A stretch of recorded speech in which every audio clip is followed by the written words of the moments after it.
still gotta do it the way I do it though. Hold on. This hella fun. What's nonsense? Let's play some music. No, first let me share this video.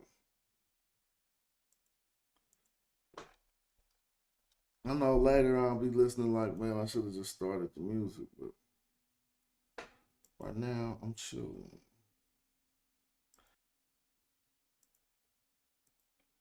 So let me find some music to play.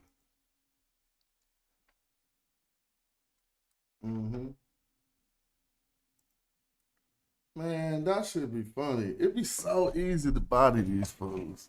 Cats get to running. Let's go. Morodic script in my cartouche. Roll through with them arches. Hardcore. That's in my shinu. I'm Bennu giving y'all truth. Iron core from meteorite should be chartreuse. Turbocharged the chariot and almost left Ferrari. The queen like almost Nefertari. Immortalize an image, put a figure in a figurine. Him at Netherred hoop. Them leopard skin kilts, yeah, the clan wear 'em. And I turn your knee suit to a fan bearer. Have my servants build a new stadium where I'ma slaughter you, surround your tumor line with boot cranium. Remove the organs, we preserve the dead. Mummify them, then carve them a reserve head. And all your internet mans who lied with you, died with you. Sacrifice their life, afterlife with you. Now I'm all in your spot, and I'm calling the shots. While your soul get devoured in the hall of my eye. Ain't a night ballin' or not, care if you ballin' or not. I'm still gonna tell you guys, go to Kemet like El Shaddai. You ain't no king, You're like Cambyses the Persian who couldn't draw the Nubian bowstring. Melt the jewels in your crown into a gold ring. Refashion them after smashing the whole thing. You're like Pepe II. Too old, king. If you think it ain't black, then let me just check them. I know the syntax. Every Moor fiend and phony. The scholarship top line dog and the flow mean. And my debater make a fraud, quit the internet. Sometimes I wonder if I saw to fix this window yet. That's what you call repair, re-end. They heard the king of Meluhas was a scary man. And he is though, I'm telling you, you better contain him, man. He's busting arrows at all these Mediterraneans, killing them. Now we ain't getting no views. Yeah, them flip-flops look like Tutankhamun shoes. And y'all just wiki, thinking I'm enthused. They turned Egyptian temples to churches and still say, I'm enthused. It's crazy. They just wiki, cause they lazy. So they can call me pseudo, it don't faze me. The page monetized, so crushing you clowns pays. Yeah, we're gonna listen to some blappers real quick and let that come in. That's that new one. Shout out to Dead Perry. We might have to make that into a real song. I'll just be playing around. Let's go. If you ain't Sinetta, no time for that interview, dog. I put my shit out for niggas, I don't send it to blogs. Clan kill off the Buddha, not being discreet. One puff, this big pops and projectiles. Between the sheets. Sun run, cold game, bring your cleats. The best flow blow, Eskimo, penguin feet. Don't need no blunt to burn. You run the turf with 10 niggas on the block. That's a punt return. Ayo, Dolomite prototype soldier with the solar light. Saber and he hold it like he hold a mic. Golden ice benders, sipping on that overpriced poltergeist spirits. Ripping at the open mic, spoke the nice lyrics like Mama moved mean overnight. Golden motorbike holding on some Tron shit. That nice neon kit is on it. The king's libation with exotic liqueur. The queen's vibration like a Sada Shakur. A lot of decor, imported foreign threads, they ain't got at the store. Nubian Kush, black top pottery jaws, 39% THC, the quality pure. Old rapper try to spit ain't hot as before. It's like I'm 5 flights above, busting shots at the floor. Cats switch up their style when they ain't got it no more. Cause they gotta keep their product in stores to feed their kids. See what that weed did? The yes man agreeing on everything we said. I smell the mic like it's the love of my life. Don't get sliced and beat with the butt of the knife. Brother polite to say I'm animalistic, cause I still be in the hood with my hand on my pistol. The Hebrews think I'm cannibalistic, E5 divination, channel the mystic, audio visionary. Let's play poetical Pictionary, picture me burning down your missionary.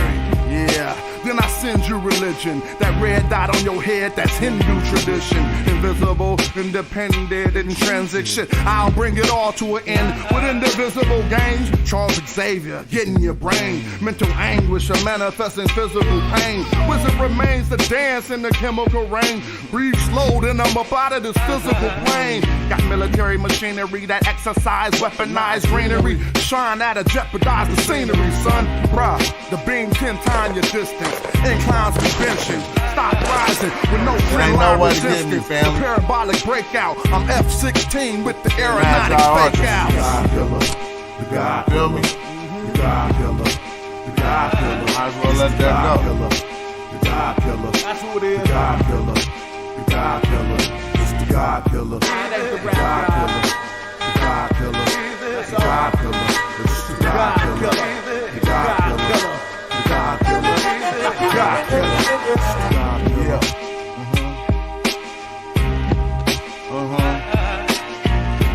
Don't like the video, let's get this out, have a good session, man. They talking nonsense everywhere else. You don't want to be rolling with them clowns, man. Get caught slipping. With the information. Peace to Pan-African James tapping in the building. Man, so somebody came out their face. See, I mean, golly, some people I feel sorry for when I dialogue with them. So I don't really like to dominate people like that no more. That's something from hip hop. What's up with it, James? What's cracking? I'm saying I don't even like dominating people like that, James. You know what I'm saying? Just making them look just crazy. So I think you kind of let them off the hook a little bit, but you know, I understand how it worked. Well, you know, where you I think you kind of whatever type of arrows you had in there, you kind of put a couple of them in the mix, like the dummy arrows or whatever. The kind of, you know what I'm saying? You didn't come through with all the. You want me to just cut his head off before the debate, huh? But this right here, you know, when they act like they can't understand this chart. That's when I be like ready to dip. You feel what I'm saying? Because this is as simple. Like, it has everything laid out right here for you to comprehend, you know, what's going on. Now, even, see, in the minimalization, if you didn't catch what Garfield had did with this chart, he said, how many numbers did they have in the pre-dynastic smash? 9, right? See that? That's minimal. Mm-hmm. That's a low number.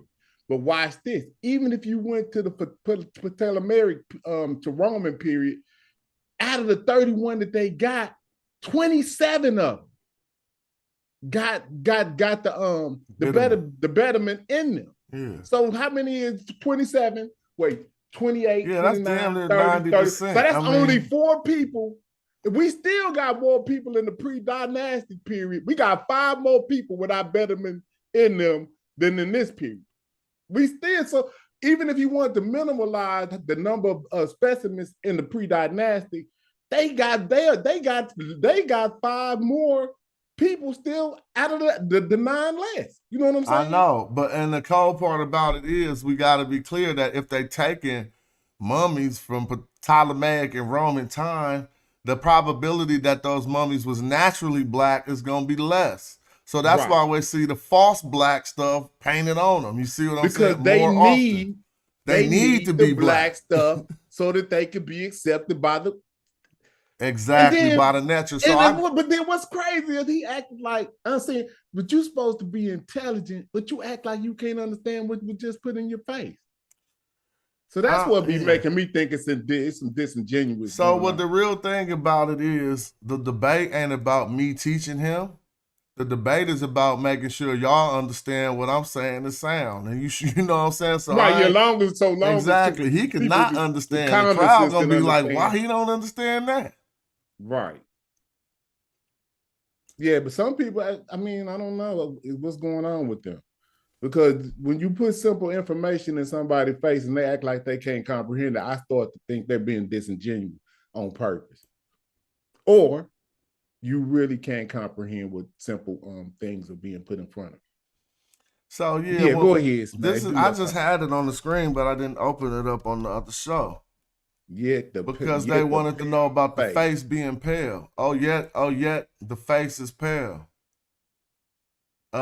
We over here with this word. Hor is the face, right? And we got this word for pale. Aaju. Aajdu, whatever. To be pale, to turn pale. What does that mean? Now, it's only been used 3 times, and 2 of the attestations is in this text. So whatever it was, they didn't see nobody doing it often. And this text is about bad stuff happening. So if we read it, it says, "Oh, ye to bow his heads under gangs, a man goes to plow for himself with the shield. Oh, ye mild men say, suffering something. The something-faced man is a man of substance." So this is probably a man who shouldn't be considered a man of substance. It says, "Oh, yet the face is pale, the bowman is settled, falsehood is everywhere." So he kind of just giving a premonition of how things is bad. But I mean, hold up, why would it say he need a shield to ply his field? What the hell? That's is what going I'm saying. on? Either he got to fight to go out into his land, that's or what I'm saying. Yeah. Why you need a shield when you ply your He's field? saying all this bad stuff. Look, falsehood is everywhere. There is no man of yesterday. You see what I mean? The man of yesterday is the people you knew, the ancestors. He's saying there's new people all over the place. Why they can't comprehend? I don't know. I don't know, man. This is just too much for me. Like you just really just what they call it. I don't understand. Like it's like what did they use when they were just gonna bombard you with arrows? Like what is that word called? You know how they just a siege of arrows, like you see the movies like 300 and all those arrows come in. That's what you done did to them in so many words in these last couple of days. And unless they haven't been paying attention, I don't see how could you be fighting, because they act like now they don't understand what you did. Yeah, not only that, but they being disingenuous, acting like they don't understand that. Like I could just switch slides.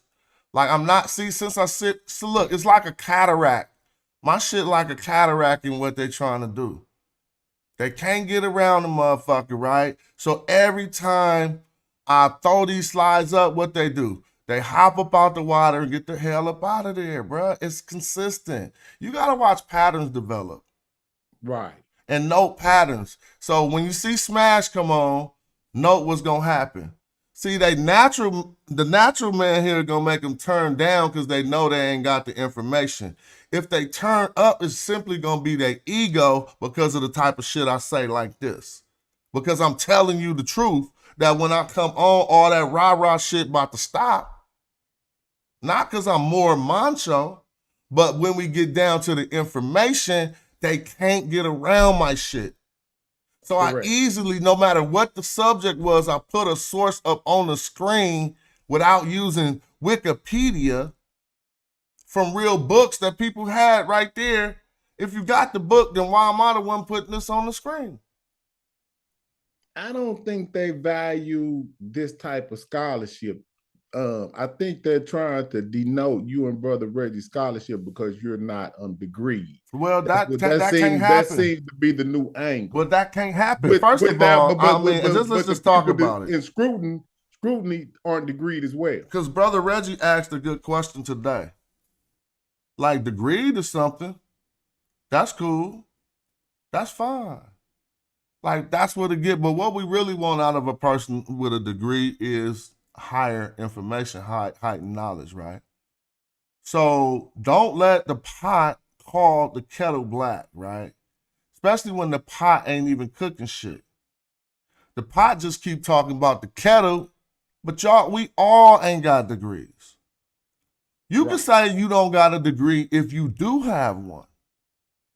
But that's not a validified critique for an argument that you're in if you do not have one. That's like saying, it's there. They call it the pot calling the kettle black. You ain't got one either. Not only that, you're farther along the lines of proving that you know this information. We know the language without degrees. Correct. So you need to take that and qualify that as showing execution propensity. Where has people demonstrated their execution propensity? Most people who try to get to the bottom of the ancient Egyptian language don't get there. We've gotten there, and people want to discredit that.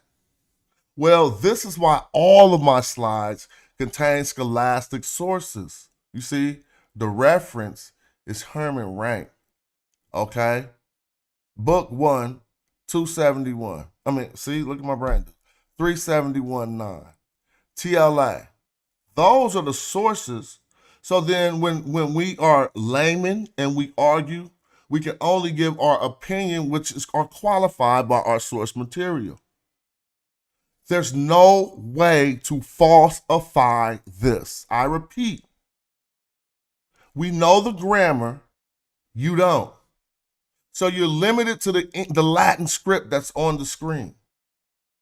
And the Latin script tells you that Professor Herman Rank said that these people had name types which were demonstrative pronouns plus an attribute. Okay? A physical quality.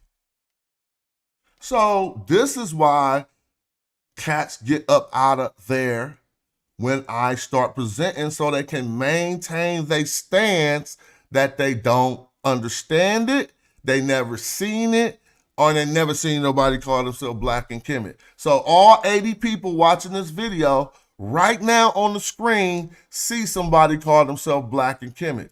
The scholar put the dark one because that is the most user-friendly definition of the root to this term. So you take Kim, and you put this is a J, but it represents an I. You take Kim, which is the root, and put an I at the end. It changes the color adjective into a noun representing a person. The I should represent one. This is why she is the, because Ta is the, Kim is dark, and the one is represented by the Nisba. Now, how is they going to disprove that? This going to be like the flip. Look, I'm putting it out there. This going to go down like Seti and young Pharaoh not showing up to debate the Amara squad. Unless y'all want to get humiliated scholastically. Yeah, I don't think they want to do it. I think it's already white flags being thrown out on the cool. I could hear it earlier. Man, if you include me in it, I'm stepping to the forefront. It ain't never been no mob squabble. It ain't been no crew fight. It ain't been no nothing that I've been involved with when I'm not stepping to the motherfucking forefront like the general. That just happens. If there's another alpha male around, we could talk about it. But that's my life history. Like, you know what I'm saying? And I'm a good supporter and a good follower of solid men. I could be your best man right on your side, not even trying to be in front. But you lose that position talking this bullshit. I won't even let none of y'all remain in front talking about this information because y'all done fell the fuck off. Yeah. Telling me what Smash won't show up to. Bro, I done showed up to real shit. Like, y'all forget I had the biggest fucking battle on the West Coast in hip-hop history where niggas was shooting and shit? Y'all forgot that? That's because y'all don't pay respect to real niggas' careers because cats don't have them. And it's just facts. So you think that I just fumbled and bumbled up on a contract, huh? I showed my execution propensity at getting what the fuck I wanted at 17 years old. Staying in the house while niggas was on the outside dreaming about that shit.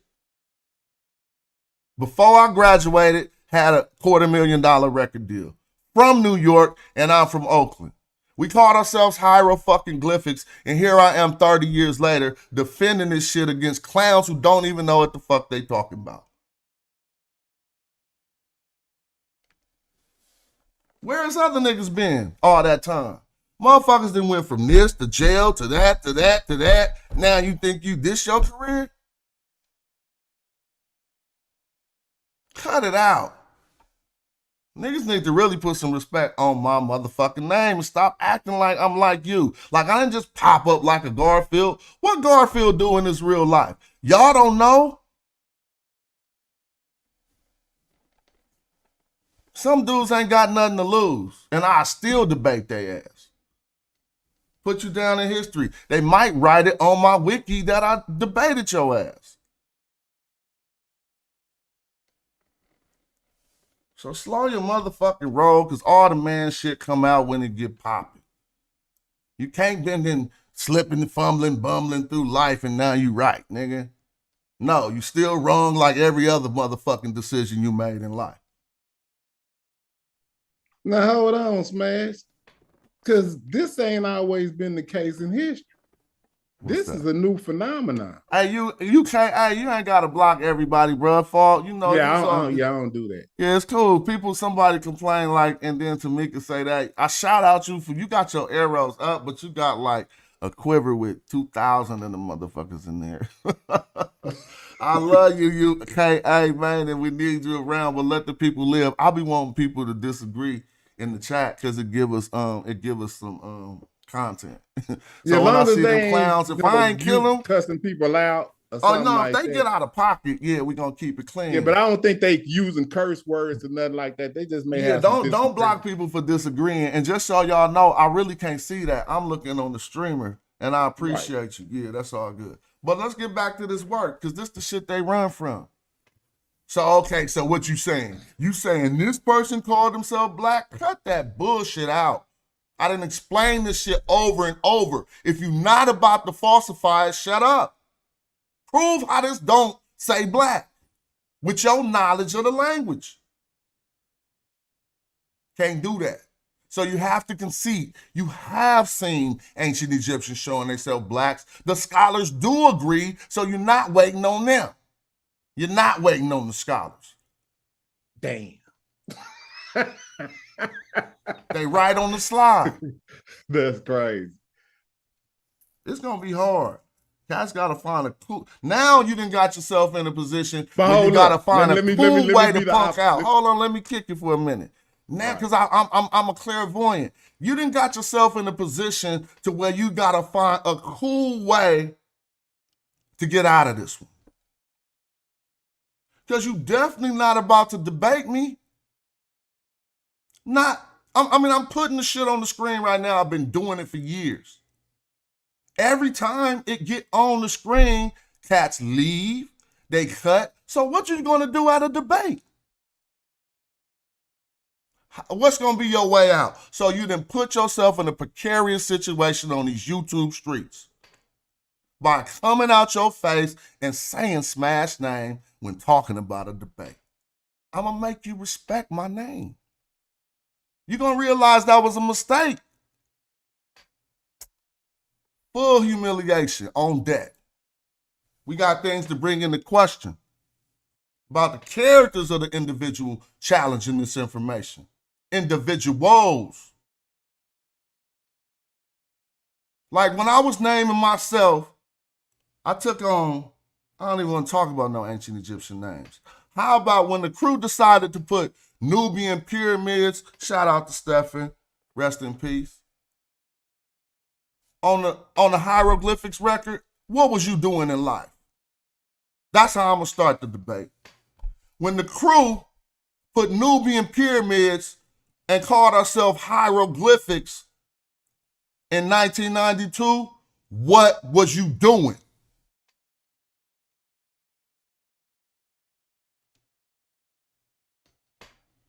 Cats gotta stop this shit.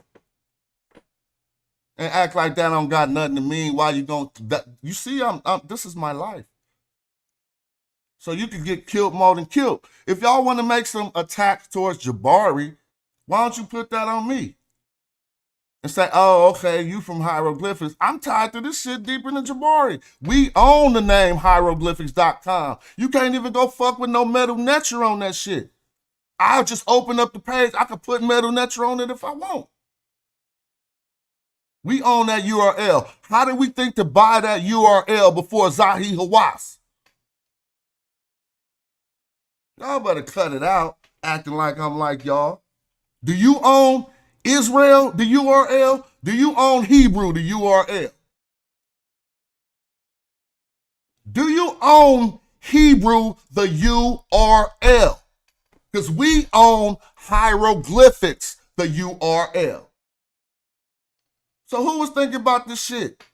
Cats don't got nothing invested, and they gonna lose everything they ain't got invested. Fucking with Smash. What's up?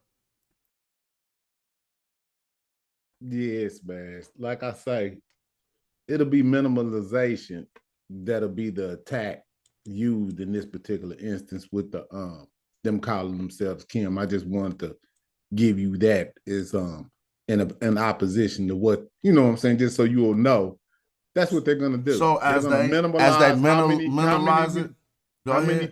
how many adaptations that you find this in. So that's just, you know, the par for course is how they're gonna do that. You know what I'm saying?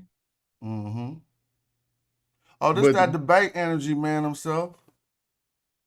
No, we're gonna have an hour of getting reprimanded and scolded. Then we'll get back to the basics. All we gotta talk about is this ticket, when we gonna get this popping, and we gonna have this up flying. All right?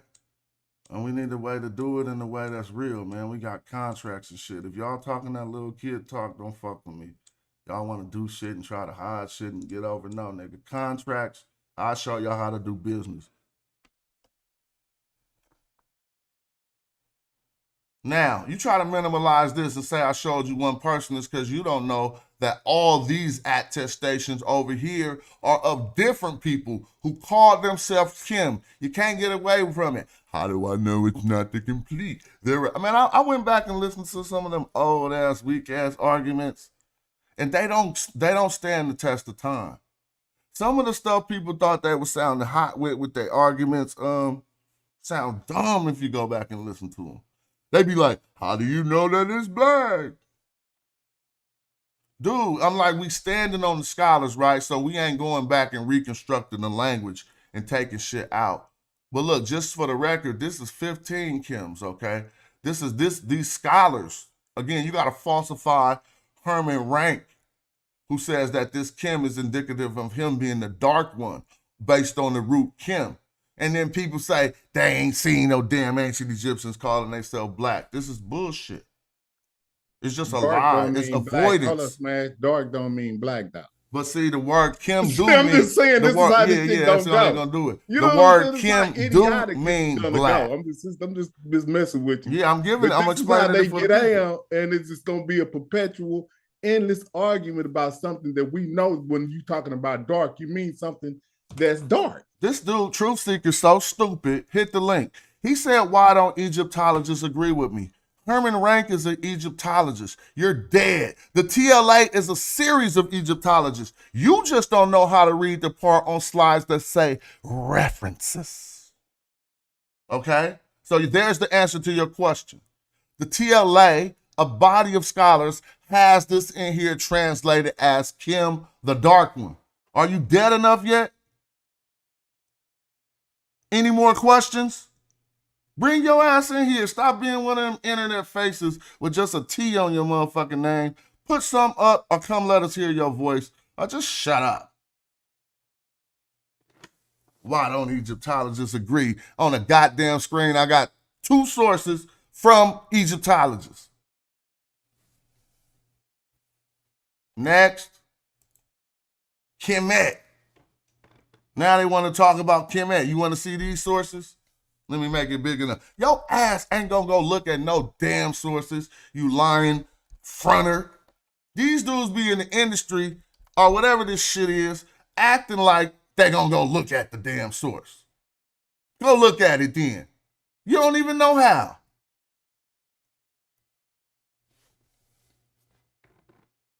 Let me see if you can show people you know how to look this up right now. Truth Seeker. Shout out to you, though. This is what you're getting today for thinking you're running up. Come in the damn chat. I ain't looking at your text no more. You scared to click the link. Now, next, scared to click the link, motherfuckers don't get nothing but smoke. They don't get nothing. These are all the other little options That people, I mean, why would you be scared to? Because you know why people do that? Because they be having to use artificial intelligence, and if you ask them a question, they can't come up with it. That's why cats look dumb. Messing with the Magi. I'm not the Magi. Magi is all the brothers out here saying y'all full of shit lying about Kemet. That's why we roll through deep. Because somebody been waiting on a proper, appropriate character to tell you clown ass niggas who y'all is. And I've been chosen. Because I got the information. And I dare you to think I'm the type that's going to bite my motherfucking tongue. You better watch what you say. You going to look crazy. You better watch what you say like a motherfucking teleprompter, nigga.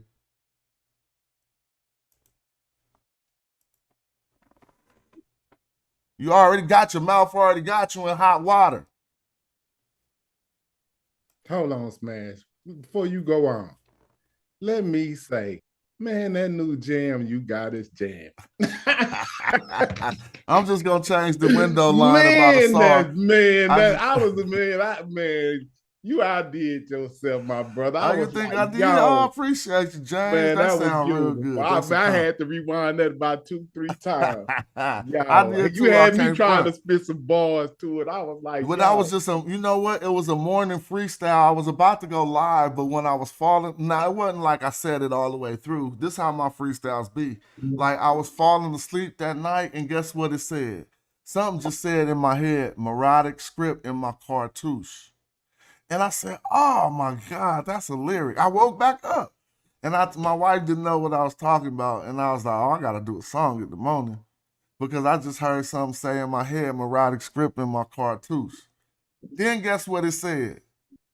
It said I rolled through with them Nubians, Harkoof. I said, oh my God. You feel me? I damn near got it. So I let my creativity come to me instead of sitting there forcing it to do things. So I just took that line in the morning and said, okay, I'm going to just come with a freestyle and think of more shit after that.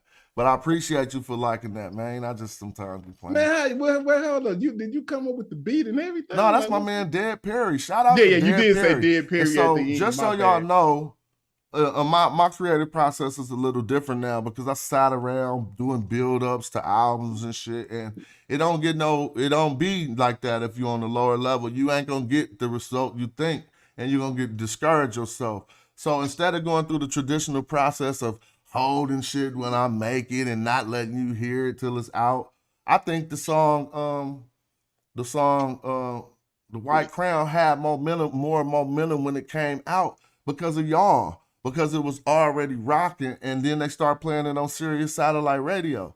You know what I'm saying? And so I'm like, man, now I'm just gonna let people be part of the creative process. And I know the producer probably don't understand that all the way, but he know how I am, and we rocking, so he really ain't. So have you heard that? Yeah, he heard it like this. Oh, man. I said, you can have this verse, use it for whatever. You know what I'm saying? But just to be keeping you made that yesterday? I just woke up in the morning that I played it. Whenever I first played it was the morning that I made it. Wow. All right, man, back to doing what you do. But that was, man, I just had to say that was nice. Oh, so Raton, who is Nigust? Shout out to you. What does Asar argue in reference to Kim then? And then Nagus says, he argues that Kim, with all the water determinatives, has to do nothing with the Nile rhythm. Now, let's even go further. He does say something like that, Nagas, but I found a more damning Kim from a person named Kimu, and I even could go into Sir Sajaran's refutation. When he tried to refute Diop about Kemetiu, guess what Sajaran said? He said, he said ancient Egyptian wouldn't call themselves Kemetiu. He would call them, if they wanted to say there was a black person or there was black people, they would call themselves Kimu. He literally said that. I got the source. I can't wait. See, I'm not one to hide your sources. I'm real. I'll give y'all every slide I got. I've been going against the best people you know at this, and I made them run off the internet. PM. So now you're going to have to go amend some shit. Because, look, it's like Super Friends. I'm Thanosing niggas right now. And it's just facts. I'm sorry. But that's what's happening. You thought these motherfuckers had all this knowledge, all this power. They fuck with Kemet, they fuck with Black Africa, and they getting Black Thanos right now. Y'all all see it.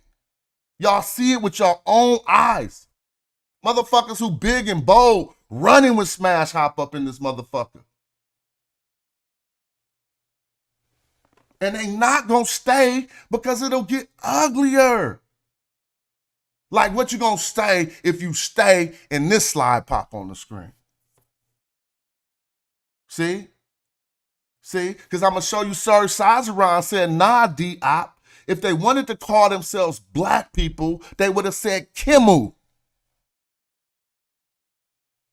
So I'm just gonna put up with the attestations. And again, for the people who don't know, this is Herman Rank's work, okay? Okay, so in the real presentation, look, man, I'm giving y'all all the places that y'all just need to go. Hold up, look. You just go right here. Persons and names of the Middle Kingdom, Herman Rank. If you really know, they digitized it and turned it into a website. This is how solid this work is. And if you come into the damn website, instead of being a clown in the chat, you can see for your damn self. Click on personal names and type KM. Is that too hard? Or you gotta just limit it to wiki? You could do this too. Then when you see it say the dark one, your brain gonna have to come to different conclusions. Now, let's get back to what we was cooking now. Hold on. Because somebody just said, a source said that all the water determinatives behind the Kemet don't mean that make it mean something other than Black. But it's funny enough that I did the research. Nobody else presented this to the community. It was going into the worker human rank at the defense of Black Africa, because I'm still rocking Black African power. You know what I'm talking about? And I got the new one for y'all too, West African power. What y'all want to do?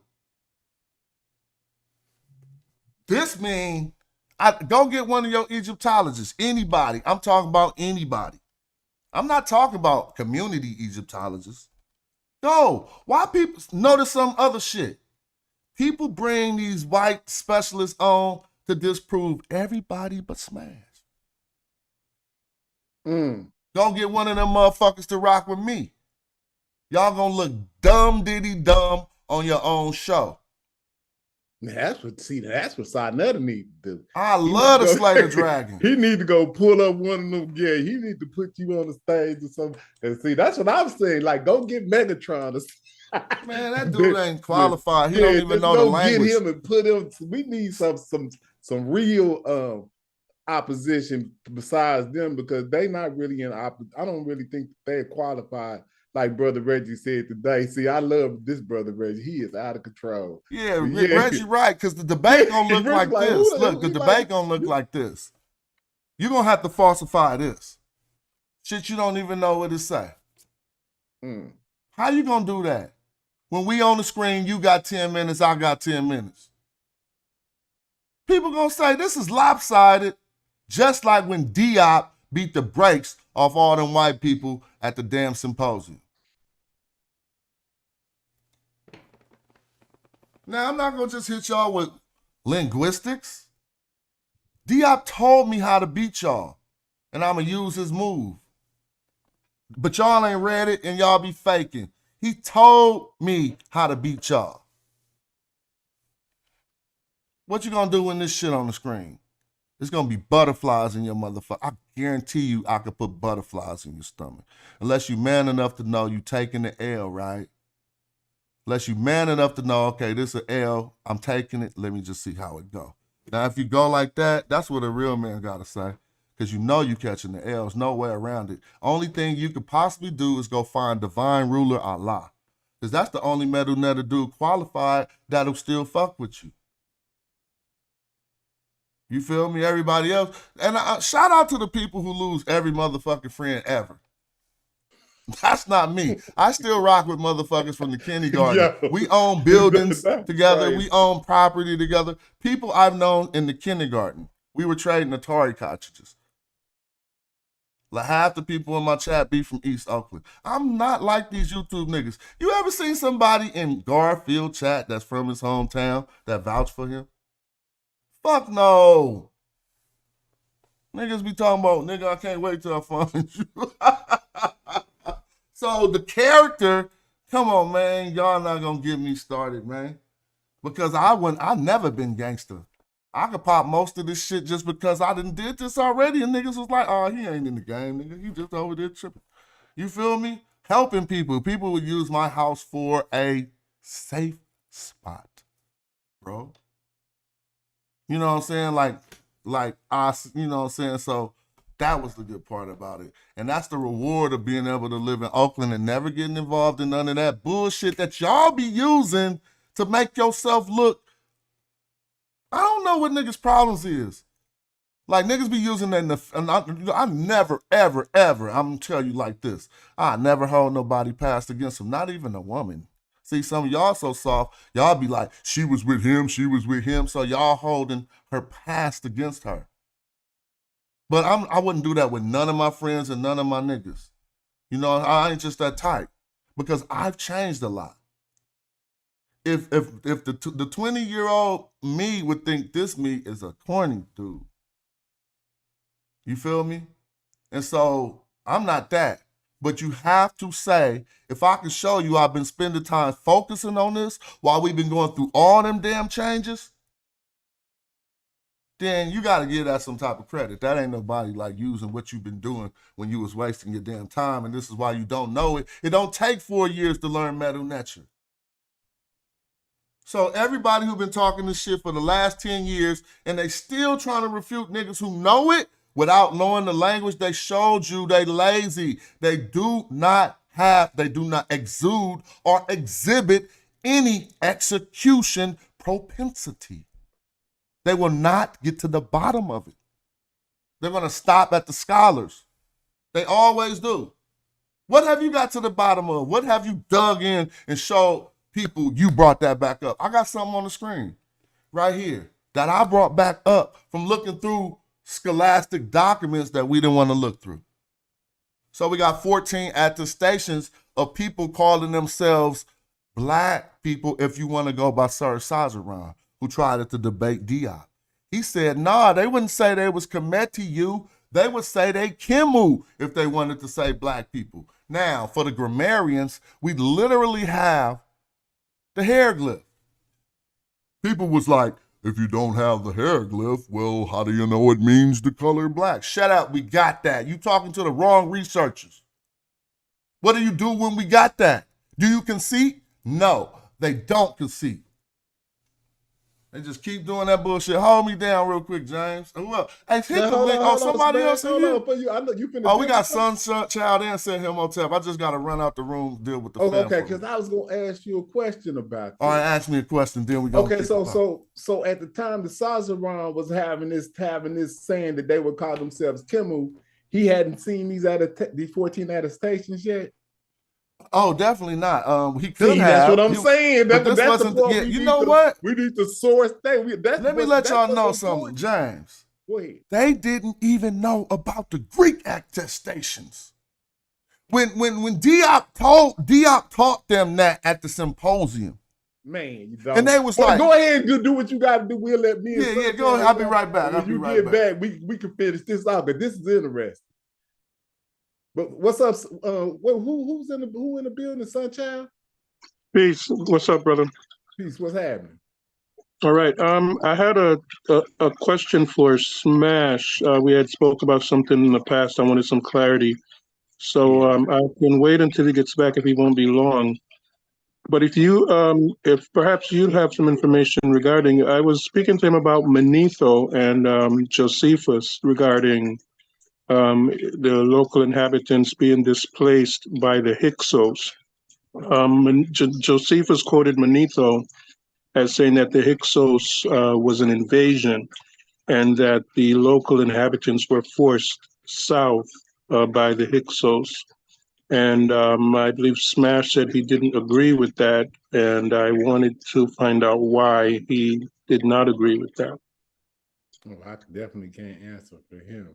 But so you saying you have a source that says that the original inhabitants were pushed south by Yeah, Manetho?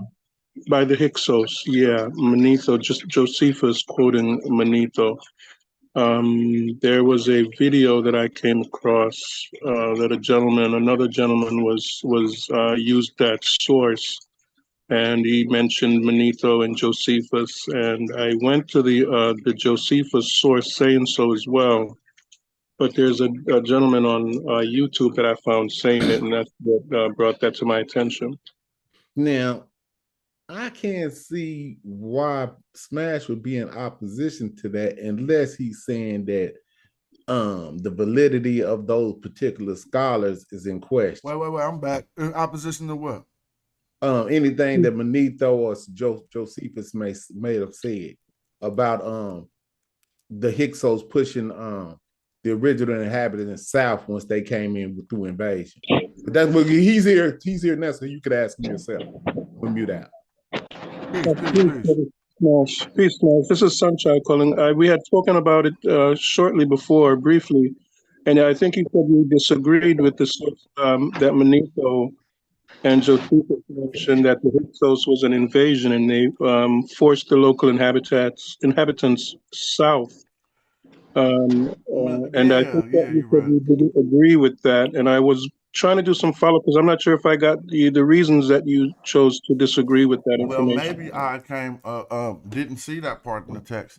The part I seen, and I think I pulled it up that day, was that it said that they found the Jews were unhappy because they found the unwelcoming statement that Jews descended from lepers. That's what it says in the book Manetho by Waddell. So either they descended from lepers or they were the people that you saying. And so if there were contradictory quotes in the book, maybe we should look. But I thought, are you saying it was the Waddell book you was looking in that said that? No, I came across a video on YouTube entitled "The Exodus Was an Invasion." All right, so And look, I can pull it up right now for us since all you got to do is type Manetho PDF, right? If you ever want to get one of the most exhaustive works on Manetho, what this person did, well, one of the most concise because he went to everybody who ever talked about Manetho and put them all in one book. So now this is what I was referencing, and I'm just gonna try to show you again. I come to the book and then I type Control F to bring up the Finder, and I'm gonna put lepers. And right here it's about to say it. Look. In Manetho, indeed, they found an unwelcome statement of the descendants of the Jews from lepers, but they were able to identify their ancestry with the Hyksos. So they didn't like it that he was saying the Hyksos was lepers, but they still attached on to that. And the Exodus with the expulsion of these invaders. Now, maybe there's another point where they're saying that within the details of the story that these Hyksos pushed the people to the south. That ain't really what I was disagreeing with. I was disagreeing with the theory that they came in because he's saying that if you read the Manetho, he said they were indigenous. Excuse me.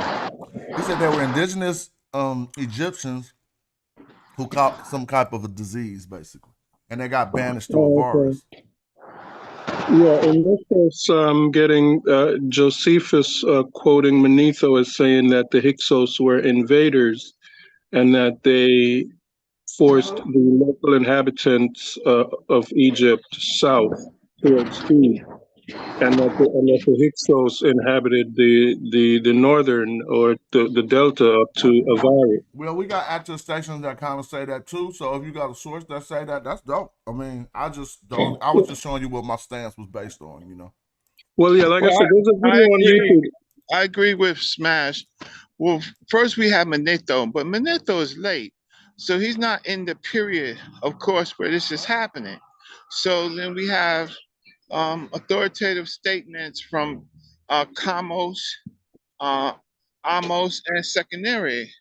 And then we have further statements from Amenemhet and the Sesostris, because it continued the Hekakasu story continued later into the 18th dynasty. So we will refer to those first because these are primary attestations coming from the ancient Egyptians themselves.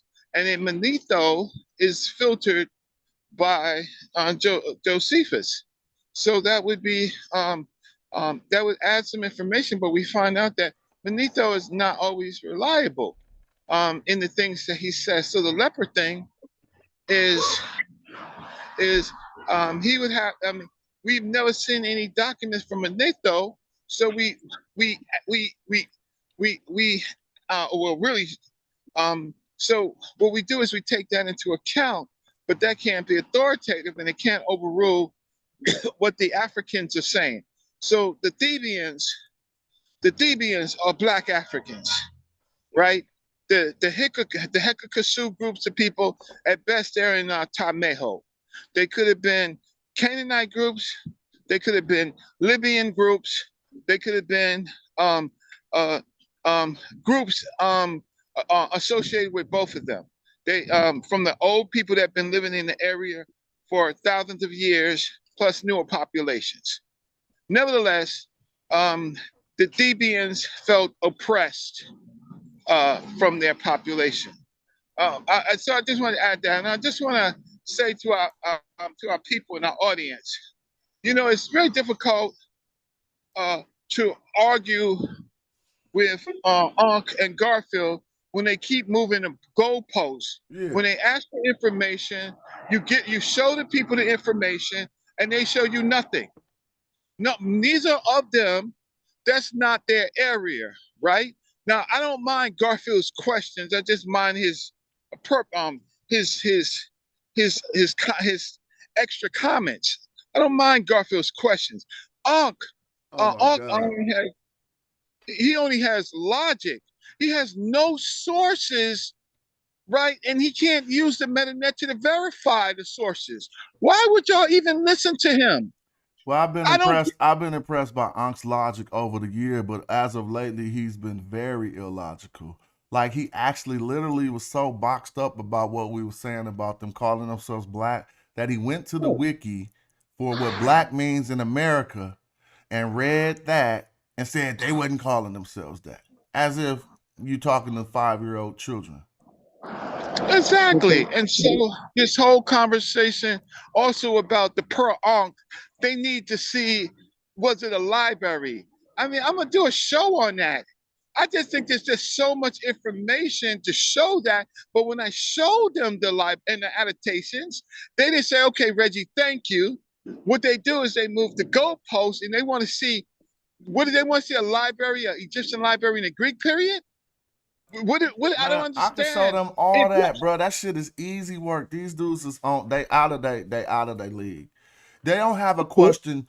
You can, in your little simple mind with all the neurons it got, you cannot think of an ancient Egyptian question that I can't answer. You're gonna go, I'm not talking to you. I'm talking to the two people that we're up against.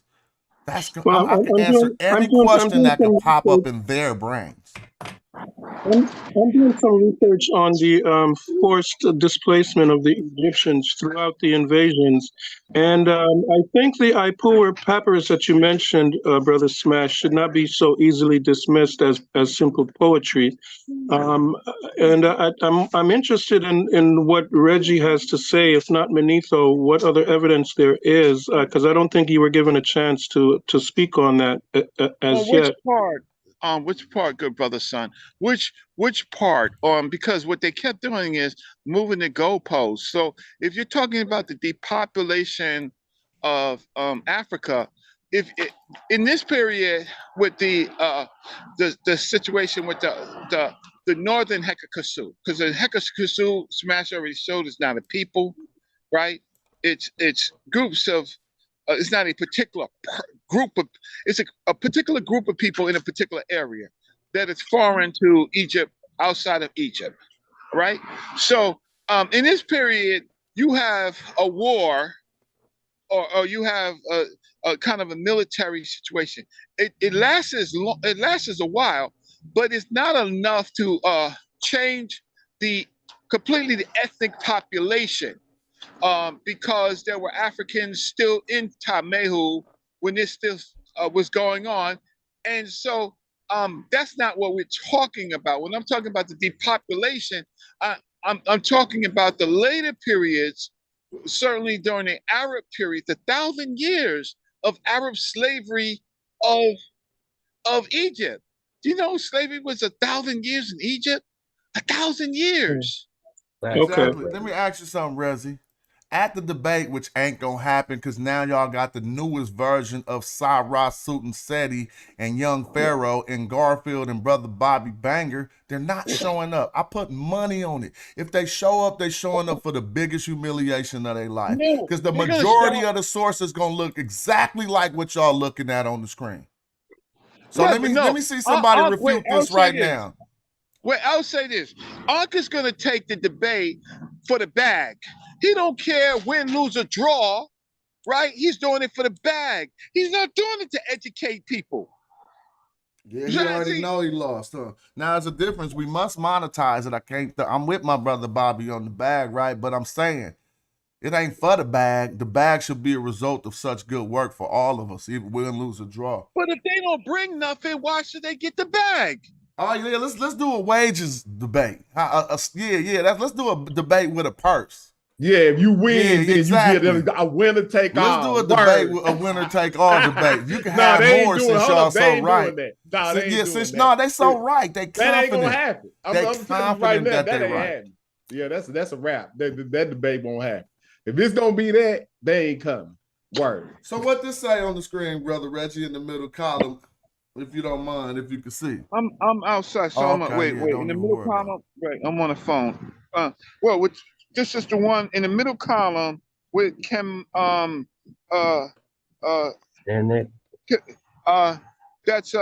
Kamuk. That's no. I don't know if that's a TU bird. No, it's not a TU bird. It ain't a TU bird. I know it looks small. I'm gonna make it bigger. Yeah. This Kemet Eret. Right, yeah. What did that mean? What did that mean right there?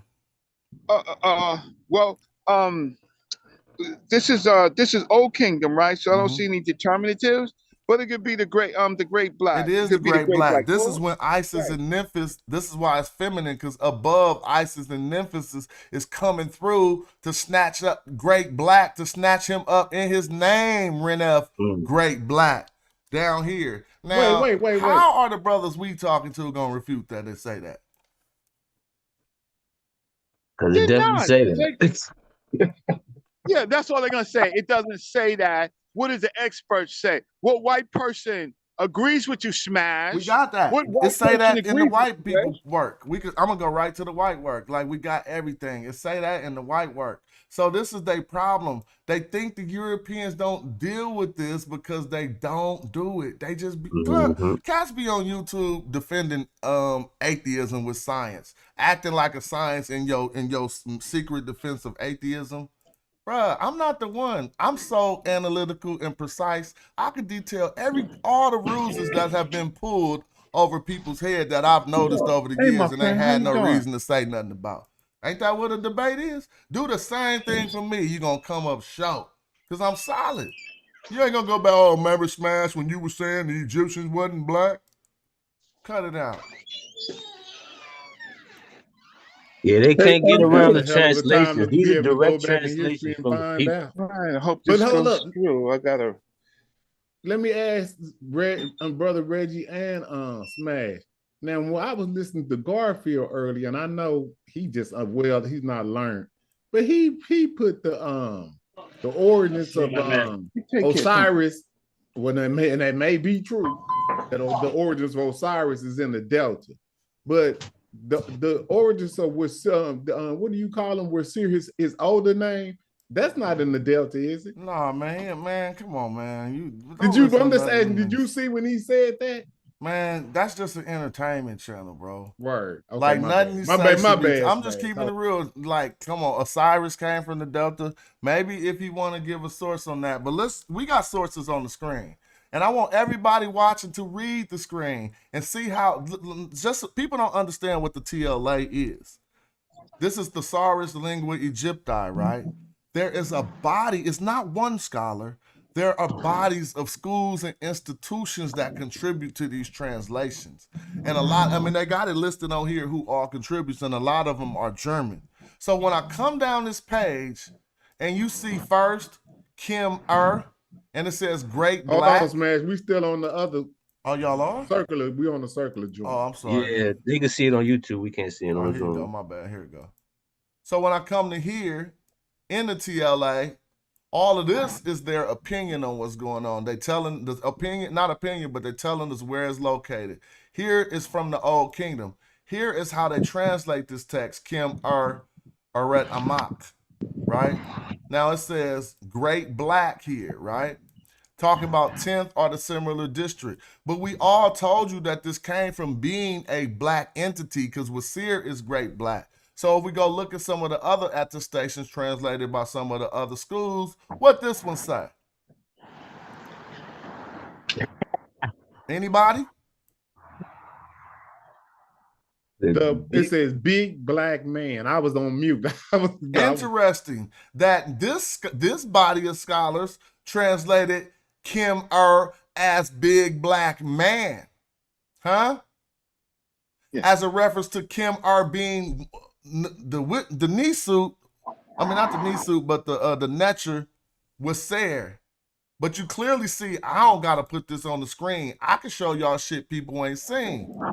Hold up, this Old Kingdom still? Old Kingdom. So what's happening here is different scholars, you see, because these are all coming off of similar to the same text. This will say Ptahhotep, Ptahhotep. These are different sections in the same text that different scholars worked on. So some is putting Great Black, and they saying it's indicative of this nome. Some put big black man, talking about Kim because Kim could indeed mean that, but they don't want it to mean that. So when we click into this one, because this is the text, the English to the Medu Netcher picture I had just showed. Remember that picture that me and Reggie was reading? This one right here. Can y'all see that picture? No, y'all not see. I gotta share my screen. So you saying you got several? These are translations of several different scholars. Exactly. Right. Corroborating exactly what we're saying. So any of the I want to wait till the scholars, all that shit is dead. You gotta know we got the facsimile right here, and we telling you what it say, and then I'm gonna come to the TLA, and if I click this one, it's gonna be worse for you because they translating Kim as big black man. So if I come into this text, they gonna be telling you how you need to hear it. Hold on, excuse me. Text. Here we go. Maybe I didn't click the same one, it appears. But now, yeah, they got it as big black man right here. So suppose I use this one in the debate. How you gonna falsify that? That's coming straight from the TLA and you don't know the original language. Now, but when we keep, I think, hold on. I want to go down here on the same term and show y'all something. Because it was the great black one. So they finding different ways to say it. Yes, it turns out eventually that they're gonna be talking about a nome, but we gotta learn how that developed. It says, come and see your son who's served by the great black man. Man, you dudes don't want to mess with Smash. You're going to look stupid. You're going to look dumb. It'll look worse than worse ever looked. You know but they already look, Smash, they already look bad. They don't know how to use the TLA. That's the problem. Neither Ankh with the magic glasses or Garfield, they don't know how to use the tool. Right? Even if we was at the hoop court, I don't think Ankh and Garfield could get us. Tell the truth, Reggie. You got a little game. I'll go to the post. No, I ain't got no game. Man, you got some hype though, so you could beat up Garfield on the hoop court. I know that for a fact. Huh? Yeah. But look, go ahead. You got the floor. No, they don't have. You're talking to people who's trying to convince you that they are right, but they don't even know how to use the words. This is gibberish to them. They don't have the skill set to navigate the tools, the language, the vocabulary, the words, the text. They have never shown you that they use the TLA or the dictionaries, right? Or cross comparison, or the text, but y'all want not y'all. They want people to believe that they are right. And the Europeans and you know that there's a lot of good European scholars that are honest. Smash is showing you where it says the big black one, right? Or the big black man. I showed today where Kemet says in that context, right? The dark one. These are European scholars. But what they want to do is they want to start talking fast, talking over you, right? Cursing. It don't say that when you're looking at the screen directly. So what black scholars do, we're in the how can I say, we're in the minority. The only people that do this is Smash, Brother Reggie, Asan Ka, right? I wish I could get some people. The Seshu, they do it, but we just don't agree with them all the way. No, we don't agree with them because they do it wrong. But right? give them credit for doing it. What about Netanyahu? Netanyahu do it. Yeah, I got. I'm not intending to cut you off, Reggie, but those brothers deserve credit whether we agree with them or not. I was listening to Wu Jahu last night. All right. Yeah, y'all disagree. But Wu Jahu back? No, he's not back. So you just look through all the list. Yeah, that's right. Yeah, word. Wu Jahu get it in. Wu Jahu. I took Wu Jahu's class. I always said that his meta nature was good. And nobody can never say that I talk bad about Wu Jahu's skill set. Wu Jahu's skill set is good, but it's the key to pseudoness in our community is Ankh. Let me explain it. Since Ankh wanted to put me in the debate, he making it hard for me to disagree. Yo, that was beautiful. Can I say this? I got to cash out. Let Reggie cooking. Hold on. Reggie cooking. Let Reggie cook. Nah, Reggie need to get this content out. Go ahead, Reggie. Let me finish. The key to pseudoness in our community, it is Ankh who bought in a Saw Imhotep. It is Ankh who bought in Ujawu. They did the riparian land. It's Ankh that bought in Corey. And Corey sided with Chief X. Ankh is the root of the pseudoness. And then what happens is, then he tries to wash his hands of it. But Ankh was selling Asaw's books for years. Asar Imhotep books. He was promoting Asar Imhotep. And then all of a sudden, he got the nerve to be calling people pseudo and going against his own man when he promoted Asar Imhotep. What's his name? Asar Imhotep, yeah. Right, and Ujawu. So they came up with the riparian land right before our eyes under Ankh's watch. And then it took us a time to fight that back. And so I worked with Netanyahu. Right, on dealing with that. So who is the root of pseudoness? Ankh. He's the root. Am I wrong?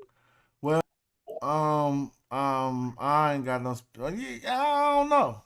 I can't say the root. I wouldn't hold you to. I know we'll leave. Not the root, but I hear I gotta. We're debating now. Ankh put my name in, and he did that to himself. So he want to hear these opinions I got that should come as you made yourself a op for the moment, right? Opponent in the debate. Debate means beat down. I'm gonna use every resource to belittle and make you look bad. Trust me. All right. Nothing. I'm telling you this, and I know you're listening. So just know that's coming. That's what you asked for, right? Right. Yeah. Hey, but Reggie, what's up with y'all? Yeah. What's up, Chef? How you doing? Chilling. Now, you see when Chef come in, Chef is smooth. You know, he don't come in decisive. You know, he might say y'all niggas is crazy maybe once or twice a half an hour later, right? But he comes in, hey, everybody. Chef, that's why you gotta love Chef. He's smooth. No, but check it out. Now get to the bullshit, Chef. Let's get it out. I'm gonna get straight to it. Even Reggie, no. Yeah, but Reggie, we all can get stuff wrong. You feel me? Like, yes. So, but we can get stuff right. Why don't you start with So, we can all get stuff right? But Reggie and Smash, we can't get nothing right. No, y'all definitely hold on. You jumpy. You like he say you jumpy. Yo, y'all definitely get stuff I got my right. guns out when you come around. Chef, no, when you don't come around, put your guns I down. put my gun in my hand. Huh? Yeah, put your gun down. You Hell can keep no. it cocked. You can keep it cocked because I'm gonna definitely shoot at you, but not right now. So check it out. We can all get stuff wrong, right? And we all refine our arguments over time. You dig what I'm saying? Like all of us. Like I guarantee you, your argumentation has gotten better because of the different people that you had to argue with, right? All right, so continue. Yeah, so for the most part, I think allowed, the Arm & Raw squad to be the lead in like the Medu and certain different things. That's what you got a team for, right? They left them.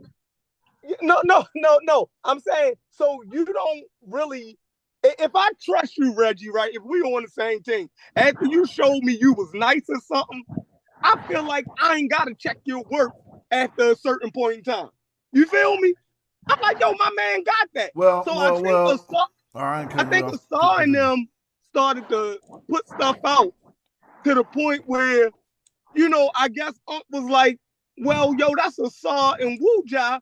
They nasty with it. Well, I gotta vouch for you Bobby gotta right remember here. they got I gotta into vouch for that. When they first came with that shit, he was calling me to ask me to check it, and I wasn't paying no attention to the conscious community. Right. And I'm telling you, I was like, dude, I was doing Hyro Day hella tough, and I wasn't, for 3 years, I was off the scene. But Ankh was always calling me like, they coming with this shit, bro, and I'm over here talking and fighting, and you would need to show up. And I'm like, I don't care what they saying. So I just had to give him that. That did actually happen. It didn't really develop under his watch. He just knew he knew he wasn't prepared. Again, he should be knowing he ain't prepared for the discourse with me either, but he must think he is, but he knew back then that he wasn't prepared to discredit them all the way. Yeah, exactly. But see, the thing is, too, Ankh got into it with them over Afro-Asiatic rather than the Chem thing. The Chem thing, he can try to butt rest on Western sources. You know what I'm saying? But the Afro-Asiatic thing was kind of different, I feel like. Yeah. But that's the whole thing. So if you saying, yo, he brought, Asar and them into the mix, they do good work too, yo. Like that's like, just because they messed up the whole Kim thing, they went too far. Anytime somebody go too far, you gotta rein them back in. You dig what I'm saying? So man, you can't even rein Ankh back in. You can't rein Ankh back in. How you gonna rein the people underneath him when you can't rein him out? No, but that's Reggie your job. though. That's your job though, Reggie. But Chef though, honestly though, I'm sorry. I've been showed everything everybody should need to have seen in over the past 3 years though. Cats now just being hard-headed and Negro-ish, where they don't want to be seen conceding in public to something. Like the scribe I got on my face is an ancient Egyptian attestation to 2 demonic papyri that label the people by the term Asar Imhotep requested out loud. He was like, you would have to have Remech Kim. We went and found Remech Kim, and we still have contention. Everybody watching the show know Remech is people and Kim is black. So why, even you, Chef, why is this not sufficient for you? No, I agree. Listen, if you already showed that people call themselves black, then the argument is, why did they call themselves black? But it's already shown that it was people who called themselves black. Now, why they called themselves black, y'all got to wrestle that shit out. I just answered that too. I answered everything like I'm the oracle. I went into science, right? And showed the people that wasn't black would rub this stuff right here called bitumen on their bodies in order to be black. So when they met the Netcher, then we went into the Medu Netcher, right? And then went into the embalming spells to show when they did the recitations over the people, they said when they putting it on their body, it was for them to match the image of God or the image of the Netcher. And Yeah, people don't but accept that's that either. religious. That's religious. But I'm gonna tell you where the body blow that you threw, that it caught them niggas under the liver, right? And the panel never recovered from it, right? That's the type of shit I like to see. When you put up this shit where the dude was talking about how the people left, because one of the things that they levied at y'all, well, before you got on the panel, they leveled at Reggie, was where did the ancient Egyptian people leave?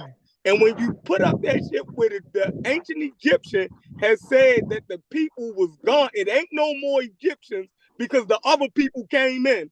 Like, Okay. they Well, had Chef, nothing for that. Chef, first of all, They, I was they had gone. nothing Around for that. that. And Chef that's friend. the type. No, Now, stop, I Chef don't friend. agree with y'all niggas, right? Chef, Listen, I don't agree with y'all niggas. But when I see a shot get landed, I want to see how somebody respond to it. okay, Chef friend. Okay. Well, there's a debate that's not going to happen. I was out of the room. Sometimes to ask a question like that, right, means that you don't know history, right? You simply, how many years is the Arab slave trade? I want to ask you, the Arab slave trade, how many years approximately do you think? Some people say the Arab slave trade is still going on. Okay, wonderful. All right. That'd be Okay, about 1,500 years then, right, Reggie? Yeah, that's correct. Right. Okay, who they did they still target? transporting Africans. Go ahead. Right. Okay, so in Egypt, right? In Egypt, how long was it going on? About pretty much the same. Let's say at 1887 it carteled, right? So you got 1,000, almost 1,000 years from 770 to 1887. You got 1,000 years. Who did they target for slavery in Egypt? Who did they target? Mhm. Who did they target? I don't know that they enslaved the Oh, Egyptians. you need a pop. I got a source on that too, but The I'm so Nubian ready. population. But go Right. ahead, Reggie. You know they went for black slaves, bro. Count it out. Right. No, So I'm not saying that the Muslims didn't have a slave trade in Africa. I'm saying I didn't know that they enslaved the Egyptian population. okay. Go ahead. Well, okay. So now here's the thing: is does in Egypt, are there different color populations in Egypt? Yeah, Yes. the wiki source tell us that though. Okay. Wonderful. So now if you happen to be non-Islamic or did not submit to Islam, right? And you happen to be dark, they're gonna capture you just like they did in America on the roads, right? Because slaves meant money to them, right? And if you were dark skinned, you're gonna be captured on the road, right? All up and down. Now you know how I'm on my phone, but do you know how far southern Egypt ends? Where does southern Egypt end? Do you have any idea? Below Aswan. Right. Okay, so let's say up to Aswan, Below right? Aswan. Right, but below Aswan, because I have been there, right? I've been to Aswan and Elephantine Island, right? Okay, from that distance, now where did Egypt start? Does The Egypt Delta. start in Upper Egypt or Lower Egypt? Upper Egypt. Okay, so when it started in Upper Egypt, we see from all the stories, or Harkuf and all the stories, we see mixed populations of Africans, right? But there are more of the Nubian Southern persuasion. That group, they happen to be darker. These are the Listen, origins. I'm not unking them. I have no problem with black. No, okay, no, that's fine. You don't have to tippy toe around the corner. I've been black my whole. I don't have no problem with black. Right, black, brown, right, or at least on the side of the black and the brown, right? Darker. Okay, or the darker population. That population in North Africa, the Berbers, and all of those groups, aren't they more mixed? Aren't they more of a mixed group? The North Africans Yes. of a lighter persuasion. I don't get the mixed part. I don't get the mixed especially part. as time moves on towards that era. Exactly. Now, when the Arabs came, were the Arabs a mixed population, mostly light or dark? What were they? I don't get what you're saying about mix. Okay, so where were the Abbasids? Where the Abbasid population? Who are they? I thought they was Iraqis. Okay, who's the Moawi populations? Right. So you got populations of Middle Easterns, and then you get a big population of Persians. You get a big population of Persians, right? So the leadership or the people around the leadership wants to look like the leadership. If the leadership is lighter, becoming lighter, then how can I say you get in where you can fit in? Now when slavery comes in and they decide that slavery is for the dark-skinned people because they're like monkeys, and you know Ibn Khaldun says this. You know Ibn Khaldun says that the Africans weren't humans. The Negroes weren't humans. You know Ibn Khaldun says that, right? I hope you know that. Do you know that? Yeah, but he talking about Egyptians or because you blanketing African like all of the Africans was the same. But then no, he showed me how we could show there honestly, were different brother populations of Reggie Africans and also. Chef, with the artwork, we can show that these sentiments begin to start festering with the Greeks. By that era already, these sentiments are starting to fester. Even I don't Herodotus. disagree with that. I don't disagree with that. But in the period that we're talking about, is the Arab period, this shit is on octane. Yep. This shit is on octane because slavery, they have to make a decision who to enslave. And Reggie, that's a fact because what people not getting is that after the fall of Egypt, you have a succession of the fall, if people want to say, darker skinned states in the Mediterranean and the rise of these other cultures. So you have a lot of people who are in that area, dark skinned, without state representation. At least that's how I'm interpreting. Right, and those with state representation, there's the Baqt Treaty. The Baqt Treaty is a deal in which, look, Africans, we're not going to attack you if you give us a quantity of slaves. And guess what? It ain't got to be your own people. Just go and give us slavery, give us slaves from other black populations that you don't like. Nevertheless, just give us the slaves. That's the Baqt Treaty. And these populations given up in Cairo is all dark people.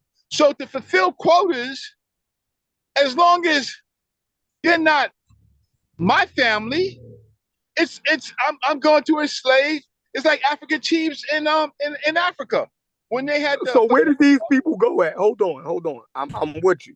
So they depopulated the indigenous Africans, the Arabs, and they sent these people where? Oh, to Saudi Arabia, outside of Africa. All right. So boom. Now we got a data point. Now, can we look in Saudi Arabia or Iraq or wherever they were sending these people, because you said it was the Abbasid caliphs, right? So if the Abbasid caliphs was transporting black people, black Egyptians, right, out of Egypt into the Muslim Asia, right, then we would see an influx of Egyptians. Don't even go. If you don't know this, that's incredible. No. You know that they castrated the males and they bred the female. They bred with the female. You know that, right? So no, it ain't about what I know. You're assuming. No, that's just they did castrate the males. James is a data point right here. Okay, right. We would be able to see Egyptian speaking blacks, right, entering into Western Asia.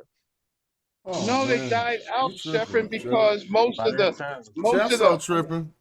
Chef Yeah, think so they spoke Medu He Neter. just said Look, it. he think they spoke Rodney Kimmy when the Greeks, when they seen the Muslims. So we would By have been that time, it finding was already a Egyptian wrap. speaking. Wow. They was They would have been probably at that time at least Roman speaking, because they had to convert to the language of the state, and the Roman Empire was the ones that the Arabs took it from. So that Even better. means you won't find no Egyptian speakers as a All right. result of what you're So talking let's about. strike the Egyptian speaking, right? Now we have Roman and Greek speaking Black Egyptians now in Western Asia.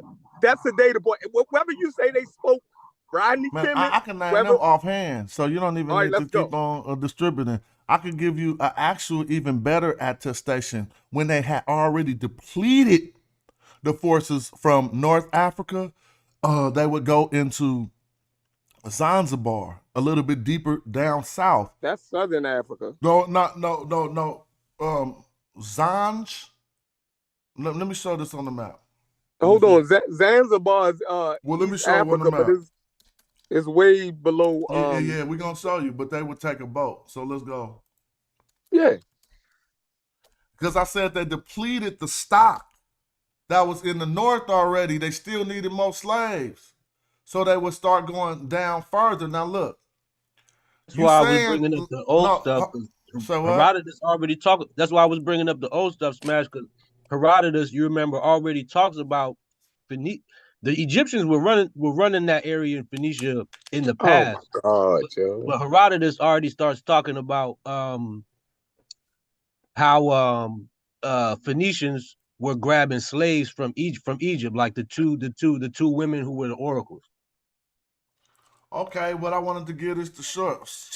So they will go to Tanzania and to Zanzibar, right? And in about 869 AD, we learn of what's called the Zanj Revolt, because they had got so many black Africans in the area of Basra, which is actually in Iraq. Exactly. They had got so many black Africans there that the black Africans took over for 15 years. And so you said we would find them, and I'm giving you a source on them, so I guess we passed that now. But no, we not. No, we not. Don't jump. Mm-hmm. I already know about the Zanj revolt, rebellion. You know, Al-Jahiz was the first one to bring that up, right? And the glory of the blacks over the whites. He was Iraqi, you know what I mean? He all of that, right? He wrote about that. So that's cool. But if you I said black Egyptians. Well, see, you didn't went to Zanzibar. But no, this is what happened. You gotta know the geography, Chef. Egyptian piece in Iraq. You gotta know that. So it wasn't long before the population who lived in the south of Egypt that was darker, when they got encroached upon, they would start to go south, right? Now let's just look at the geography. Now we know beyond this line, which is about the Fifth Cataract, no Europeans or Arabs had ever got past that to about 800, literally after 800 BC. So in theory, there was a section inside of the Sudan which contains all the archers that was a safe haven for black people. So these Arabs wouldn't even come by foot. They would go on the boat and come around and avoid Somalia. And now we're looking at modern day borders, so we're saying they landed right here. But you know, and I know that the name of these people eventually became the Zanj Revolt. Now we're talking about a supply, right? So if your supply of slaves is depleted in the upper Egyptian areas, then you're going to be pushed further south. Well, they got to these archers, and then I got all the attestations. They said they couldn't get past them boys. And so they came around and started getting them from Tanzania and these other areas to bring back into the same area. So I use that attestation to show the Arabs was going into Africa on the East Coast to get these Africans. But I'm also saying that once the stock of the initial people, because it wasn't even the Abbasid dynasty who first took Egypt. It was the other one, right? It was, I want to say Fayum, but I'm saying Fatimad or something. I don't know how to say it, but they had Egypt first, and they wasn't even cool with the other caliphites. So they was setting up shop to take over the whole Maghreb, while in there they was forcing these people southward. But I don't want to say they were saying go southward, but they was like catching you, and if your only safe haven was down under here, you're gonna go down there anyway. No, I agree that the Arabs took those East Africans, right? That's already attested. So, but he said that they took the Egyptians out of Egypt and sent them into the Arabian world. Yeah, he cited another Now source. y'all showing me some people from Zanzibar, and are we trying to connect these people in Zanzibar to the Egyptians? So, yeah, definitely. By way of stock of slaves. Listen, Chef. Look, he quoted a different source called the Baqt Treaty. In the Baqt Treaty, they only had to bring 3 slaves at a time. Let's look at it. There was like 3 slaves. It wasn't nothing big like you thought, right? No, I think it was like 300. Oh, okay, maybe 300. Yeah, it was like 300 a year or something like that. Yeah, well, let's look. Maybe 300 a year. Yeah, that's what it was. It was and like so 300. eventually, well, we should just say whether the stock of people was low, but it ain't the numbers we was thinking about. But eventually, maybe they couldn't supply 300 people every year because of the things we know about the kingdoms that lied in the middle of the Sudan. So if you was just put yourself in that context, if you a slave capturing religious person from Saudi Arabia, you took over Egypt, the next location down is the Sudan. You can't penetrate that. So what's going to be your source of slaves? You're going to try to find a way around to go get some other people. And initially, why I brought this up, because you said that if this happened, we'd be able to find those black people in those areas. And we do find them there, but they're just taken from, as a result of all these other people being exploited up north, they've been taken from down here. If you was in Egypt, you could just ride into the Sudan, get with your people, and you ain't have to worry about them Arabs no more. Mm-hmm. So if again, now we then ran into a whole nother problem, because if they were black Egyptians, right? First I said I thought that they spoke the native Egyptian language, but then y'all said by that time they were speaking either the Roman language or a mixture of the Roman and the Greek language, right? And I'm saying, okay, well then we will find those people, right, with those distinct languages and customs in entering into what you call Western Asia. Then y'all said, okay, it wasn't those people. Now they had to go down to Zanzibar and get them. You dig what I'm saying? Yeah, you kind of messing it up, because you leaving out the part I keep saying about the stock being depleted. What's crazy? But you ain't hearing the part I'm saying about the stock being depleted, bro. If you deplete a stock, it ain't no more people to kidnap in that area no more. I agree. So before the population was depleted, brothers, you would still be able to show me black Egyptians in Western Asia. I can show you that's all over the place. All of the ancient Greeks, most all of the ancient Greek pottery and attestations with Egyptians on them is black. You know that, right? I said into Western Asia. Y'all said that the Mediterranean, right? What do you mean? You can pinpoint exactly what you're talking about. Of the Persians already, how a lot of the artwork. Am I tripping? Didn't do yes. it made by Egyptians. He said this may not be true, but I heard during this particular slave, which is the transatlantic slave trade, that they castrated the males and then they bred the females. Well, that's for the units. They castrated the units. So that's what. So you would look off into. You would look off into the DNA. That's the only way, because you're not going to be able to find it in the language, because you're speaking English right now. We would be still speaking West Africa based on the criteria that you're laying out, Chef. We're in America right now. We're speaking English, so they wouldn't be speaking Egyptian or any language. Once you get indoctrinated or get put off into a system, you're gonna have to. They're gonna make you speak whatever language the area you're in, right?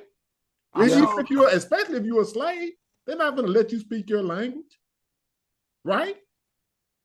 Right. So why would you even bring that up like they're supposed to be still speaking the language? Because the first people that they would have been bringing there would have been speaking their language. It would have been attested to. If you're depleting the population of Egypt, it would have been people pouring into Western Asia distinct customs, All right. phenotypes, and language, it would have been questions that'll shown. help. Here goes a simple question. Mm-hmm. What But do you y'all think? went to Zanzibar. No. That's because the stock was depleted, but you couldn't penetrate the Sudan, but you don't want Yeah, to hear we that can part. show it. We can show it earlier. You know what I'm saying? We can definitely show it earlier. But as So far y'all as don't have nothing for me. I got hella stuff for now you. we on No, Let me give we you got it. something. Let me All give right, you cool. something. I'm the only one be handing shit out, not out of us, but out of all these debates. Look, take this term. You can put it in your Google whenever you want. Okay. Ramat, Ramatalhadaq.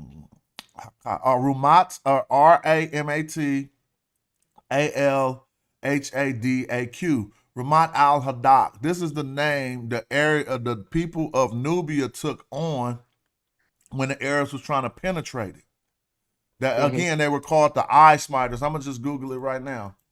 That mean they was some main archers. So that mean we got to get around these boys. Do we at least agree with that? Yep. Because they couldn't penetrate it. So how you? But gonna now get we around down it? in the Sudan. No, we in the Sudan. Oh, so you saying? Right. Well, we established that the refuge for ancient Egyptians at all times of war is to go south, right? We agree with that? No. Oh, you don't? The only person who didn't go south in war was Cleopatra. Out of all the history of anybody ever having beef, if you look at any primary attestations, everybody went to Thebes, and then from Thebes they went south more. Cleopatra went to Syria. right.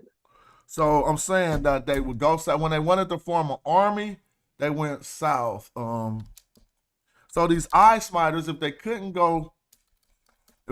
get past the eye smiter chef, then they gonna think of a way to get some more stock of slaves. And so they simply went to Zanzibar. Yeah, exactly. I mean, they hopped on their boat from the tip of Arabia, and I'm sure they didn't go right across to Ethiopia because they had I trade think with them. Zanzibar was the next biggest port. The next at the black time. I'm in place. agreement. I'm in agreement with y'all that they took slaves out of the areas of Zanzibar. That's a But you don't agree that, that's because they depleted the stock that was Northmore. I don't agree that it was because they already took all of the blacks out of Egypt and sent them to Western Asia. That's what the part y'all got. All right, well, here's the thing that I'm going to ask you. I'm not disagreeing about the black slave trade Yeah, or the Arabs. I'm with you. I'm So with y'all. Reggie came with an attestation that said 300 slaves a year. So what do you think happened with that agreement? You think it was sufficient? They kept getting it, they ran out, or why did they ever start going to sacrifice if they had a Baqt treaty to Zanzibar? If they had a Baqt treaty. If Egypt was black, 300 slaves a year ain't shit. No. But hold on. Okay, let me ask. That wasn't the only thing happening though. Chef, let me say, Chef, if you was in that area, right, and every year they wouldn't have came grab 300 of your people, what would you do? That's nothing. So you was stay? Every year they came and grabbed 300. Baltimore City. Every year they came and grabbed 300 people from your areas. You gonna stay there, or you gonna get somewhere where it's a little bit safer, where they ain't grabbing people at? I'm asking you a question. I'm gonna answer your question. I live in Baltimore City. If they came and grabbed 300 people a year, is you gonna stay in Baltimore? Something people die a year from gun violence, and we're still here. But a lot of people left Baltimore City for that very reason. It's so much different. The world population is different. That 300 people would make a bigger impact on a smaller society. I mean, you probably notice it, but I mean, I can see both of y'all points. I can see Chef's point too. That some people was archers. Like they gonna have to catch me. Some people don't even value their life in the same ways that they would be a punk before, just to live some more life. You know, like I ain't never gonna be a punk. I'm not gonna do that to live 30 more years as a punk. So they probably was saying when they come, let's fight. I'm pretty sure it was some people who did that too. Right. But so we at least found something that we kind of both agree on. But what I'm showing you first is making my point. Look, the people from Hazah and Yemen and the rest of the Arabs learned archery from who? Ramat al-Hadaq. Remember the eye smiters. Now, we know about them being the eye smiters, but I'm only bringing this up in the conversation is because you can't make no slaves out of people who could defend themselves. Right? So you could get the ones who was on the outskirts of Egypt. When you get into their heartland, you start getting arched up, you gotta find a way around them. And so then me and we both know why they would pass them up eventually and then go into Zanzibar. But saying that because they went to Zanzibar ain't no evidence that they wouldn't have got people from a closer geographic location if they could have. That's like way crazy. That's like saying you want to spend more gas to go to a store on the other side of the city when there's one right on your corner. You know what I'm saying? So they went through the reason you do that is because a game at is the store, at right? that store. Exactly. And I don't want to go to that store because we already know they be tripping up there. So let's listen to the real words. It says, I have been to Nubia twice during the caliphate of Umar ibn al-Khattab, and I never saw a people who were sharper in warfare as they. I heard one of them say to a Muslim, where do you want me to hit you with my arrow? And in the case that the Muslim would disdainfully say, in such a spot, the Nubian would never miss. He said they were fond of fighting and with arrows, but their arrows would scarcely ever hit on the ground. It says one day they arrayed themselves against us and we were desirous. Now these are your slave traders. Look, the problem with slavery, you see, I got a slide for everything a pseudo will say. You see? So when they literally, we want the answer to why they wasn't going in there no more, and I could just pull up the answer with the click of a button. It's because they ran up on these archers. All right, it says, where do you want me to put my arrow? And in the case the Muslim would disdainfully say, in such a spot, the Nubian would never miss. They were fond of fighting with arrows, but their arrows would scarcely ever hit the ground. One day, they arranged themselves against us, and we were desirous to carry out the conflict with our swords, you know, the sword of Islam on that bull ass shit. It says, but they were too quick. So that black speed come too. They was too quick for us and shot their arrows, putting out our eyes. This is a primary attestation because this was written in English. This is his account. It says the eyes that were put out numbered 150. So 150 eyes got put out. You trying to make them some slaves? You gonna go hop your ass on a boat and go to Zanzibar. And then when I find out and I'm black, there's some people like that around, I'm going over there with they at. Like what people don't get that. Like the heartland, everybody like, we going back home. Oh, Chef, you fell off too? Every time I put, man. No, I'm here. I'm about to say, y'all gotta have it falling off when the source material. So what you doing, Smash, when you find when out a nigga get to going in, niggas get to feeling some kind of way. Different coming what you say? Say that again. I had Seti going off saying when a nigga get to going in. But no, I'm just saying though. I'm asking Chef what he doing when people is grabbing 300 people up north, and then you got a little barrier right here with some people that's defending people that look like us. What you gonna do if this is happening every year? They grabbing.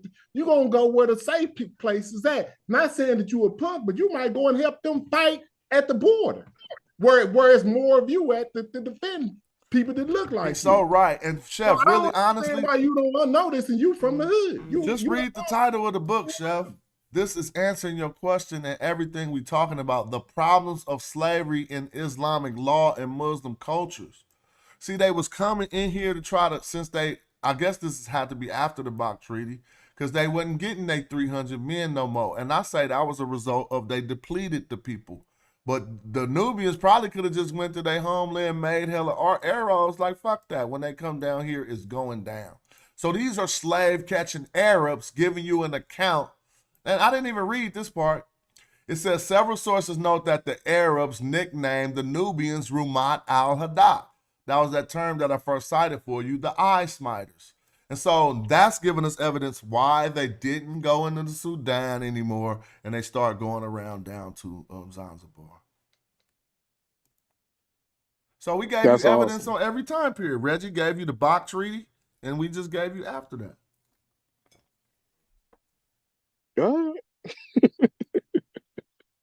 Yeah, I mean, I'm not going to disagree with the Arab slave trade. Like, so, I mean, come on home, Chef. If y'all saying that the ancient Egyptians ran into Nubia and then the Nubians actually kept the Arab slave traders off of them. So now y'all saying that they really couldn't even get the real Egyptians because the Nubians was so good with their arrow that they could. So they had to go even further south and get some people from Zanzibar. So it's really proving the point that they never enslaved the Egyptian population and sent them into. No. You just doing that on purpose. No, Right. come on, Yeah, Smash. you just Listen to went what you tripped just out. said. Nah, Like, you over how you get expounding to in that? order to make something be said that is never said. You feel me? Because I Yeah, know, we but see, on so to this you, how Chef. bad Garfield. See, you just a humble good brother, so you could take it. You ain't feel when they in the same position you in right now on this show live. They gonna just start hold on, and doing all kind of stuff because we clearly showed you everything you requested. If you're willing to accept that is a probable. I mean, everything we're saying at least is probable, and we got the evidence that's showing it. We do know they needed to get the slaves from somewhere, and we know logic. If they closer to you, why you gonna go hella far? So first they wasn't going hella far, and then they ran out, and then they got their arrows up, and they like, we can't penetrate them boys. We gotta go around them. Right, to Zanzibar. So is the Zanzibarian people, are they Egyptian? Here you go. They sub-Saharan. We talking about the people who they took before they depleted that stock. Melanated, and they can be differentiated from the people that they wanted to from themselves that they wanted to enslave. But you know, the Meluhas script proves that the ancient Egyptians went into Nubia. You know that, right, Shaw? See that, and when the ancient Egyptians was all through Nubia. I totally agree. And all of the basically, like I said, Meluhas script in my cartouche, that's a lug. Because what it's saying is we got the symbology of Egypt, but we changed the language. No other name another language on the world or another culture that used the cartouche.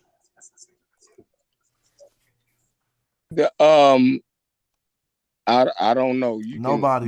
There's a divine circle around the ancient Egyptian pharaoh's name, but we go down to Meroe, and just because they're using another language, it don't mean they didn't encircle the name in the divine to show that he's a divine Egyptian king.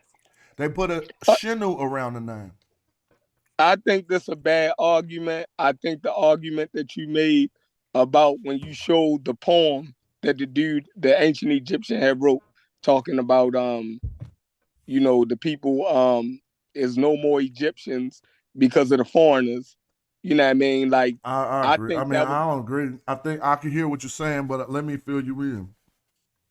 Academia mounts the argument that I'm mounting. Don't you know we've heard plenty of times in the documents we're reading that the ancient Egyptians and the Nubians chose the same symbols for kingship? So then it would be relevant that if after everything collapsed, the only place we see remaining a symbol for an Egyptian king is in Nubia.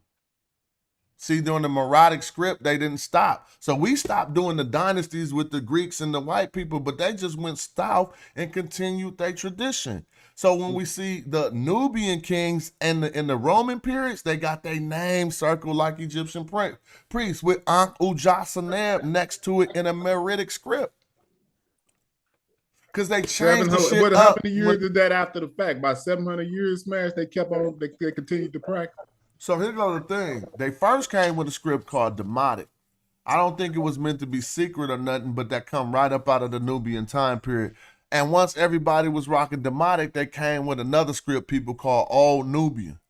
So now we can even, and the Medu Neter got so many sub-Saharan things in its glyph, floral, fauna, animals, and the glyphs that you know that the people of the South could be responsible for making up all three. I don't even want to say the hieratic, so maybe 3 of the 4 scripts that pertaining to ancient Egyptian culture was created by the Nubians. I could definitely, Old Nubian was created by the Nubians. We know Meluhas was created by the Nubians. After Egyptian got illegalized it was 394 AD when the last Medu Neter went up on the temple in Philae. After that, we don't got no evidence that nobody even knew how to do the Medu Neter. And then the language called ancient Egyptian got, I think it was 533, but it was in the 500s, where they say you can't even speak that no more. You know what I'm saying? And so this process. I mean, I hope That's y'all what don't I think. think. That's what people not getting. They missing the long process of the dynamics of the populations and the politics in that area for real. You know, because we can show those migrations south and those movements south early on. You know what I mean? And even at the end, Smash. I remember you were talking about the Nubian leaders who were really the last pharaohs, the last resistant after even Nectanebo, who himself fled south. Yeah. So exactly, even they was fleeing south, but they couldn't go get nothing hooked up with them Nubians. So they was trying to flee south, but they was probably like, "Damn, I'm in between a rock and a hard place now." But the black people who fled south, south wasn't in between no rock and no hard place. They just went back into their thing. People don't want to believe it, so let's look at any all we got to do is look at any Cushite or Nubian pharaoh that gonna represent themselves as an Egyptian. So why are we the ones taking them away from them? You know what I'm saying? Some people took over, and then in the southernmost location, we got people being represented as Egyptians. Man, don't make me pull up the Jebel Barkle video what a European scholar said that the origins of it is on Jebel Barkle. I mean, they ain't gonna listen to nothing, hey, because I got an article, a scientific article. I got a scientific article from 5 years ago on the screen that say they painted themselves black to be like the black god, and cats still want to try to debate. Exactly. That's a question. Oh, Thunder. Man, you killed him with that, man. That's me, man. Oh, man, you've been so quiet for so long. You've been on your best behavior. Shout out to Thunder. I know you don't come in. I appreciate you for putting out the peace thing, but now your boy's about to get smashed. But you got the floor. What's up with it? Listen, man, it's my job to try to always be a peace broker if I can. If I can't, then fall back. And hopefully y'all don't hurt yourselves too much. Anyway,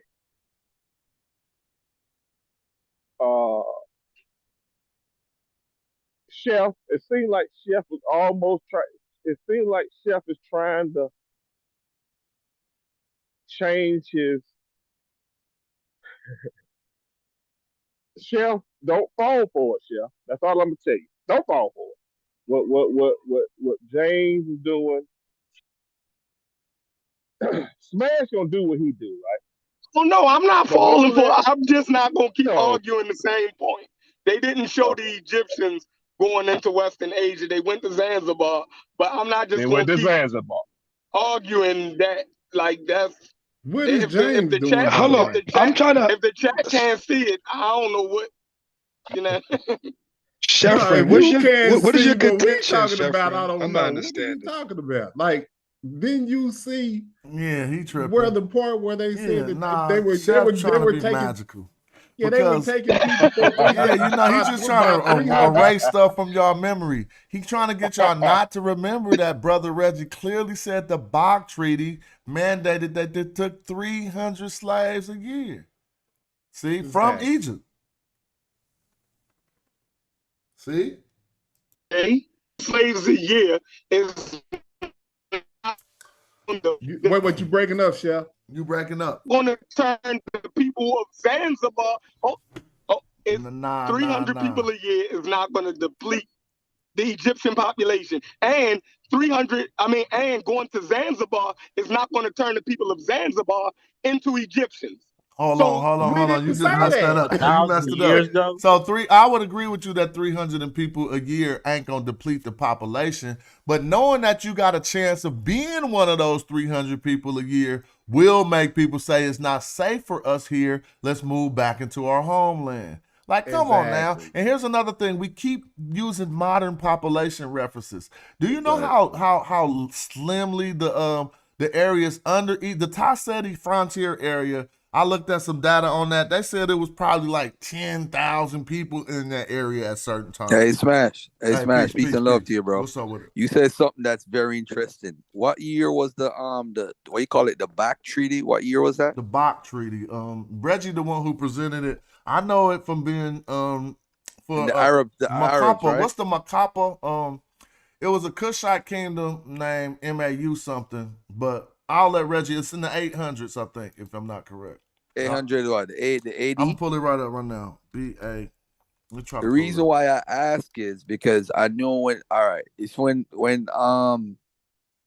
the information regarding that whole area at that time. By the way, peace and love to everybody on the panel. By the way, my bad. Pardon my manners. Peace. I noticed. What's up, family? I noticed something in the records that I have, right? Because there's a lot of people in different perspectives. So there's like a universal perspective on what happened when the Arabs came in. So it's like the slaves that they're talking about, most of the slaves they took early was the quote unquote Nubians, right? They was helping them. The Egyptians helped join the Arabs army and basically say, hey, you know what? You wanted the slaves, so they went and got the Arabs. That's the records I have. I don't know what they're saying now, but that's just what I've read for myself from the primary source, which is like around 150 years later, which is the closest I didn't want to bring that up, Garfield. I didn't want to bring. I wanted them to walk all the way. No. This is not a gotcha. Hold on, Sheffrin. This is not a gotcha moment tonight. I'm just trying to get clarity on the Baqt Treaty that Reggie's talking about, because I remember the Egyptians was helping Persians was in the army, Egyptians joined their army, and all like 9 different groups, bro. But I'm saying that's why I said the first time they went in, the Egyptians beat them up. They couldn't come in. But the second time, the Egyptians was celebrating because I guess they was beefing with the Greeks that was still there in the Byzantine Empire. Well, so I don't hear nothing to didisagree with, though. So I mean, no. What is your statements supporting? Because I wanted. No. It's not to fight. It's not a for or against argument. I'm trying to get clarity. Just giving additional information, basically. I'm here to fight. Right. Because the Egyptians, the slaves that they taken is not necessarily Egyptians per se. I'm just saying that they was taking the Nubians. That's what I'm saying. You saying the what time period are you in with this statement? Wait, real quick, Zoo. You got next. What time period was you talking about when you was I'm talking about when the Arabs took over in Egypt. Okay. That's what I'm talking about. From so that about time the 600s or something, maybe. He's talking about the Baqt Treaty. Yeah, no, I don't know if it's the Baqt Treaty. I don't know. That's why I'm asking. The Baqt Treaty took place later, Chef. You know, you fight first, and then you get tired of fighting, and then you come to a treaty. Smash. What's your email? What's your email? But I didn't want. I'm gonna put it. I'm gonna put it in the thing right now. Yeah, because what happened is this article. Hold on. What happened is a lot of people can talk. That's why what you said earlier on my show was important about the genetics and what that article said. I wasn't trying to fight you on that, because if we look into it, if we logical, bro, I'm telling you, you got some beautiful people in Egypt, bro. I'm not going there as no army and just gonna sit down and I'm away from my wife fighting some army and I don't sleep with a woman in that culture. It don't make sense. Oh, I agree with that totally, bro. That's what I be saying too. It don't make no sense. Even if we was warriors, imagine if we was warriors. I mean, I don't want to say nothing bad. I'm at house in my home, but you know what I'm saying. You a warrior, bro. Come on now. You might die. You might die before you ever see anybody else. Bro, I got these niggas gonna lose. I got medieval records of Jews trading, and they're writing letters to their wives in Babylon. I'm not gonna come home in 2 years. You might as well divorce me. So he now going around and sleeping with women and having children who wouldn't even be Jewish because it wasn't by the mother, because at that time it was all about the mother. But the point I'm trying to make is somebody's away from their family fighting, man. How many brothers who leave the country here and fight in Iraq and end up having children in other countries or Afghanistan or wherever? For some reason, people be like, that didn't happen. Like, I be like, how y'all telling me that hella soldiers came in, dog? And then they won. So the men gonna flee and the women gonna, we just gotta keep it real. It's like an animal kingdom. They won, but they never really fought to win because the Egyptians was glad to see them when they came in. So it's like the first time they fought, the Egyptians beat them up because they had the Magi and them helping them, or whoever they were, the Nubians them. Think So about they this simple came concept though. Think about this. Yeah. When But war, on that part, you're right. But I'm talking about like the Egyptians joining their army to go with them to other places. I'm not So mad they at didn't that. have to change arm. I'm thinking about this, and let's just keep being practical real quick. We know damn well if we was mounting the resistance, like let's not even think in the guns and shit now because it gets too technological. We just thinking when the repping don't even got that much range more than the bow and arrow. But we got to defend our people against it, right? Let us say we got smashed out, like it didn't turn out good for us. We know us as men do not have the option to remain in this new society. You know, they either gonna kill us or enslave us. But the women are different. The women are, I hate to say it, the women are considered a prize of the war, bruh. And everybody know that. And I hate to say it, that's why they literally attach the word booty to it. But people don't want to go there. There you go, bro. Because remember with the Hittite and the Ramesses stuff, they had to give up daughters, and the other people had to give up daughters and all that type of stuff. And that's how Ramesses ended up with certain people marrying certain people, and certain people in that culture married certain people from Egypt. So that's what happened. It's in the Bible too, bro. It's a part of the ancient Near East. You give up your daughters. Sometimes it's a sign of respect, and sometimes because of war and to keep the peace. So that's happening then, and that's what 3,500 years ago, bro. So what would have happened 800 years ago? So we got to be realistic. So think about this. How was Nubian queen able to enter the culture of 2023? I just was watching the movie the other night on Tubi, and the story he stepped out of was called Nubian Queen. We know all about them songs, but the Nubian man didn't enter culture or through any way is because of a lot of these things we talked about. Even Solomon wanted him a Nubian queen. It's because that's the leftover spoils. Like that's the good part about having war with some black people. Basically, you might get you a black woman at the end. That's the part people don't get, man. That lack of state representation that happened after that, I think, really changed the dynamics in the Mediterranean and the Near East in that era. You know something I don't hear you talk about, Smash. Go ahead, bro. I talked enough, but go ahead. I'm sorry, Brother Garfield. Can someone spell Baqt Treaty so we can research further on that? B-A-Q-T. Is it B? Okay. Thank you. B-A-Q-T? Okay, thanks. Yep. 7. Oh, that's the kingdom I was talking about, Markura. So we about to put. See, now this is the funny part. Because I just put that in the Google right when he said it. And they even say that with the Baqt. So now we got checkmate, chef. The Baqt Treaty literally say it, bro. Let me show you. Because this is the kingdom of the dudes who was the archers at the time. Hold on. I got the wrong screen up. Is y'all seeing What year was it? So let me go up. Is y'all seeing the wiki? Yeah, we seeing the Wikipedia. Yeah, we see the wiki. Now look, that's the Baqt. Now I'm gonna come here and click on the name of this kingdom. It says the Battle of Dongola. It was these Markura right here. Now, when we studied the Markura, and I didn't go into depth, I only did my limited wiki knowledge on them. But when we come to the bottom, you're gonna see they say that they was the archers too, that the Arabs, look, in 651, the Arab army invaded, but was repulsed. And a treaty known as the Baqt was signed to further Arab invasions in exchange for 360 slaves each year that lasted to the 13th century.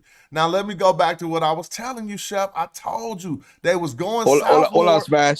Where were they taking the slaves from? Well, they would put it this way. Don't stop them. Let them go in all the way down there. They set up shop to take up all of Africa in Egypt. And only logic tells me that we know the black people were in the south of Egypt and beyond, right? So do we think they passed up the ones who was in South Egypt just to make a longer trek to get more water in their pottery? Like, come on, bro. If it was some black people, if they was intent on enslaving black people, and ancient Egypt had a southern black population, why would we presume they would not have started with them when we see they trek went southward? I think the Baqt Treaty, though, if I'm remembering right, I could go on my computer right now. It is attached to my Arab file. I am saying to you, the record says they take the 300 booty, but who are they taking the 300 from? Or did they consider all of Egypt this the that kingdom area? that they was taking it from. So these the people who had to supply them. right? Now look what they spoke. They spoke Old Nubian and Greek. Now when we go down to the map, we see how, now this is the Kerma bend right here. So Chef, everything I'm saying rings 100% true because look, first they tried to invade it, but they got repulsed, so they made a treaty. Because them dudes was too hard, but they still wanted more than 360 slaves. So they would go around these fools, wind it up in Zanzibar, and take slaves back up. Now, this is evidence to what I said, Chef, that their initial stock of Black Africans who was closer to them must have been depleted. As you can explain why a person would take such a far journey to get something that's sitting right next to them. Oh, let man, me ask. Hold on, Garfield. This needs to be dealt with. Like to, to sit there, we're talking about now. You already is at the point where you're saying that the Black Egyptian population is already depleted. Now we're saying that the Baqt Treaty was talking about people not even in Egypt, but the people had to come from down near Dongola. And y'all still trying to say that was the Egyptians being depleted out of Egypt and sent into Western Asia? Like, am I the only one on here? When it get to this level, you Man, be having God a hard bless. time Messed dealing with it. Chef. I think it got. I smoke, but look, when you smoke, look, when you smoke, you gotta train your memory, Chef. Chef, you gotta train your memory, Chef. To my comprehension. No, I didn't see. I said your memory. I said I smoke and I learned that I had to train my memory because I get into discourses like this and I might miss some really big details about the conversation that make me think everybody tripping. And then I'd be like, oh, damn, I just missed that one point. And that's what I was saying may be the case here. Now, the point you may have missed is that I pointed out that they took Egypt from the Romans, the Byzantine Empire, right? So what we talking about is this encroachment upon the Black African population actually started before they got there. And Romans was strict on their slavery. I got the documents about how many Egyptians they was putting into slavery. You see what I'm saying? Actually, matter of fact, if we go to the sack of Thebes, they say they took 30,000 people into slavery just from the sack of Thebes. You feel me? And so before this time period, when I talk about this depletion of the stock of Black Africans who they made into slavery, a lot of it occurred prior to them as well. And still to this day, after all this, we still see that the Southern population is Blacker. So to this point, you're never gonna say they was just all the way wiped out. It just was encroached upon so much that it changed the demographics of what we know as Egypt. But why is that so hard to comprehend? That's the billion-dollar question. Why is it so hard to comprehend? I'm not questioning none of y'all comprehension, right? Because if that's the case, I could, but like y'all constantly do that shit. Like, yo, you reading the screen, bro. This is experts talking the whole day. And you can't understand nothing talking about.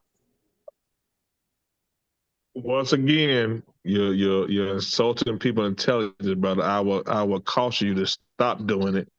And it's okay if we may have, you know who it is. We may just come to a different conclusion, brother. You don't have to insult people intelligence. How can you come to a different conclusion that the paper came to? The paper came to a conclusion, but you're going to come to another conclusion? So you're saying that a paper, everything that's on a paper is right. Brother, you have to... Put that thing now back you're up making there, talking about how they change, yo. Now we're going to create a ridiculous argument. Oh, no, it's a whole book. I'm just asking you to refrain from insulting people intelligence, bro. That's all I'm asking you to do. Don't make a horrible argument based off of what you're saying. Just stop. Hey, when you convene, hey, Thunder, hold on, let me chill with Thunder real quick, good guy. Hey, when you convene with your man's Garfield one-on-one, I know he right here, but we having fun. Tell him it might be wise to just, you know what I'm saying, go back to Jerusalem or something, because them boys, and I'm telling you, them boys got them arrows, and it's only one chance you're going to get to hit this path because they coming. So make sure you convene with the good brother. Let him know, man. You might want to find your way back to Jerusalem. I have talked to Garfield off the air. I have not talked to you off the air, but we've talked. His path is set, and I'm done with it. Well, I did my job and try to bring on some real talk though, and let's stay economic with it.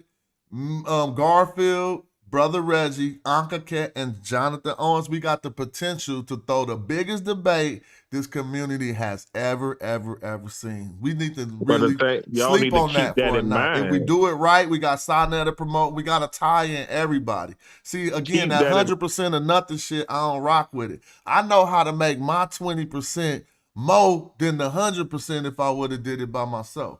You see what I'm saying? Keep that in mind when you're proceeding, my brother. That's all I'm asking y'all to do. Just keep it in mind.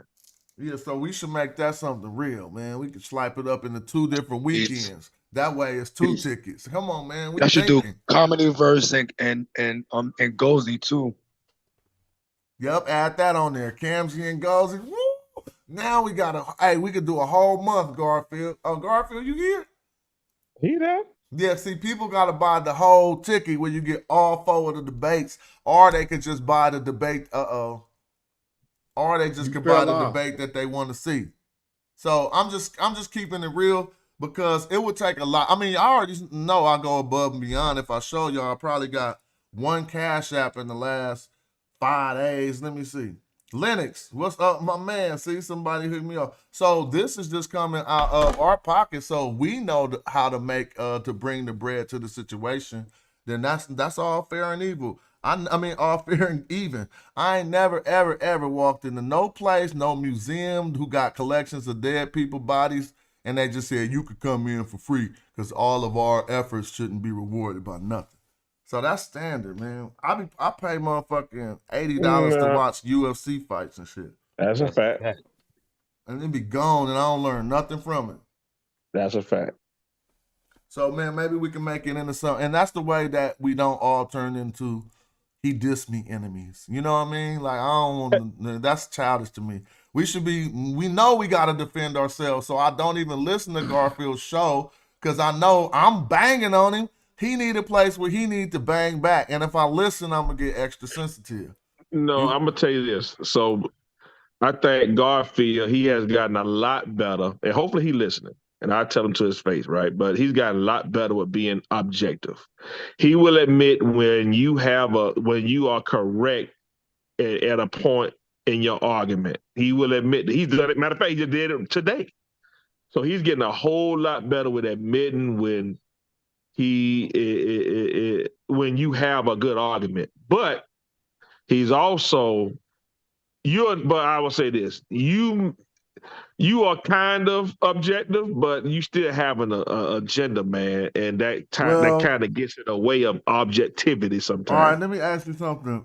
Because kind of objective almost seems like an oxymoron, you know? Because when I'm not being kind of objective, that means that I'm not objective. Listen, you're objective in certain cases. That's all I'm saying. All right, well, you just think that I got a presupposition or that I presuppose that the ancient Egyptians was black and I didn't arrive at that after scrutinizing primary sources and no, documentation. I'm saying if you heard things that counter it, you wouldn't accept that. You would counter that counter. Because the shit be wrong. I mean, See? so there you go. Here go the thing. You're supposed to counter misinformation with good information. So when we just had a brother that come on here and insult our intelligence and say that we see it on the screen, so we can't argue it. He wasn't insulting your intelligence. He was telling the truth. Look, we all read English. Yeah, you just got to deal with fact. Thunder. We all read English. Y'all know me and Reggie didn't make the TLA. And when we go to the word of scrutiny, it say big black man. Like, how the hell is you getting around that? So especially, and you are a big black man, so it represents you. When they said big black man, they're talking about the color of their skin. That what you thinking? So are you telling me when so you saying a big black man is a man from the Fayum? I'm willing to entertain that, but no, that they talk about physical appearance because in the text Aset says and Aset and Nifis, they say we coming to you great black in your name, Big Black. Now, the one that scholars consider the part Big Black for the name, they consider that part to be maybe that's talking about the area. But when they say we're coming to pick you up, Great Black, they So say when he's they said addressing the black Pepe. land, they meant the land with. Listen, y'all gonna have to have some better. You're Thunder, gonna have you to gotta be. do more You're research gonna have to if you think be you on your understand what's going game. on, bro. You're gonna have to be on your I'm A gonna fall game. back. Thunder. We're You gonna just let talking, Thunder okay? and it's Thunder and who is that talking to Thunder You're right gonna now? have to be on your A game when you're talking this black stuff. You got to be on your A game because we got too many references to black, not referring to their skin. Zoo handle Thunder, man. You can knock Thunder down. Hold on. Hey, I show think it, it went Thunder. up. It Hey, went let's all hear the from way Zoo. up Let's his hear from head. Zoo, and Hey, then we're show gonna what you hear from talking the about. last griot, please. What you want me to It show? showed in that instance how it was talking about two different things, and it Hold ended on. with Somebody big asked me black want to show. They man. want me to show something. What y'all want me to show? You said there's numerous of time they use black and they didn't mean the people, right? No, the color of their skin. So Yeah, you're show saying that. that you don't agree with that? I'm saying that they have plenty instances showing they saying talking about the skin. That's what I'm Listen, saying. are you arguing what I said, brother, or what are you doing? You said they don't have it. They don't show it, right? Okay, say what I get. Say what I said again, and you're gonna show how your Hey, argument James, is. host for a minute. I'll be right back. Sorry about that. Hold on, James, yeah. host for a So, minute. I got you. what? I got you. Show So many what I instances said was there when are they saying cases black in and they're not which, talking about the skin. That's what you said. right. So are you Right. arguing that? I'm saying show it. That's what I'm saying. I'm asking you, are you sure? I'm saying show it. I don't want to talk. You know what I'm saying? Just demonstrate. No, I want you to. I'm putting the showing, but I said, are you arguing that? Hey, I don't know. Show me. All right. So No, when they he's say not eat the arguing that. black, Yo, Thunder. so when they Thunder. refer to, yes. He's not arguing that. There are instances where chem doesn't mean the color black. We know that. No, So don't show those I'm with examples. you, but my brother is pressing it. I have no clue why. No. But He knows. we can entertain him. There are chems that do not mean black. Oh, He already okay, knows okay, that. okay. So don't just Okay. show that example. What Okay, he's trying okay. to say is that we have a method for distinguishing which chem means black and which one does not mean black. Exactly. So this But has so- been You already know dealt what with. it means, yeah. We know that, but that's what I'm asking. What was he arguing about against me? Was he So arguing that what's that the is not the sense of case? bringing that then? So what's the sense of bringing that if we can distinguish what they mean? What's the sense of saying that? So when they said the great black, were they talking about his skin? Oh man. Well, they No, talking don't about all a men. person. Hold on, Don't all Listen, men. man, hold on, y'all. Oh my Well, God. when they say the great black, when they say the big black man, are they talking about a human? Pan-African. Are they talking That's a about a good point there donkey? too. Are they talking Are about they a talking about a bird? Are god? they Right. talking about a So dog? When they say the big black man, are they talking what about I'm a saying, human? this is my point. I'm not saying this to be argumentative. I'm telling you, when we're talking about arguments, you got to if you don't But hear it's obviously not to cut you off, Thunder, but it's obviously a petty Yeah, let point. me They're finish, obviously bro. talking about his physical appearance. Are you gonna let me finish? You let him finish real quick. Yeah. So when we're talking about just in that one instance, we can go on and on, but in that one instance right there, if you're gonna say that the great black, that means the color of the skin. Number one, you got to prove that. Number two, He already did. I mean, okay, no problem, no problem. Let me ask you, have you This is been what I'm watching? saying. This is what I'm So, saying. hold on, man, slow down. Have you Listen been what I'm saying. watching the last couple of days of what Smash has been? Oh, I need to watch the last couple of days. Excellent question. Yeah. Excellent Okay, question. no Even not the problem. last couple of days. The whole of last year was dealing with this chem word. If you don't know, the whole Yes, I of agree with last that. year we That's started correct. with whether chem is riparian or black, not Yes. even thinking about the people. So with So Kim, we went an with Kim, entire year. when So they're saying we are that there was a here black with that land, background knowledge. We are so here Kim, today with that background knowledge. So Kemet means the black land, right? I hope Garfield not coming to the debate with the argument he was espousing right now. Yo, leave Thunder at home, yo. It can mean Leave them Thunder both. at home. So Kemet is a black land, right?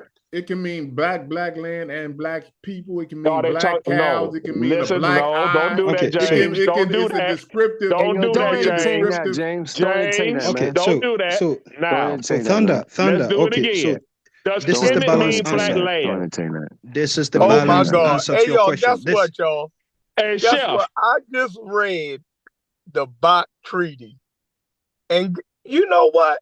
I'm going to just get off of here because Pull it people up, Chef. question, Don't do that. people Don't do question that. my intelligence.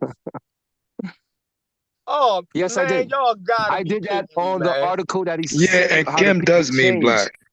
You know what I'm It saying? does Y'all mean black, gotta but be does kidding Kemet me, mean black yo. land? No. Well, Saffron, that's a separate issue. We Hold talk on, about man. the Does treaty Kemet later. mean Yeah, black let's deal with the land? Why y'all camp. keep running from Okay. that? No. Thunder. What you Yes, are asking can. for us, It can you are mean I black asking asked whether a land, there's a yes. simple question. Does yes. Kemet Yes, mean black yes, gonna it land? can mean determine black it for land, one yes. thing, Hey, and Wait. James, when does you Kemet put it, hold mean on, black land? just Yes or like It's you a no? can trick put it in. question. It's a Hold trick on, question. Oh, James, now this it's a guy. trick question. All right, But there it you go. Listen, can So be. Thunder, no. go ahead, Give me what a Chef. you second want to us to answer. say? Don't worry Thunder, about you it. want us to say You know what? something You that just you said would it. go and search on the internet and it will say You just otherwise. said it. You just said No. it. Listen, Thunder, what we can tell you that it's likely to mean black land than Does whatever they are saying out there. It's more okay, cool. likely Does to that mean mean black that the land. land was black? No, it could mean that the people are black. We know the But it could mean period the land that was they black start. too, right? It could mean that too. Okay, Literally good. could mean that, but it's not far-fetched Exactly. to say the So people were black how do you because determine which one it means? the people went through a process from changing what they usually call their country to calling a Kemet. They had a civil war. They had all of that. So we have a social context as to why we think it's likely to be Why we black, think. Exactly. which reference.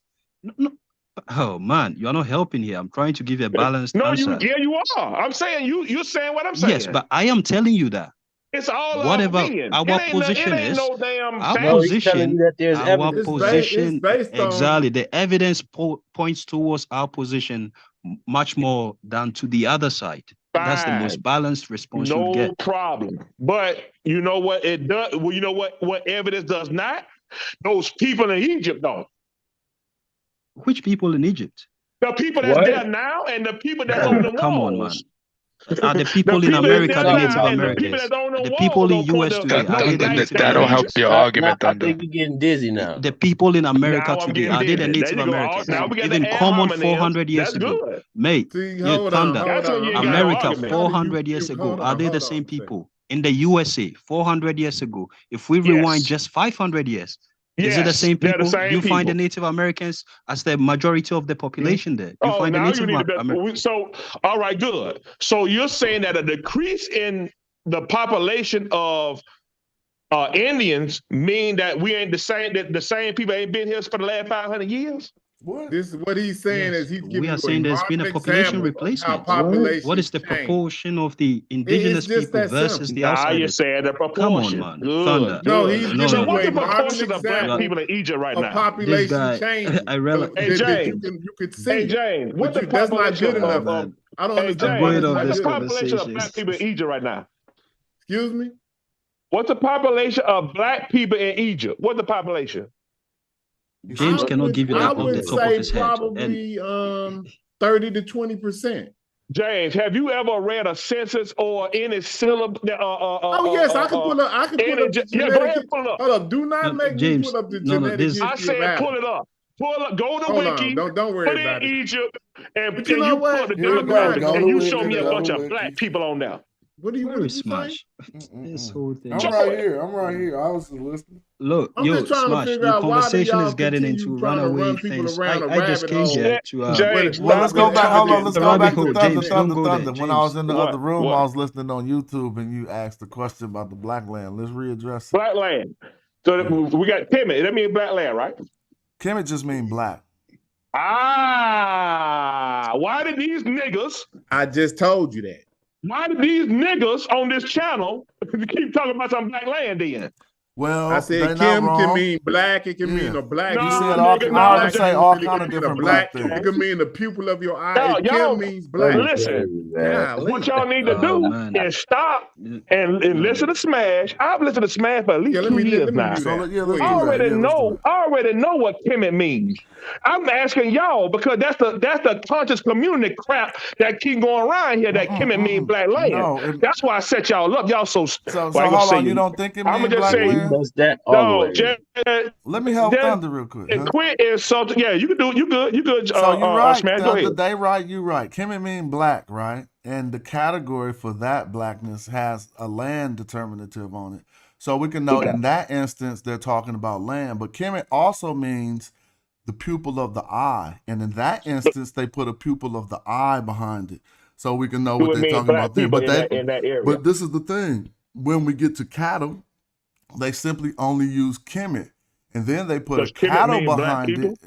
Check it out. You gotta feel the analogy. You gotta walk with me slow. So when they talk about the land, get to that. Yeah, I'm about to get to it in the next one. When they talking about the land, they just put Kemet and they put the category with the determinative. If they're talking about black leather, they just put Kemet and a category with a sack of leather. If it's about the black of the eye, they put a eye. So why would we think when they say Kemet and then they put people that is not a reference to the people? Because people want us to believe that there's only way to use the type of a term called a nisbah. But if we notice, Kemet isn't a nisbah. It's not Kemet-E. Kemet-E would be the nisbah. Kemet is simply an adjective being used as a noun, and at that point, it doesn't take these other modifications. So based on what you're saying that the black, when they reference black, the black on the pupil, they were talking about the color of the pupil. The black so of when the they eye. reference the black, when they reference the black of the land, they talking about the color of the land, The right? black of the land. When they talk about the black of the cattle with the same term, they're referencing the blackness Are of you the saying cattle. that the land of Egypt was black? Certain areas were, and it was the same yeah, land we that gotta Canaan, move on. like just real quick, Smash. yeah, certain areas were, and it was the Okay. same land that Canaan molded man out of. So if Exactly. Canaan made man out of black land, then what would man be? What noon? What did who noon? You said noon. Canaan. Noon. What You see happened? the problem with this? He doesn't even know. You said who what? Canaan is. Canaan, so the ancient Egyptian story is that, let's check this out. This is going to be good for you. He done missed the whole. Because I know I'm going to start from the right? Christian Right. perspective for you, We babe. were learning Chef. here Hey, check when this this guy out. entered. Bruh. Hey, hold on. Let's go back to that. Don't speed past that. You say you based your assessment that the black land Damn idiot. was in reference. Stop, James. Was in reference to I'm gonna say I don't even. Is that a story you're talking about? Is Yeah, that it's real? called It has to Canaan deal on the with their potter's wheel, theology, but let yeah, me break it down for you. Let's go into something you might Okay. understand better. Let's Yo, go check into this out. the That- Christian tradition. And so you know who Adam was, right? Yeah, There's he gonna no love hope with this this man. guy. Hold on, There let is me no do hope this. here. Smash, there's no hope. Don't do it. Let me come on, If you so follow Thunder. this So thing- who was Go Adam ahead. in the Christian Hebrew tradition? Adam. What you mean? Who was it? He was the first man. He was the first man. Okay, and so how did he get on the earth? He was created from the sputum of I would say the Holy Spirit or something like that, right? But no, the breath was there, but he was created from No, the we got the soil, breath. the I'm talking about firmament, from the form, how he firmament, was from the formed. soil, right?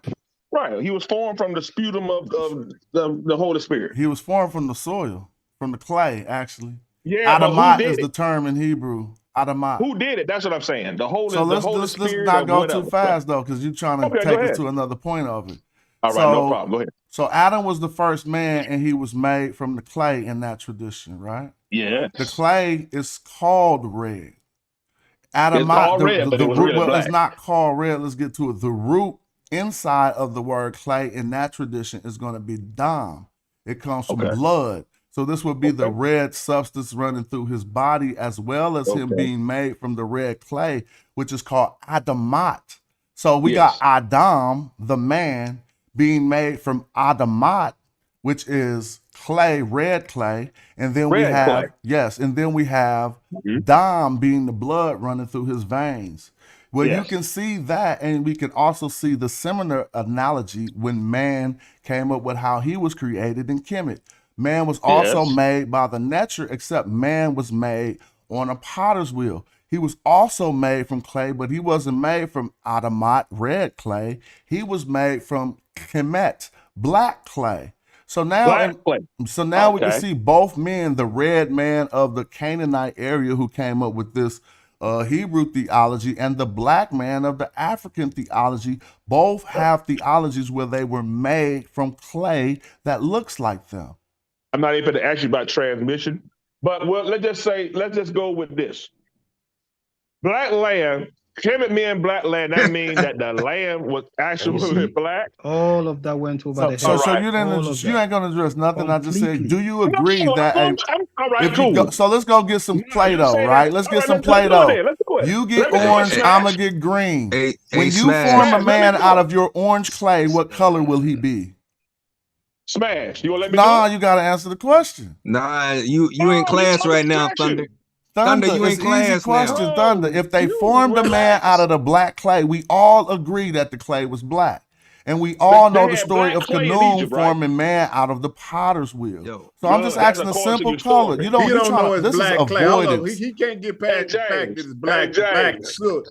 Hey, James, let's slow walk. Okay, so he can understand because he's like he can't get past that it could be possibly something called black soot. They got black clay in Egypt. Now you're basing this black land off of the story. I guess it's a creation story that you just brought up. No. I'm not doing that. You got following me. And then you're gonna tie that to Adam. So you're saying that so now you're saying that the writer got that from the writer. No one said anything like that. What I said is in both men's cosmogonies of how man was created, or rather, they both reference to the soil that looked like their skin. In both traditions. So if the question is, if Khnum made man from the black suit, what color was the man, Thunder? The color. Hey, you know what? You gotta say it, Thunder. You gotta say it for the people. The man was black. Okay, according to the story. You need to put bells and whistles. No, we need to not say nothing. We gotta let me get the sound bite. Let me do it again because I need the sound. Thunder, and you need a complete system. If the Egyptian man was made of if the Egyptian man was made of the black silk from Khnum on the potter's mill, then what color would the Egyptian man be? Now, do y'all want me to do the sound effects I just did before? Yeah. I can do it. Yeah. All right. The man was black. The Egyptian man was black? No, let's go with the man that was created. This is the Egyptian story of how man was created. The man that was created was black. but so he created. They created a Sudanese man or an Egyptian man. We're gonna go with the color of the skin. I don't know what their nationality was, but let's stick with that. This gonna be fun, boy. If you Garfield back up, Garfield back up, this gonna be real easy peasy. Yo, Thunder. What? Look, man. The reason we know the Egyptians were black, it's not just from the word. Oh my Jesus! Let me ask you a question. Let him speak. Let him speak, Thunder. Let him speak. All right, I'm gonna let him speak. Go ahead. It's as if you think if you can put the word Kemet into question, it would make the foundations of Black Egypt questionable. But there are a number of factors that we look at to come to that conclusion. Okay. I mean, you should know this. We think often. Can you give me one more? If, hold on, Gozy say Egyptians had different creation myths. Yeah, they did, but check this out, Gozy. In every creation myth, they came from something black. In the Khnum myth, they came from the black suit. In the Ptah myth, where did they come from, huh? They came from the mound, the primordial mound, okay? This is represented by the black silk still. When we go to the Memphite, that was Memphite. When we go to the Nunum, the one that Reggie always do, they came out of the blackness of the primordial waters of Num, bruh. So it's all ubiquitous. Yeah. Yes. Okay, Thunder, you asked me a question. Ahead. Can I give you, you said, apart from Kemet, what else shows the Egyptians were black? Yes. Now, often when these conversations are had, we feel as if everyone has the prerequisite knowledge. Your own, grandfather, I would say, because I'm not based in the US, Asa Hilliard presented a framework for analyzing Kemet. The same one similar to one that Diop presented, where we look at the accounts, the testimonies from previous historians. We look at the language, how they depicted themselves, and other elements. Let's start with the testimonies presented by historians before our time. In those testimonies, they describe the Egyptians as black, and some of them describe them having curly hair. You said historian said that? Yes, historians said that. Which one? Who said that? Oh, you think you get me? Herodotus said that. Herodotus is one. All right, yes. Go ahead. Who else said it? Yes. Diodorus Doesn't of matter. He Siculus give you tells us. Herodotus. Diodorus tells us that the Egyptians, according to them, came from Ethiopia. And mind you, Ethiopia is not the country we call Ethiopia today. So Ethiopia is the southern part of Egypt. He mentions that according to the Egyptians' narrative that he knows, they said they came from the south.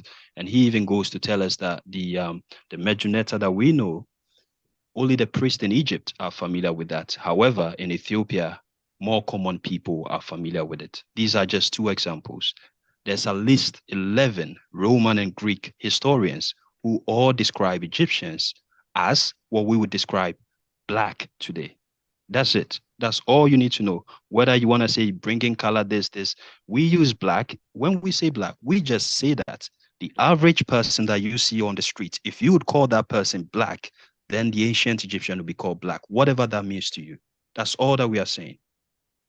So don't say someone is bringing color into this or that. Smash, the reason I came here today is because I saw your presentation yesterday on the mummies. I think you were talking about the reason why they had to add the element to the mummies to darken their skin to make the mummy look similar to Osiris. Are you there, Smash? Yes. Can you hear me?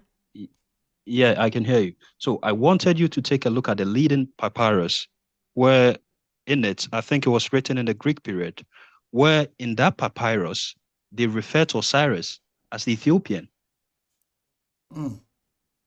Oh, yeah? Which is similar. It's yeah, man, you can search on the internet, the leading, it's spelled Leyden, the leading papyrus, where it's about magical spells, like some of this papyrus, where there Osiris so what did they refer to him as again?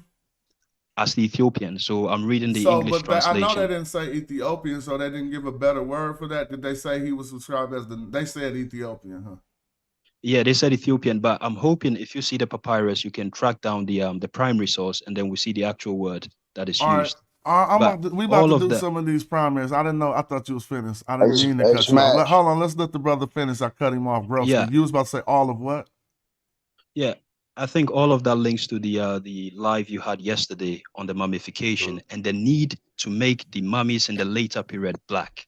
So if indeed they were becoming Osiris, and this papyrus is describing Osiris as the Ethiopian, then it leads to reason to believe that in those later periods, in the psyche of the people there, they can distinguish black people living in Egypt as Ethiopian, and then think of Egyptian as something different in the later Greek period. I don't know if you get what I mean. Yeah. Thunder, don't go nowhere after they finish doing. I got a question. Let me add this before it goes. You go and hold on. Hey, Lugal, what you trying to do? Hold on. Because you should just come in, Lugal. We got the people in the building. So if you can, Lugal, we want to talk about that. Come on. We was about to get it in a little bit later. And so we're gonna just segue after that. They Smash. I was gonna say on that mummification and that asphalt Menin thing. We got some documents and some traditions that could really support that in West Africa. So real quick, I want to do a few things. Hold on, y'all. Don't mind me for a minute. If we can get Lugal, Key, Engi, Key, Uru up in here, yeah, we're gonna talk about this black land from another aspect. And again, I don't want to give up this presentation, but I'm going to preamble it and segue into it from the stuff we're talking about now over to when he get here. So check it out. Here's one, because we always in the Bible say Jesus was black, right? Because his skin was brass and what they say. But here we go right here. Your skin and your body are made of Upper Egyptian brass. Quite interesting. This is in the Song of Isis and Memphis, okay? Now we color brass. See, there you go with color brass. But when you use it in your Christianity, that's the brass that's going to make God black, Jesus black. Huh? What color is brass? I don't know. I'm just saying I compared it with y'all doing that in Christianity. Hold on, let's hear from Gozi. Let's hear from Gozi. What's up? I was gonna say, show the audience the color. Show the audience the color of the Egyptian brass, so they can know. Because you don't want to. I don't know. I don't know the color of the Egyptian brass. I just was saying. Look, I was saying this. I was saying this. Listen to what I said. Feel me real quick. Didn't I say, ain't that the color that y'all use thunder in Christianity to say that God was black? Ain't no Christian said that. Ain't no You Christian know said you that. Christian, bruh. That's a Hebrew Egyptian Israelite. brass. So you telling me when you read the verse about Jesus being made of brass? Jesus was black. Ain't no Christian said that nowhere. Hey, Smash, you know the we say Christian and Jesus wasn't white. Hey, Smash, you know the upper Egyptian brass is still the same color as the Saidi people there. They have that color. I don't know. What color is that? Yeah, I know. What color is that? He can just say that and be clean. Nah, upper Egyptian brass is hella dark. Google don't work and go. See, I could just say, nah, upper Egyptian Google work when he wants brass to work. is dark because we don't give no sources. Thunder, why are you talking over everybody, man? I mean, all you got to do is look over nobody. Hold on, though. We're going to address the tears of Ra that you said in the chat, Gozy. So give us your analogy on that. Oh, well, I was saying is different gnomes had different stories, and you were absolutely correct. In the potter's wheel, when Khnum formed man, they came from the black soil or the black soot that was used. Let me ask you, Gozy, if Egyptian man was made from the black soil, what color was Egyptian man? Black. No. Hold on. Again. No, that's an easy answer. No, I'm trying to answer your question. Listen. Let me just say it. I'm trying to say it in an organized way because I don't want to mislead the audience at all. That's all I'm trying to say. So again, different gnomes had different stories. So in one region, you did have dark-skinned people, and especially in Upper Egypt. In other areas, you had intermediate people, intermediate skin tones. And in Delta, you had a different skin tone. So what I'm saying, I'm not going to play, for me, I'm not here to play one zone to act like that's the absolute country. But here's the thing. I'm with that.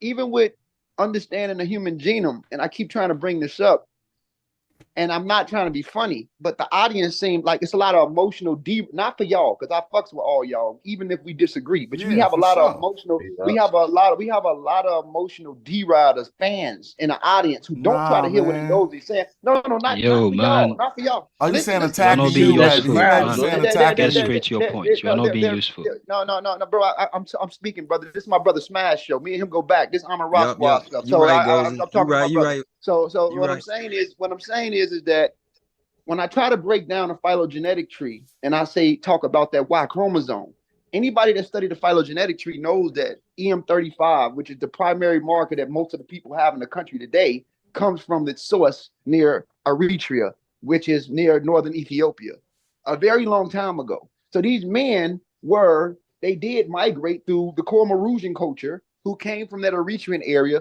who brought EM35 up there. And after EM35 went up there, they went through later downstream mutations from EV68 to EM78 to EV12. So my thing is that nobody can deny that element that's aboriginal and indigenous to that zone, which shows their predecessor paternal lines coming from indigenous Africans, and not just indigenous Africans, but people that was in the South that would have been dark skinned. But what I'm trying to say is that because it's a country, and again, brother Smash, you represent one element and you bring that element from your argument, but we're talking about the whole country. You're just one element, and all of the stuff that you've been reading, I heard you the other day. I follow everything. It always says a element, a component, a piece, but they always talk about these other groups of people surrounded by them. Even when y'all brought up those heads, the heads that y'all was describing, you guys were really showing just one. No, I saw four. So what I'm saying is, but the other heads show different phenotype that look distinct from the one that's predominantly used by. I'm not mad at that because the majority of people know that they're there. Real quick, Gozy, it might seem one-sided, but the thing is, I'm talking about the people who speaking against the people who exclude that. Like they wouldn't have shown that one reserve head. It would have shown all the others. But my thing is, I want the audience to know nobody.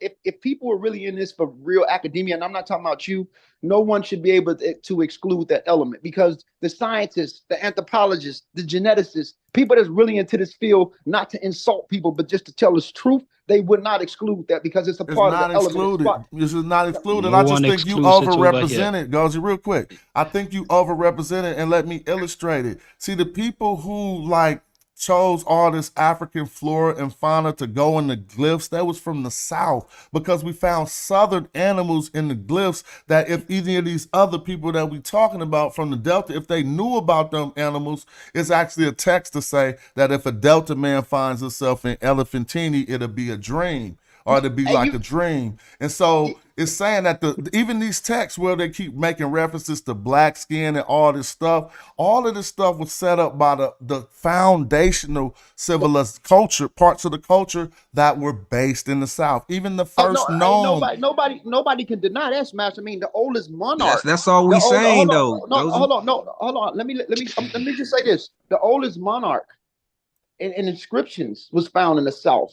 Nobody denies it, but because the Delta is one thing. At one phase, the Delta was dry, so no one speaking of that. Most of the flavor comes from the South. But what Ngozi is trying to say is that around that northern Sudan area, in the upper Egypt, and even upper Egypt, you had back migrants that came there a very long time ago, and they were also darker skinned. So that does not, it shouldn't exclude the elements that came from somewhere else prior, before the inception of ancient Egyptian civilization. So even those populations that back migrated, like primarily, like I bring up the Natubians, and you read that yourself, right? They were also distantly related to an ancient North African population that drifted into the Levant, mixed with the Cambrian population, who came from something called the Agrigetians, who split from early Assyrians, ancient ancestral North Africans. So even those populations that was going backwards and forward a very long time ago, right, were also would have been darker skinned, right? So even if it did come from the South, my whole thing is just explaining the diversity of Africa. I don't even care about the skin color. That's Ngozi's whole argument. Okay. It's not so about Ngozi, I have one question. One more, I'm almost done. I'm almost done.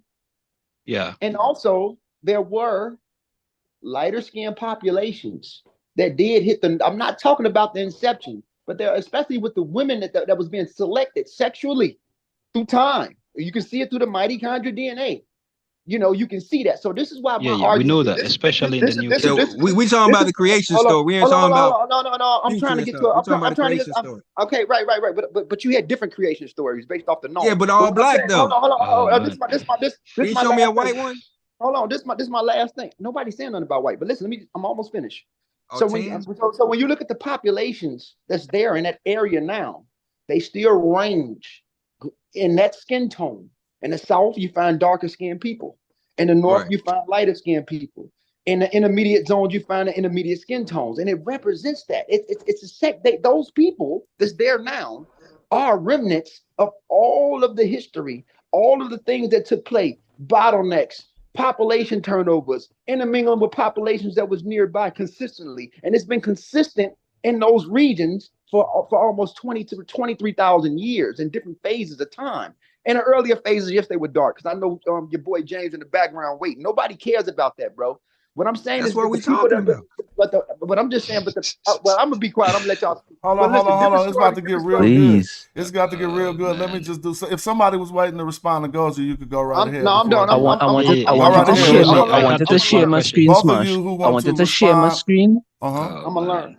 I wanted to share my screen because he was talking about the Saidi people and the Upper Egyptian brass, and there's a very beautiful picture on Wikipedia that I wanted to share. Okay, so we're gonna let you do that. Then we're gonna hear from my other brother.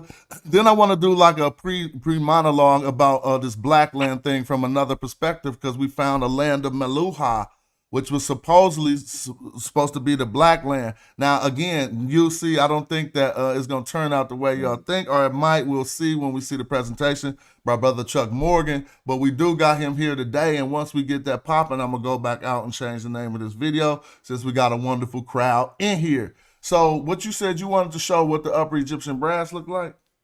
There you go. Well, not the brass, but the people, the Saidi people now, boy. No, brass does come in many different colors. The more you polish it, I think the shinier it becomes and that kind of stuff. So all of this is brass color. That's all alabaster, of these here is family. brass.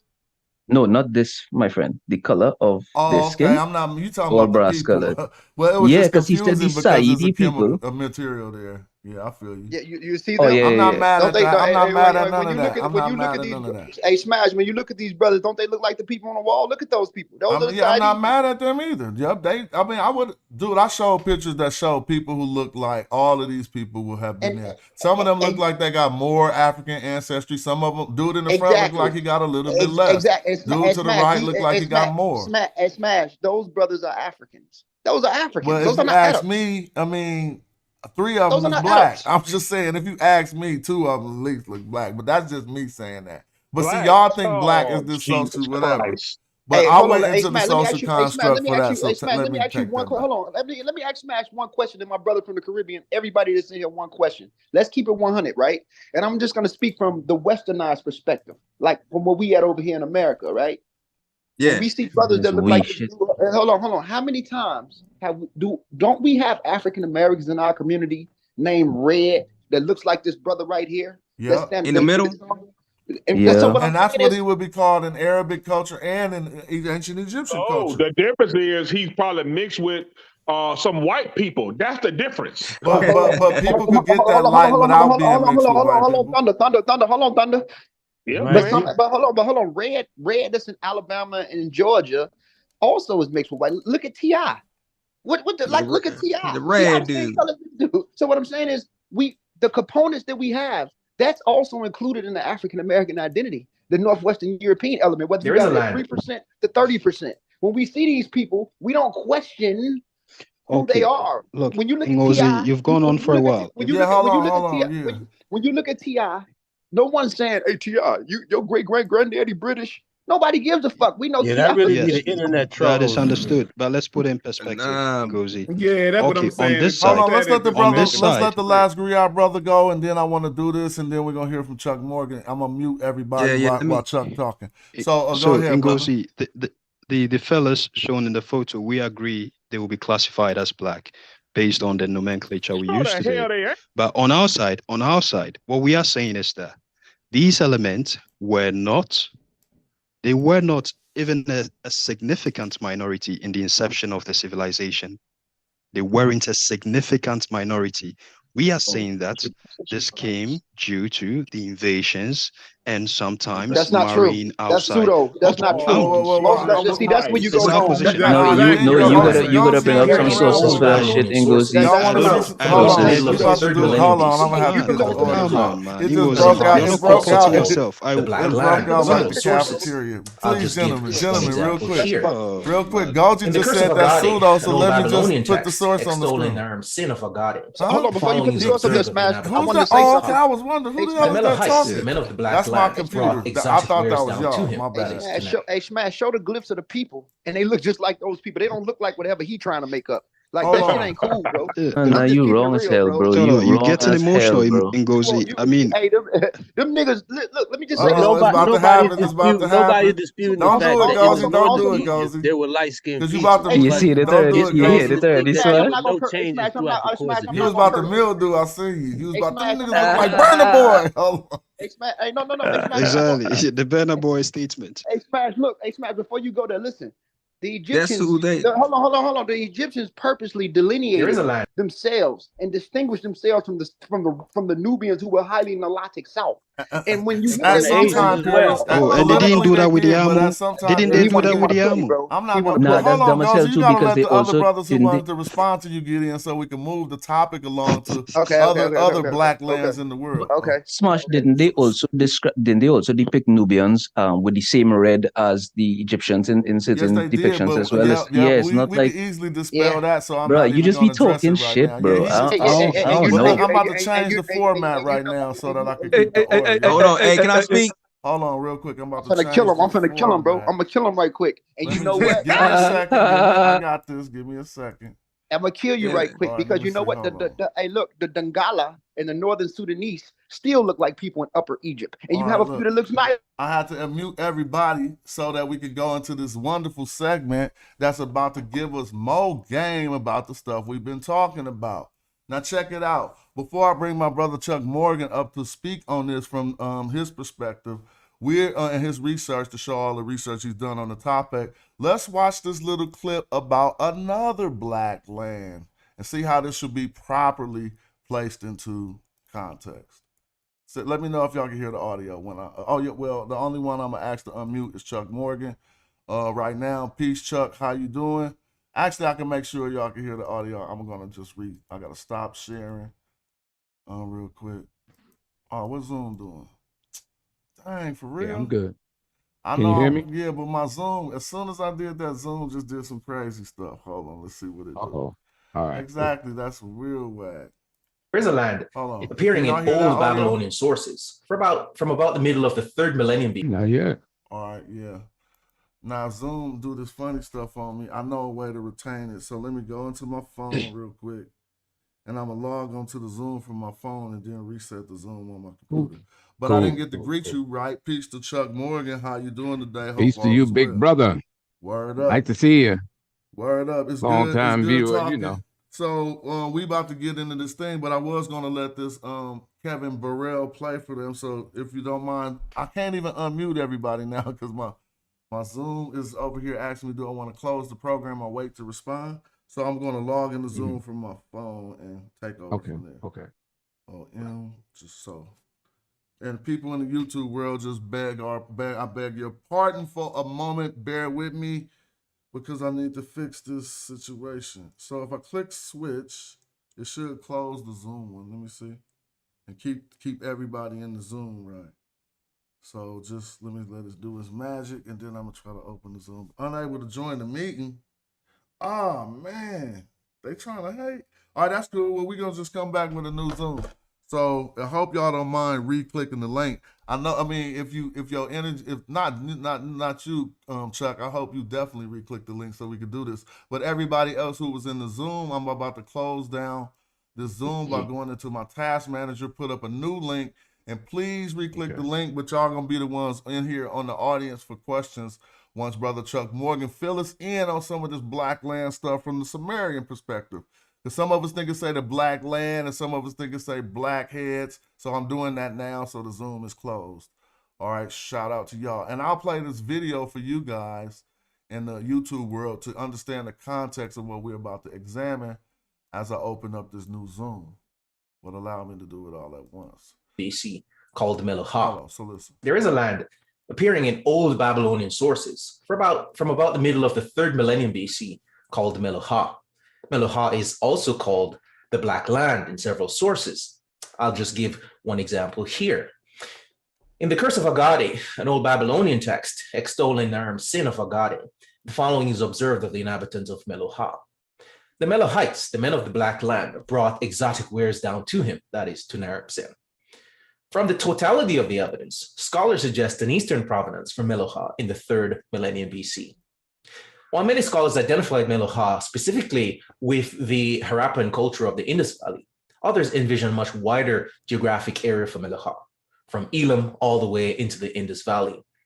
I.G. Gelb, for example, says 4 pieces of evidence based on conquests place Meluhas close to Mesopotamia, specifically in Iran, east of Elam and Ansab.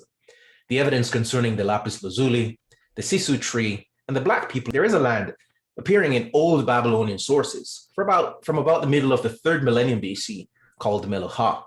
Meluhas is also called the Black Land in several sources. I'll just give one example here. In the Curse of Agade, an old Babylonian text extolling Naram's sin of Agade, the following is observed of the inhabitants of Meluhas. The Meluhites, the men of the Black Land, brought exotic wares down to him, that is, to Naram's sin. So y'all hear right here, Kevin Burrell claim that there is another the Black Land named after the people, and this would be Meluhas, all right? And so what we about to do is hear from my brother, and we got somebody new in the chat, so we're going to let him speak while everybody get in here. And we're going to see what's up with this other land of the blacks, and then we'll get right back to that. So if y'all don't know, Chuck Morgan been getting it in for a long time. He's I would say he's the Assyriologist amongst us. When y'all hear people talking about Sumer and stuff, none of them are drawing on primary sources and ability to read the language like our good brother Brother Chuck Morgan has been. And so what I'm gonna do is I'm gonna take the format back to how I had it for a moment, if y'all don't mind, just for his presentation. And I'm not gonna allow people to unmute themselves. And I'll just simply ask Chuck Morgan while he's doing his presentation. Allow participants. All right, cool. Let me see. Did I mute everyone? All right, cool. Now, Chuck, you there? Can you hear me? Yes, I can hear you. Peace. What's up? All right, hold on. Give me a couple of seconds. Let me get my thing together. Ain't no problem. I'm just gonna keep briefing people. So if y'all heard that video, what Burrell was saying is that this other land may be a black land and have something to do with the people. Now, like I was saying, Chuck Morgan does primary research in the original language, and so he's one of the best amongst us to let us know, even about the terms something means black heads in Sumerian for Sagiga or what have you. In order not to give away anything you want to present, if you're ready, I'll turn over the floor to you. All I'm trying to do right now is just mute everything because I have a multiple of windows open. So if can you hear me clear? Yeah, you're very clear, and all of us are muted out. And once you start, I'll mute out, so you shouldn't have no background. Okay. Let me just make sure you can share your screen. And yeah, so let me just put out some baseline questions and just let the people know dealing with. Did you hear anything that we were discussing prior to when I seen you in the chat in this video? Not really, because I just came in and Okay. Well, it was kind of like on this subject actually. I was just detailing how the black silt that man was made from in the Potter story of Khnum would have rendered that man black, and they have the similar tradition with the Automat in the Akkadian languages or in the Hebrew languages, where we get back to Dam, DM for blood, and Adam for man. I just want to ask you before we get in there, are there any other Sumerian or Akkadian cognates with Dam for blood or Automat, or do you see Automat being incorrect for red clay, or are you familiar with these terms, or what say you? I did a few articles on that. I would have to pull it up because I don't really remember. Because I think it was I think it was Dr. York had put out some information like that, and he tried to connect something out of a Sumerian regarding Dam as being blood or red, and then I forget what the name, which article it was, but I can pull it up. And I just demonstrated how we don't find that in any of the Sumerian lexical definitions, nor do we have any context where that same pattern. Now, as far as Akkadian is concerned, I'm not sure because that's not my area yet. Starting January, I'll be taking classes on that. So I can't really go too far other than just relying on numerous dictionaries from Akkadian experts, linguists who specialize in that area. Okay. Well, that's about the best I can do as far as right up. Thanks for that. Well, again, we know what we know about the black land from Egypt, and some say it got to do with the people, some say it don't. It's an ongoing conversation. I would like to get your perspective on this black land. Is it called Meluhas? And I'm gonna mute out, and you got the floor from now on. It's on you. Well, let me find. I need to be able to share this. Let me pull up so I can share my screen. Okay. But because Meluha, because if you see it like in the English spelling, that E makes the ah sound, as they will have it in Sumerian language. So we say Meluha because that's actually a Sumerian word that was applied to the people that they identify in a particular area, which we'll go into. And I think after the presentation, I think it'll be pretty clear. I don't think there'll be much ambiguity regarding that. And not to take anything, of course, not to take anything from the esteemed PhD brother, but I do have his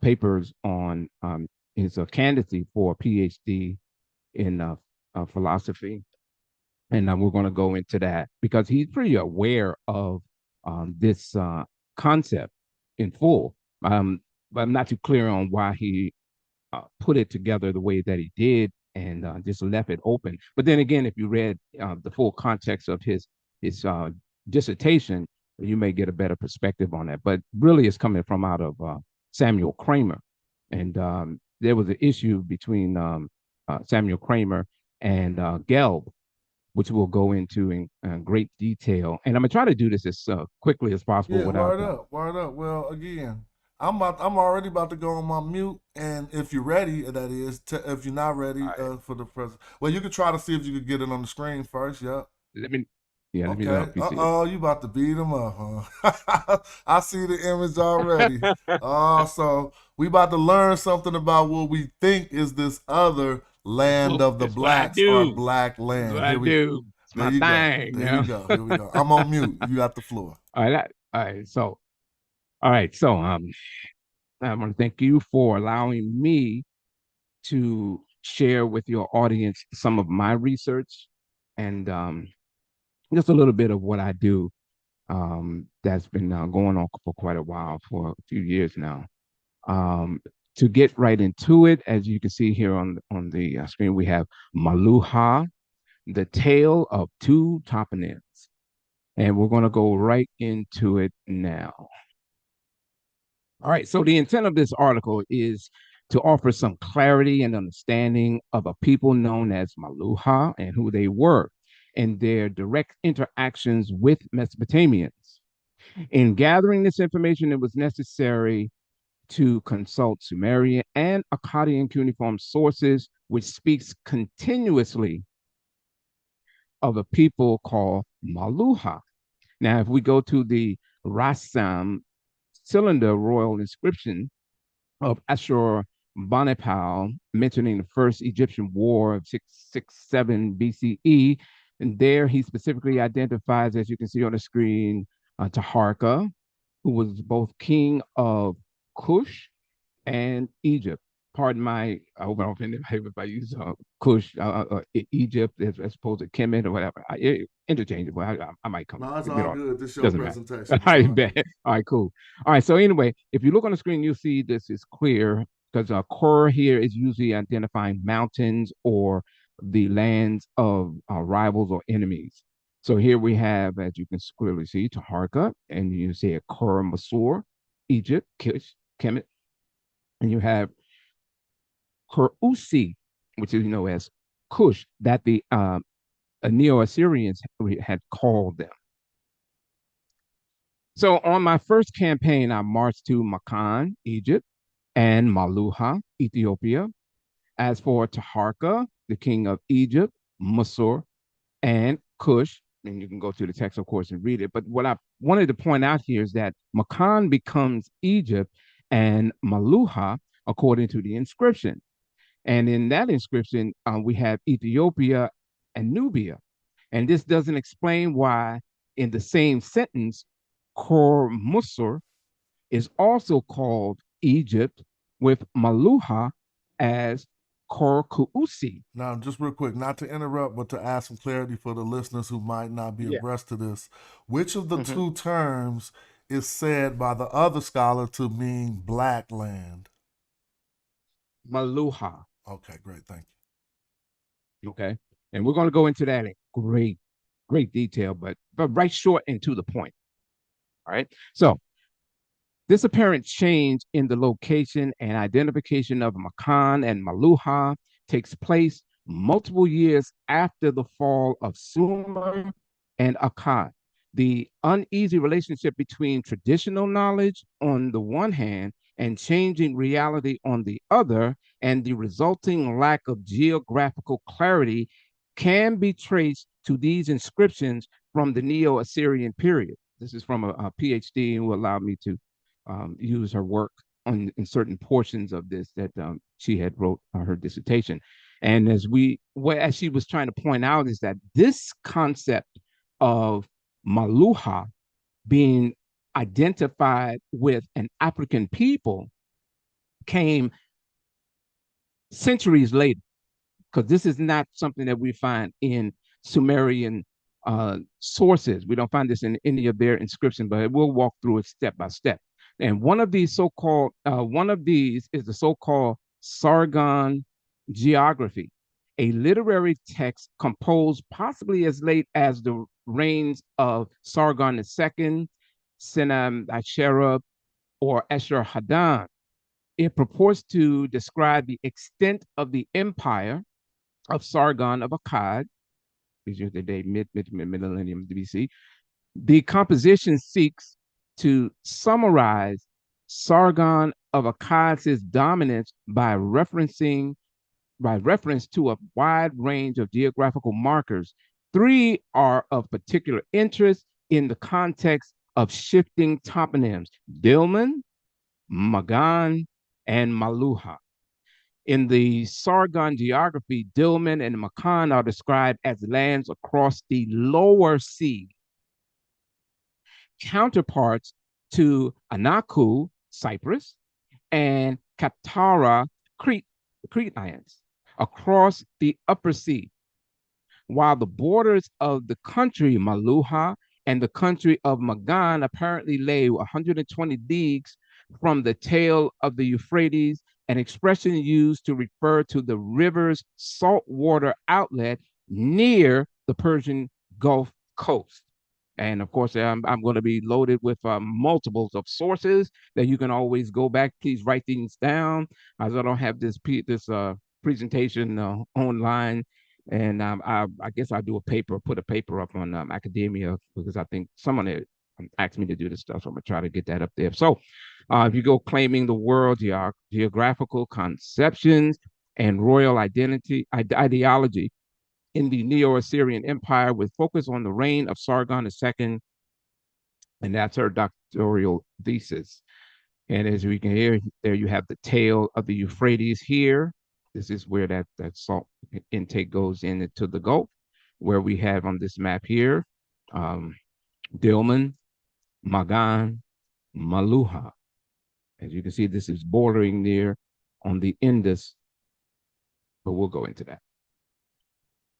So in here, this doctor here is Dr. John Hassman, and there's some key points that I pulled out that I thought was relevant, where you had Old Babylonian and Sumerian references seem to place these regions at the lower end of the Persian Gulf and along the coast of the Indian Ocean beyond, while texts of the late Assyrian period indicate Egypt and Nubia, Ethiopia.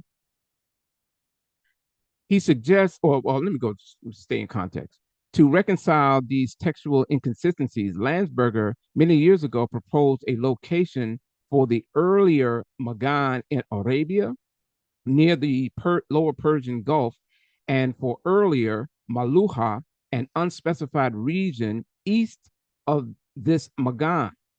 He suggested that these two names were subsequently applied to Egypt and to Ethiopia because in the later Assyrian period, some of the same materials, gold and ivory, were imported into Mesopotamia from the southern Meluhas, as had formerly been supplied by the eastern Meluhas. And there's a reference here that Hertzfeld further suggested that by Meluhas is meant the Red Sea coast of Egypt. Gelb identified Magan with the southern shore of Arabia on the Persian Gulf, extending east from ancient Sumer up to and including Oman. And this is the crust of the arguments when we get to Professor Samuel Kramer. Kramer claims that most cuneiformists would agree that from about 150 BC, Magan and Meluhas corresponded roughly to ancient Egypt and Ethiopia. He argues, however, against the possibility of the name change theory expressed by Landsberger. Kramer states that the verification of an hypothesis involving a name shift in the cuneiform documents for countries so important to as Magan and Meluhas should be based on evidence. Well, we're going to show that, because I outlined that we may not be too sure if Professor Kramer even had access, or if he even acknowledged certain location because it would then contradict some of his previous work. The exact identity and location of Dilmun, Magan, and Meluhas, especially in the third millennium and second millennium BC, had been rigorously debated over the years. Dilmun of the third millennium sources are accepted as synonymous with Bahrain in the Persian Gulf and Magan in the Orman Peninsula. In the Orman Peninsula. As for Meluhas, the generally accepted view is that it was identified with the Indus Valley region. The increasing distance from Mesopotamia is reflected in the usual ordering of the three toponyms, Dilmun, Makan, Meluhas. By the time Ashur-Hadan adopts the practice of calling himself king of the kings of the lands, Dilmun, Magan, Meluhas, the geography of the toponyms had changed. In the Neo-Assyrian text, Dilmun remained in the Persian Gulf. However, Makan and Meluhas no longer refer to Orman and the Indus Valley locations in the south and the east of Mesopotamia. Rather, in the first millennium, the focus was on the west and southwest. Magan is used to designate Egypt, while Nubia or Kush, Ethiopia, is the new Meluhas.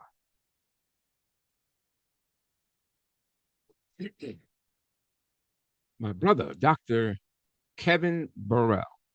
Dr. Kevin Burrell, in his dissertation presented for the degrees of Doctor of Philosophy at the University of Stellenbosch, he writes, the shift is also observable in the archaeological records as Possehl outlined.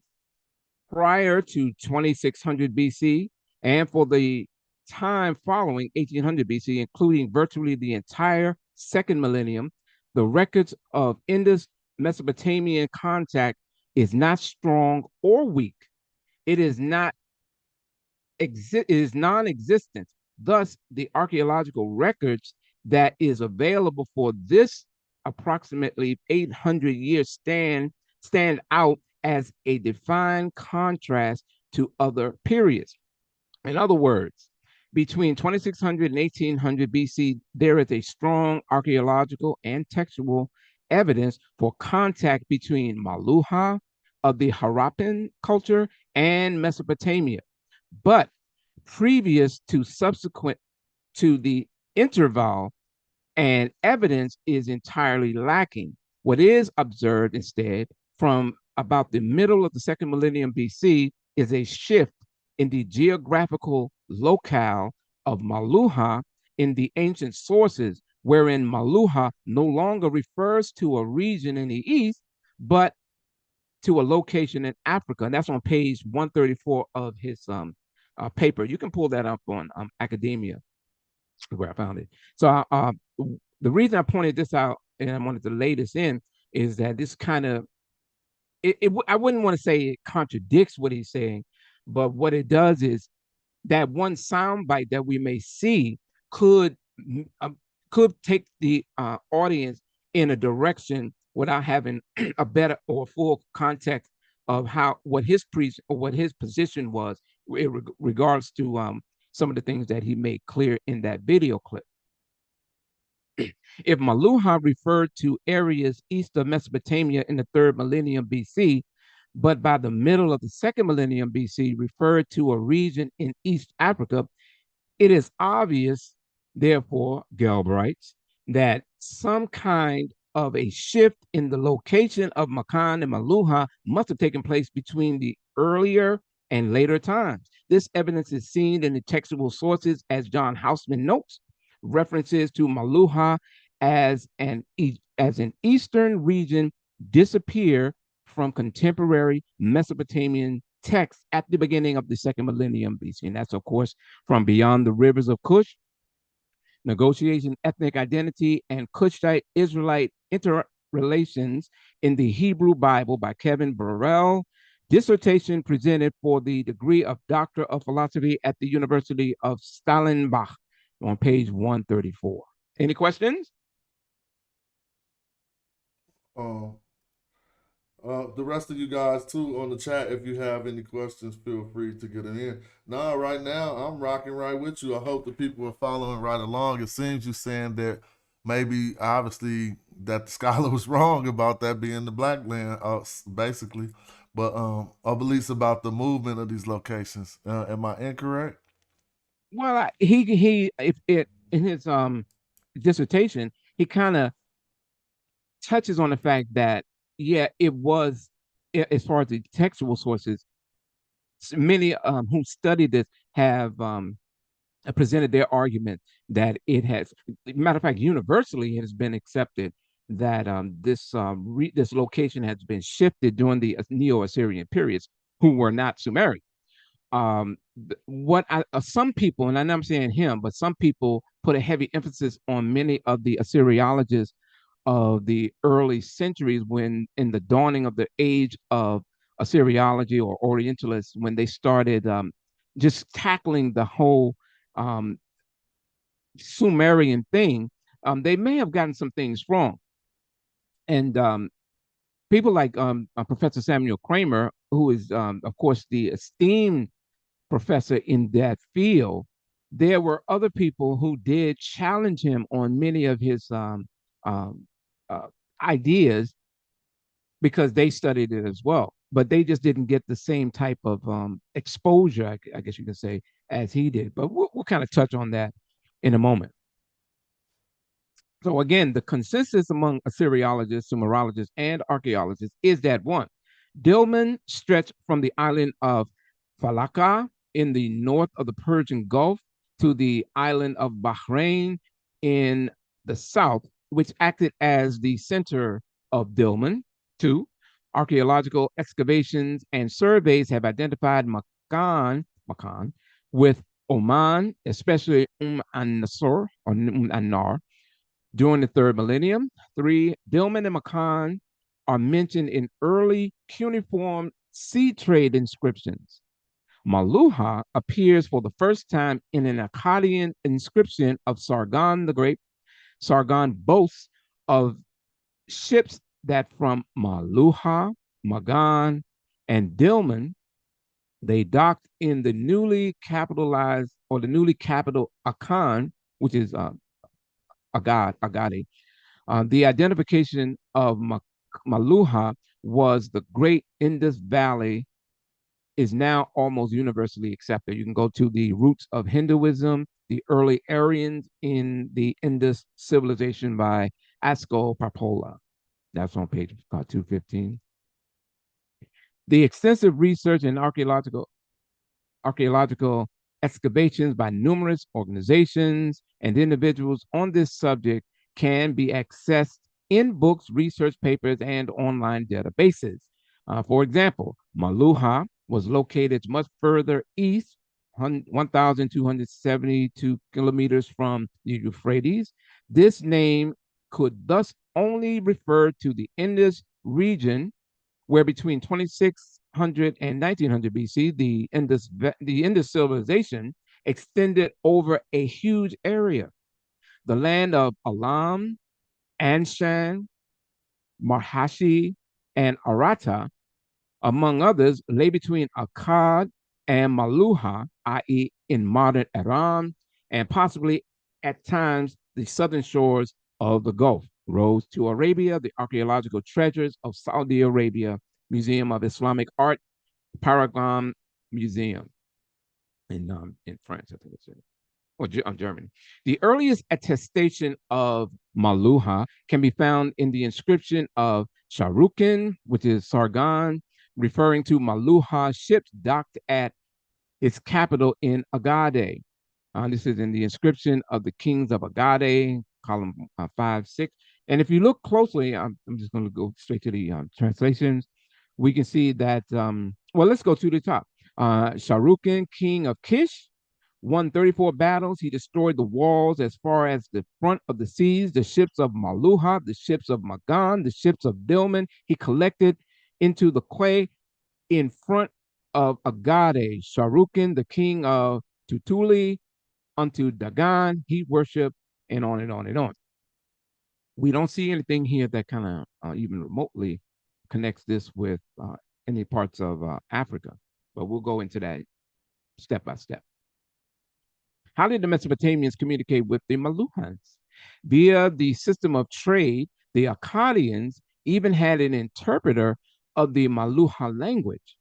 In an inscription called the Interpreter of Meluha Language, this cylinder depiction shows a language interpreter sitting on the lap of an Akkadian or god or king, interpreting for the Meluhans, bringing tribute.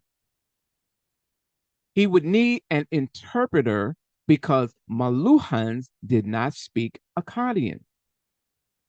And then I did a little transliteration over there. So you have this indicates that Shu Ili Shu, interpreter of the Meluha language. This indicates that the Meluhan language was not widely understood in Mesopotamia, and that some Meluhan speakers took local names, in his case, a typical Semitic name.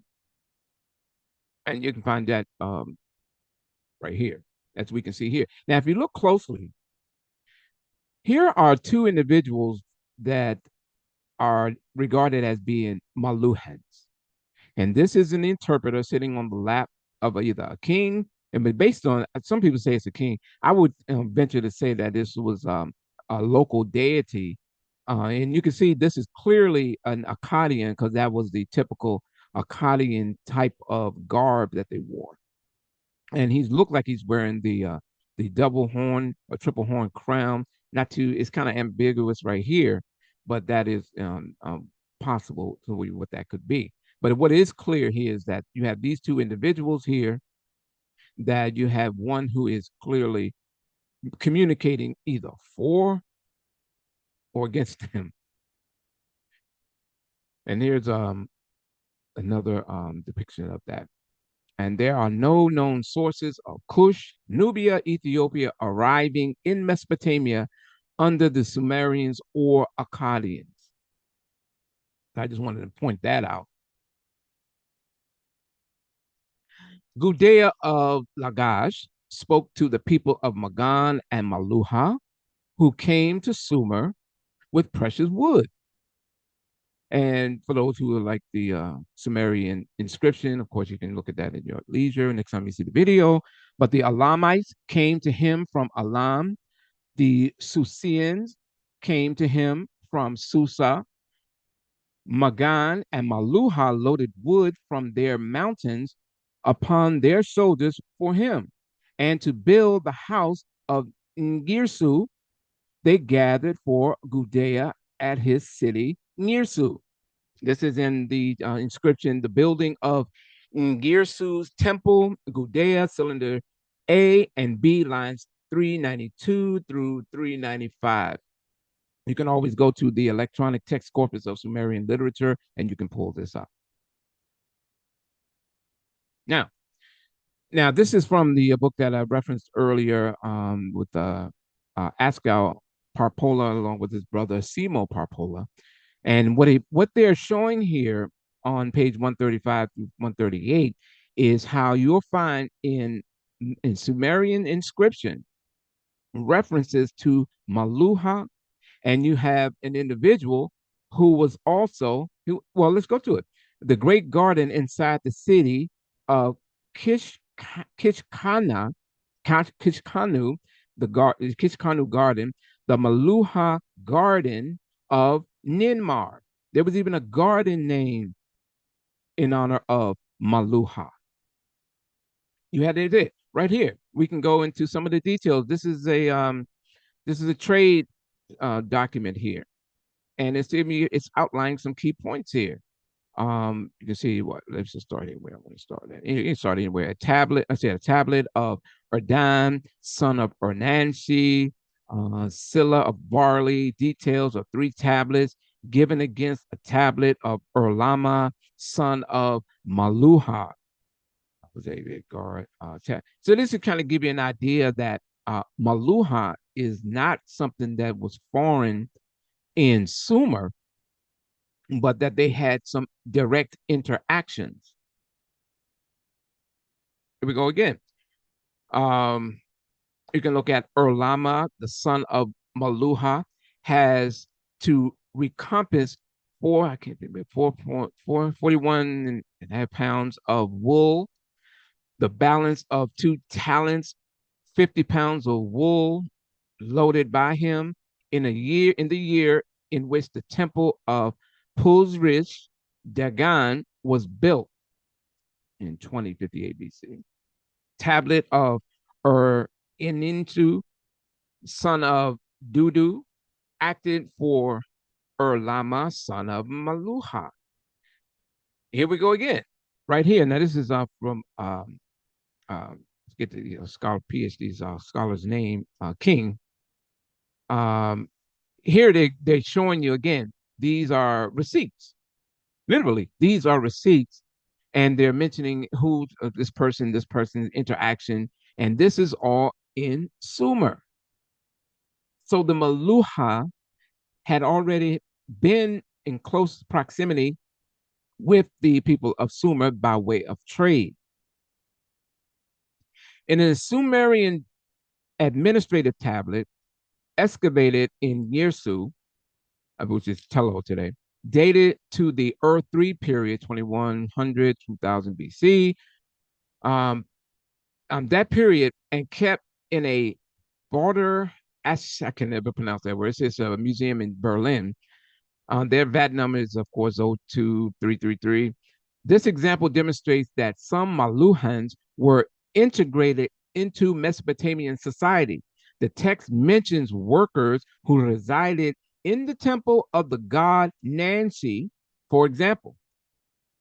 The reverse side of column 2 mentions a son of Meluha living in the temple of Nancy. Dumu Meluha Erin A.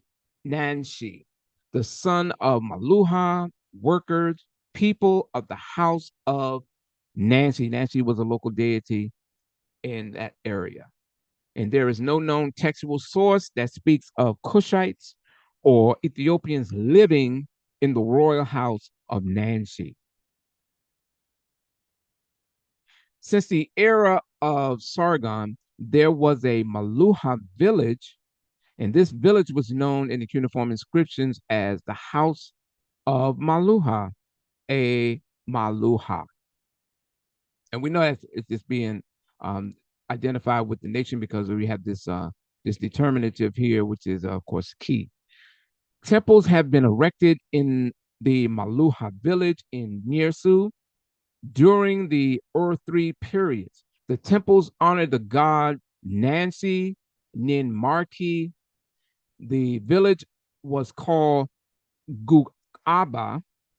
The inscription mentioning this is one of the many 600 administrative texts from Niersu, southern Iraq, and dates to the dynasty of Gudea of Lagash in the second period, and that is in the 22nd century BCE. So,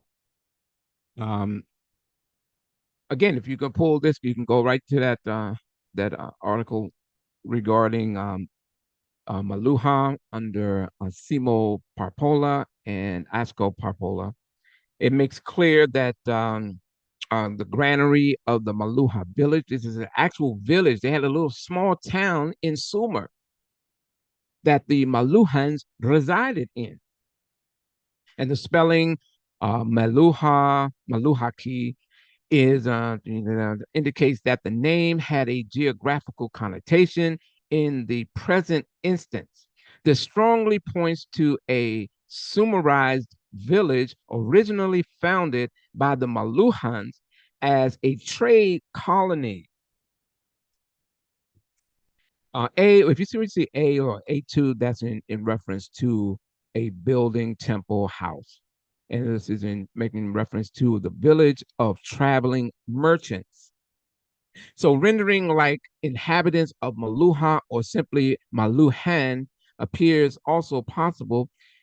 In that case, the designation would not, of course, refer to the country of Meluha, but to the village just discussed, where this village is simply Meluha, whichever the correct interpretation, the use of Meluha as a personal name and or as a civic identifier implies that the person thus designated was in some way, e.g., by skin color, lineage, tongue, or religion, associable with the people or country of Meluha, and the fact that a man with a Sumerian name could give his son the name Meluha, and conversely, that a man called Meluha could have a son with a Sumerian name is clear evidence of the Sumerization of the name bearers.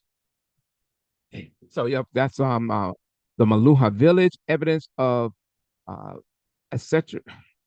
A culturalization of Harappan traders in the late 3rd millennium Mesopotamia, Simon Parpola, Asko Parpola, and Robert H. Brunswick. The point here is these settlements connect the Meluhan village in Nirsu with the temple of Nancy.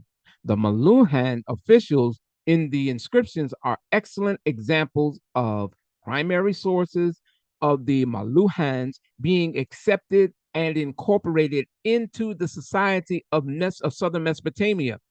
Certain types of timber woods came into southern Mesopotamia from various places such as Magan and Meluha from the early dynastic 3 of the Gudea period. Lexical texts confirm the imports of Meluhan timber, which entered via the ports of the Persian Gulf. Various types of Meluhan wood would have been identified during the Ur 3 and other periods, and they were mostly used for different types of furniture.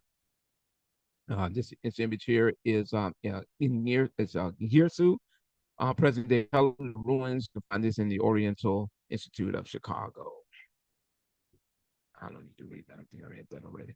Okay, so although the evidence that Indus Valley groups traveled, traded, and settled in designated areas of the Sumerians and Akkadians, no direct evidence of Sumerians in substantial groups traveling directly to the coastal and plains of the Indus Valley has ever been uncovered. These are images here. You can go to the Ashmolean Museum, which has the largest collection of Kish artifacts, where you have images that seem to be very similar to these images, these little tokens in Pakistan. If you go to the Pakistani National Museum in Karachi, like what here, a mythical unicorn seal with the inscription above the horn. The seal was found in an ancient site at Kish, Iraq, during the excavation between 1922 and 1933 by the Oxford Field Museum Chicago expedition.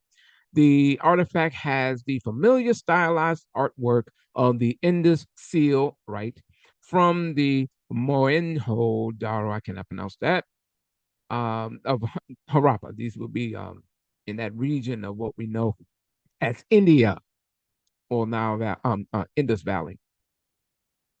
And this is just some more information. This is from the Malumu project from page 272. It just gives you an idea of what was excavated.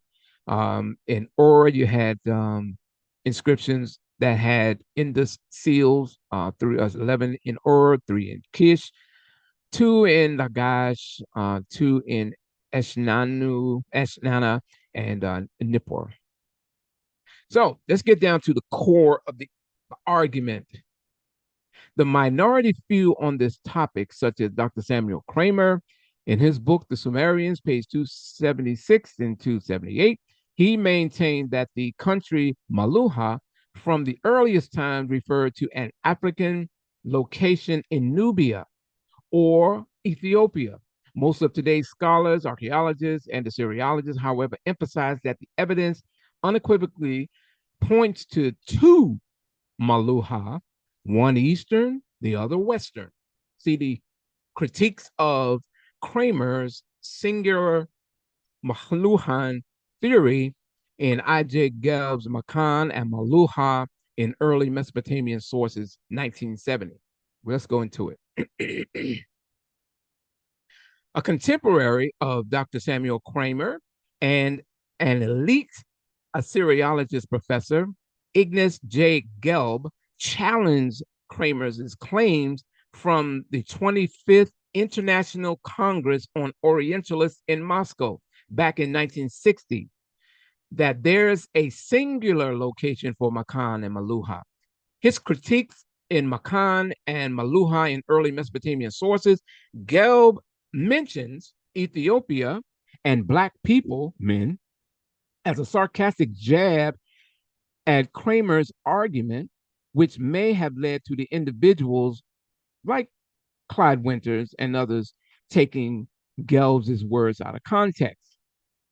Jacobson and Samuel, Thorkland Jacobson and Samuel Kramer all agreed that there is no good reason to assume that Makan and Meluha were differently located in the earlier periods than in the later periods, when the identification of Makan and Egypt and of Meluha with Nubia or Sudan or Ethiopia admittedly rests on clear and firm evidence on page 1.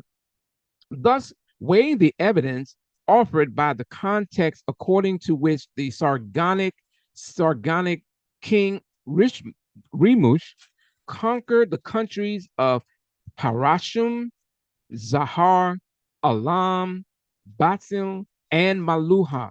The answer to the two questions can only be that Meluha was situated not too far from Mesopotamia and north of the Persian Gulf. The closeness of Mesopotamia is based on the logistic and military capabilities of the Mesopotamian kings. The location north of the Persian Gulf is clear from the mention of Meluha in conjunction with 4 countries, all situated in Iran, northeast and east of Mesopotamia. These are his words. Now, Professor Gebb, the purpose of this note is to present some of my ideas on the location of Makan and Meluha in the early periods. Ideas which I have freely expressed in classes and scholarly discussions, and which are now beginning to appear in print. Kramer also proposes to locate Dilmun in the Indus Valley, a proposition which clashes hopelessly with the generally accepted, and as far as I'm concerned, ironclad identification of Dilmun with classical Tylos and the modern Bahrain Islands. These are my conclusions in respect to the location of Makan and Meluha. Makan is the southern shore of the Persian Gulf and of the Arabian Sea. It denotes Arabia, extending east of the ancient Sumer up to and including Oman. Meluha is the northern shore of the Persian Gulf and of the Arabian Sea. It denotes Iran and India, extending east of the ancient Alam, Anshan, up to and including the Indus Valley. That's on page 5. As for Makan, the evidence based on conquest by Sargonic kings also indicates the closeness of Makan. Indicates the closeness of Makan to Mesopotamia, page 6. All right. Ashko and Simo Parpola suggest that both Sumerian, Meluha, and Sanskrit Nadlach refers to the same people or lands, i.e., pre-Vedic Harappan culture, and thus, at least in the first instance, this would lean that the name originally applied to the Balu, Chestin, Indus Valley region. Thereafter, however, the name seems definitely to have been applied to portions of Africa. Again, that's on Road to Meluhas, D.T. Potts, in the Journal of Near Eastern Studies, Volume 41, number 4, October 1982, published by the University of Chicago.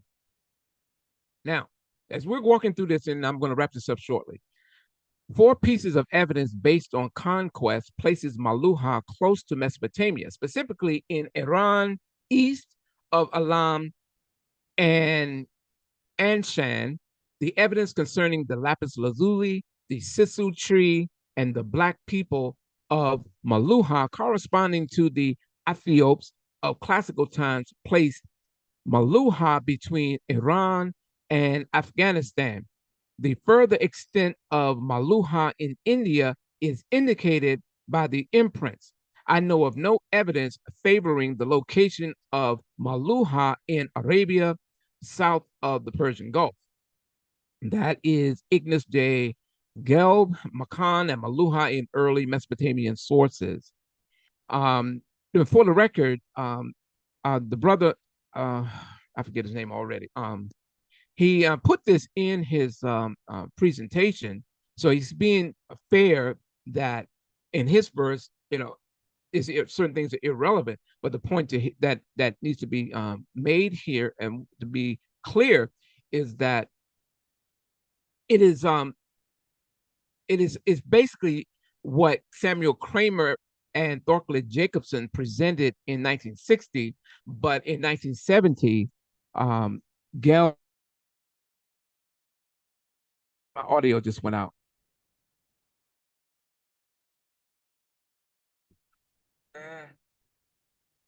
Okay, yeah, okay. All right, can you hear me? No, you was there. Yeah, we could hear you the whole time. Okay. Sorry about that. All right, I'm still listening. All right, I'm on mute. Right. Okay. Why is this thing still here?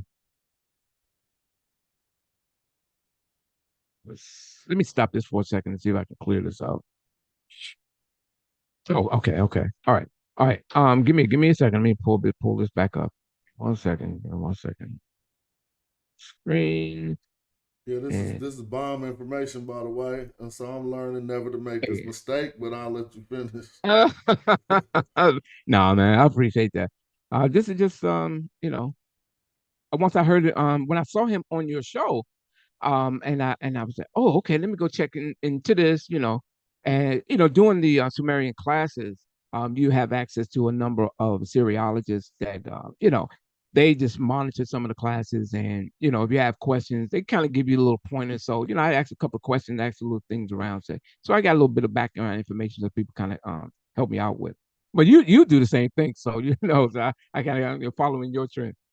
So in reading Gelb's 8-page critique of Samuel Kramer's views on Meluhas, he offers evidence which supports the consensus that Makan and Meluhas were initially nearest to Mesopotamia, refuting Samuel Kramer's Black Ethiopian view. And Kramer writes, in post-Sumerian periods, we find Meluhas mentioned several times as a place of Black men, which leads naturally to an identification of Meluhas with Ethiopia. This is in the book The Sumerians by Professor Samuel Kramer, 1963, page 277. The post-Sumerian period would be during the Neo-Assyrian period. That's one of you. In post-Sumerian periods, we find Meluhas mentioned several times as a place of Black men. That's why I made that point. So the post-Sumerian periods would be during the Neo-Assyrian period, 746 through 609. The Neo-Assyrians were not Sumerians. Let me go back. The Neo-Assyrians were not Sumerians. The Neo-Assyrian Empire was created through military conquest, political techniques, and cultural influence. They used iron weapons, siege attacks, and skilled archers to conquer many city-states and kingdoms in ancient Mesopotamia. They used the cuneiform style of writing, as did so many other people. during that period and before. And their inscriptions have contributed to this confusion. More on that in just a moment. On page 6 and 7, Gelb challenges Kramer and any other scholar with a set of questions regarding the African Makan and Meluha location. Scholars who still are inclined to consider the location of Makan and Meluha in Egypt and Nubia in the earlier periods of Mesopotamia and Mesopotamian history should stop and try to answer the following questions. Can the conquest of Makan and Meluha by the Mesopotamian rulers refer to the conquest of Egypt and Nubia? That's something that kind of hits it right there. That really knocks it out right there, because we know that the Mesopotamians did conquer Makan and Meluha, but they did not conquer Egypt and Nubia. The answer would have to be no. At least the two Akkadian kings, Rimush and Naram Sin, they conquered the areas of Parashum and Alam. These countries as well resided near Mesopotamia, near Iran, near Meluha, to the south and east in the Indus Valley, not to the west in Egypt and Kush, Ethiopia. This is from Daniel A. Boxborg, a translation over Abalgamesh, king of Parashum, was victorious, and Zahar and Alam and Gupin and Meluha within Parashum assembled for battle. And in between the cities of Awan and Susa, at the middle river, Sid Agatu, the general of Parashum, and these little gaps here, these are fragments because parts of it broke off. Of Alam he captured, and a burial mound at the site of the town he heaped up over them. Furthermore, the foundations of Parashum from the country of Alam he tore out. And so Remish, king of the world, rules Alam as the god Enlil had shown by the gods Shamash and Elaba. This is on the Royal Monumental Inscription in Old Akkadian. You can go to the CDLI, Cuneiform Digital Library Initiative. That's where you can find this text. Naram Sin, the mighty king of the world quarters the four, victor in 9 battles for 1 year. After in battles those he was victorious. Furthermore, there 3 kings he captured, and before Enlil he had them brought in. And Makan he conquered, and Maniam, the lord of Makan, he captured. In their mountains, diorite stone he quarried, and to Agade, his city, he brought it, and a statue of himself he created. To the god he dedicated it. Royal inscription, P461, 1993, Old Akkadian, the Cuneiform Digital Library Initiative. Now let's examine the inscriptions that brought about the confusion and the toponymic adjustment from the Neo-Assyrian periods. And this is where we're going to be wrapping this up. So it won't be too much longer. We have about another 10 minutes. So as we see here, you can pull this up on the Cuneiform Digital Library Initiative, or you can pull up pretty much all the inscriptions from the Neo-Assyrian period. On my first campaign, I marched to Makan, Egypt, and Meluha, Ethiopia. As for Taharka, the king of Egypt and Kush, whose defeat Ashur-Hadan, king of Assyria, the father who had engineered me, he brought about, and whose land he ruled over, he, Taharka, forgot the might of the god Ashur, the goddess Ishtar, and the great gods, my lord, that trusted in his own strength. The point here is we're laying the foundation on how this thing came about and where the shift from what the Sumerians and the Akkadians regarded Meluha as being or who they were to this Neo period, to where their cuneiform inscriptions have taken it into another direction, which is where Samuel Kramer is basing that argument on, where the brother, forget his name, of his name. Let me go up. I'm sorry. Dr. Kevin Burrell, where he's picking it up and just going with that particular soundbite, if you will. All right.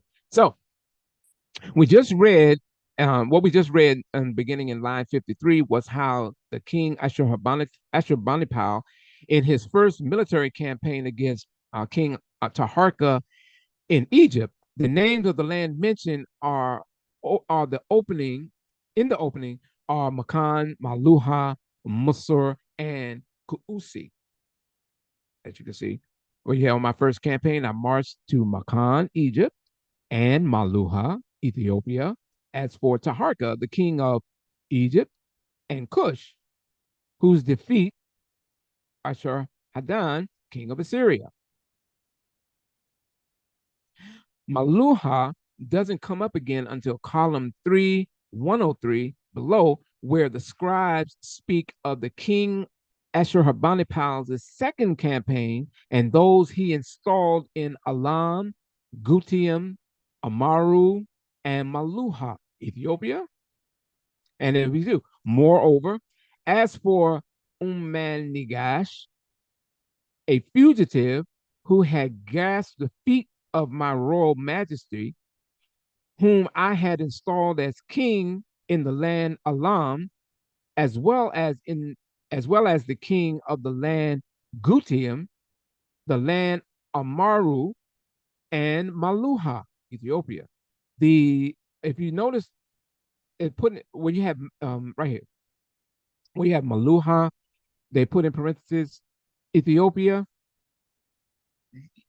That's coming. Of course, you can see that's coming from the translation. Whom I had installed as rulers by the command of the gods, Ashur and the goddess Missaluhim, this is a Neo-Assyrian, Mulusu, he, Shamash, Uken, again, made all of them become hostile towards me, and they sided with him. So here we have, over here, we can go right here in the inscription. You have Kur El Alam, these are the mountains or foreign peoples, sometimes enemies. And you'll see here, of course, Lugal, these are kings, and you have I forget what Mesh is in the Neo-Assyrian. But the point is coming here is they're letting you know that you're right here in the text, it's giving you a clear indication of how Meluha is mentioned. And in the translation, they identify it here with Ethiopia. When we check the words of King Ashurbanipal's predecessor, King Ashurhadan, we begin to see an evolution in the place names used. In King Ashurhadan's 8th inscription, we find Kuusi, Kush. However, the country of Meluha isn't connected to the name Kush yet. And that can be found in line 27 here. Taharka, and you have it here. So Taharka, the king of Kush, right here, line 13.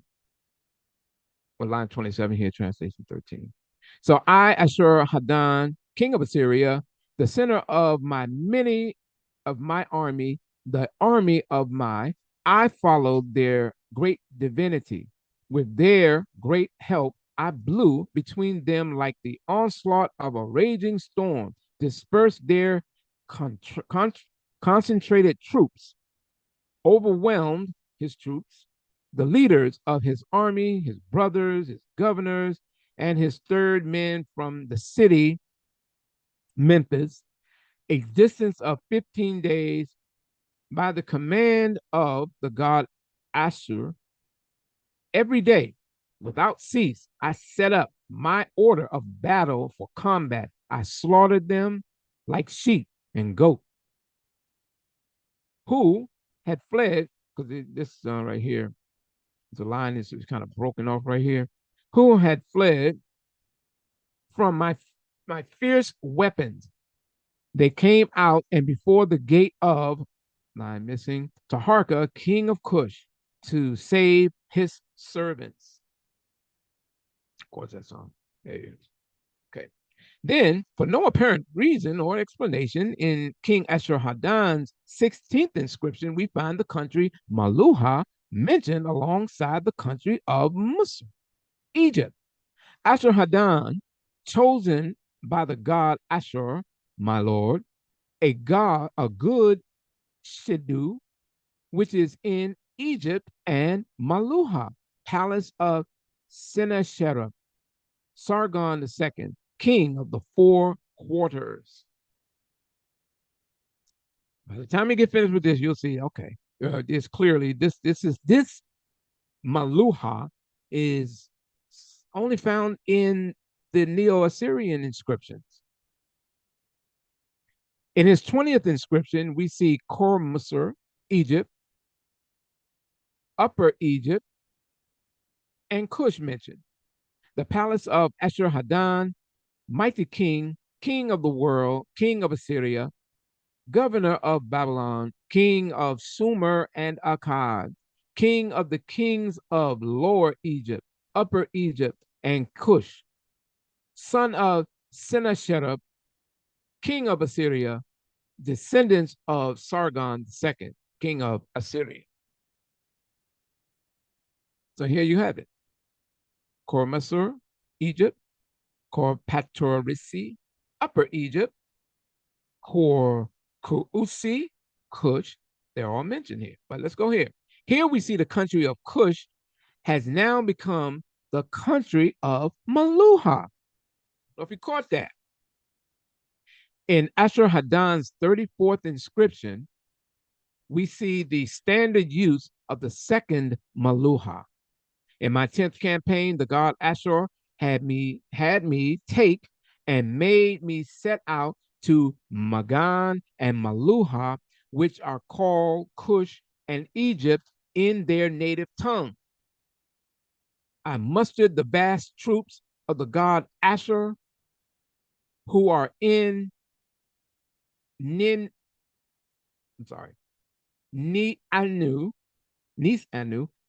the first month.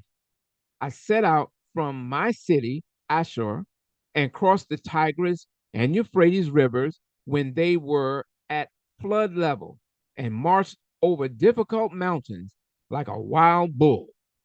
The point here is this toponymic location differs from the well-known and attested identification of Meluhas by the Sumerians and Akkadians.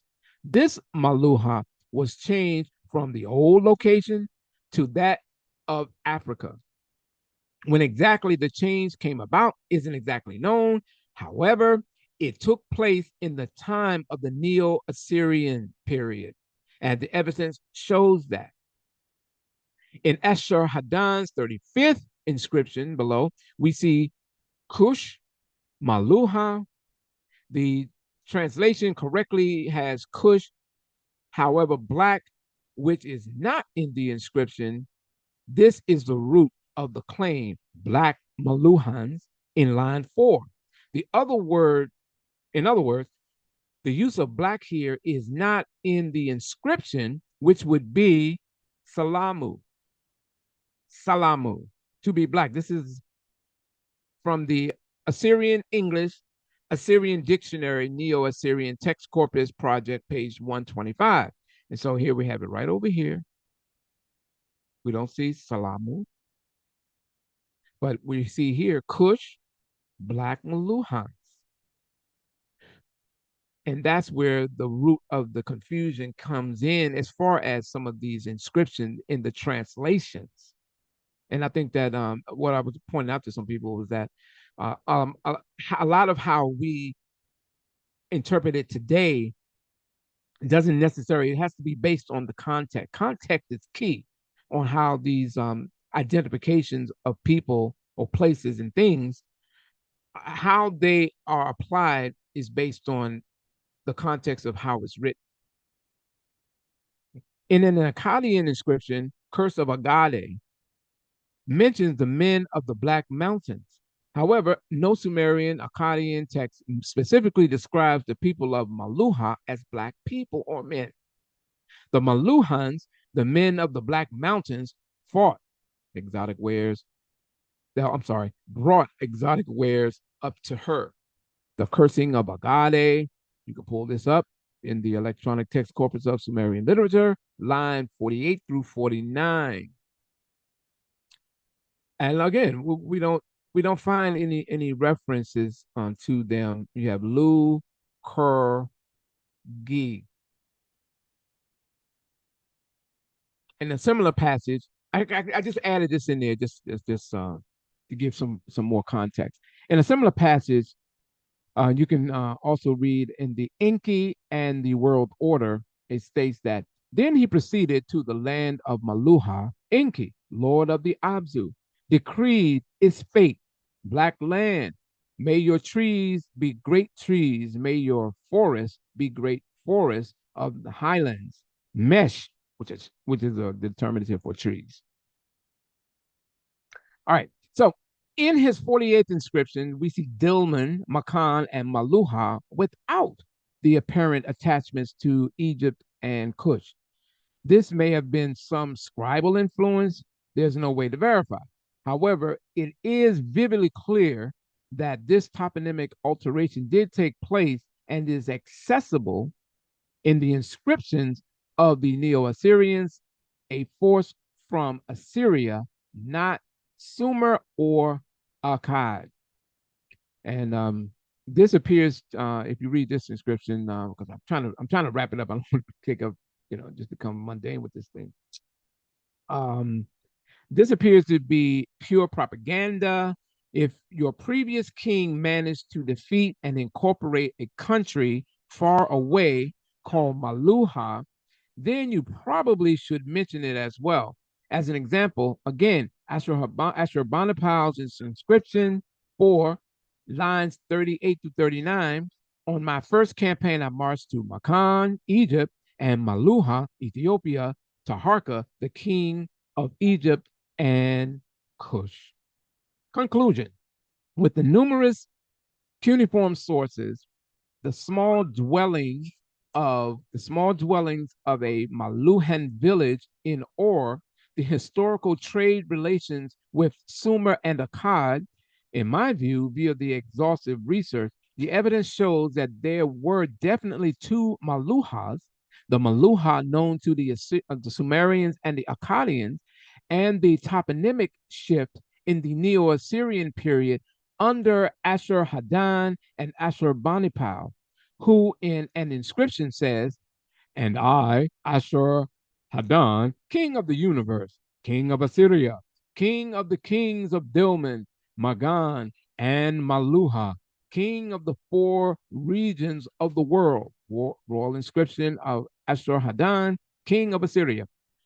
I have found commentaries from esteemed Sumerologists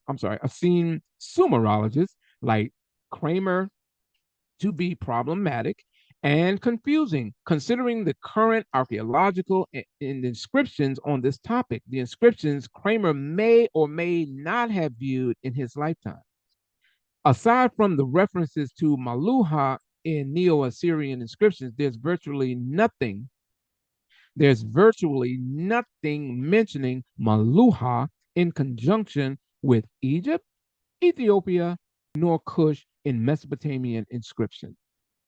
And that is the end of that PowerPoint presentation. Oh, I wanted to do this real fast. I don't have to go into it too deeply. Some of the questions that Gelb had put to Kramer and others, which he didn't respond to. Can the conquest of Makan and Meluha by early Mesopotamian rulers refer to the conquest of Egypt and Nubia? Could copper be mined in and imported from Egypt and Nubia by the Mesopotamians? The Sumerians mined for copper in Mesopotamia, not Egypt nor Ethiopia. There are no inscriptions mentioning copper trade with Egypt nor Kush. Copper was the first metal in Mesopotamia, the Mesopotamians mined and worked with. Copper was used by the Sumerians and the Chaldeans of Mesopotamia between 5,000 and 6,000 years ago. AI Copper Development Association. But I'm just throwing little things I thought was necessary. Can one conceive of diorite being mined in Egypt by the Mesopotamians, mined in Egypt by the Mesopotamians, and transported in flimsy boats over the treacherous waters surrounding the Arabian Peninsula all the way to Mesopotamia? This is diorite. See it right here. This as earlier that had, when you saw in the quote from the brother Samuel, Dr. Samuel, is the sisu tree known in Egypt and Nubia? The sisu tree, Dalbergia sisu, is a large tree that is native to where? India and Pakistan. The sisu tree was introduced to Egypt by Ibrahim Basha in the age of Muhammad Ali, 1805 1848, for ornamental and timber purposes. Othman, 1939. The sisu tree is also used to treat sores, sore throat, dysentery, syphilis, bronchitis, inflammations, infections, and on and on and on. But the point was, he's putting out some questions. Were the famous mountains of Egypt, which could be identified with the mountains of Makan and of Mesopotamian sources. So that's the end of my presentation. I just wanted to thank you, Brother Smash, for allowing me to share. Really, something. When the first time you aired that video was when I went on my overnight campaign, because where I work, I have this kind of access. So I literally spent weeks, well, from then to now, because I kind of touch up on it last week, about 7 or 8 hours a night, 5 days a week, going over this and a number of other PowerPoint presentations, not just for this, but for other people, and sharing information with other people on various topics regarding this. So I want to again thank you, and I appreciate you and the work that you've done over the years in presenting information regarding the ancient people of Egypt. No, don't worry about me. Thank you, Brother Chuck, for all the wonderful information you presented today to give some clarity to the so-called black land of Meluhas, if I got that correct. What I appear to see is that there was some confusion that when the other scholars' presentation, and indeed there were two Meluhas, and the one becoming associated with Africa came a bit later. There is a question I actually have for you, if you don't mind resharing your presentation again. It was on slide number 41. Just a simple, because I got confused by looking at the transliteration and what the scholar had put over from one of those books. Particularly, he had called the Kushites the Black Meluha. And so I was looking for the Salamu over in the transliteration, and I was wondering how the scholar came to. Yeah, I think it's number 41. No, yeah, I can see it. Yeah. Okay. All right. Let me go down. Oh, I know what you're talking about. Okay, right here. Yeah. Well, you were showing us this. Now, if we look at the bottom to the right, it says water channels like horses. He constantly cushed something in the blank. Black Meluha Meluhans or whatever, you know what I mean. And so I'm looking over to the transliteration to see how did he indicate, because it appears at this time he is talking about inhabitants of Meluha, which is Cush, and calling them black at this time period. Am I incorrect? Well, that was the whole point in putting that part in there. You don't find black in the exactly. So I see. So what I noticed is what you was teaching on this slide, correct? Is that he just injected the black on the other side? Because when I look over to the line, I don't see Salamu. Yes, and you can, and that's why I put that particular dictionary, or you can pull it up in any one of the numerous dictionaries. You can go to there's so many databases online, Mesopotamian words, literature, translations, etymologies, attestations, the whole thing. The same way that you have with the TLA. You can go to the EPSI, the Electronic Pennsylvania Sumerian Dictionary. There's so many of these databases that scholars have put out there to kind of beat those people down that take words out of context or misconstrued them. You now don't necessarily have to be a linguist and or scholar, because now the data is there that you can cross-reference. You can check it yourself, or if you take the time. I'll be doing that with the TLA. That's what I tell the people. These text corpus are for us. They you're going to get it interlinear. So one side will be the transliteration, and other side will be the translation. But here's the question. So I might have not been listening, and I just read the screen. But the source of this mistake now is what? Like, who is the source of this mistake? Is it the text corpus? Well, to be quite honest with you, they kept it in there. Why? I don't know. Maybe this is me. This is my speculation on it. Because Samuel Kramer is held in such high regards, it is quite possible that they left it in there because that was Samuel Kramer and Thorklin Jacobson's position back in the symposium that they gave back in 1960 in Moscow.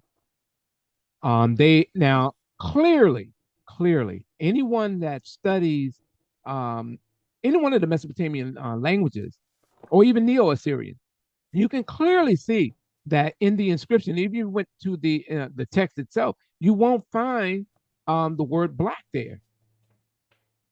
I see it right there. That's why I came here, because I was looking at that. So I just had mixed while I was analyzing your slide.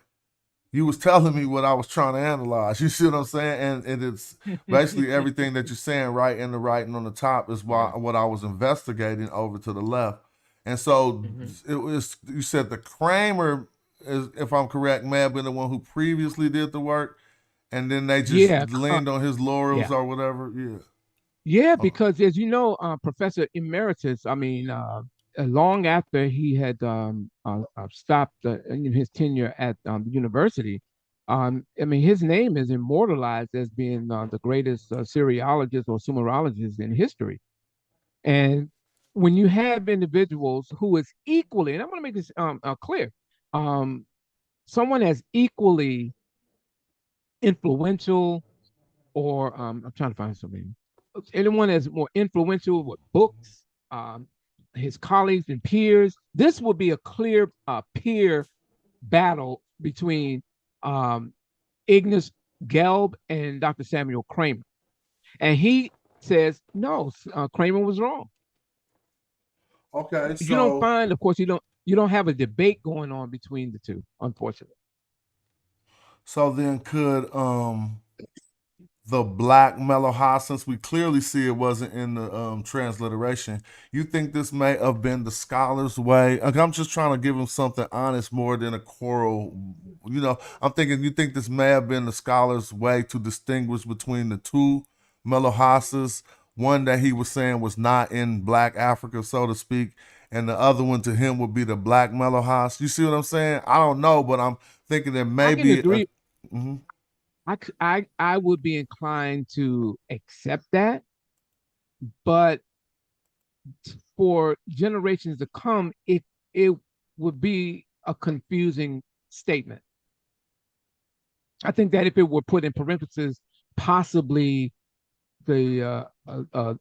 possibly Meluha. That would have been easier. That way you can differentiate between the two. But to just have it flowing straight through, it leaves a confusion, and people who are desperate to make this connection, they're saying that Sumerians are black and all this other stuff, they would use something like this, you know. And but there are enough scholars that have investigated and who are still investigating it, and they presented their works to other peers for review, and it has been accepted. And so again, that symposium that took place in 1960, Dr. Gelb, in his presentation, he made it clear and gave enough evidence to refute the idea of what the Neo-Assyrians in their inscription have been, how that was interpreted. Because again, you don't have this in Sumerian literature. In fact, you find Hello? In fact, what you have is the Sumerians having close contact and even allowing them to live among the Sumerians. We just don't have this type of interaction with, say, one of the nations or the families in ancient Kush, Ethiopia, or even in Egypt. Now, of course, if you go to some of the Narmer, did I say Narmer? Is that, I think, I'm sorry, the Amarna tablets. If you look at some of those, yeah, you see that interaction as far as correspondence between the people of Kemet and those people in that time. But you just don't have this close relationship that the Sumerians had with the people of Dilmun, Makan, and Meluhas. And I think that's very telling. So fortunately, Ignace Gelb, kind of cleared that up as far as it's from the research that I've been able to gather. So when we read, or when we saw video from the good brother, even in his opening, well, let's like this, we say. In other words, between 2600 and 1800, there is a strong archaeological and textual evidence for contact between Meluha of Harappan culture and Mesopotamia. Notice what he says. He says Meluha of the Harappa. Everyone knows that there was serious trade with the Indus Valley and the Sumerian civilizations, and we have it. This is well documented. Harappan.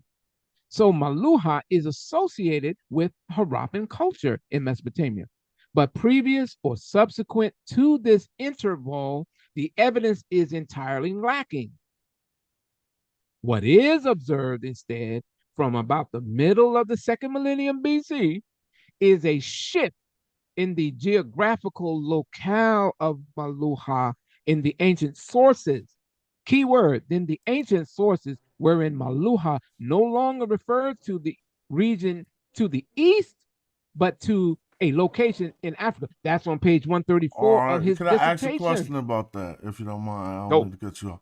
How do we propose that happen in reality? I can see how we can see it happen looking over these texts, but how do we propose that a land that was once India to people all of a sudden became Kush? You know what I'm saying?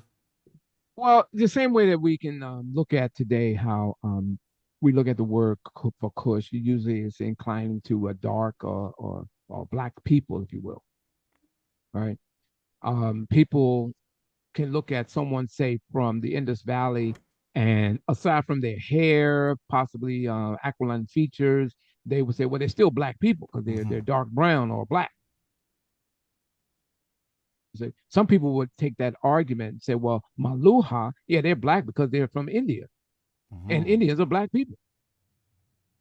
Word up. I learned a lot. Lastly, I don't know how much time you got, but I don't want to take too much of your time on this Sunday. I seen something, it wasn't addressed. I'll cut out some of the other stuff, but the brother basically says, Egypt is, and obviously I know it's the statement will probably make you roll your eyes and wonder if anybody got the brunt of your presentation. But the brother says Egypt is not Meluha, LOL. Egypt don't have lapis lazuli. Egypt was not into a major trading place. For resources. He also said the Immortals of Meluha is the first book of Amish Tripathi or whatever. First book of Amiverse, and also the first book of Shiva Trilogy. Before I get your response, I'm gonna say, Tony, bruh, you must not even been listening. It wasn't even Meluha Meluha don't even go with Egypt. It's the Makan that you said was Magan. They had Magan and Makan in here that was being equated with Egypt. Just like we just detailed, it was the land of Cush and another area, if I'm saying it correctly, in the Indus Valley that we should look at to be the two lands of Meluhas in different time periods. I don't know if I showed that I learned from the presentation or not right there, Chuck, but you got the floor. I mean, hey, he's right. As far as that first part, that they're not Egypt, got that right. They're not Kush, no, got that right. So, I mean, I like the brother. I see him on Facebook all the time. I always go, slapping him upside the head every now and then. But, he's a cool brother. I asked him to come on the live multiple times. But, for whatever reason, everyone has their, things. And sometimes it's an inconvenient time, as you know. But, yeah. But in his refutation of your work, he was misplacing stuff, correct? You never said that Egypt was. No. So we agree, Tony. Yeah, the work didn't say that. No. I think maybe he came in late, and he'll just have to go over it when he watched the rerun. I think he'll get the point. But he's seen my information on this. I touched on it in some of the groups he's been on. I always go after the people that push this kind of stuff, like the Sumerians were black and all this. Yeah. So we got a new brother here that I have not. One moment, G. Lacan, if you don't mind. I never spoke with Alfred Jordan. Normally, I ask people to share their. Let me see. Hold up. I normally ask people to, because we could close our camera, but on the introduction, if you don't mind sharing your camera, brother Alfred Jordan, and if we would like to hear from you and what you thought about the presentation. If you don't mind. And if you don't want to speak, then I understand. He probably ain't even by his mic right now. So we'll go to G. Lacan. What's up with you? What did you hear? And you got any questions for Brother Chuck Morgan? Yeah, very powerful presentation. I really appreciate it. Mr. Morgan, there's a brother, you was even on his show by the name of Brother Garfield. Mm-hmm. He had the Hittites. It's in the back chat. Hey, put that thing up. It's in the back chat. Smash of the Hittites. Trinity. That he was saying these was the Hittite trinities before Egyptian Haru, Asar, and you see it. Hold on.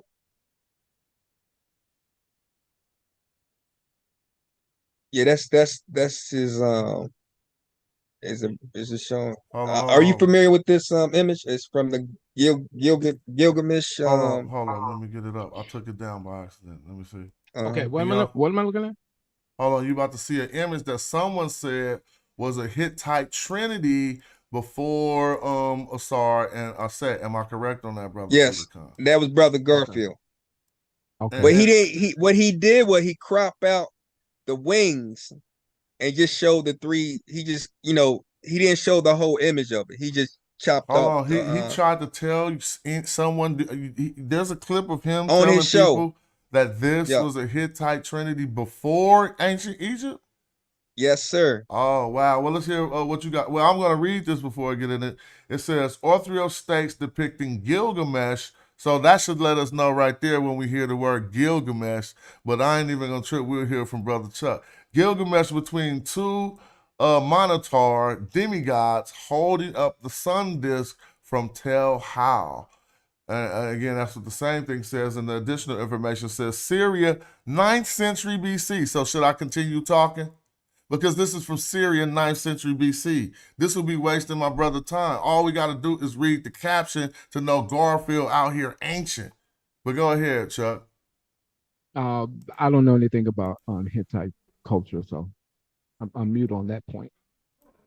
Word up. Well, I'll add to this that first, this source that he brought to say that this predates Asar is from the 9th century BC. So before we have that discussion, he needs to bring up a source that predates Asar.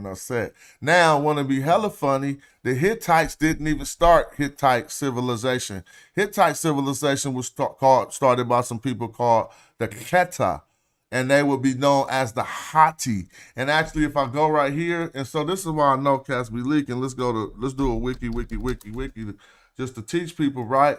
If you come to wiki and you put in Hattic, Hattic, you're going to find out this was a language. Look, ancient people of Anatolian, the Hattic language and the extant language. Let's see who spoke it. Who spoke it was the former people who was in the Hittite area, look, before the Hittites. And so what it's showing is if you want to go back to the time periods of when the ancient Egyptian manifested their trinity in the areas of the Hittites, you won't even be dealing with the Hittites. You're going to be dealing with the Hattic people who left the Hittite capital named Hattusha. They spoke a language isolate, so we know they wasn't related to the Hittites. And so I think that source he brought from the 9th century wouldn't be sufficient in showing what he's trying to show. So let me I'm gonna land my plane, but Mr. Morgan, do you know any Oriental or Near Eastern ancient history that deal with the Trinity before the Egyptian?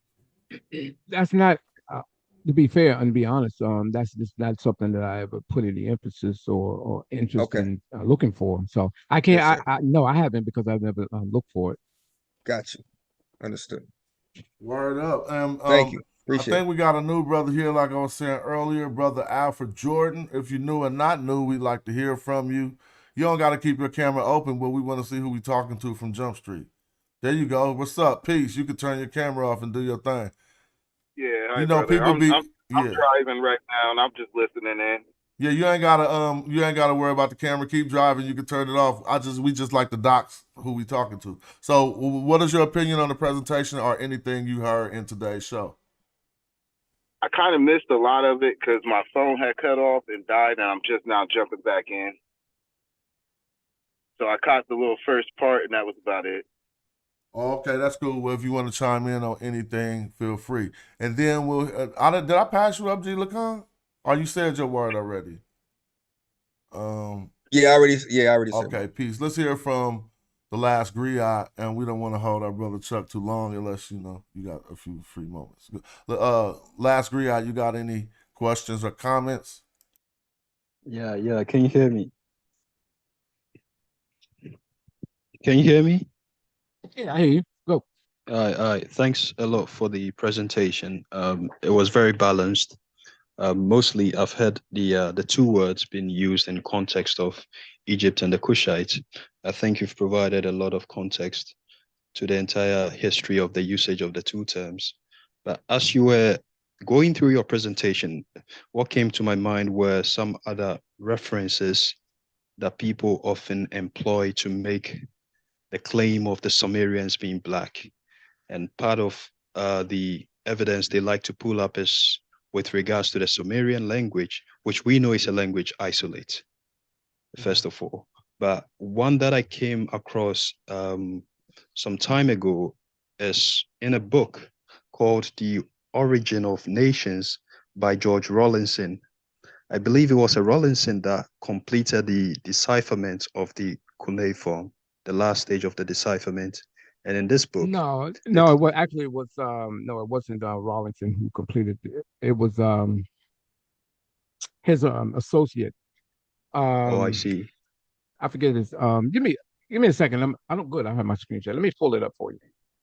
Okay, but was this Rawlinson guy influential in the cuneiform in any way? Was it also a guy who worked on the decipherment?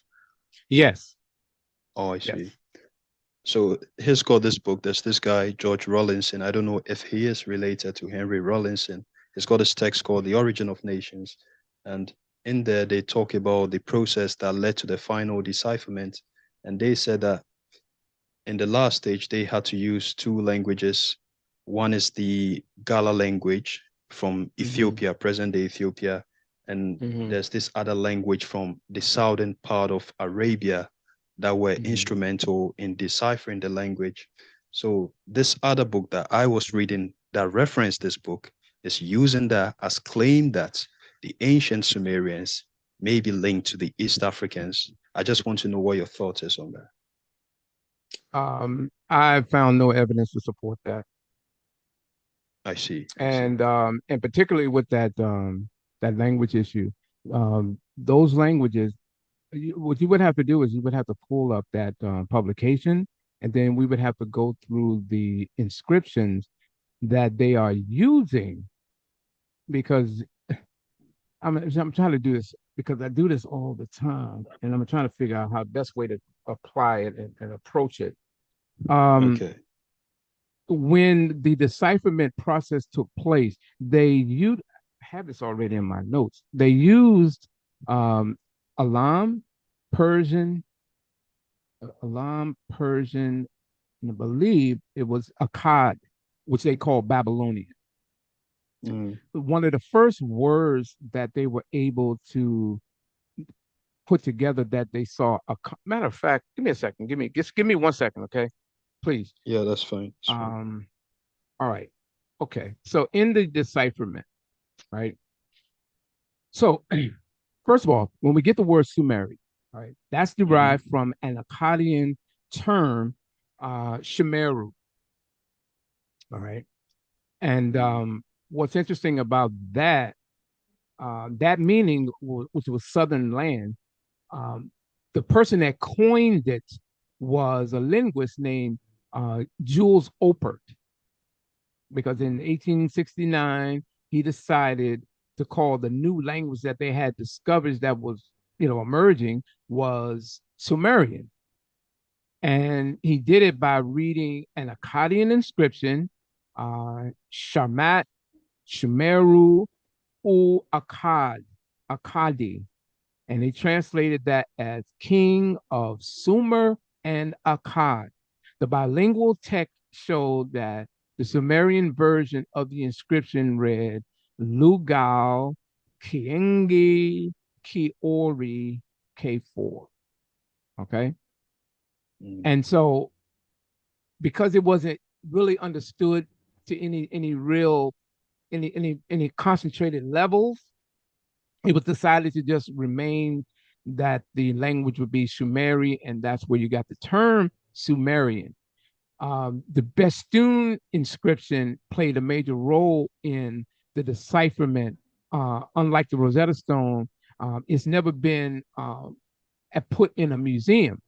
It's a giant carving on the side of a mountain in Iran. So in 1836, Henry Rawlinson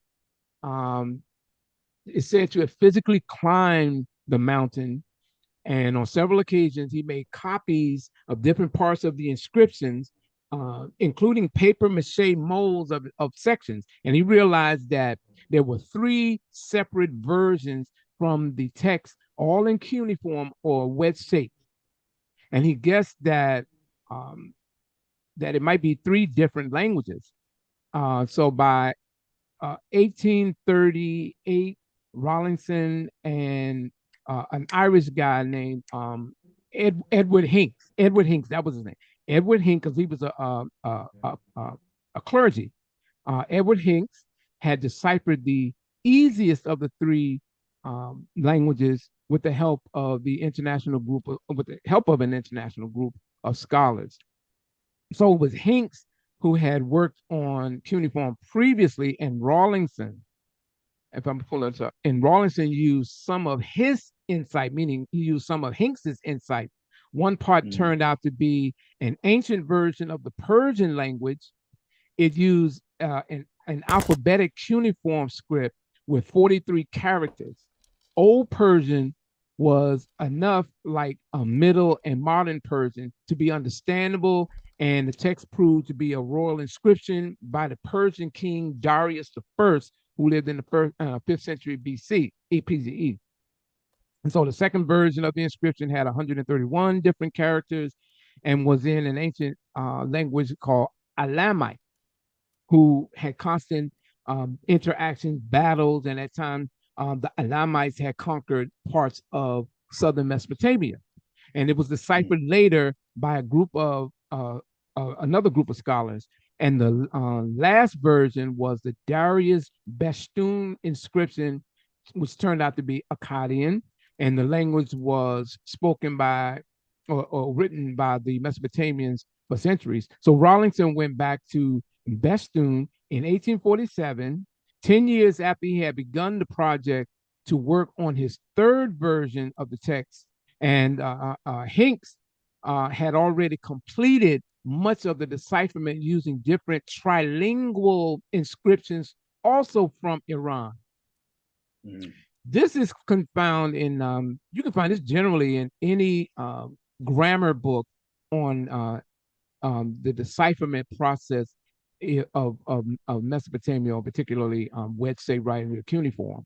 I have heard people like Clive Winters who have put this out and that they use Kushite and Ethiopian and it did all these. I've heard that, but when confronted in different chat groups that it might be outside of Facebook, you don't, I haven't not seen anyone put those inscriptions up to where they could be scrutinized and we can check the Sumerian language corpus and then make that comparison. If what word are they using for this translation?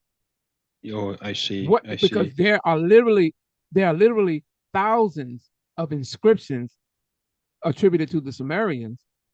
So they would have to be, because you can look at one word and you'll find 10, 20, I found even 50 different definitions for one word, for one syllable. So for me, I mean, to end it, for me, I haven't seen any evidence that backs that part up. I've heard other people say that this is cognate with that, this is cognate, and then when I go and do the background checking on the words that they're using and claiming to be the cognates, these are not even Sumerian words. So I know you're talking about people outside of the professionalism, it seems, but even, are you saying you would find these 50 definitions for one sound or morpheme inside of a Sumerian text corpus or in a dictionary? Yes. And so you will find that, yes. Would you attribute this to the earlier confusion from Assyriologists or Sumerianologists, or what, not wanting to latch down on the definition, or what would you attribute that to? Well, see, that was the whole thing, and that was something that I pointed out in another article that I put up. Can I share my screen real quick? I'm being courteous. Actually, I'm stalling for time. Yeah, it's all good. You can use your presentation. Solid. So,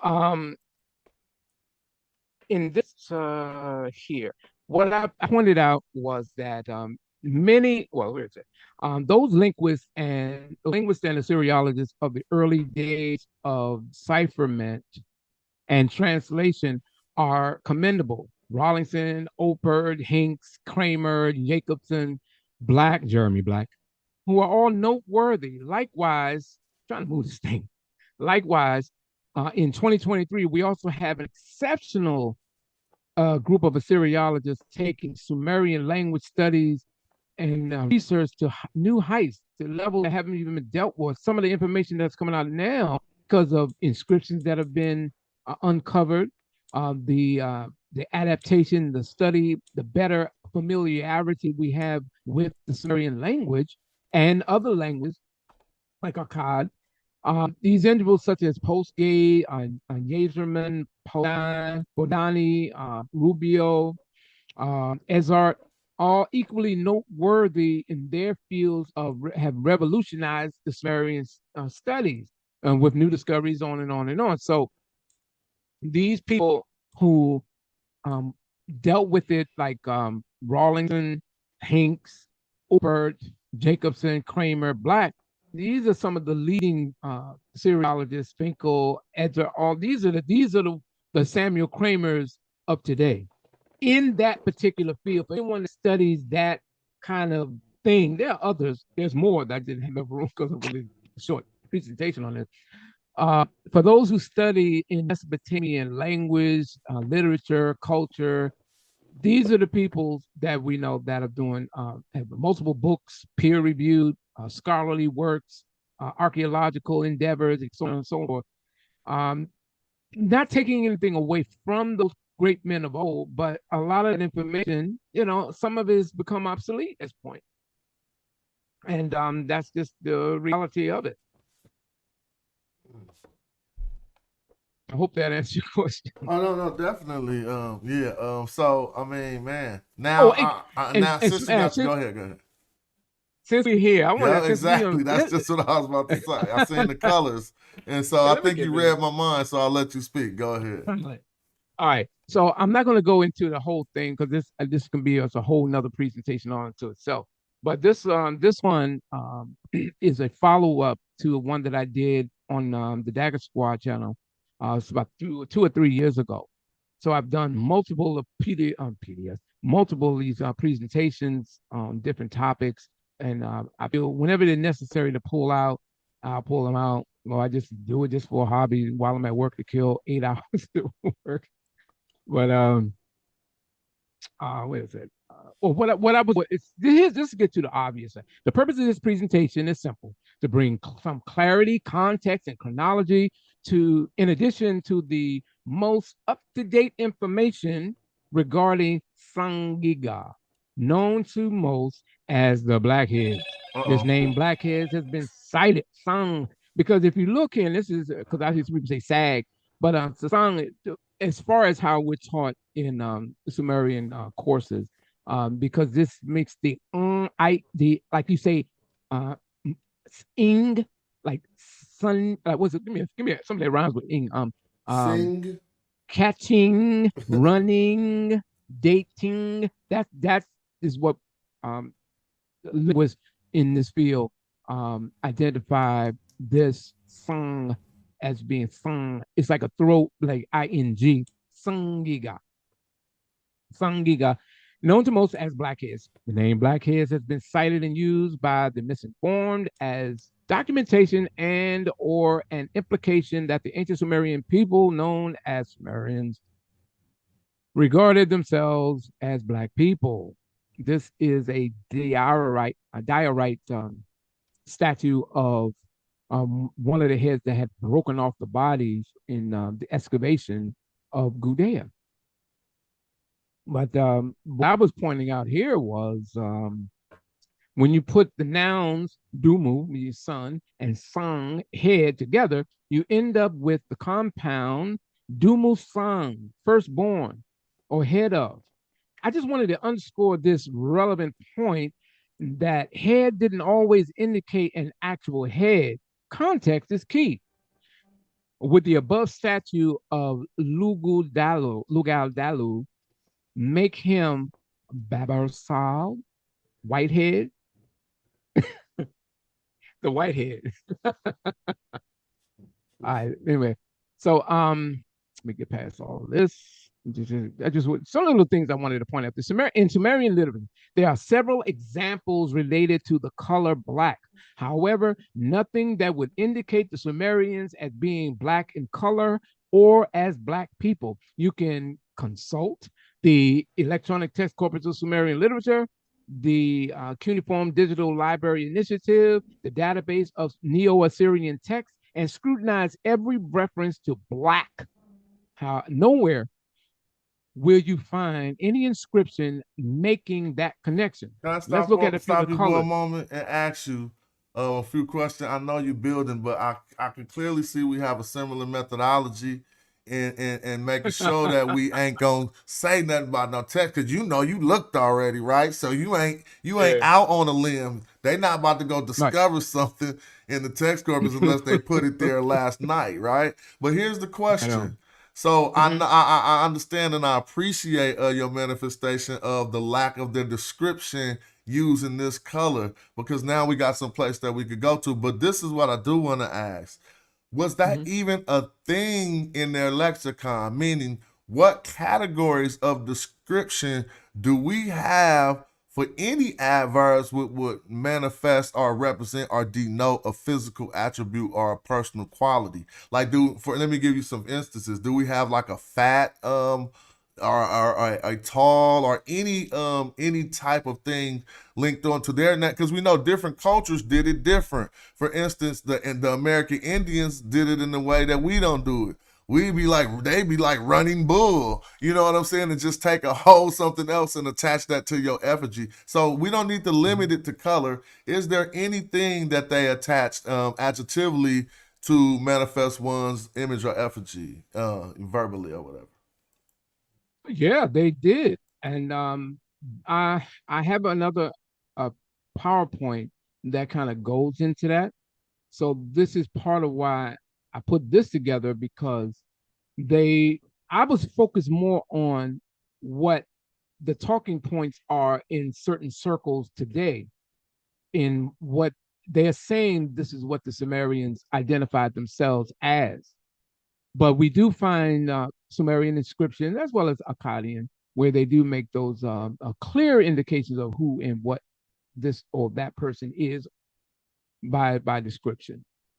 But in these color schemes that I pointed out here, even with Dara, blood red, they're pretty obvious. And whenever it's necessary, of course, we can pull up an inscription. Well, real quick on that last slide. But you can continue, but I just didn't want you to go back. Because you just said red Dara. And then I remember, I don't know if you heard me earlier when I was making I'm in the Hebrew lexicon, but it's still Semitic, where we find blood and red going back to Dam, the DM root. But what are you in? Is this Akkadian we're in, where we go back to the DR root for blood and red? Yeah, that is a loan word. That is a Sumerian. Oh, so this Dara isn't the way they wouldn't have originally said it. Where do you think they got it from? That's where you got Su. Su is red. Oh, okay. So Su would be the way they said it without loan word, correct? Yeah, because as you know, the Akkadians did coexist in the outer areas with the early people of Mesopotamia. And from time to time in their interaction, depending on what period, because as you made clear that the Akkadians did at one time conquer the Sumerian city-states. And after their occupation, they internalized and preserved the Sumerian language. It was a language that was used by the aristocracy, the young scholars. They had schools. They had scribal schools for Sumerian students. So they preserved the language, and it was deemed as sacred to them. By the time the Guti came in and conquered the Akkadians, pushed them out, they pretty much destroyed what was left of Sumer. And it wasn't until what was his name? Utu Hegal, in his campaign, they uprooted and removed the Guti, drove them back to the Zagros, and that brought in what they called the Sumerian Renaissance, because it was at that point that Ornamu and other leaders started to put out, in addition to the preservation of the Sumerian language and culture, they emphasized it more because of the conquest and the near erasing of the Sumerian society. So they just went on this massive century-long campaign of revitalizing the language, and that was during that period that more inscriptions started coming out, where we have literally the hundreds of thousands of inscriptions that are on clay tablets, cone, bone, and everything else that they had. But what I was getting to was like the Sumerians even had a word, ebony. Now, generally, we call ourselves black, but but the closest I think we can be is brown for the most part, at least in America, as far as I'm concerned. So ebony, they even had a word for it, Essie, in Essie. And I put that in this inscription where in the building of Ngirsu's temple, they talk about a wood. From the mountains, from the ebony mountains, I will have ebony trees, because nish, this as a determinative. Of course, you know that determinative is not pronounced, so isi, but you see it in the inscription nish isi. So anybody, if you see this little hook like a crescent over a word in particular, like this s here, that makes the sh sound. So nish, to be nish. When you see this, you know that the word that follow, because this is as a determinative, is going. This is a piece of wood or something likening to wood. This will be like brown wood, brown wood. And so the word has never been attributed to Sumerians, nor Sumerians referring to anyone using this label, not even for the Sumerians themselves. Some have even speculated that this word sangiga was in reference to hair on the head, which was an old and misleading conclusion. It's misleading because the word for hair on the head we know is si, and you'll find it in multiple texts. And I just put it here where you can see the uniform character, Siki. And this person here is on the standard of ore chest, war chest. I think it's, yeah, this is on the gift of the kings.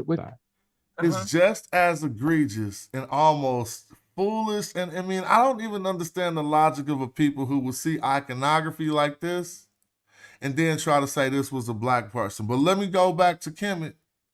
The flip side is on that. Because then they see the opposite iconography of this and say it's a white person or something. You see? So we just lost because we see this right here and we say, nah, that was black people. Then when you see the black people with the afros, you say they was white people. So I just don't get it. You know what I'm saying? You know, I watch your show. I watch Garfield. I watch I watch everybody, because you know, when I'm at work, if I'm not typing this stuff out, I'm watching you guys, because I only catch you late. I try to catch you during the daytime, but I have a small business and family time and a whole bunch of stuff, so I don't have time like I used to have. But when I catch the shows, I watch these things. I see the arguments. I hear the arguments, and I'm like, I'm glad I'm not in it, because I wouldn't get any work done. So I really can't engage in it. But I watch them because I do gain insight and influences that helps me in my arguments in the refuting of certain claims that people have made over the years. It's very few, I mean, very few, but because, you know, with TikTok and, you know, various other forms of social media, these little 2-minute clips can influence people and to confuse them. And you know, I just, because this is something that I study, I just like to make sure that you know, there's no confusion in this arena. And so this is just to give you an idea. So lately, in your research, because I know honestly, I could go to my Facebook and lightweight see me doing my own personal research, trying to figure this out 10 years ago, and look just like you looking, and I had to let that go. Like you'll probably never hear no Sagaga in my discourse, you probably never heard that, right? But there are people who still try to maintain these contentions. Specifically, one of our brothers who was in the chat earlier, I think it was Babylon Don. But I noticed that I asked him to click the link, and you know, I'm not asking him to start no contention, but to see if he had something sourceable behind what he was saying, or if he could falsify anything that's been given here. And so, are there any sources besides just like underground YouTube pages that are still putting forth that Sagig mean the blackheads and that the Sumerians was black people? No, I'm not finding it, and not in the scholarly areas. No, not because of any kind of racial bias. It's just we can look at the language and we can listen. We don't have any DNA samples of the ancient Sumerians, so we can't use that. So what we are relying more so on are inscriptions, and there are plenty, or some of their own iconography. Matter of fact, I'm a quote. This is a quote I use from my brother, and I'm gonna put him up here real quick. Hold on, let me see if I got it. Wait. Hold on. But I used it in another presentation because I got it off of a show he did. Here you go. And I use this because I think that is very relevant. I think they know who they are. And I know that we sound crazy telling them that they are something other than what they themselves depicted themselves as. We sound crazy. So hold and that's on, my hold brother on, hold Zion on. Lex. So this was him trying to say that bypass the methodology using, and I think they know who they are, and I know that they sound crazy. Tell them, wait. Explain this to me, please. I'm sorry. No, I watched him on the Killer Priest show, and he was giving a presentation about the Sumerians, and he made a quote. No, he made a statement, and I said, I like that. But they was Sumerians, right? Well, whoever he's making a reference to. This is not a quote from a Sumerian source. No, this is from him. This is what Zion Lex said, and I thought it was profound, and I wanted to use it. So I always put that in there in some of the captions whenever if I hit somebody with something, I'll use this quote that he gave because I thought it was very good. But look at the context. Go ahead, not to cut you off. I understand the context. Well, I know you know, but he's trying to. Go ahead. Go ahead. No. Go ahead. He's trying to use the Sagigat thing, and this is his source material for it. Because he's saying, I think they know who they are, so they know they blackheads. And I know that we sound crazy saying that they blackheads, but telling them what they are, something other than what they say themselves and depict themselves as, we sound crazy. So he trying to say they depicted themselves as blackheads and they called themselves blackheads. Am I incorrect? The interpretation in the early areas of Sumerian translation, they took the word black and head, and as if the Sumerians are walking around with no sense of context, saying, we the blackheads, without any kind of background. What does that term actually mean? So again, of course, not throwing anything on him, but I just thought that this quote was very profound because I had never heard anyone put it together like that. I think they know who they are. And I know we sound crazy telling them that they are something other than what they themselves depicted themselves as. So what I would always say, follow up with, is say, this is partly partial to how they depicted themselves. An example of how the early Sumerians depicted themselves can be found when consulting them and their alam images. In the British Museum, first is the plaque of King Etenatum the first. He's depicted bald and aquiline hook nose, bare-chested, wearing the Kalkanis, featured kilt of his ancestor Ernanshi. And you'll see the Kalkanis kilt is the standard dress of the Sumerians in their throughout their iconography. We'll see it probably won't be, like this little piece right here.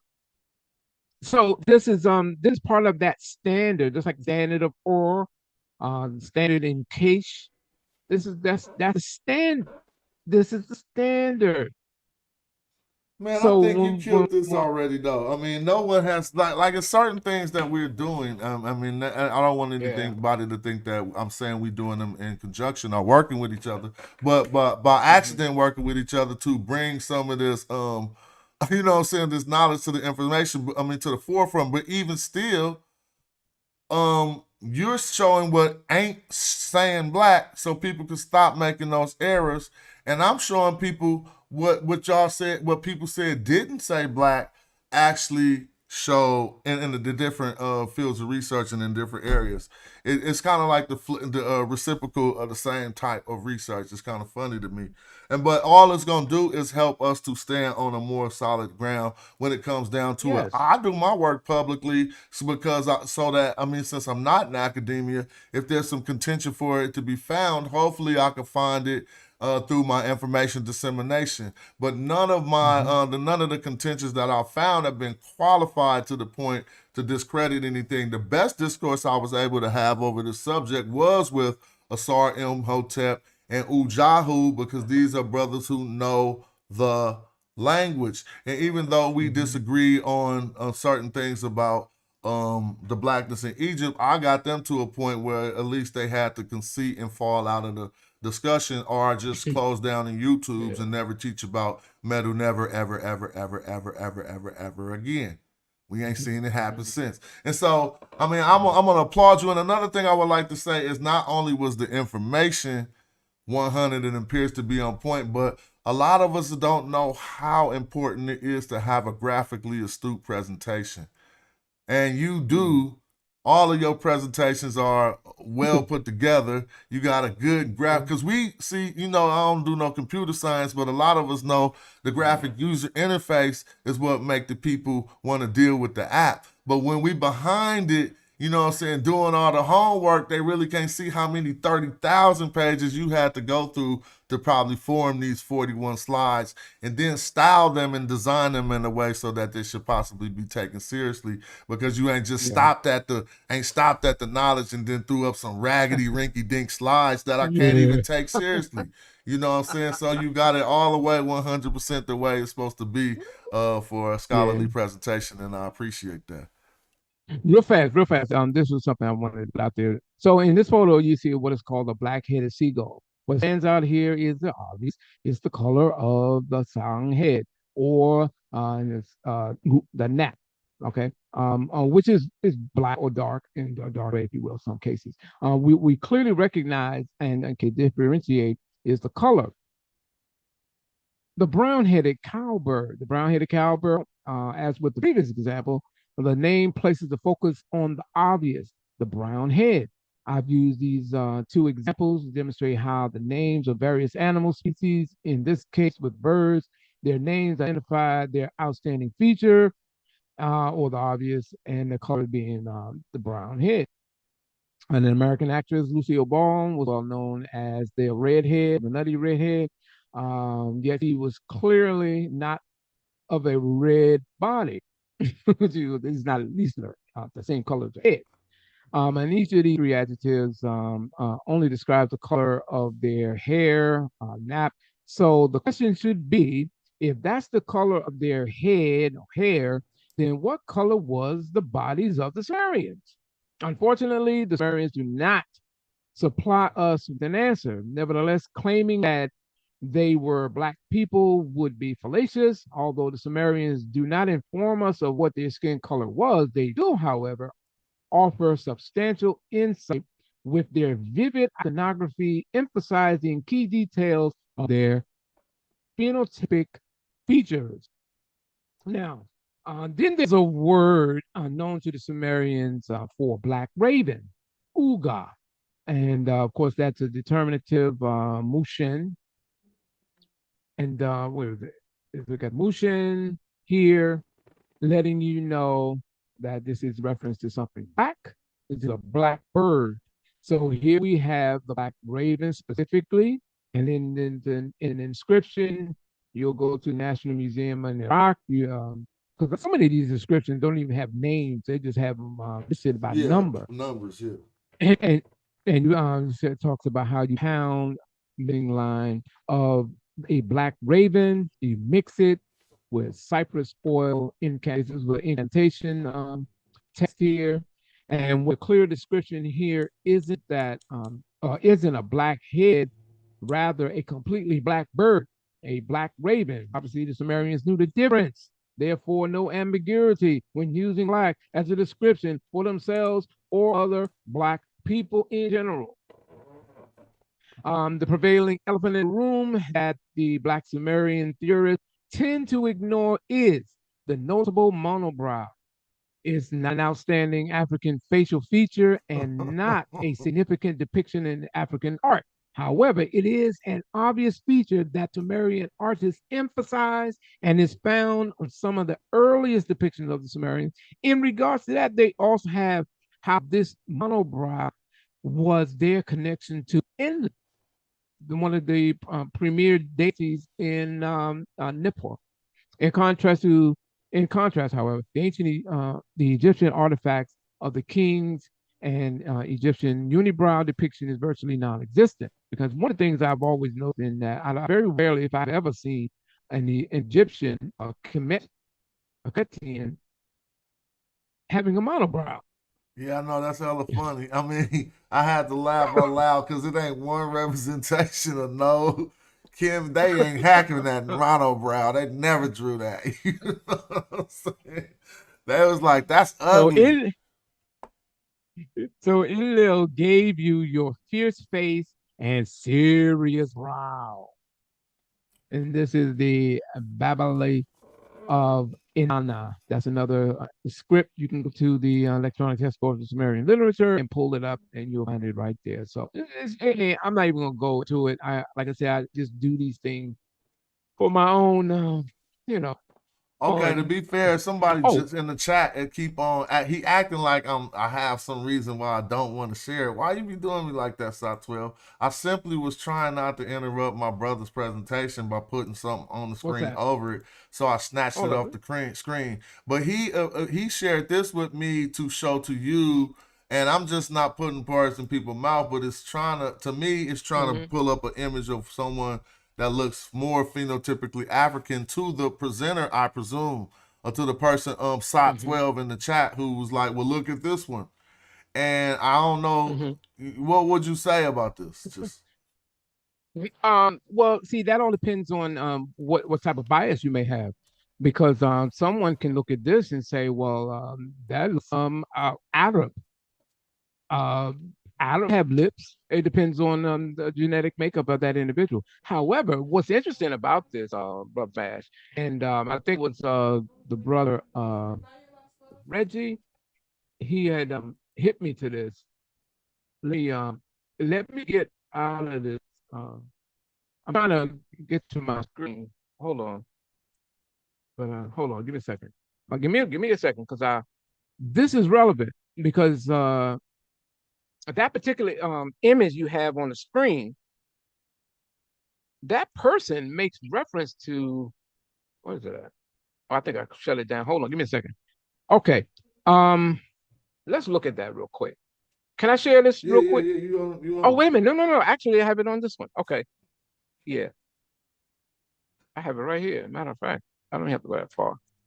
I was just showing it. I don't know if you even saw it. Oh, there it is. Okay, so yeah, the Neo-Assyrians. You're not sharing it. No. Oh, okay. Blah blah blah. Give me a second. Oh, there it is. Okay, so the Neo-Assyrians offered a vivid description, but not the Sumerians. In a fragmentary cuneiform tablet, K8692, we read the following: his wives, his sons, and his daughters, whose bodies, like his, have black skins, like asphalt, which is bitumen. He counted as booty. Oh, hold on, man. Wait, I'm going crazy. So what are you reading right now? This is the people he captured? Yes. So y'all trying to make him be a black man, but he's showing you that he went off and captured some black people. Exactly. Oh my God, you putting hands on fools right now. I'm gonna let you continue. I just have to give you, I'm gonna have to give you a for that, because I'm like, oh, you be ready like me. You got the slide already. Go ahead. God, I got 100 of these things sitting on my computer. I just ain't put them out yet. I keep my arsenal in the silos. But yeah, this is a powerful depiction of when he captive the heart of King of Kush and the Assyrians. Now let me ask you some more questions about this text. Oh, you can't hear me. Yeah. Oh, my bad. WB who? Lambert? Lambert. Yeah. Booty from Egypt. Yep. And this is all you can find this. As a matter of fact, give me a second. Let me try to pull that one up. Whoa, you gotta stay here, bro. Because you don't remember when I just did this whole show about the bitumen? Yeah. And you just gave me this out of the Egyptian perspective source that says his wives, his son, and his daughters, whose bodies like his have black skin like asphalt bitumen. Oh, it's dead. It's over. Oh, James seen this. You just helped me so much. because I'm taking this back into my context. I just did a whole show to show why they put bitumen. Bitumen, we know this asphalt that you could turn into a semi-viscous paste and rub on the body, which makes a mummy appear black. Right? And so we trying to figure out, well, why did they have to appear black? And we found out it was because the Netcher Wasir was black. And then I found the text, the embalming ritual text, which shows that the bitumen makes the skin look like the Netcher. Now you just by haphazard, thank you. And I'm gonna ask you if I could get this source somehow. What is it's on the screen? So Taharka King of Kush. Yeah, I can see the source. I have the whole. Yeah, I have it. I have and so, what time period is this? This is the about 790 something. Yeah. This was during the period of Ashurbanipal, and between Ashurbanipal and Ashur-Hadan. Well, it's checkmate because everybody be saying they skin don't look that black, but here you go, Chuck, with the source that say his wives and his sons' bodies like his have black skins like asphalt, bitumen. Again, they're not talking about the Egyptians here. At the time period, they're talking about the people who took over Egypt, the Cushites. Nevertheless, it's a dead giveaway. It's a dead giveaway to why they put this bitumen on their skin, as it was being compared to black skin for a long time. And in addition to that, let me see if I can pull. I don't know if I have it on this slide, but hold on. Give me a second. I'm gonna have to hold up. What I was trying to pull up is just that same image that you put up, right? There it is. Okay. Sorry. I'm multiple things here. Okay. Ooh. Okay. Here we go. Now, this same depiction here, right? So what we just read previously, when they went in on their campaigns and to go into Egypt, and during the period of Taharka, where's it at? Yeah, on my first campaign, I marched to Makan, Egypt, and Ethiopia, Meluhas, where he makes a mistake. But the point is that Taharka was the king of Kemet and Cush. So if this person, is there some kind of a light skin, dark skin type of conflict going on? I don't know. Well, let me ask you though. I don't buy that this is I mean, he's making a clear distinction between himself or his type versus the peoples that he went to war with. But was they now? He didn't say Mazur. He said Kusi, right? For that line. Yes. You see, that's right if here, they said right Mazur, it'd be a checkmate. Yeah.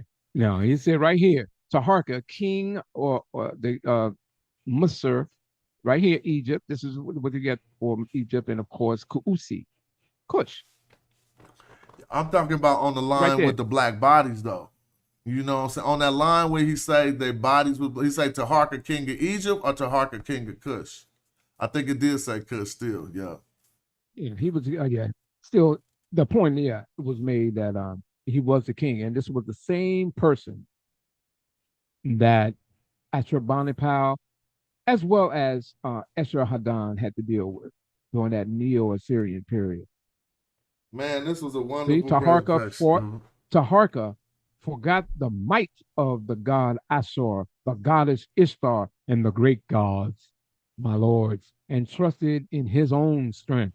He marched against the kings and officials whom the father who had engendered me had appointed inside Egypt to kill and rob them and take away Egypt from them. It's pretty self-explanatory. But even if this was just to answer the person who made the comment, to answer that question clearly, this has no bearing on the Sumerians, because the Neo-Assyrians weren't Sumerian. Their culture wasn't even Sumerian. All they did was utilize the wedge-shaped writing system. That's all. So now that we got an attestation that shows that those Cushite skin was black like bitumen, they wouldn't have had to put bitumen on their skin in order to match the image of the nature in the Kemetic perspective. Just so people know, it could confuse people when I switch. We're talking about Sumerian and Akkadian tradition right now, which showed nothing about no blackness from my brother's research. At least linguistically, none of those attestations showed anything about blackness, and they weren't on the continent of Africa. Contrary to my research that I'm doing on the contrary Actica, which shows some of the ancient Egyptians in their lexicon, indeed, in the word that they call black, don't match it up with the social construct of the European. But just like how he just noticed they had black skins, who was that, Esarhaddon or Sennacherib? Esarhaddon. Yeah, so if Esarhaddon could notice that they had black skins, I'm pretty sure they noticed they had those skins too, and it was the skin of their nature, their deity, and that's what I like to show often.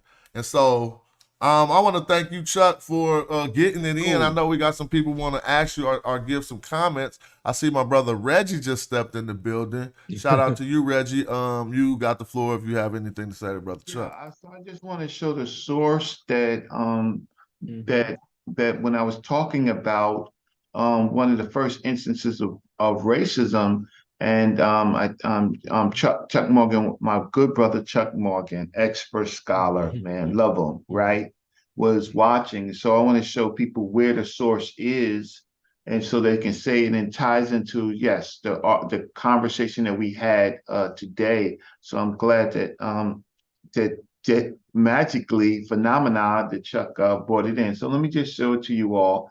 And this is the checkmate of all checkmates, right? So here it is right here. And so this ties into exactly what you were showing. So this is the source. This is page 116 of the source. So it's Taharka, king of Cush and the Assyrians, by Daniel Khan, one of my favorite scholars, right? And so he goes on to page 116. So he talks about the Assyrian defeat of Egypt. So let me just blow this up a little bit more for y'all to see. And I was trying to say this is one of the first instances of racism, which I was going to talk to Zion Lex about, right? About that they were not Black people. And another part of it is this is the same paper where Taharka is cursing out Amun for failing to protect his family. He's trying to say that, you know, Amun, during the coronation, you said that you was, you know, my protector, and you promised me, right? You promised me what you gave me Amun grants Taharka with the rule of Egypt. You gave me Upper and Lower Egypt. You chose me among them, and you caused to be said that these are my two lands, right? In according to Amun, right? And then he goes on, he says, you caused me discover, namely, he's the one who caused to enter men who did not know about me. You did that, Amun. You did that. And then he basically says, oh, Amun, oh, you who did not abandon what he created, while he's being sarcastic, while it is half realized. Oh, Amun, don't with them. You shall hear them from me, and you shall turn back the evil words. Do not let me enter into a fear that you hate. Don't let me do something that you hate. Do not let me do what you hate. From you together with me, meaning you're supposed to be bonded with me, God. I am your little child, while it's you who begot all that came into being. There's nothing. Okay, so he's crying to Amun because Amun failed in his promises. Before you crown me, you have foretold these to me, a great indentation in the sky. He says, but then he complains, he curses out Amun. He says, in Inuk Su Uwin, it does not belong to me. He realizes that that the lands don't belong to me, right? And then he's asking them to place these people under me, right, Amun?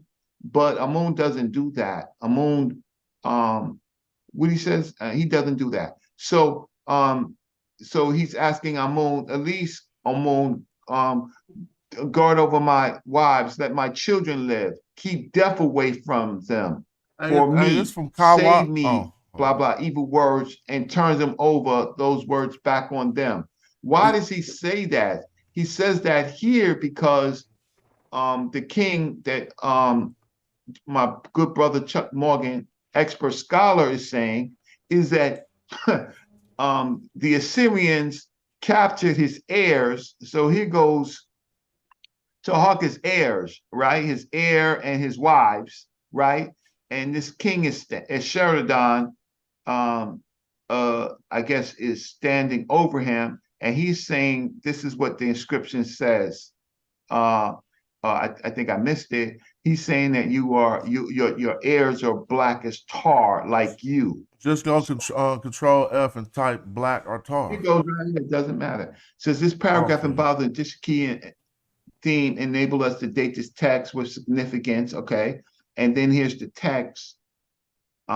His wives, his sons, and his daughters, whose bodies like his have skins as black as asphalt, and he counted them as booty, meaning war tributes. So this is what you're looking for. That's a checkmate.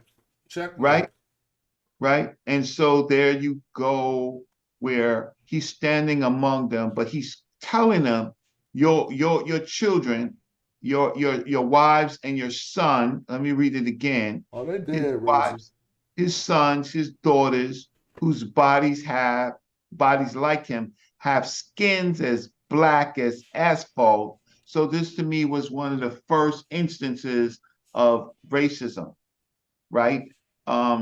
So there's no way that Zion Lex or anybody else can say that these people were similar or venerated black skin, right? Because they did not, right? So there you go. So I'll stop sharing. So Taharka was black as asphalt when he was ruling on the throne, huh? So when he sat on the throne of Kemet, he was black as asphalt? Damn. Yeah, and so that's bitumen. That's because asphalt is what we were talking about on the ancient Egyptian side. You better be black because you're going to fuse with Asar. So you should be black, right?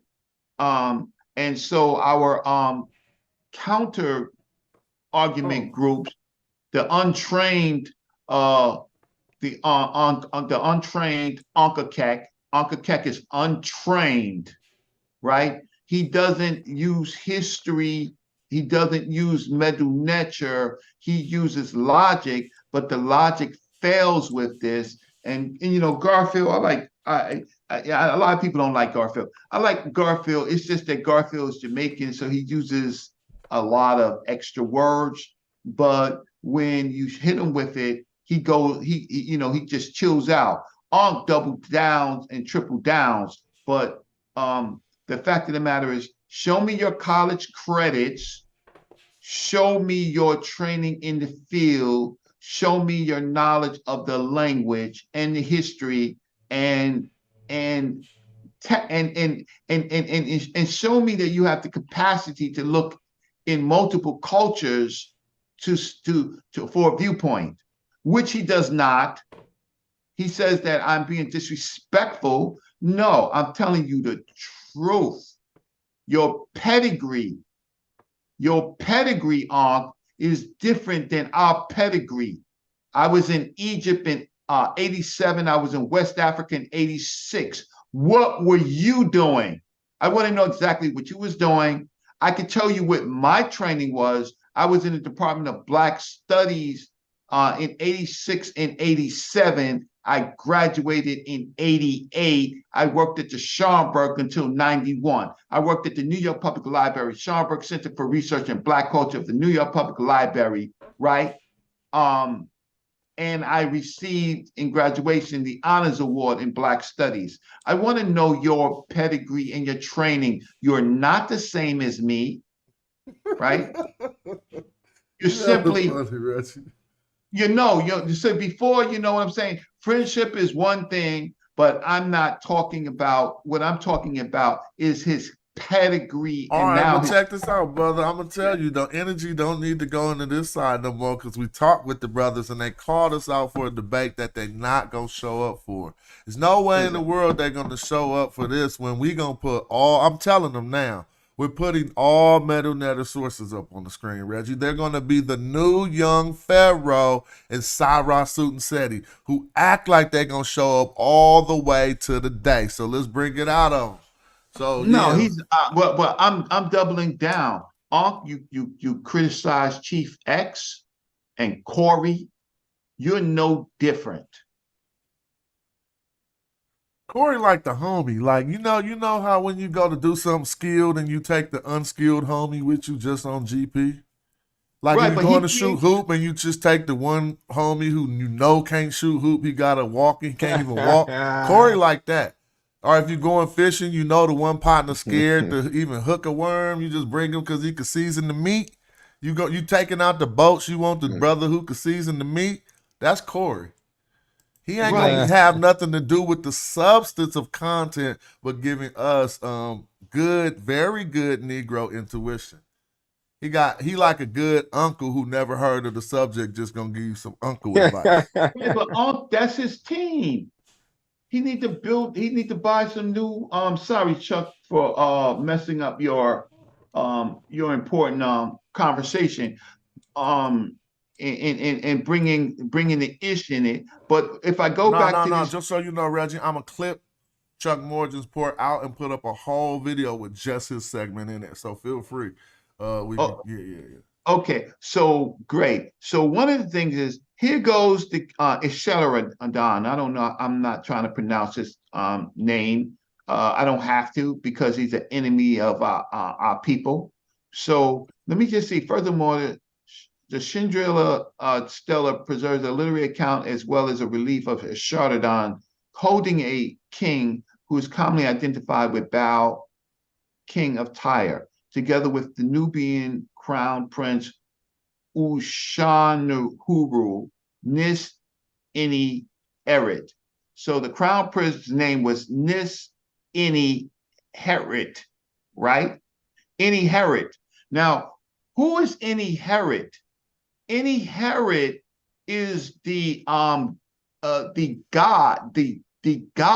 of the black cattle. That's my man Sean. Right, but in the Middle Kingdom text, Ini Herit is Oniris,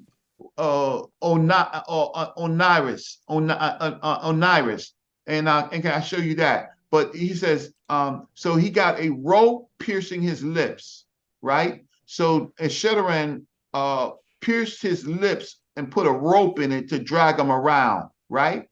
So, but on the bottom is the crown princess, and they look different. They're on their knees, basically begging him. And I wish this was clearer to show the distinction between this guy who they say is black. And Brother Reggie, I'm sorry. I'm sorry, Reggie. I have a better picture, so I'm gonna go grab it and get the better picture. Get the better picture, right? But when I'm dealing with these unlearned, untrained, uncredited, no college credit dudes, gonna talk to somebody who worked in the research library. So Brother Reggie, hey, how you doing, man? Oh, peace. Peace. So were you on the same side of Jabari about I'm on the same side. I was on the same side with Garfield that it wasn't stolen, it was syncretism. That it was syncretism and wasn't stolen, because there's no scholars that say that Christianity stole from Egypt. So I think that we can use better words. Reggie, why don't you I'm talking about the nature. I'm talking about the natures being they saying that the Egyptian didn't believe in the like how Christianity believe in those type of deities. Like, you know what I'm saying? No, I don't understand yet. I want to understand better so I can give you a better. You say that what's his name? God, what's the name? The last king of Egypt. I mean, the king of Egypt you were just talking about from Upper and Lower Egypt, who control that. Taharka. I mean, Pianki, Shabaka, Taharka. They control. Do you know the land that they controlled? They controlled. They controlled all the way down to Kustal, right? All the way up to Egypt. They controlled so much territory, right? They controlled what they call Nubia, and they controlled all of what you call Egypt. Do you know how big that land is? Now, the question is, you're asking me about the gods. What are you asking me about? He was praying to Amun. I mean, Amun Ra. Was it Amun Ra he was praying to? So he believed. Yeah. So he believed. So I think he believed in Amun, like but he was cursing Amun out. In the deities, yeah. he was cursing Amun out. He was saying, Amun, you promised me this. So he believed in Amun. That's what I'm saying, right? Oh yeah, but yeah. Because we got to remember Shabaka. He came into Egypt and he asked for the text because they're writing in the text, right? He asked for the worm-eating text of Shabaka, and he made from the papyrus. He made the what they call the Shabaka stone. But Chuck was getting ready to show what he was showing. Go ahead, Chuck. Right. I'm waiting for Chuck to show that because he got a better image. I was just showing out. Yeah, I was trying to give that same inscription. Oh, wonderful! Yeah. So this is how the African is depicted on the bottom, and there was someone else. So the other person, I don't know if he is Nubian, but I know that the younger person. Yes, I'm listening. No, go ahead. Because the script says, what does the script say? Let's see what it says. It says, it actually said his heir and someone else is kneeling before him. So it's not, let me just bring this back up and say what it says. Okay, so I will read it while he's showing it. So this kills anything that Zion Lex was talking about. So let me just see what it says. Okay, let me unshare this. No, don't unshare. What? That's technique. I thought you were pulling something up. No, I'm gonna read it. Okay. Oh, okay. Okay. Okay. So it says, furthermore, the Shinjirili stela preserves a literal account as well as a relief of Ishardin holding a king who is commonly identified with Bao, king of Tyre, together with the Nubian crown prince. So this king of Tyre, the king of Tyre is the taller guy, and he's holding the Nubian crown prince by his with a rope attached to his lips. So now the king of Tyre, and that's what you see right here. Look at his feet. That's the king of Tyre, right? Yeah, look at the tear. Look at his feet. His feet. And he got shackles on his. He got shackles on his ankle too. Yeah, the Nubian prince. He got shackles on his. He's enslaved, right? And then the Nubian. The Nubian does not look like. Watch this. Doesn't look like the person from Tyre either. So this kills multiple things, huh? Yep, you're right. Yes, man. Find out from Chuck, get the image so that you can have a clear image. I see it well. Oh, yeah. It's right there. So it's on the screen. So this is and then the other thing is that he's black as asphalt. So both groups know what Budaman is. and they're saying that the Nubian heir, right? And I think that he has a nimbus on his head.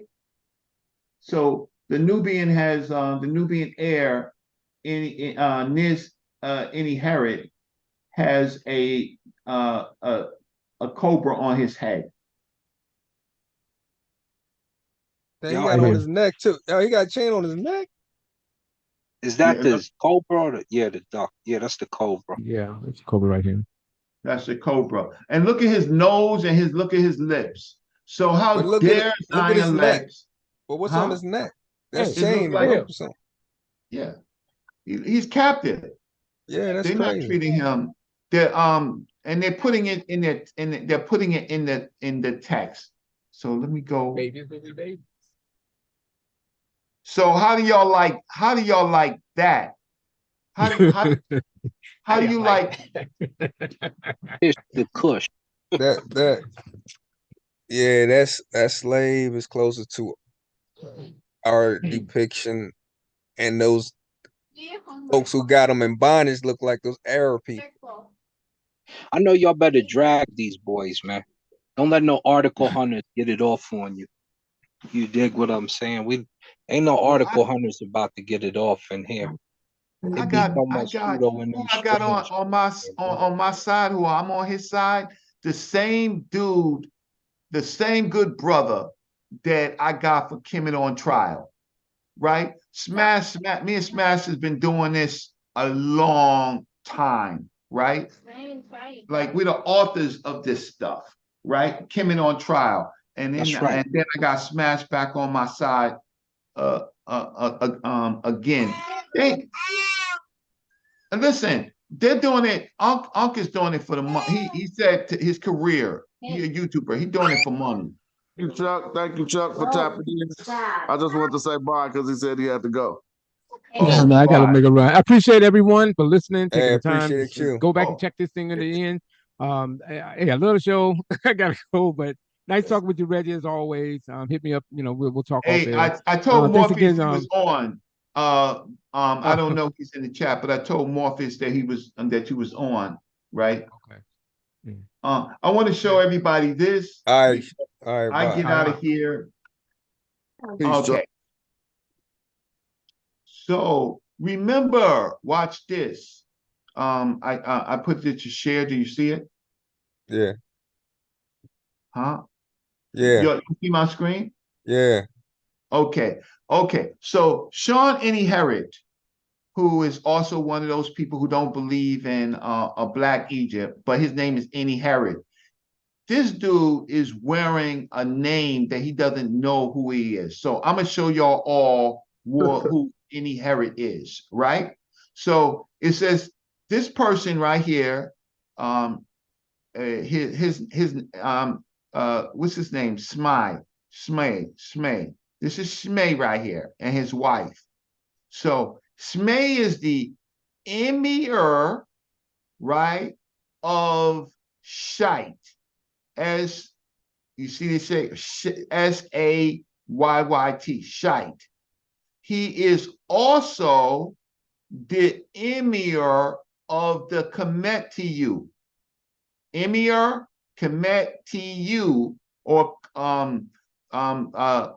I would say Kemet, but it has the plural and it has the cows. So he's the emir of the Kemetiu, right? And he says, Lord Neb, his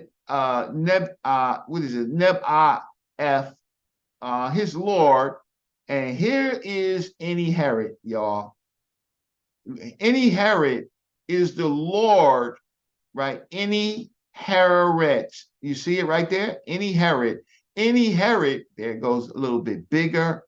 Herod is a Norris, a shore. He is the Lord of the black cattle. So Shemai is the emir, but his Lord is Herod of the black cattle. How you figure that? So there you go. I'll put my Cash App in. Buy me some lunch. Cash App, brother Reggie. Buy me some lunch for this. right? For working with contributing to my good brother Chuck Morgan and contributing to Smash Rockwell's show, and for letting people know that Ankh and them, no disrespect, but he don't have the pedigree to be dealing with any of this primary material. So support Brother Reggie. Brother Reggie, you believe what's his name? Garfield, Brother Garfield is an unbiased scholar or unbiased. What y'all call it? Y'all don't call her scholar. Y'all call him researcher. Is he an unbiased researcher, or you just riding with him because he going against Jabari? Because it's a lot of things, Brother Garfield be misleading the people. And we went over there.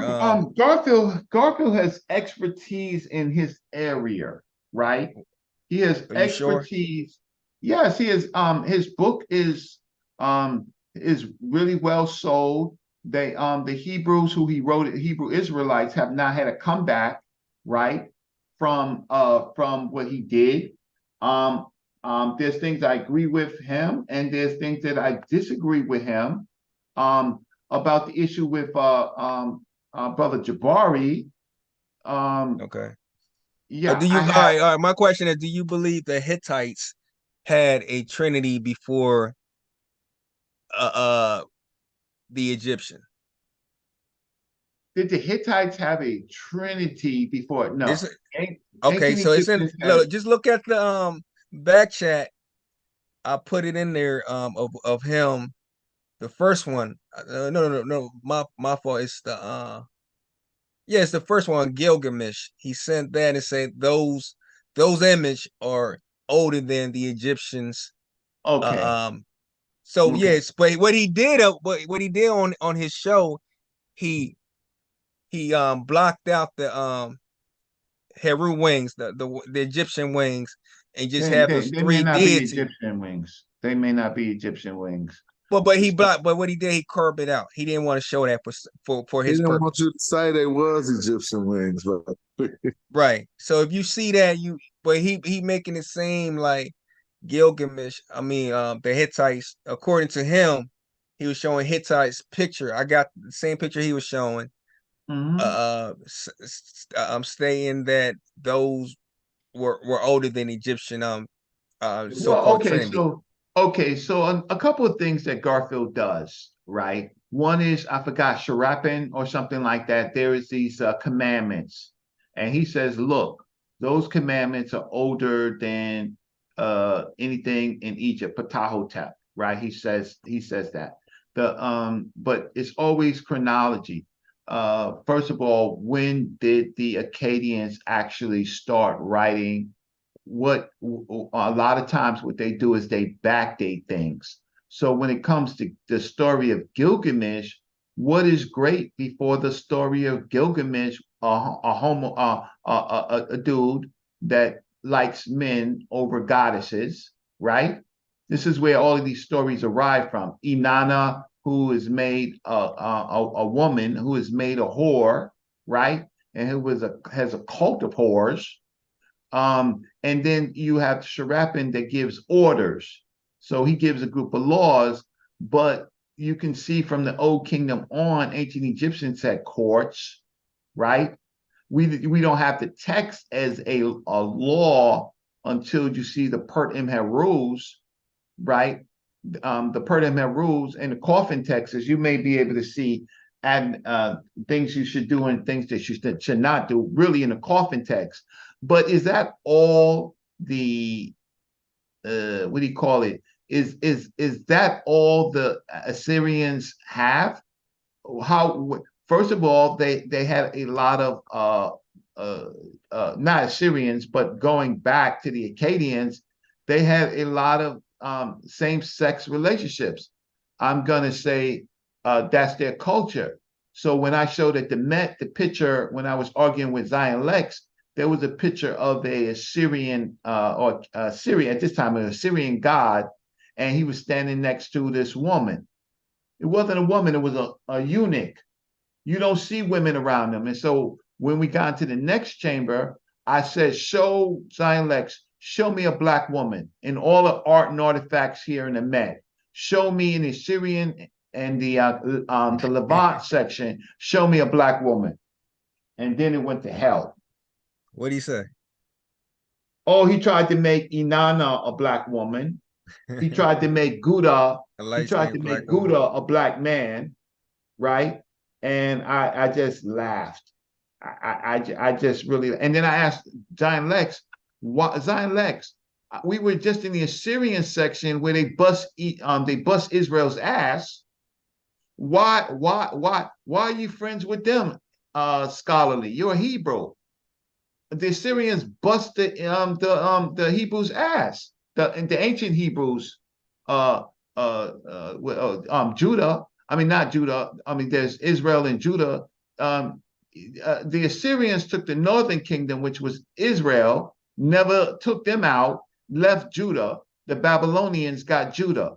Why are you hyping these dudes? Why are you with them? Right? What did he say? Sonetta has to show the tape. You know, he just got upset with me and he got loud. And then he said that he knows the Egyptian section better than I know. And then he does the video and he goes to the Metropolitan Museum of Art, going to the same artifacts that I show in my tour. That's easy work, right? So, but I like Zion Lex. I like Zion Lex. So you like him while he misleading the community? You sure? No, Zion Lex, he gives us. So what do you like about Zion Lex? He gives us information that we can scrutinize. Oh my goodness. I'm not gonna look. At this point, I like Zion. I like Zion Lex doesn't get in front of our people and call Brother Reggie pseudo leader, pseudo general, right? Pseudo sophisticate, right? Zion Lex at least wants we can have a conversation. So there's no reason for me to disrespect him because we're just doing information. We can laugh or argue about the information, but when you start getting personal, Zion Lex has really never gotten personal with me. He just says that he could do Egypt better than me. Okay, I smile. I smile. You could do Egypt better than me. Fine. Okay. He did try to take the Medu Neter with Infadishi, Metropolitan Museum of Art. I'm looking. He did. I talked to Infadishi about that because they were saying that I was teaching Zion Lex Medu Neter and I was not. He actually ended up taking the advanced part of the advanced course from Infadishi. Nobody said anything to Infadishi. I asked Infadishi about it. He said, sure, I'll let him take it, but he wasn't tested. I let him sit in the class, but I didn't test him. So that's another story. But guess what? Guess what, y'all? You want to hear the real thing is? What about people in our community? They hate Egypt so much. Oh, here's the picture I want to show. Here's the picture I want to show. They hate Egypt so much, but they talk about Egypt, but they would not, they have not taken a Medu Neter course. Where is this? I have it right here. Oh, here it goes right here. It's my favorite picture right here. Here it goes. Share screen. This is for you. What was that commercial, that beer commercial? This bud is for you. All righty. You see it? Somebody buy Brother Reggie. Oh yeah, that's the one I was thinking about. That's another man, right? Yes, this is a eunuch. Oh shit. This is a relief panel of the Assyrian king Ashurnasir Paul II, right? And depicts a supernatural protective figure and immortal Assyrian courtier. The two life-size figures are carved in low relief, right? This person is a eunuch. Let me see if it says it right here. let me just see view more to see the winged figure formed. They're talking a whole lot. Then there's the in the other picture, it's a cone. Okay, so it doesn't say eunuch here. Let me see the other text where they bring it up. But okay, let me just make sure it doesn't say eunuch. But this is this figure's man, what do you call it? Man, woman, partner, right? Got hips and all of that, got a dress, right? But the other guy got a purse on. He rocking a purse. Oh no, that's a seal. That's a seal. So, yeah, that's like Egyptians carry curbs. This person carries a seal. Here, the relief panel. So here it is. A beardless, so they demasculated him. A beardless male figure depicted on this panel from the northwest palace of Nimrod, ancient Karhu, is almost certainly a eunuch. Many such figures appear in Assyrian art as eunuchs were central to court life. They had a lot of booty around them. And they could have not children themselves. Eunuchs were generally perceived as less of a threat to the king and his dynasty, because he was ballless. However, some eunuchs did become enormously powerful. Those depicted close to the king are often shown with specific functions in the case. So my point is that if I went and showed you all of the relief panels, you will not find a woman. Eunuch right here. Don't be fooled. A eunuch. He has no balls, right? Eunuch, right? The purse is a seal of his power. In ancient Egyptian art, you will see kings with their wives. In the funeral text, you will see kings with their wives. I just asked Zion Lex, where the women at, Zion? Okay, I stop, and I will give back the floor. Buy your brother Reggie some McDonald's tomorrow. I think tomorrow I have maybe I have some Spanish chicken. Hey, yo, Reggie. Yes. If they don't appreciate your work, I do, bro. I appreciate all the good work you've been putting in. You know what I'm saying? I know. I appreciate. I mean, I appreciate our people, but there's only us against. There's only us against all of this. And then our Ankh situation is, what does the experts say? Well, the experts say in this case that was a eunuch. The experts say that that king of Shaddan captured Taharka's heir and say that he's black as tar, right? That's what the experts say. The experts show at least 120 depictions of personal names, right, of Kemet. The experts say that Kemet means the dark one. The experts show the inscriptions where the king Winnish says that he's the black ram born of the black sheep, so that we know that they venerate the black cow and the black sheep and the black ram. That's what the experts say. So the experts won't say that the ancient Egyptians had a Black Panther movement, right? Or in this case, a black cow movement, right? Reggie, a black bull movement. Yes. Reggie, he said, remember, and I remember. He said he didn't say this, but he did.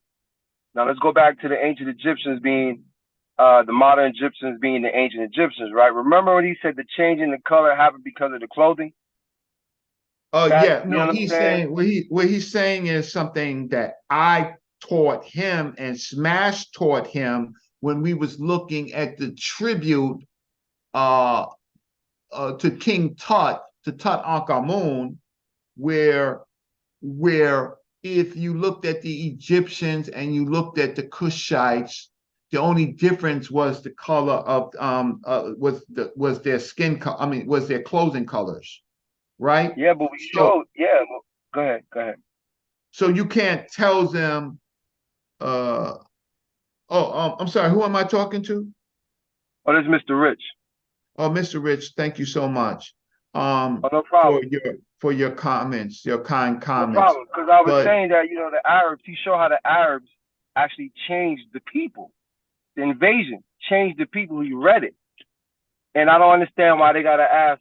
Now they asking, well, who was in the army? And they went in his army. That's not the importance of what we're talking about. They show exactly how the people changed. The people changed, it says. Before all the admixture, then it goes he's talking about, because I don't see no admixture in the people when they coming up to now going up. You know what I mean? To lower, to lower Nubia or lower Kemet. I don't see that. I don't see the admixture in those people from the team, here's look, we got 100 checkmates, right? We got let me see. We got 100, is it Kim Black? We got 100 checkmates to what they're saying. This is the god Kim. No, this is Kim Black. So let me just pull this up. I think this is it. Okay, so where is, so okay, these people right here, these are North Africans? No, this is in Nakada, right? This is in Nakada, or no, they're not, right? Let's just start looking at some of the people. Or is these North Africans? No, this is in Nakada, right? This is in Nakada. Let's just go over here. These people right here, I went to the Met and I photographed the people from the Old Kingdom to the Middle Kingdom, right? I photographed them. I went to the Diop exhibition where this is a Ghanaian, the Ghanaian Akaba doll, and this is the counter in ancient Egypt, right? This is a counter in ancient Egypt as a fetish doll. It was the Met that paired the Met Garfield paired West African art with ancient Egyptian art. The Met did, and then what I did is I blew up his face, right? His face looks like Nubian, like the Nubian air, right? They did a lot of pairing of. So what I did is I just went there and I blew up the face to show that these are African, West African, Nubian faces. So this is how it's drawn in artwork, this character right here, but in the stonework, he looks like this. So why don't we compare the artwork with the actual statues, right? Who are these people? Are these people right here North Africans? No. Is she a North African? No. Is she a North African? I'm talking about Berber. Well, Berbers are, they have different complexions, but the Berbers that they largely show, the North Africans, is she that? No. This is it in the artwork. This is a sculpture, right? You see this woman right here? What dynasty is that? This is the Middle Kingdom. Middle Kingdom? Okay. Yeah, this is Middle Kingdom right here. Oh, who's this man right here? He's North African. He's an Arab-looking dude. No, this is Mentor Hotel. Nah, that's Burner Boy. Right? So what? Okay, so now we go into models from Mechatry. These are models from Mechatry. So these are actual ancient Egyptian models, like Shabbatis inside the tomb of Mechatry. These are North Africans? No. The typical North Reggie. African? No. Can you hear me? Reggie. Yeah. It seemed like only African women. I never seen no other women they carried their belongings on top of their heads. That's maybe correct. maybe I'm pseudo. I don't know. But I only see African women, or well, Indian women too. Okay, got you. But it was born. The concept was born for these people in Nakata and Nubia. So let me just show you this. Now this is really interesting. So these are Egyptians, but they're on a boat. But then look at the flag of the boat. That's basically a Nubian type symbol, right? So now look at the complexions. They have light, they have brown, they have dark, but these are how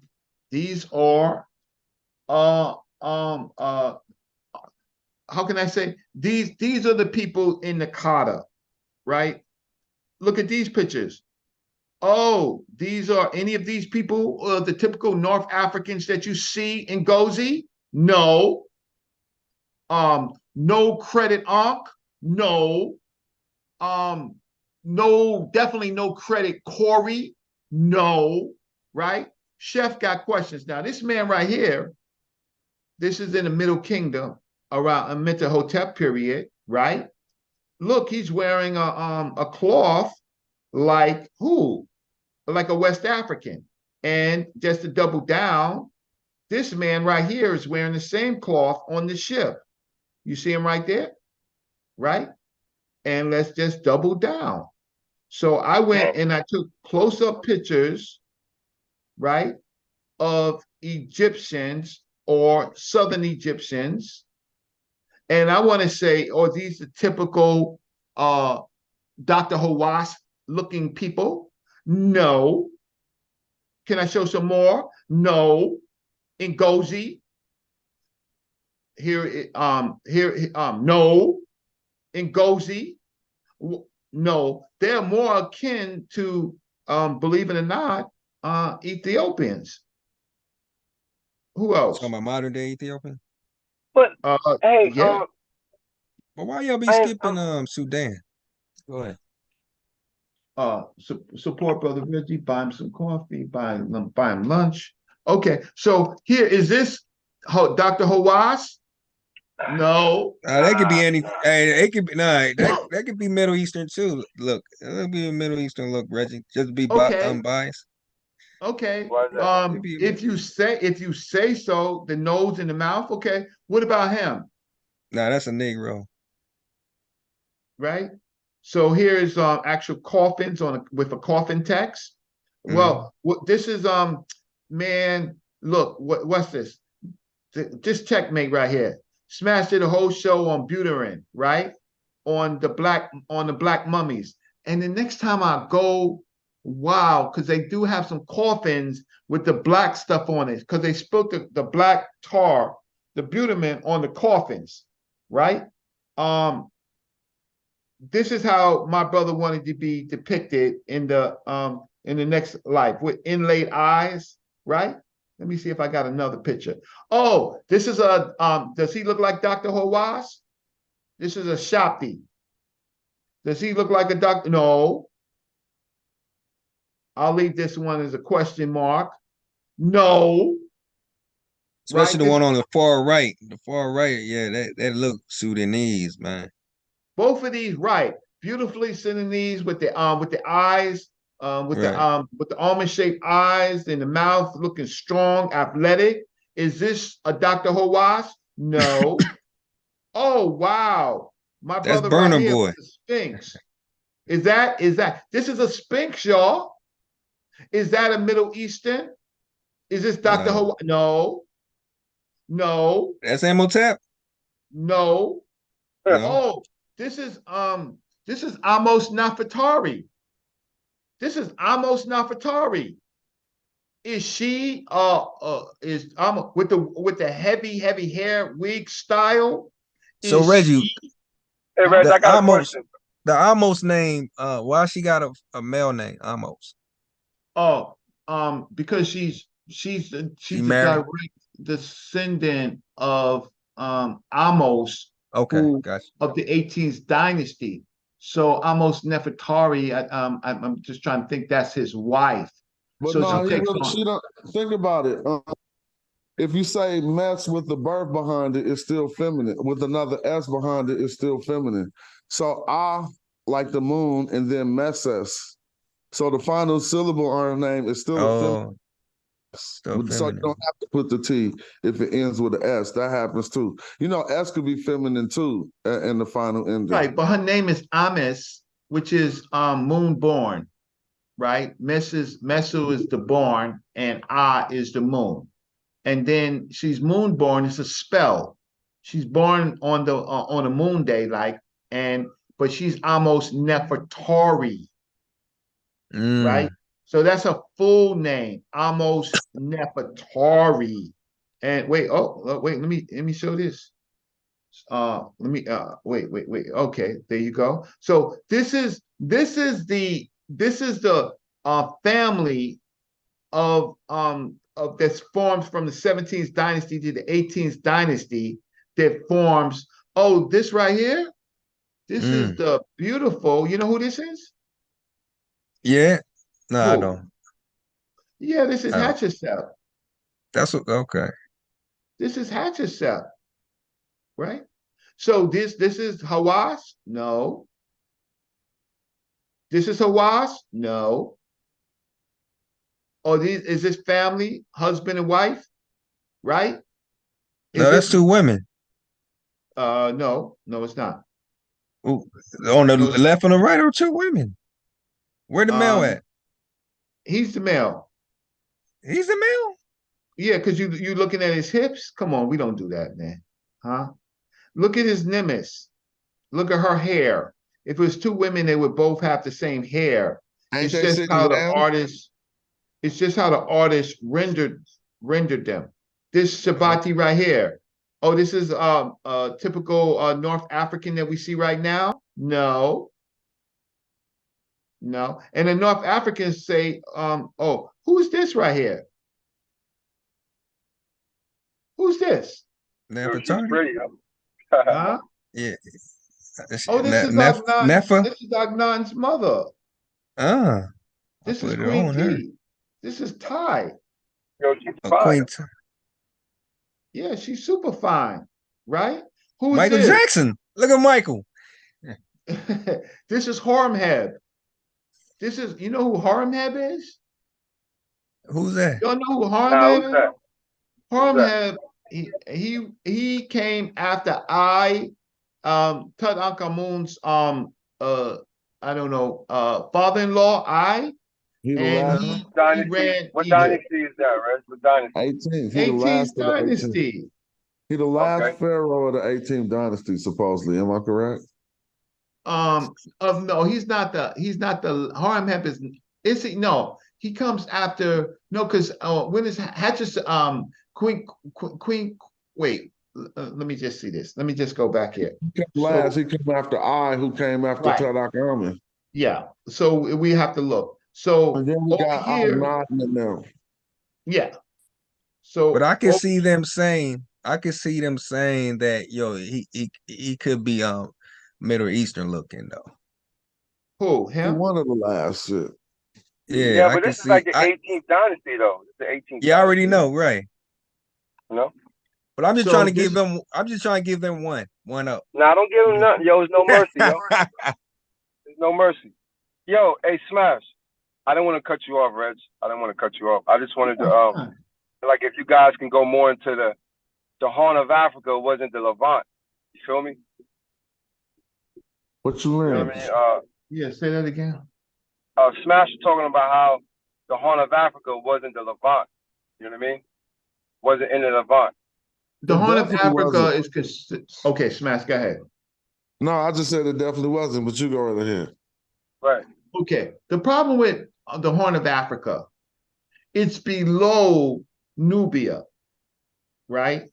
But it's considered Northeast Africa. They don't consider watch this.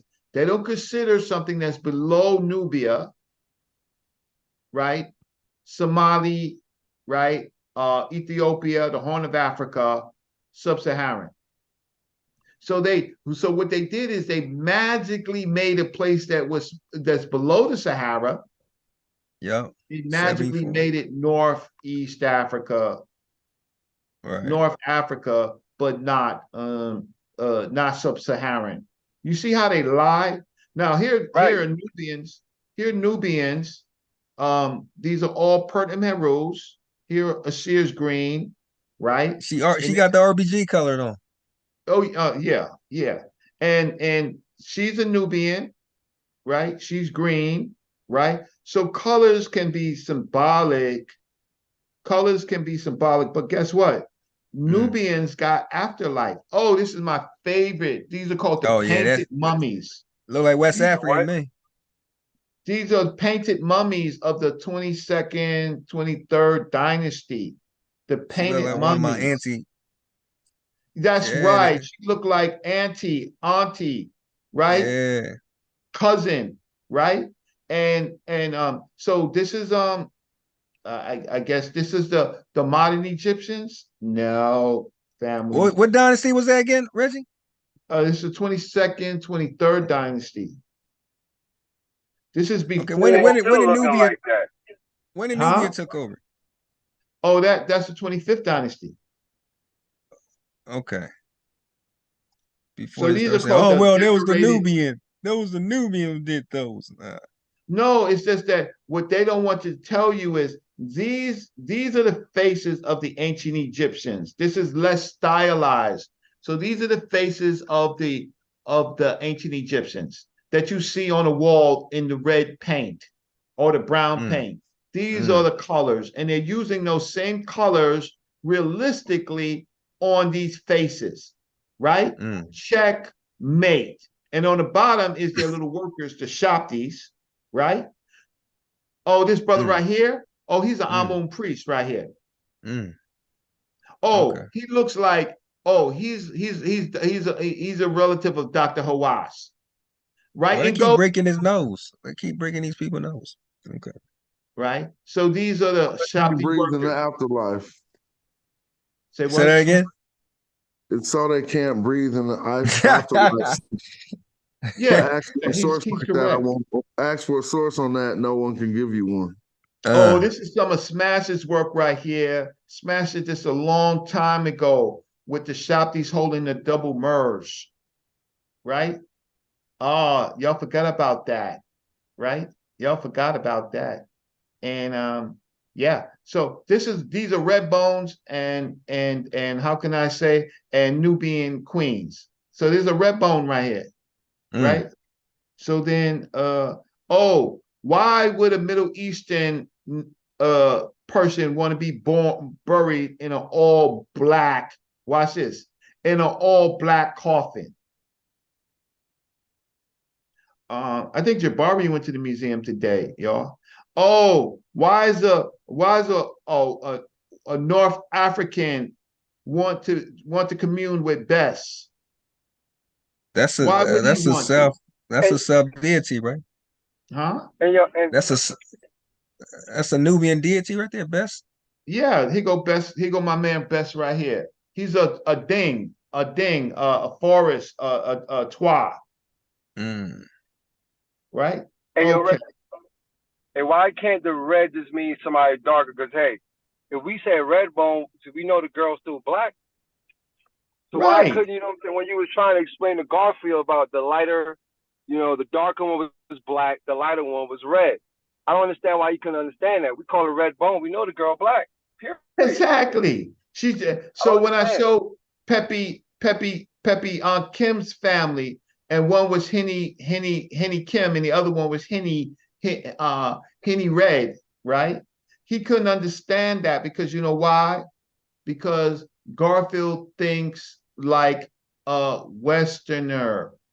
He's not thinking like an African. How they say you're the younger, you're the darker, you're the redder, right? He's not thinking about that. And so that's just training. Oh, here go my man Bess right here in all his glory.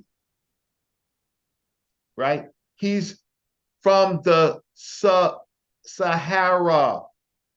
Yo, why did Richard Carrier brought a sword looking Greek? Oh, because you didn't know why he did that? Why? because he's going to do that to Jabari. He's going to say, Jabari, your version of Egypt comes out of the Greeks. So what he did was he played them. I saw what Richard Carrier did. He's going to say, Jabari, would you believe his ancient Egyptian is really Greek?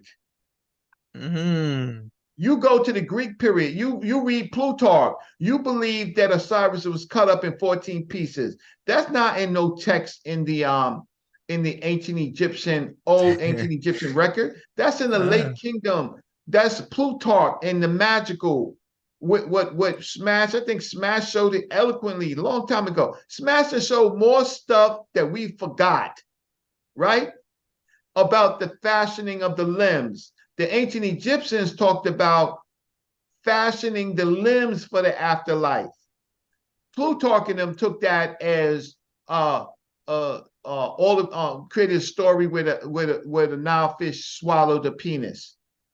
That's in the ancient Egyptian, the regular ancient Egyptian. They talk about fashioning of the limbs. I hope Smash, I hope you remember that lesson. So he was setting that up, huh? Oh shit, I gotta watch that, boy. Oh yeah, man. He was setting Jabari up because he's gonna say, Jabari, you don't think I know about ancient Egypt, but the stuff that you're saying is ancient Egypt is really Greek. Mm-hmm. So I think I'll stop sharing this. I got more pictures. Oh, but see, you see how you do your brother though. Why you didn't bring that up though? Wow. I didn't know y'all was waiting, Chef and Zoo. My bad. I was in the sitting on the couch. Why you didn't bring that up in front of Reggie Curry? Oh, I see what you're doing, Richard. You making because I seen you in the chat saying, Sonetta would throw me out. Come on. But I seen you in the chat mention that stuff though. I heard you like, oh, he had. Yeah. Sonetta gave me a limited amount of time, and Sonetta, listen, we're friends. We're friends and acquaintances of Jabari. We disagree with Jabari, and my problem with Jabari is that he don't come to our channels. He don't come to he don't come to Smashes. He don't do Meta Nature. But he watch your channel though. He watch it though. Right. He don't go to Garfield's channel. Yeah. He don't go to Garfield's channel. Going to Ankh's channel would be suicide because when Ankh is wearing his magical glasses, he's going to clown Jabari with his magical hats. So, so Ankh got the magical glasses. He see everything now. He got the green glasses. Y'all saw him? He got the clear glasses. God dang, I got one pair of glasses that I gotta preserve. I'm sorry, Smash, but I know you cool and you the middleman. But when he's talking to me extra, like me and Smash is waking up in the morning. We don't want to hear all of this stuff. Smash got trying to put water on his eyes and brush his teeth, and Garfield is going in on him. And I'm waking up, and I got Uncle Keck talking about me, right? Hey, Reg. Reg. How can you guys use the Meta Nature when he think it's all bullshit? Stop sign using it. What are you saying, Juju? What you say, Juju? And I want to hear Chef too. Chef said he got. I think she responding to somebody in the chat. Tony says Reggie got shit everywhere. If he doesn't correct himself, Smash, I know that you want an audience, but I'm not talking about this dude. Does he hate me that much? Who you talking about? This dude, Tony Apsu, he said Reggie got shit everywhere. So I don't know. But ain't you a moderator? Just slap his ass real quick like a fly. Right. Hey, Tony, what do you mean by that? Hey, Tony Apsu, what do you mean by that? They be tripping. Hey, stay out of the chat, Reg. Be in the chat wildly. Stay out of the chat, brother. Hey, tell him to get on the link. That's all. Tell him to get on the link. You a moderator, Reggie? Oh, he just said we trying to learn, bro. So, okay. Okay, well, he just was saying let's just not get messy, basically.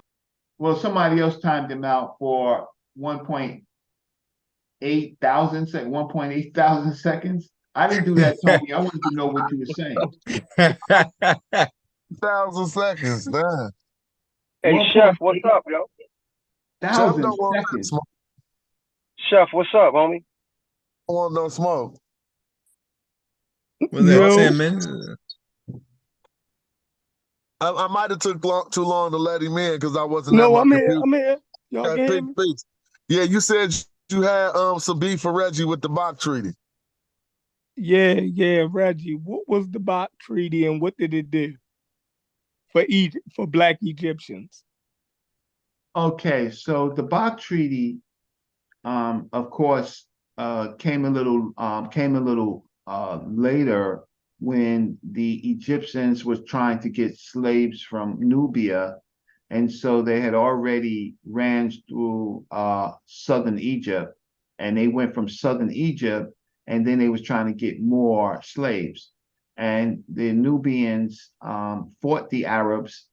There's a whole thing with Dongola and the pupil smiters, where the Nubians and the Arabs formed a treaty, and the Arabs are saying, if you don't want us to attack you anymore, we want slaves and other goods. And this Baqt Treaty was about 500 years. So the Nubians were supposed to give up slaves. Now, Nubians were in conflict with other Nubians. So the king of Dongola, they made the treaty with, and they wanted him to give up slaves. So what does that have to do, Shepard? Is there's going to be a debate. There's not going to be a debate, but we're going to talk about the 1,000 years of Arab Egyptian slavery on dark-skinned people. So the Baqt Treaty did not apply to those groups in southern Egypt, the original pyramid builders, right? Where Egypt was formed, they were snatched into slavery. They were just too dark, so they was ripe for slavery. They didn't look like the Middle Easterns. But when they went to Nubia, which is another nation state, that's where it stopped. And then you have Africans moving who know that they are being snatched for slavery. They're moving back into Nubia and going other places. They're running for their lives. If they stayed in Egypt, do you understand that Arab Egyptian slavery was 1,000 years? Do you understand that the Arabs made Nubians, when they captured them, when they enslaved the men, but the boys, they made them eunuchs? So I don't think they get it, man. The men, say what? I'm backing with you. I'm saying I don't think they even get it, man. So the population of the original Nile Valley Africans would diminish because the men would live out their natural lives as slaves. The women would be used as concubines for the Arab Egyptians or the Middle Easterners, or whatever you want to call them, right? The Berber groups that were converted. But the children, the male children, they by the hundreds, they would make them eunuchs so that they would not procreate. So you have a depopulation there, Shepard. Now I know Reggie's lying. I know how you do, Shepard. Reggie lying. You lying, Reggie. But guess what? If you read the work, you will find quickly that Reggie ain't lying. No, So I think you got a good understanding of the Baqt Treaty from what you just said. My only problem is you adding stuff to it. What part am I adding? What part? Because the Baqt Treaty, like you said, was a treaty between the Egyptian Arabs with a new kingdom in Kush. But the kingdom was the kingdom of Kush or Makuria. right? Which was around, Dongola, but the kingdom was Makuria. Dongola was the capital. Dongola was the capital. But anywho, they were Cushites. And the treaty was for the Cushites to send to Egypt 300 slaves a year. 300? Yeah, it was around 300 a year. And then in some instances, it was an extra 40 or something, like if it wasn't done in the appropriate time, and a certain amount of them had to be women, and they had to be of a certain age, and all of these things, right? But the problem is that we're saying, or is y'all trying to emphasize that it came across as the Baqt Treaty was a treaty to get Egyptians sold into slavery to Arabs, but the treaty was for the Cushites. Right, because there was no treaty with the southern Egyptians, because the southern Egyptians were in the domain of Egypt. So they had no state power. They had no state power protecting them. Right. So if we try to use that as one of the pens to say that Egypt was depopulated of his black population, right? You can't use the Baqt Treaty, because the Baqt Treaty was for a whole nother nation.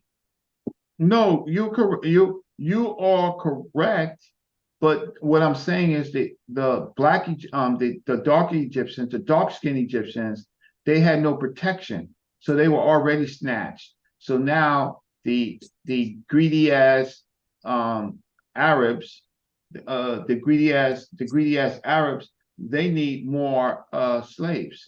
So you add that. So I'm saying that's not in the source material. You're adding that. Wait. No, because I'm hiding my sources from you. I'm hiding my sources from you. You're not my friend like that. Smash showed it earlier. You with the Middle Easterners. You're not my friend like that. We cool every day, but when I have to show my sources, I will show my sources. Okay, so is a hidden source somewhere that's going to say that it was first the black Egyptians, and then when they ran out of black Egyptians, they went to the Sudan, to the kingdom of Makuria. We can show the chronology of that, though. Yo, did you see what Smash had up earlier today about the Arab invasion? No, yeah, I seen that. Yeah, I'm with that. Did you? Did you read it? Did you remember it? Right? Yeah, listen. Nobody disagrees with the Arab invasion. Nobody disagrees. No. What part? No, what the Arab invasion did. That's what we're talking about. We're not talking about just the Arab invasion. We're talking about what happened and what it did to the people. That's what we're talking about. The people of Africa in general. The people in that region, bro. The Egyptians, Nubians. What happened to the people? It changed the people, right? Okay. You don't agree with that part? You agree? Okay. So, well, enough said. No, that's y'all. How do y'all just jump to if I agree with slavery? that means that I agree with everything that y'all saying. Like, well, do you agree with the part about the ancient Egyptians are not the modern Egyptians? Do you agree with that? No, we read a source that said that the modern Egyptians are descendants of the ancient Egyptians. I agree with that. I don't know what. Based on what? I don't agree with what you're saying right now. The descendants. What are you talking about? I'm a descendant. See how you change that? Go ahead. No, go ahead, Mr. Rich. No, go ahead. What source you talking about? What source that said they're the descendants? What source that says that? The wiki page. Wiki. You mean the Sumerian study? Who? The Sumerian study. Is that what you're talking about? Yeah. Let's use that one.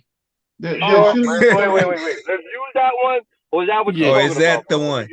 It don't matter. Like, if it's gonna say what I'm saying, then use the one that's saying what I'm saying. You just talking, man. Yeah, you don't even know what your source is. No, because y'all didn't jump. I came on about the Baqt Treaty. Now we all into something else. We done with the Baqt Treaty now. I just asked you a simple question about the modern Egyptians. You know what I'm saying? Yeah, and we read the source how many times? Yo, Smash already showed like, man, hundreds of sources that says. Man, I said he had the book. I mean, I got a whole slide for y'all that's gonna have the DNA dudes dead. They're never coming on the show because I'm gonna just keep whipping out that repellent, which is sources. So I whipped out one earlier that beat up the back migrations, and it also, yes, it said that everything we've been saying, that those people was once one thing, hella people migrated in and changed the consistency of who the Egyptians was. Yeah, y'all be getting beat up by Smash, man. God, I mean, it's simple. I mean, come on, man. He already showed this shit for months, yo. Yeah, what's your source? You said you read a source. Jeffrey, just apologize, man. Just repent. Repent. You've been drinking that Corey juice. Look, Chef. Last year, this time I told you it was gonna be popping like this time this year. That village almost dead, right? Didn't I say that?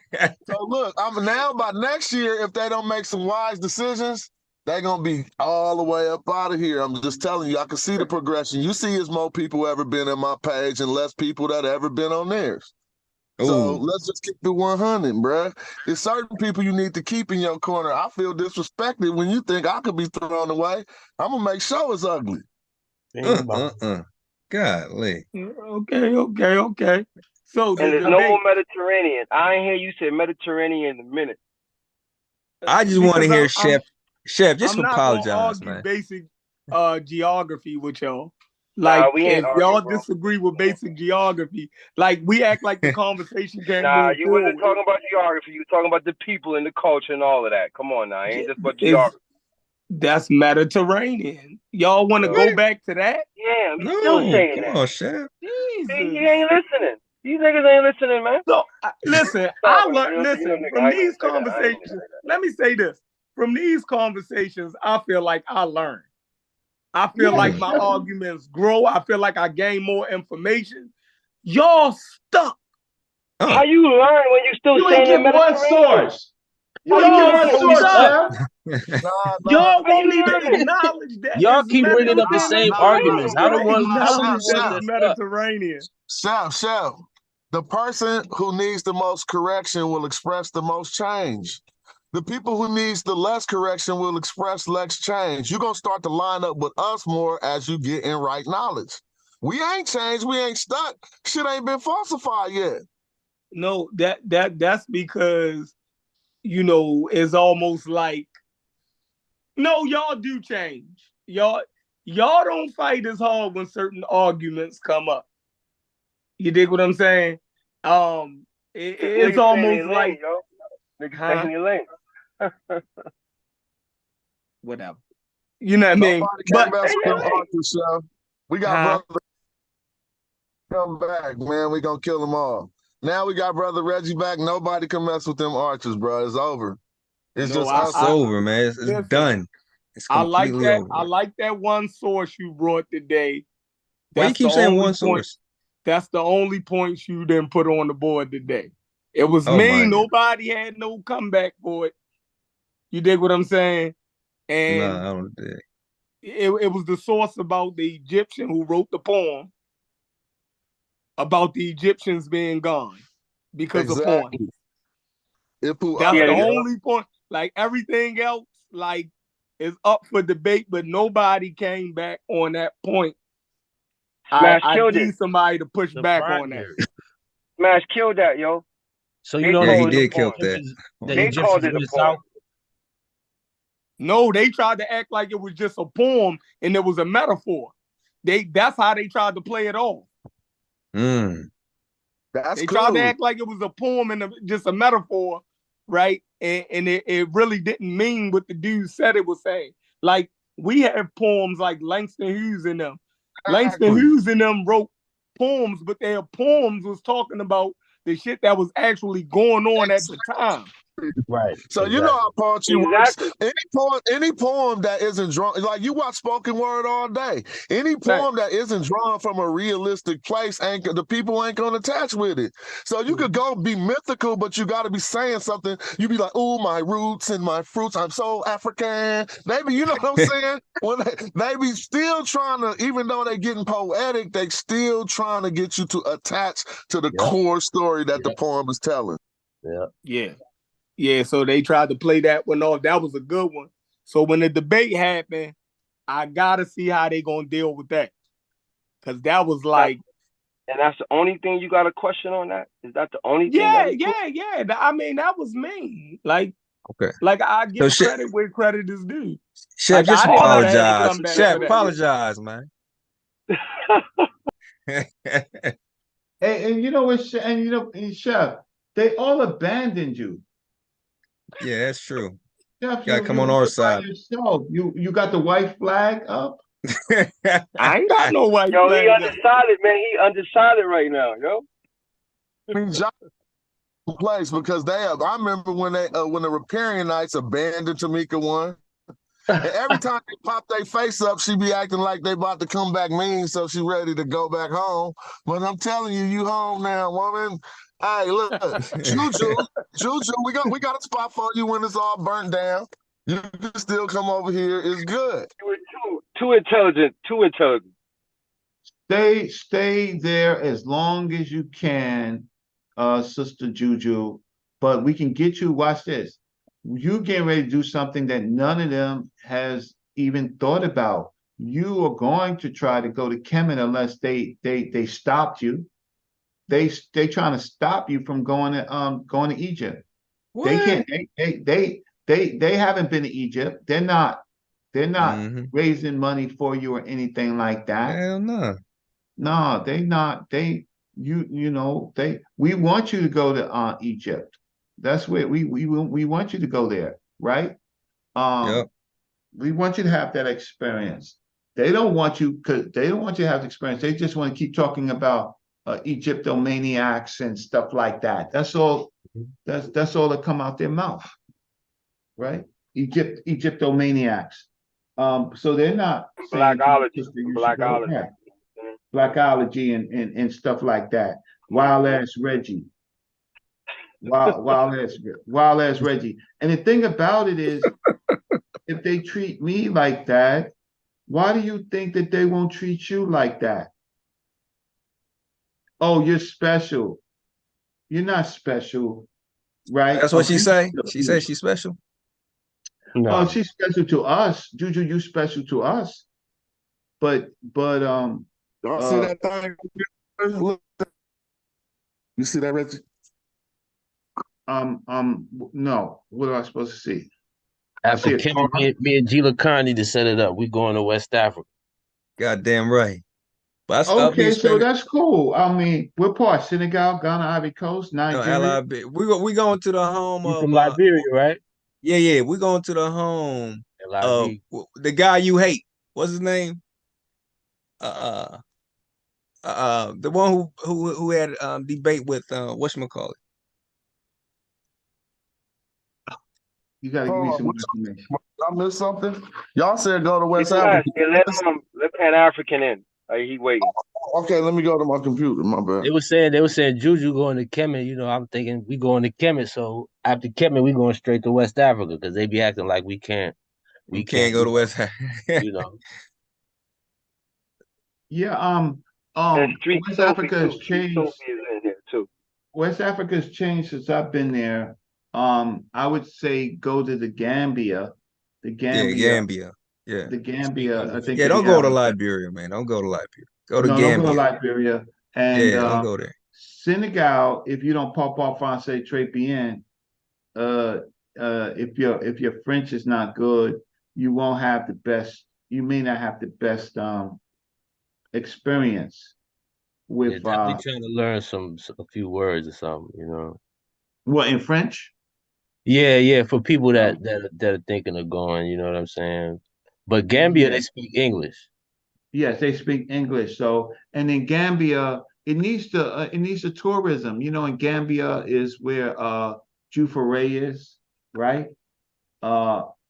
It's where Jufaray is.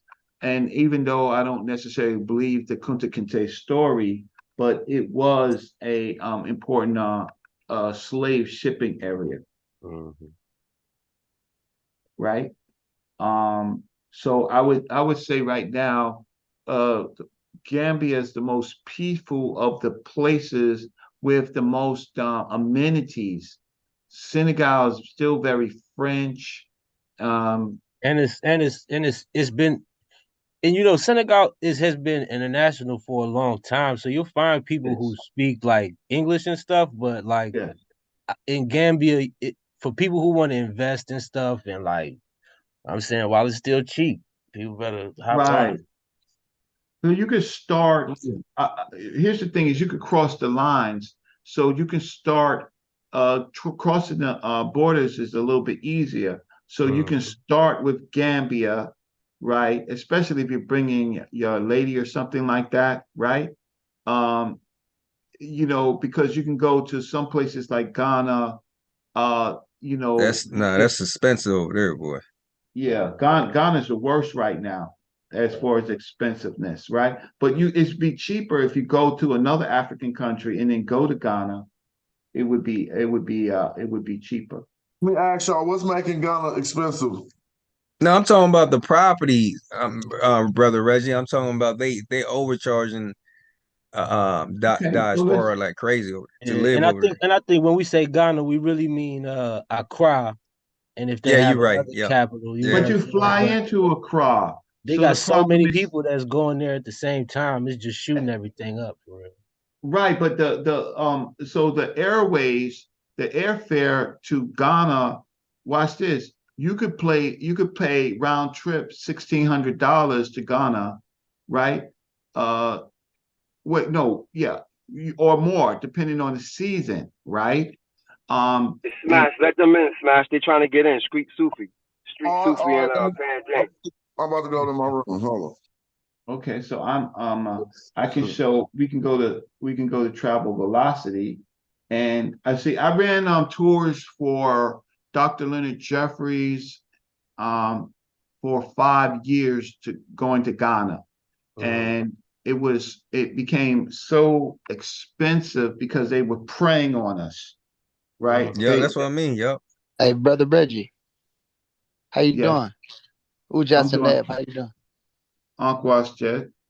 Hey, the beautiful pictures you showed. I mean, it just showed the people that's there now. You don't think so? It shows the people that live in Aswan and Luxor, Ethiopia-Somali and the Eritreans and the Habesha. It really showed those people. It didn't show Hawaii. It didn't show Hawaii.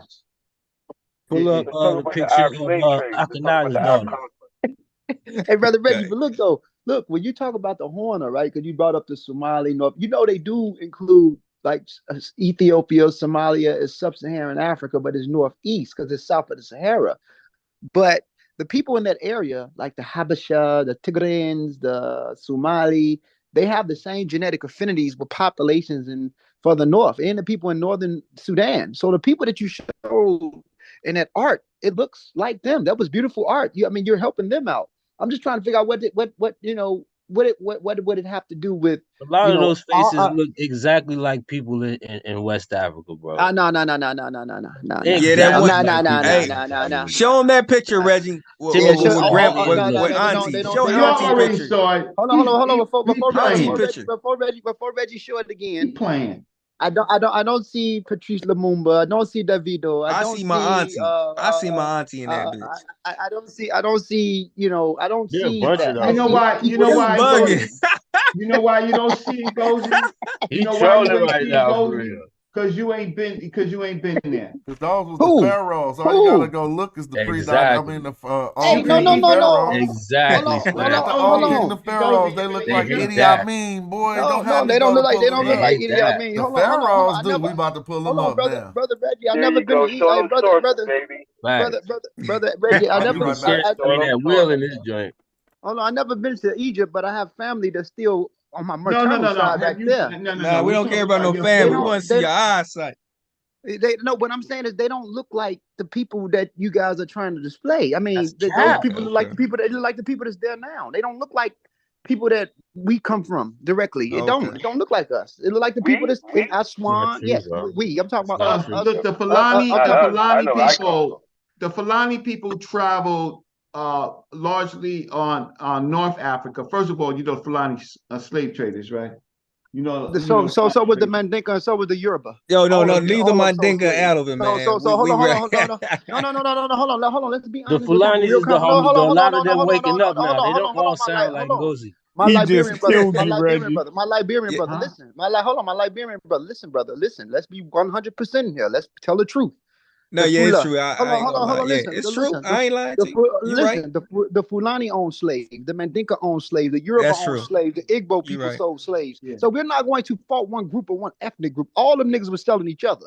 Ain't none of I was just joking with you. Yeah, but who is they selling it to? Who the Fulani selling it to? They were selling it to the Arabs. The same. No. Hold on. And who was the Yoruba selling it to? The Yoruba was selling to the British. Who was the selling it to? It doesn't matter. And also, Fulani people were enslaved. They were selling it. Some of them were being sold by each other. Exactly. Same with the Mandingo selling each other. You know what I'm saying? Exactly. So what I'm saying, Reggie, none of these people are special. The Fulani, the Igbo, the Yoruba, the Tikar, all them niggas was selling each other. People in Angola, ain't none of them people. No. Stop it. Slow down. Slow down, Ngozi. Yes, sir, brother. Mm-hmm. How long was the Arab slave trade in Ngozi? 700 years. No, 1,000 years. It was 1,000 years. But but hold on. But listen, the Arab world, we have to be very. Especially Arab world is not the same thing the way the British. The Arab. Hold on. Look, Arabs didn't stop selling slaves in the 1600s, y'all. No, but hold on. So they was doing that for 1,000 years before that. It was about 1,500 years. You know what though? Hey, Smash, let's talk about the people of Zanzibar, right? Those Bantu speakers, those Bantu speaking people, right? These people were Bantu speakers. Swahili is a form of Bantu. When them niggas got sold, they turned around and went back home and started selling their own. They started selling other groups. You got a group of people that live right now in between Tanzania and Kenya who speak Swahili, who are Bantu speaking people, but embrace their Arab lineage. What I'm trying to say is so hurt people. You messed it up a little bit, Gozi. You are right. But it was the Arabized ones because they spent time in Arab world and then they became Muslims and then they didn't see any connection by skin color. They started seeing connection through Islam. But listen, Brother Smash. That goes the same thing with the Mandinka elites. That goes to the same thing with the Fulani people. That goes with the same thing even with the Yoruba who they sold niggas for umbrellas and silly shit. But just the so they can Arabs have it in the coastline. when they came in. So we hype about why people sold each other. No. So why we staying on this point of this? The conversation is being the conversation is being brought up because I hate when people like to only show one group of people doing stuff as if the other people didn't do it. So I bring up the army tribe. Hold on, didn't the army tribe enslaved each other? Yeah, they enslaved each other. So right there, so a whole bunch of African people. The whole thing. Why are we sitting here talking about Africans enslaving each other? Hey, but you know what's even crazier though? No, it goes. I'm almost finished, Reggie. I'm almost finished. I know people like to crucify Islam. I don't want to make this a religious thing. But the Yoruba, hold on. The Yoruba, we're talking about the dirty Arabs. Okay, listen. Right? We're not talking about Islam. Okay, that's fine. The Yoruba practiced their own ethnic groups and was selling people. So what I'm trying to say is this is not a religious thing. This is not this people have their own system selling each other. The Yoruba so we're not going to do that. What the Arabs did to the people, bro. Yeah, we're not going to also say I'm going to turn them down and let y'all know now is a good time to support the channel. Oh, y'all can hear me. I'm over here just talking, getting the commercial in. It's a very good time to support the channel. It is Smash Rock at Cash App, and I want to thank everybody who already put in the Cash Apps. It's really been my chief supporters And I love y'all for that, making sure it keep going on. But y'all can continue. I think I was hearing Gozy last. Reggie, whoever. Gozy's not letting me talk on your No, I'm show. gonna let you talk. We can't let him go keep talking. All right, hold on. We're going to do it like, we're going to break it down. Look, we're going to do the old school. This is the best way to do the show. Hold on. We're going to do it like this. I'm going to mute everybody, right? And then just in a moment, hold on. I will allow cats to unmute themselves. Let's let Gozy. Well, you was ready to respond, Reggie, since y'all said Gozy was getting it to end. So, Reggie, I just asked you to unmute yourself. You can speak until you done. Reggie? Okay, wonderful. All right, you got the floor. I'm muting out. Go ahead. Okay, so the issue is, and I want to thank Christopher Thomas for buying me some lunch, right? And the Noah's D for buying me some lunch. I appreciate that. So I got some lunch for tomorrow. Lunch and thanks to Christopher and the Noah's, I got lunch and dinner. So thank you so much. The critical factor is one, the length of the slave trade of the Arab or the Arab, and who they chose in Africa to enslave. So in Gozy, how long was the Arab, as you call them, slave trade? How long? No. In Gozy, you can. No, we're going to ask Gozy. We're going to let you let him table the question, and you finish what you're saying, so we won't do it back and forth. So one of the questions you got for Gozy is how long was the slave trade? Now you can continue to your doing. Yeah, and who did they target? So and I answer it for him. It was over 1,000 years, right? And who did they target in Africa? The dark skin and those that had traditional cultures. So they would fall into the groups of the dark-skinned nations. They target largely the Bilal Sudan. They targeted largely the people underneath that they call the sub-Saharan. Those dirty, vicious people, in their slavery, they created eunuchs, right? So you could talk about what other Africans did, but they were famous for cutting the balls off of young men, young African men, dark-skinned men, or of the dark-skinned nation, so they could not procreate. They captured the men, held the men in slavery for their natural lives, and they seated. Black women had no rights. Ibn Khaldun says that the African was non-human. Ibn Khaldun, it was part of the culture. So now if we want to address the African slavery, Africans always had conflicts with their neighbors. They had different strategies. Sometimes they would bring in Africans into servitude. A lot of times they would just kill their enemies. They didn't want no blood mixing, right? But the Arabs did it for coin. They put a price on the African. So how dare you try to compare, right, a commercial slave trade of several different Arab groups, caliphate groups, all of them, the Baqt, the Umayyads, right, the Mu'maks, the what do you call it, the Ottomans, transporting Africans out of Africa for the coin. Africa, like all places, has its own internal problems. I got that. But they was doing it based on race. Now, if they're doing it based on race, then the people who are the slave masters, right, they would gradually become lighter. Because if they were dark, they were risking being enslaved themselves. Do you understand that the system was based on color, right? So the North Africans that you love so much, they are different lighter populations, the Libyan groups, that were formerly the Checheno, the Westmesh groups, the Garamanti groups, right? The Berber groups, they themselves would gradually grow lighter because the African which would have dominant genes, were being castrated, right? So you have this particular nasty dilemma, and it's embedded in the Arab culture. I don't want to say Islam because I don't think that they was practicing Islam, right? But maybe they were, right? But I'm not going to say that right now. What I am going to say is that it was money for them. They had, do you know that Egypt had a cotton trade similar to the American cotton trade, right?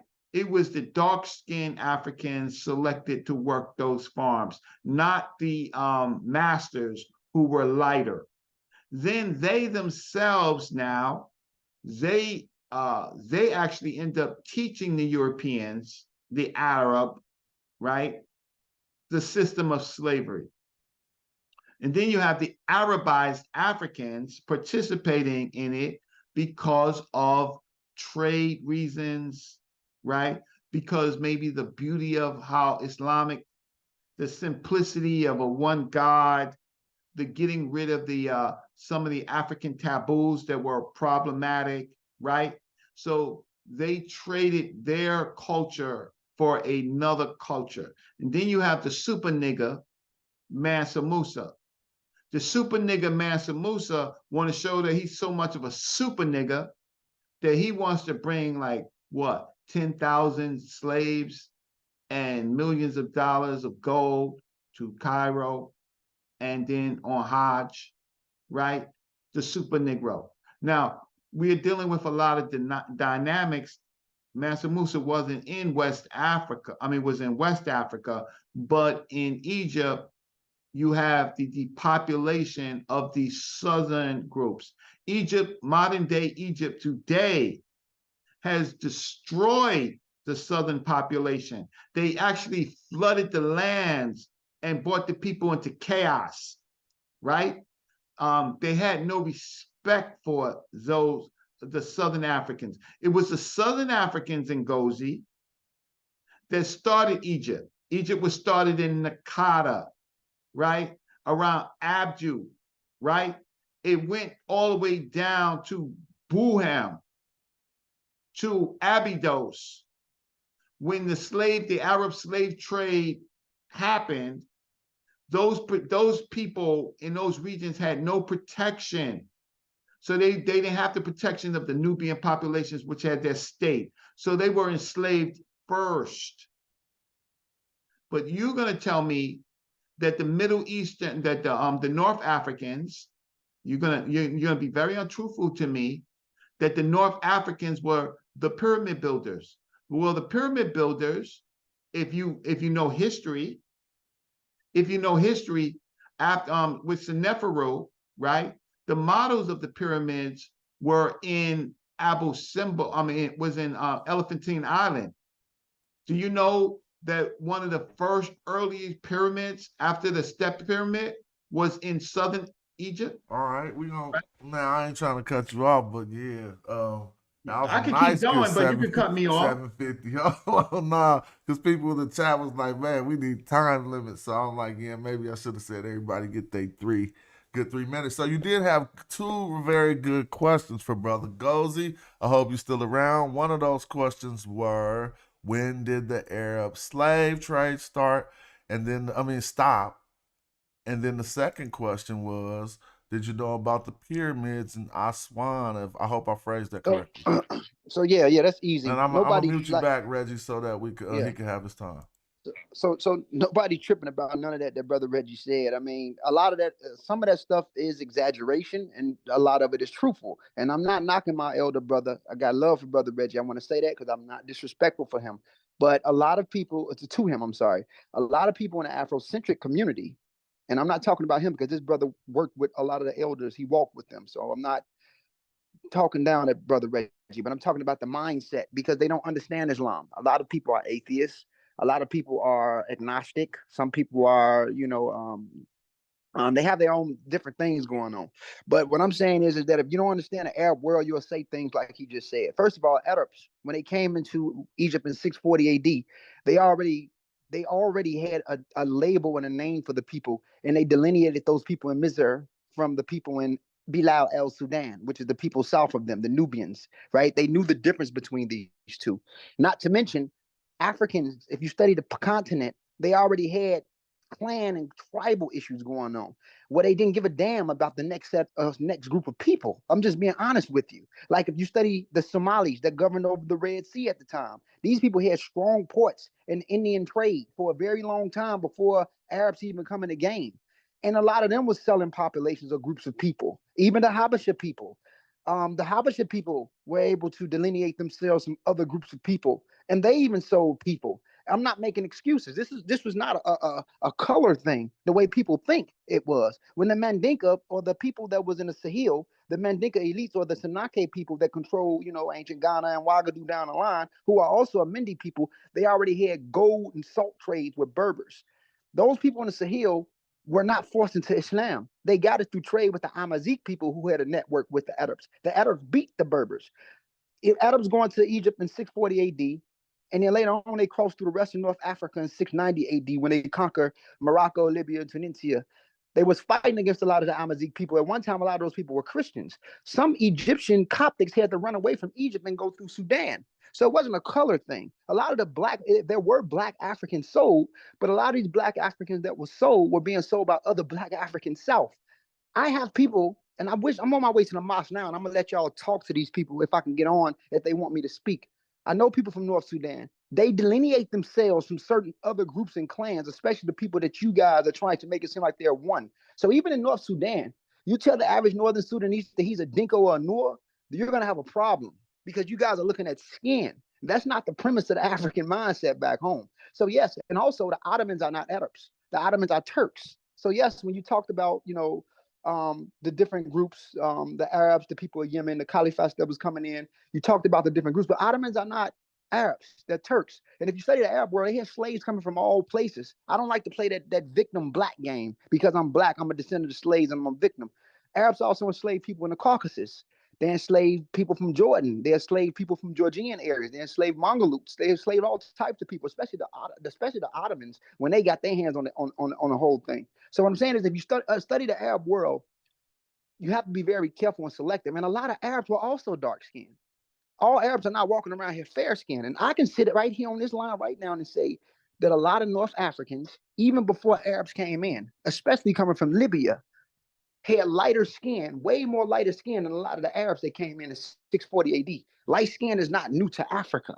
That's racist to me. That's very xenophobic when people try to make it seem like the only people that was in Africa was these blue black looking people and they're the pure Africans. It don't work like that. But everything else that y'all speaking of about the culture coming from the South, I don't go against that. That's what the available data say. I don't think nobody can go against that. Nobody should go against that. The culture coming from there, the Nakada, that's whatever. But if you look at the Nakada and you look at their Y chromosome, and we talked about the EV12 or EM78, that's something that's aboriginal to there. But you also had the pre-pottery Neolithic culture that was back migrating into those areas a very long time before the inception of ancient Egypt civilization, which only starts with Narmer unified the land 5,300 years ago. If I take you past the Nakada, you go to the Badarians.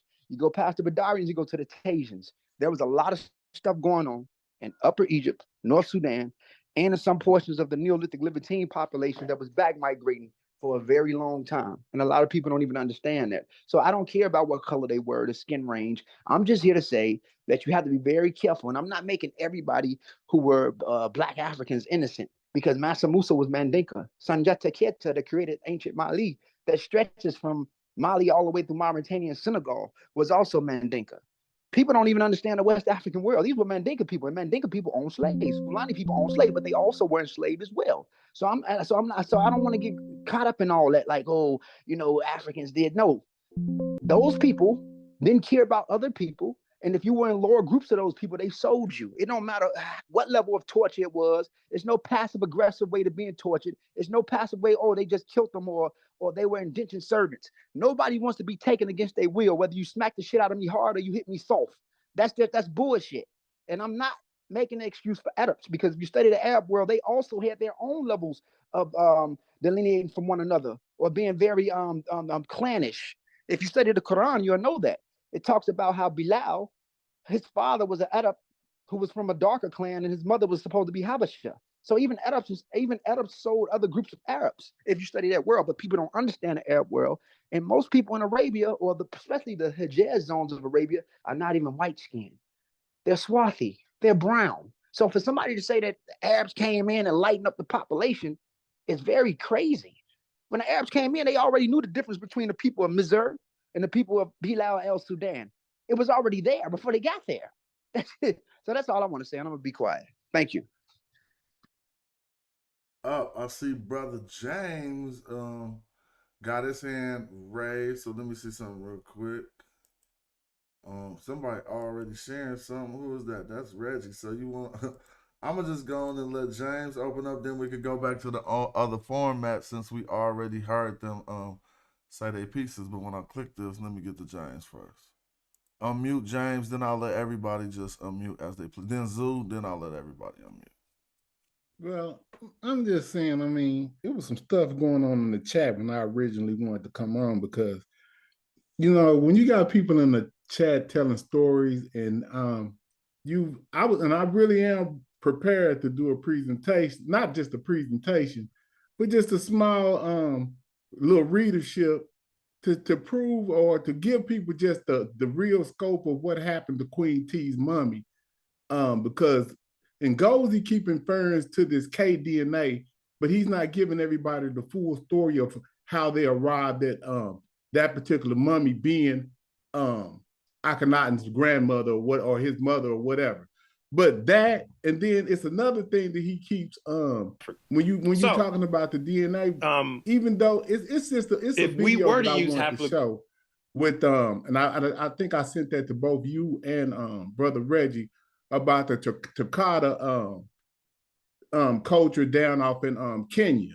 And in that video, she talks about the DNA analysis that's made between all Africans and all non-Africans. I could just show a quick clip just to show y'all.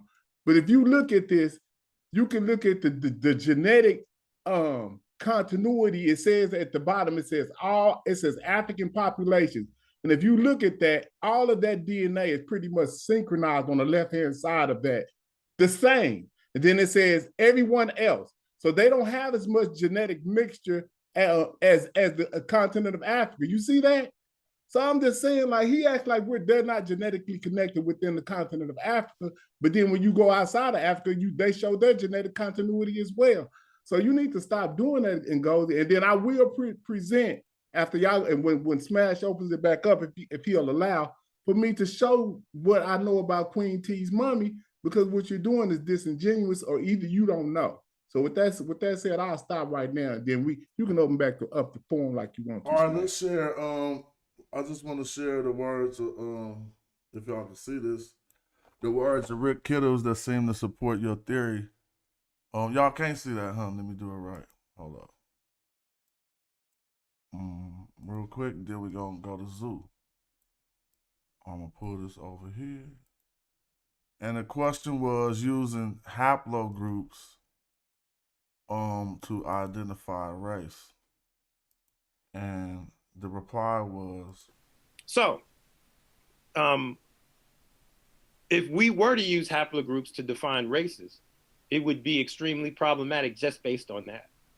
But even if it wasn't the case, we still couldn't use it, because throughout different continents, we see that areas where populations go in and out of that area, of that geographic area, you know, the movement of populations within an area or the movement out of an area.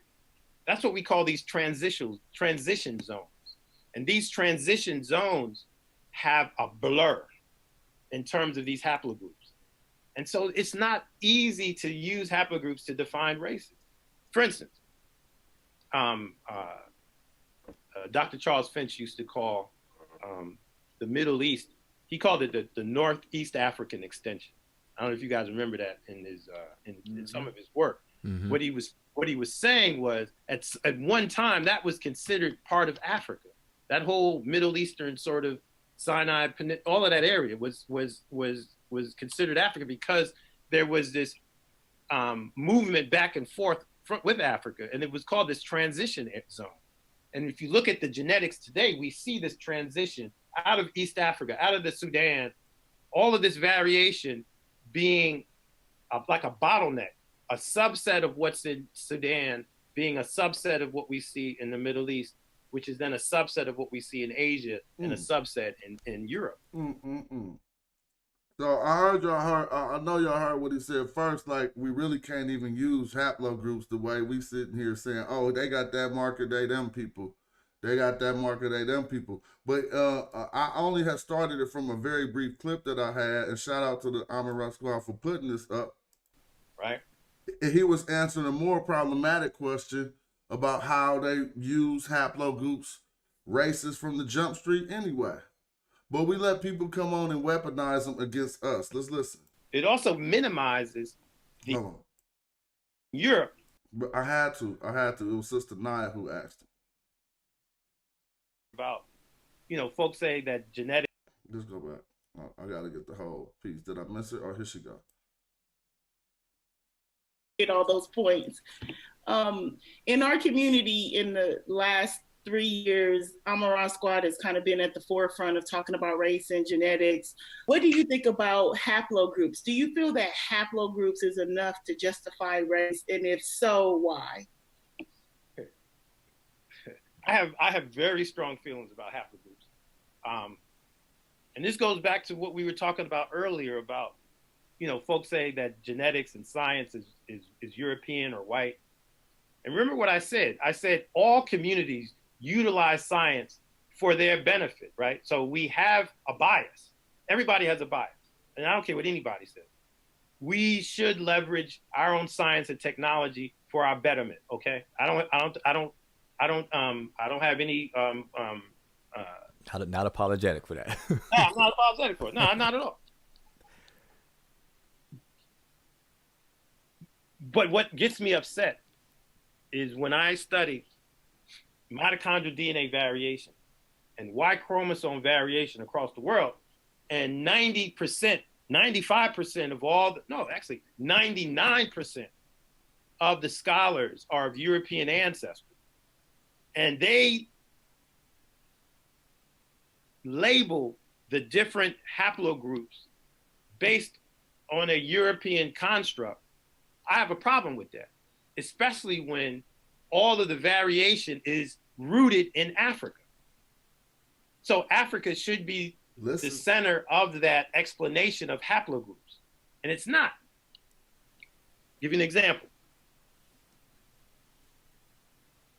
There's probably, I forget how many haplogroups there are. I'm talking about the major haplogroups, 30 some odd, I think. More than half of them are in Europe.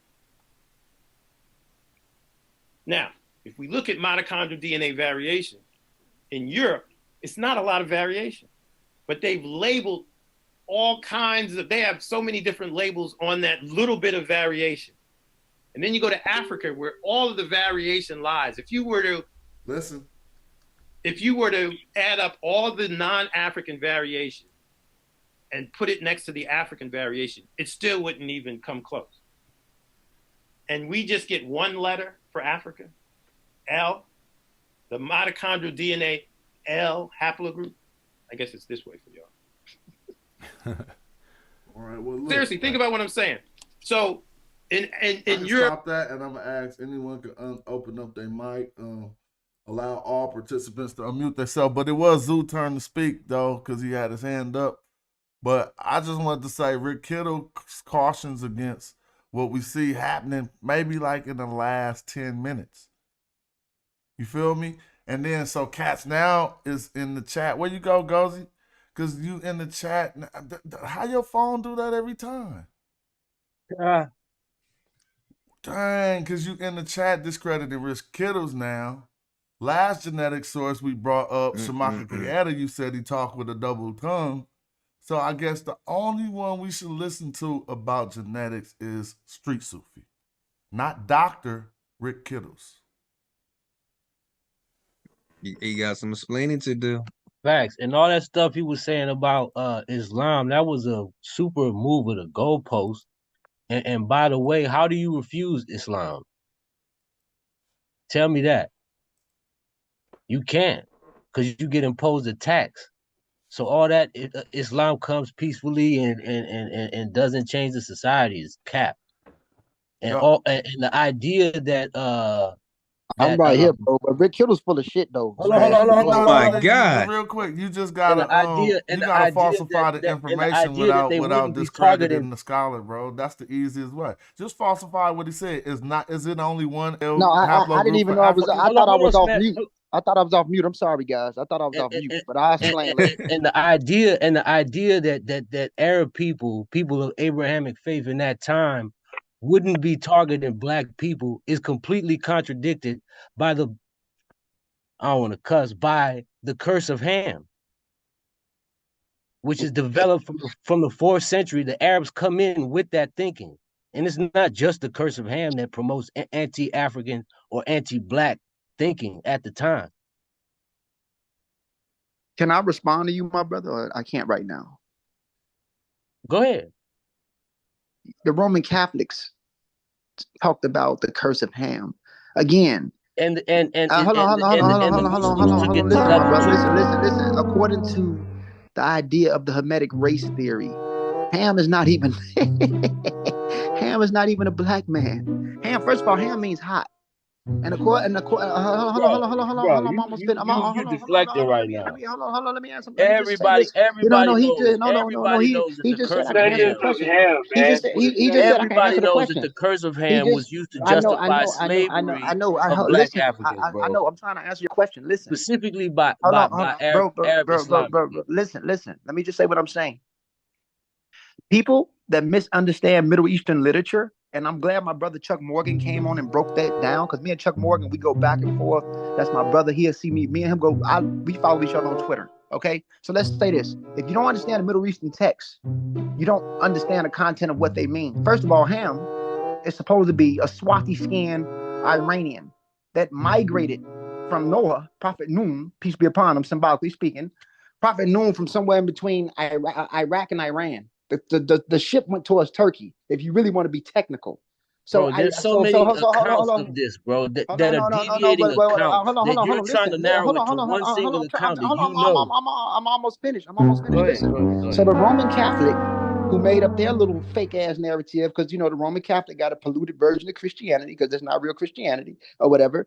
They legitimized the people they legitimized slavery by saying we were the curse of Cain and we were descendants of Ham, but they did not understand Middle Eastern texts. Now, when it comes to the Islamic world, right, or the Arab world, you have to be very cautious when you say that they said this based off the curse of Ham, because Abrahamic text isn't even talking in the content the way we feel or think they are. Again, that's Afrocentric exaggeration. Who really does not study? They exaggerated that shit before an Afrocentric ever existed, bro.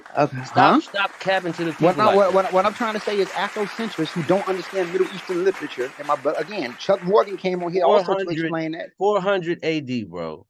Yo, you capping, yo. 400 AD. 400 AD.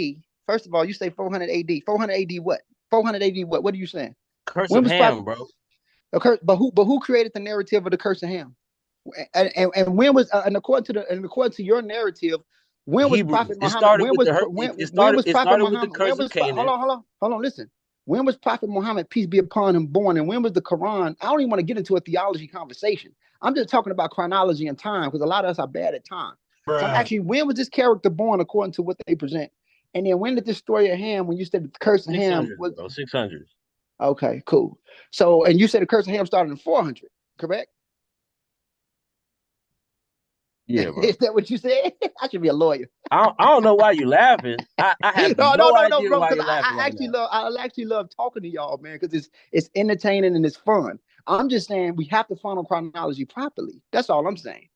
So what I'm trying to say is that yes, the Roman Catholics. You don't love talking to me. Your Honor. No, I like to. I trust you. Hey, hold on. The concept was James, into Islam during the expansion of the 7th century due to the cross-pollination of Jewish and Christian parables You shut and down the show. theology into Islam. No, I didn't. Smash left. When I left the house, I messed up. I hit the zone. Well, you look bad on that. Well, you look bad on that day. I didn't. It just cut off. Well, hey, that was the ancestors. That was the Netaru. So, we all know the curse. Can I talk? Y'all fell for that. Let me just be pointing it out. Y'all be having to detail what happened. What happened was we played Rick Kittles. See? Y'all, okay. Y'all Let me talk about y'all be getting hokey dumped hella quick. And he said he was full of shit, yo. Y'all be getting hokey. I'm the one smoking while y'all can't keep track. Hold on, Jay. So hold on, Smash. Let me say this. Hey, Smash, before you go in, let me just say this. I'm gonna leave and let y'all come back, and I'm gonna jump back on. I gotta go to the mosque. Bro. I mean, okay, listen. Talking. Okay. Listen, I gotta go to the mosque, but I want y'all to meet the people from Sudan. Okay, listen. Let me just say this. I'm gonna let y'all talk to people from Sudan in a little while. But look. Rick Kittles is full of shit. First of all, he runs his company of haplogroup testing. This dude, listen, hold on, listen, let me finish. I have conversations with this brother. I have conversations with him on my old Facebook page, and I'm correcting him on things that he say. I don't care if he is a geneticist. But he's running his hold on, listen. He's running Let him get it out. All right, my bad. Haplogroups only make up less than 1% of your DNA. He's running his company, giving y'all an idea what ethnic groups y'all come from in Africa. Based off the samples that he have, he running and tell you, well, your white chromosomal paternal lineage goes back to the Yoruba of the Basa clan and this and that. But what Rick Kittles does not teach you is that your white chromosome or your little sex chromosomes or haplogroups only make up less than 1% of your DNA, and you can find those lines in multiple ethnic groups. So it's impossible to tell you that you go back to one specific group as if that's the end all and be all. His whole company, I'm almost finished. His whole company is ran off haplogroups. So what I'm trying to say is he does what everybody else do in that field. How could I say it? I want to say it. Listen, I'm not him by no way, and he's a doctor. But what I do acknowledge and recognize about a lot of these people that's in this field, they know how to pamper a certain audience when it's time to, and when it's time to talk about certain things. So you know what I'm trying to say? It's like a double talk. It's like a double talk. So for example, this is my last thing. This is my last thing. This is my last thing. I swear I'm gonna shut up. Like Shamaka Keita, who was one of my favorites. I messed with him and Christopher Eric. He basically say in an undertonely manner, right? He say Ethio-Somali. When you hear Ethio-Somali, you think, oh yeah, I'm rooting for him. He never denounces admixing. He never denounces back migrations.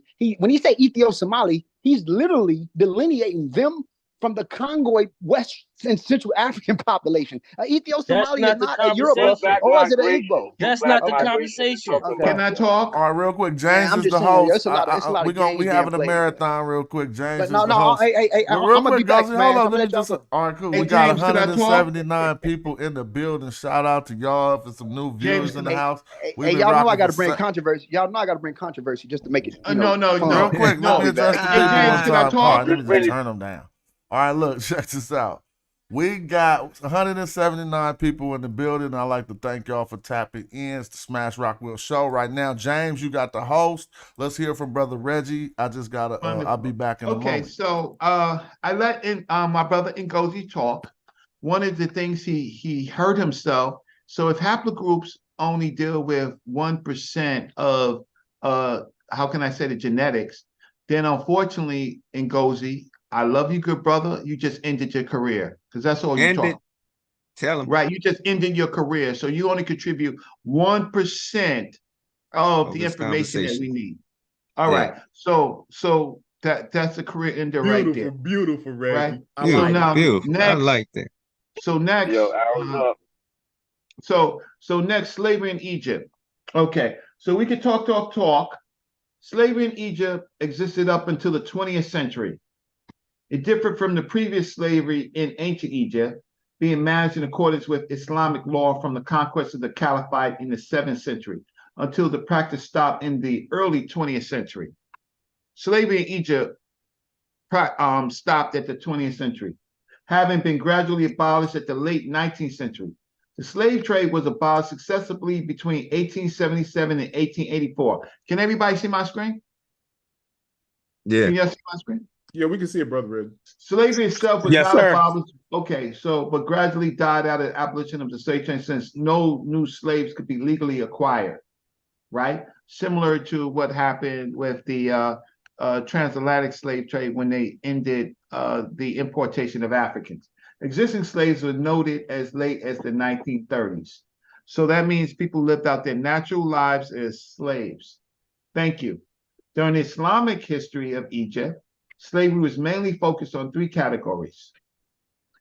This is from Wikipedia. Male slaves used for soldiers and bureaucrats, female slaves used for sexual slavery as concubines, and female slaves and eunuchs used for domestic service in harems and private households.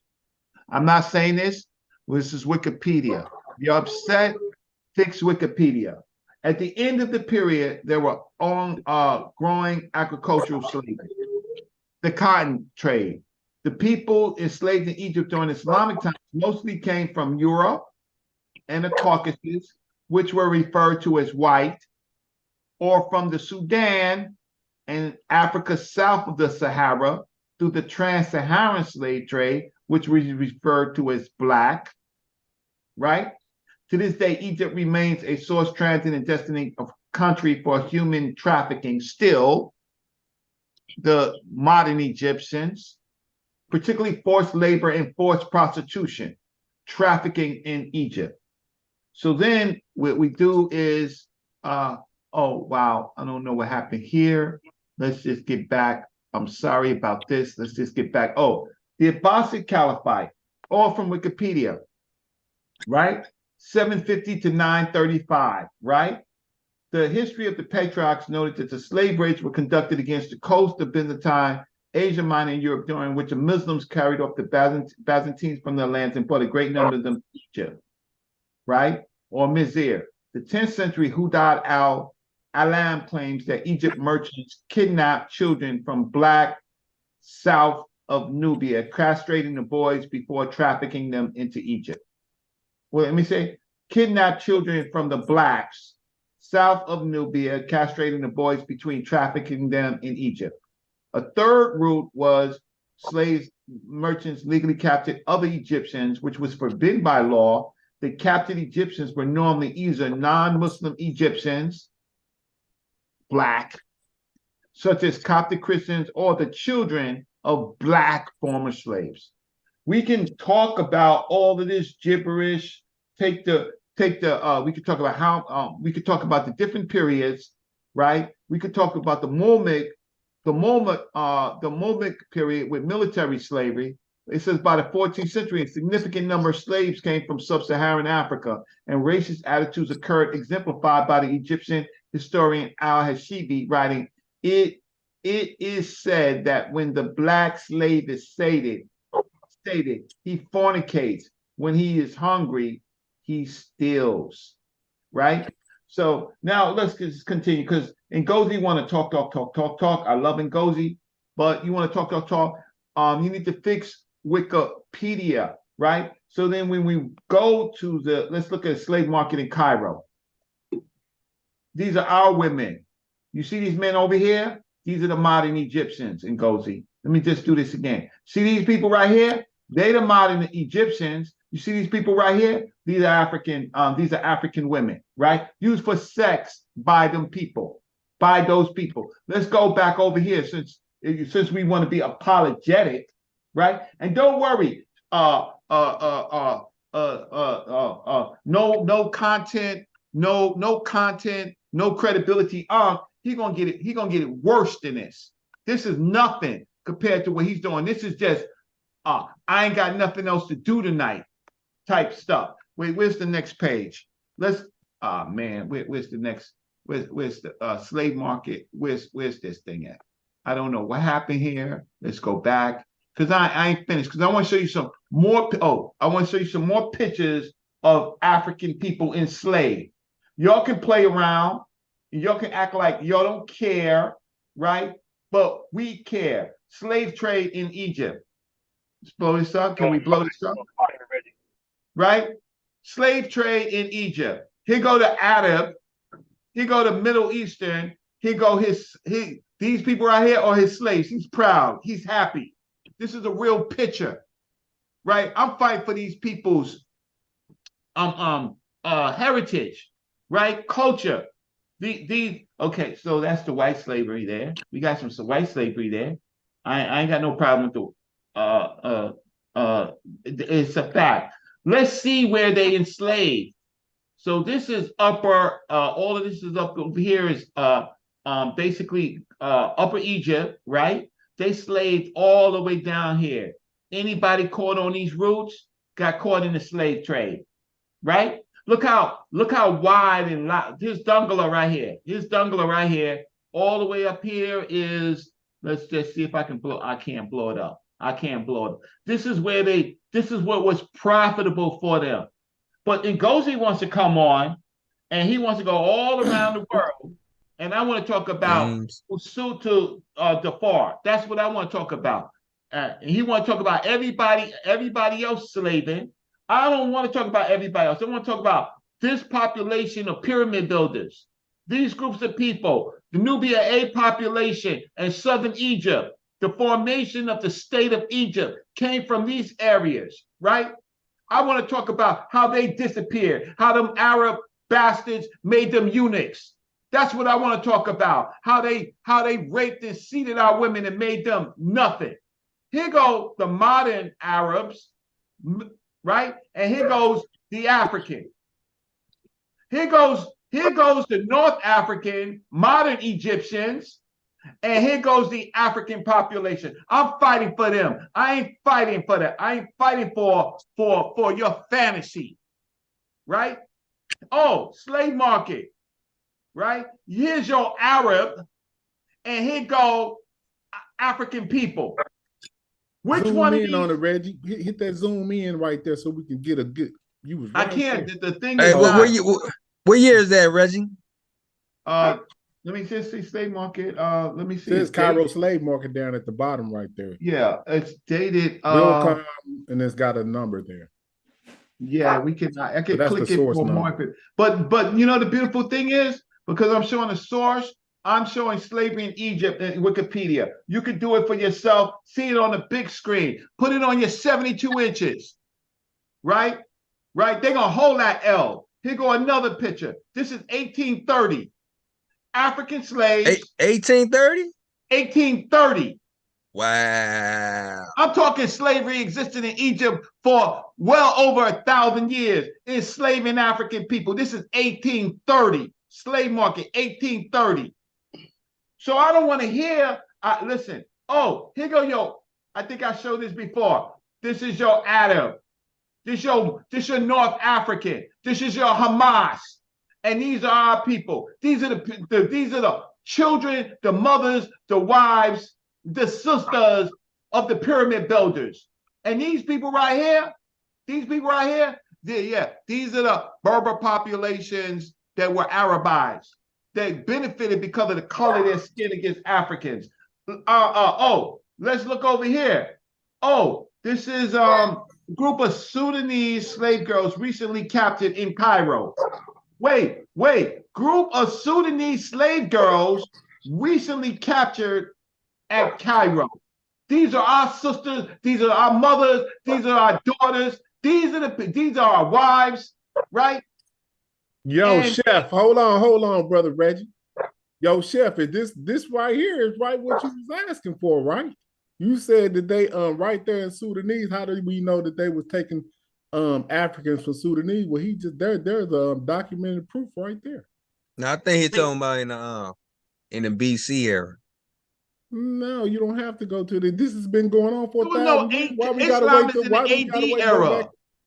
Yeah, I know Islam in the AD era. They didn't have no cameras or no pictures like this in the Islam BC is in the AD era. I'm talking about places like the 1860s. That's what I'm talking about. And a matter of fact, Islam Islam didn't come into existence until 600 AD. So James, slow down. What's your issue?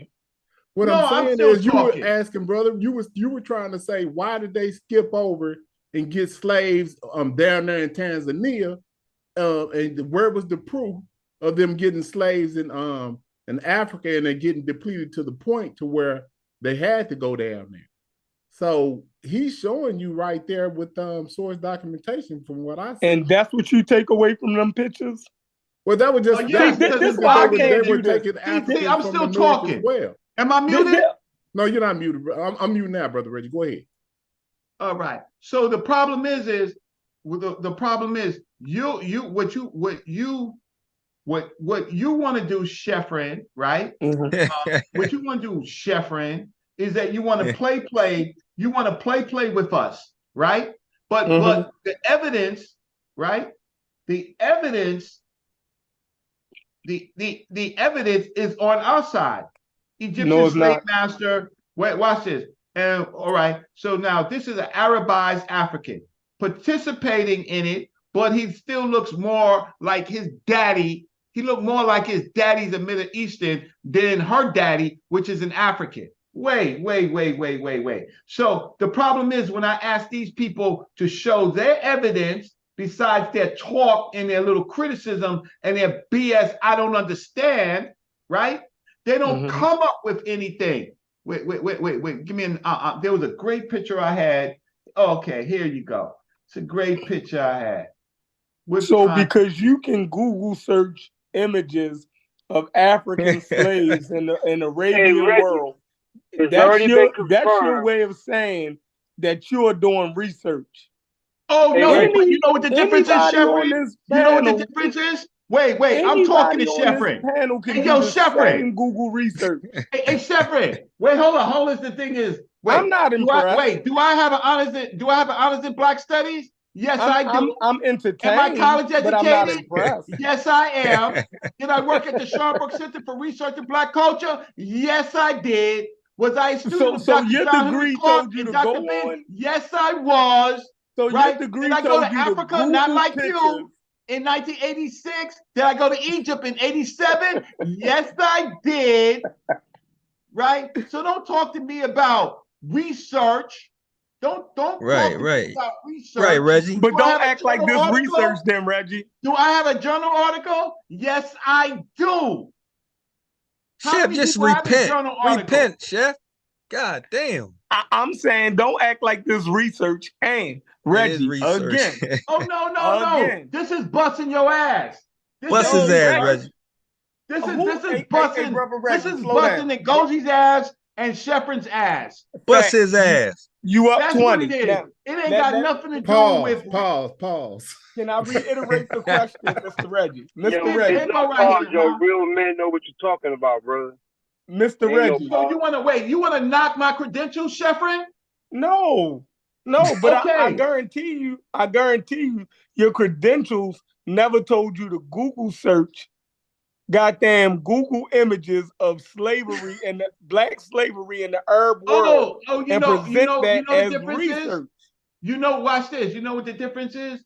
Because most of the things that I am showing, one, they have citations. I'm not just showing pictures. I'm showing pictures with citations with provenance. You know what provenance is? But it has to be in context. Wait, do you know what provenance is? You know what provenance is? No, go ahead, tell me. Yeah, provenance is when you have a picture that has a date and origin of place. That's provenance. Made that up. What? Oh, Chef, what are you talking about? Okay, watch this. Let me educate you. Because you know what? You know what? I went to college. Chef, did you go to college? Yes, I did. Okay, that's great. You know what? And I'm an educator. So I mean, what it of what? Y'all don't get around me with none of this nonsense. What you got clippers in your hand? What? What are we talking about? What we talking about? Ancient Africa? Yes. What you're studying, Chef? Ancient Africa. Okay, so provenance. Okay, Sheffrin, I made it up, right? Dictionary, provenance, the place of origin or earliest known history of something. So when I'm showing you a picture, it says, or a record of ownership of a work or art of an antique, used as a guide to authenticity or quality. Okay, so I'm not making it up because I know what the word provenance is.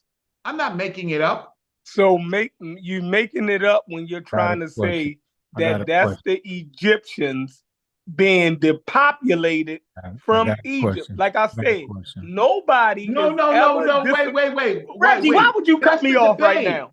That's the debate. We're not at the debate right now. I'm talking about. I'm not talking about depopulation right now. So you don't want me to speak. You don't want me to get my bars on. No. Can I get my let me stop on? sharing the screen. Because you everybody listen to Chef.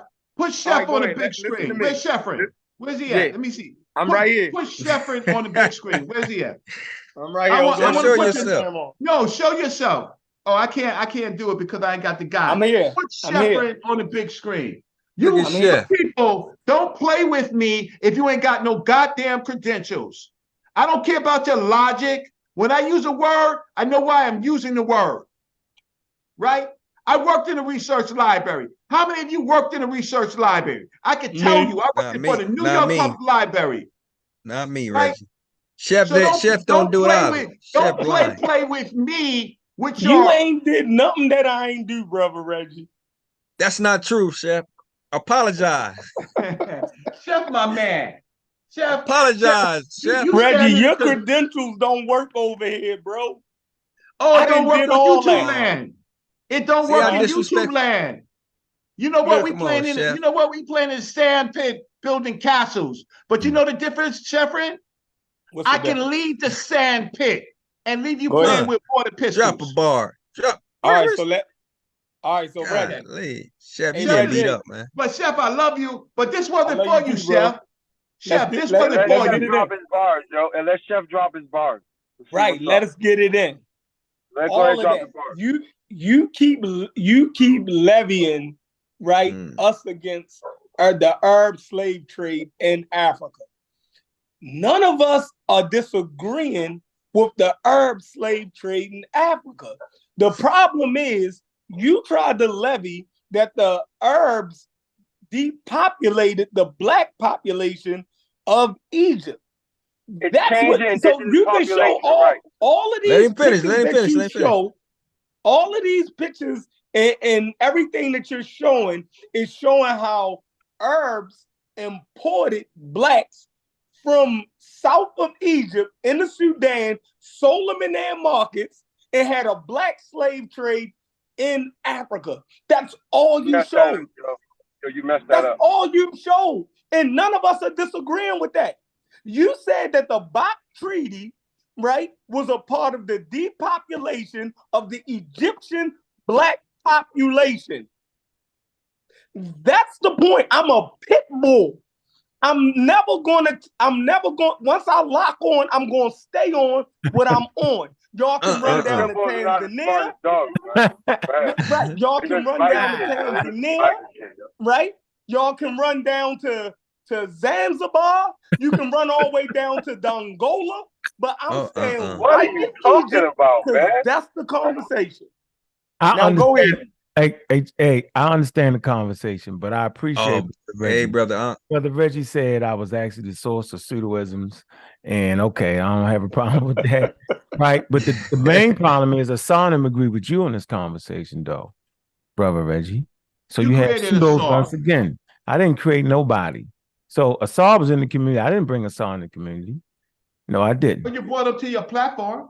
Fine. Okay. So the point I really want to make guilty. Here, I want reparations. You made a interesting conversation here. A Gila Khan.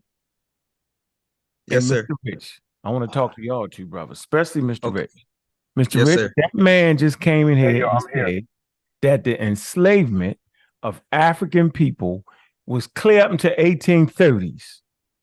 He said, if you read the documents, it said the Islamic enslavement of the Egyptians. Am I correct in that? Is that what happened? Did the Muslims come in and enslave Egyptians? The Arab conquest of Egypt. Let's go. Arab conquest of Egypt. So they enslaved some Egyptians. Am I correct? Yes. Okay. You're correct. All right. It didn't say no particular skin color. It just said it was the Arab conquest of Egypt. It did say skin color. I showed where it was called categorized as the black. Stop lying. Hold on. So Yeah, you basically saying they walk. Hold on. So you basically saying Reggie, you put the dot. Reggie, you show. I'm saying Reggie, the Muslims was enslaving people not because of the color of their skin. What is the curse of It Ham? wasn't necessarily it. They was in. Don't make me go down this whole road with you, Reggie, just to find out. I ain't scared of you. Reggie, I ain't I'm scared trying of to tell you. you that if they enslaved the Egyptians, they enslaved the Egyptians, bro.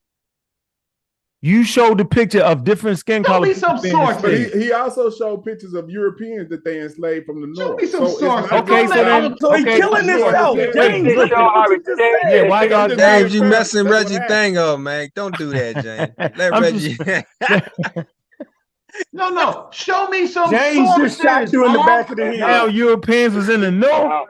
No, that's what he said. Now you trying to Reggie, tell me that hold on, the Egyptians slow is down. Europeans. Hold on, Reggie. Pull that back up, that wiki article, because it is said that they enslaved people in the north, which were the Turks or the Anatolian people, and they enslaved people in Africa and Sudan. That's what it said. That was So what they he left. just So said. why would they leave the But Egyptians? it said he knows what it They said. did not. They didn't. Who do you hold on? No, I'm saying Who do you think was in the? Just explaining me why. I'm just trying to get y'all. I'm trying to get y'all super scholars explanation on why they walked around a whole population of people that's in Egypt. So was they like buddies? Are you saying they was all buddies? Stop talking. How y'all gonna let this dude talk without no sources? Nobody scared. What color glasses you got on today? Say what? We say what? What color glasses you got on today? The If clear they ones? walk, I said they walk out of Africa, then they can walk within Africa, innit? No, I'm saying why did they leave the Egyptians, the fake Egyptians alone? Because y'all say they were fake Egyptians. Why did they walk all around them? What was the purpose of walking all around them? But yet took their country from them, but yet walked all around them. So you saying the indigenous Egyptians didn't fight back? Hold on. So the Egyptians, and so the indigenous Egyptians said y'all can have the country.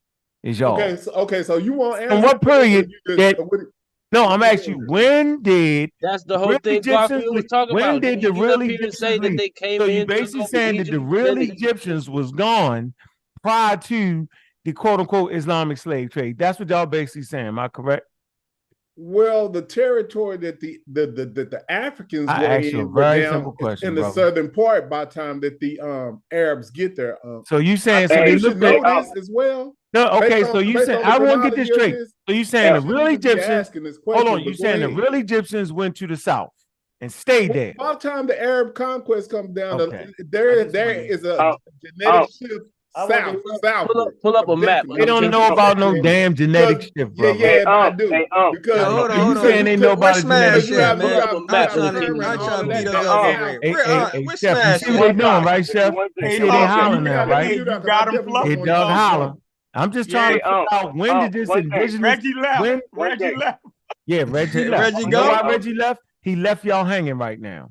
See, Where's Smash at? because you know what? It's not making no We're not sense. hanging, though. brother. No, it's not. Listen, y'all supposed to be.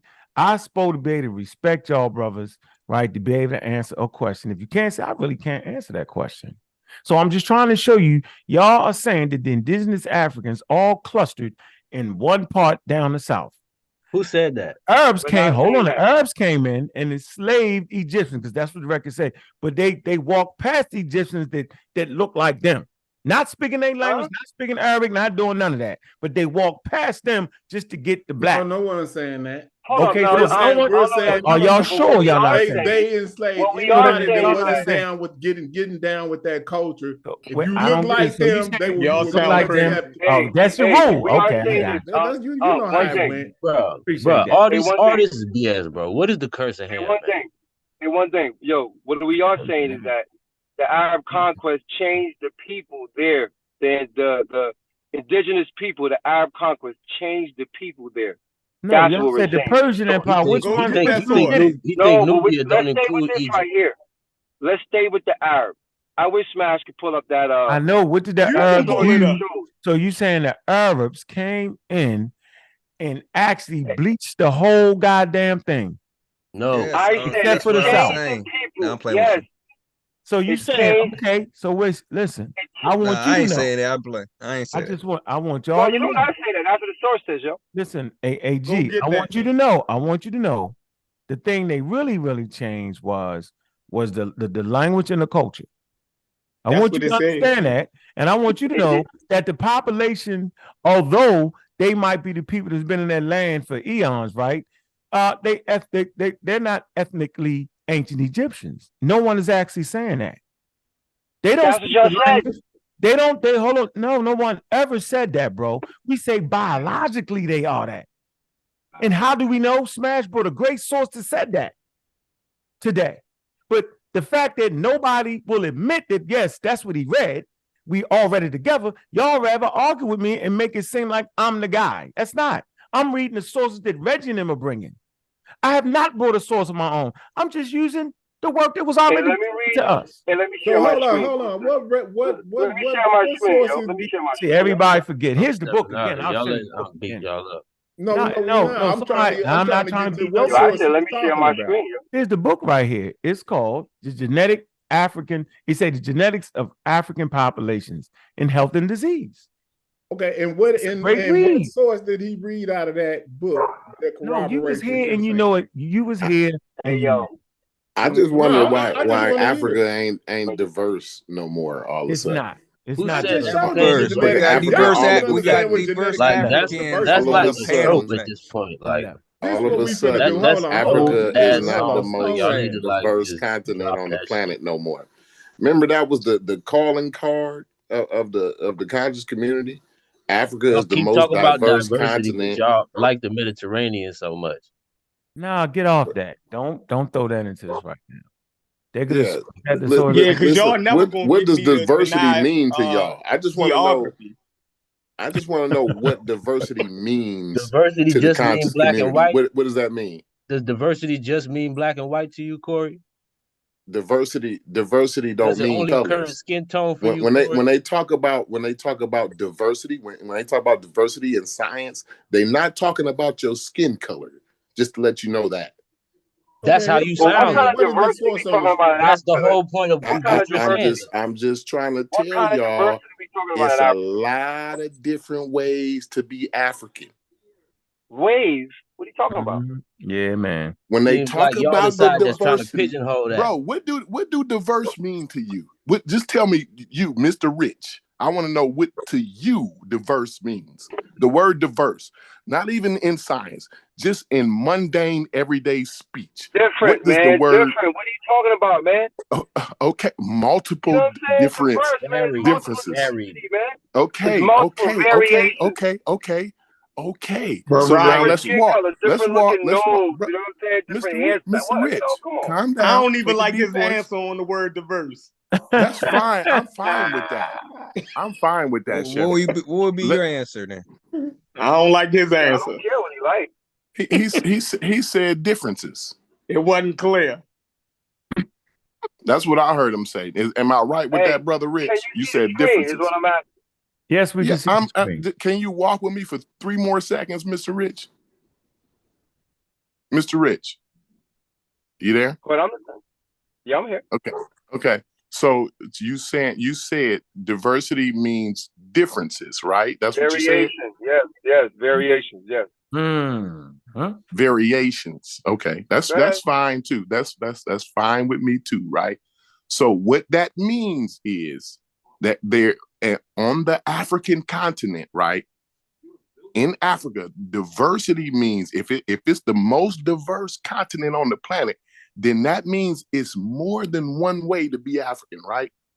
Phenotypically, and that genetically. Nah, he made that up. More But than anyway, one way to hurry be up and African. let him What are you share talking his about? what you Nah, call it. man, like it's more than one way to be Asian. You got Caucasians, and Nah, the that's Indian crazy. population, they're all Asians. You got Chinese and Japanese. They're all Asians on the hold on. They're all Asians on the continent of Asia, bro. So are you trying to say the Chinese aren't Asians? Are you trying to say the Europeans aren't Asians? Are you trying to say the people in India aren't Asians? See, now y'all stuck. I'm not saying that, yo. No. It's only one way to be African. Hold on. If a Chinese can be an Asian, if a Korean can be an Asian, if a person from India can be an Asian, if a person from the Caucasus Mountains can be an Asian, right? But yet Africa is the most diverse place on planet Earth, then what the hell are we? When did it become diverse, So where's the Chinese? The reason we I'm gonna tell you, hold on, don't nobody jump in. No, I like it. Now I see what's going on. Hey Corey, I swear, I'm gonna let you jump back in. When did it become diverse? Guess, I'm about to tell you. Guess when it became diverse? When human beings realized that the place that has the most diversity is the origin of Homo sapiens sapiens. What are we talking about here, yo? I mean, let's talk about the C group. I mean, what are we talking about here? You know what I'm saying? Let's talk about this. Go ahead. We got him, Corey. Go ahead, Corey. He's done. Let them finish. No. It's actually not the. Hold on. The C group. Hold on. The C group is actually not muddy That's waters. a rabbit hole. He sent you down a rabbit. Don't do it. It's not actually a rabbit hole because the C group is a diverse population too. Let's stay right there. The C group. What you talking about? All this diversity. I want to see all this admixture and diversity in the C group, and then we can move forward. Go ahead. No, but they're on the continent of Africa, yo. That's the point. Africa is the most diverse population. I mean, are y'all trying to go at? And where they going at? And where they going at? No, we kind of figured out what's really going on here. A person is only African when they look like Corey. But if they look like me and Chef and the damn pseudo Reggie, then they're not African. If they have straighter hair, then they're not African. If they have blue eyes, then they're not African. See, y'all make African, y'all act like the white people did. The white people say if you didn't have peppercorn hair and big ass lips, then you know what I'm saying, then anything other than that is African. Ain't the Maghreb Hold on, so Corey, is the Maghreb so what school did we go to? I wanted to know that. Is the Maghreb in Africa? Say what you say? Is the Maghreb in Africa? Is that in Africa? Is that a geographic reference to Africa? The Maghreb, yes. No, what the hell was that about? Did you just say yeah, we are. Well, hold up, y'all gonna let the brother read his source or not? Yeah, read that. Because I got something to share. If y'all not gonna let them, yeah, they don't want to get to the bottom line. They want to talk about. I want to talk about the McRibs. What's the? I want to eat some McRibs. I need some McRibs. That's funny to him because you said the McRibs. That's part of Africa. That's real funny, but it's Africa though, right? This lets you know your geographic shortcomings, brother. The Maghreb is part of Africa, right? Am I correct with that? Yes. The one that just was cracking up laughing, I said it was a McRib, right? Because I don't give a damn about I don't give a damn about you clowning the niggas. This is my point anyway. But you saying the McRib, right? The thing that you I was just hungry. I'm hungry right now. Yeah, you real hungry. I'm finna give you some food for thought though. Well, pause. Y'all niggas. But I'm waiting. Oh man, y'all crazy. Listen, bro. All right, man. Let's just deal with this because y'all let him finish his point though. Let him talk about the McRibs. I just wanted to ask my man's. Obviously, he's not geographically literate, so it's not going to get that far with him. So that's I wanted to know. You got to ask? He thinks he's located in McDonald's, yo. He thinks the McRibs is located at McDonald's, yo. Right. It's at McDonald's, brother. That's the location. Right. That's what I'm saying. This is what I'm saying. Like, if y'all ain't geographically, if y'all don't understand geography, man, how about that? So what I'm saying, I was asking the brother if he considers that part of Africa. Okay, does he yes. consider the Maghreb? He said yes. I don't know. I didn't hear him. Did he say that? Yeah, I say yes. Yes, sir. Go ahead. Okay. So what does that mean to you? What it means to me? You asking the question? No, I'm asking him I asked him if he thought that was part of Africa, and if he does think it's part of Africa, what does that mean to him? I just want to know what does it mean to you? No, what does it mean to you? Yo? It don't matter what it means to me. I'm asking him. Point, brother. Yeah, what is going on, man? What's the point? My point is, I want to know what the Maghreb, what that means to him. That Africa has the Boy, they Maghreb. getting defensive. They see the trap. No, it's not even a trap. I just want to know what he feels about that. How he feel. Goddamn, bro, you scared to tell me what the fuck your thoughts is? Hell yeah, nigga. That's stepping in the trap, nigga. I wouldn't tell you. Jesus Christ, you niggas. You niggas is I crazy. there's a better way to get out of it, Corey. You got them. Corey. You're marching them to the trap. They're not gonna get in there, yo. What trap? Go ahead, Corey. The trap in the Maghreb. It's not even a trap, bro. Man, hold on. Is it a southern part of the United States? Is you scared to ask that? Demonstrate your point, brother. Demonstrate. Wait, hold on, man. I'm gonna have to mute everybody because y'all ain't respecting the platform. Man, Uncle Chef beat y'all down, bro. I'm glad them brothers came here and smashed y'all up some more. Where you can't unmute because y'all are not being. Glad they came back. So hold on, man. Y'all just mute out for a second, man, because like I don't even know what you bringing up the Maghreb and all of that for. But let's just do this then, since you want to bring up the Maghreb or whatever. I don't understand why would you bring up that as if because it's part of Africa. That's why. Okay, now watch this. Okay, so let's just do this. James, hold up. You dark skin supremacist, bro. Quick. You dark skin supremacist, bro. You're a blackologist, bro. That's not healthy, bro. Y'all Why don't you pull up the Maghreb? You put up sub-Saharan Africa. We talking about the dark Maghreb. skin exclusionists. God damn it. Let's see. That's what I'm saying. Y'all want pull it up, James. Go Corey, ahead. just go on with it, Corey. Speak on it. God, so hold on. I've already. He don't want to answer my question. My only point was to ask the question, bro. He just don't want to answer. So I'm moving on. That's right, Corey. That's right, Corey.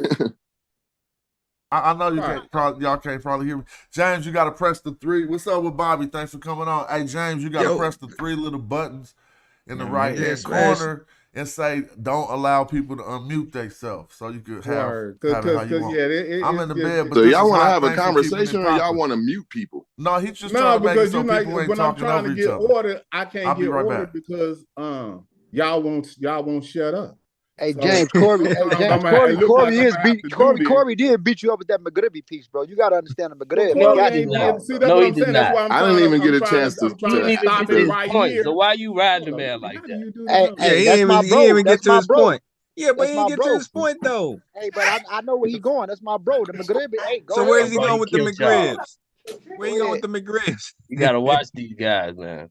The Maghreb is part of Africa. It's part of Africa, right? So y'all talking about diversity and variations. How long have Homo sapiens been in Africa? At what time point? At what time? I'm asking y'all a question. I'm going to ask Pan-African James. Hold on. I'm about to give it to James right here.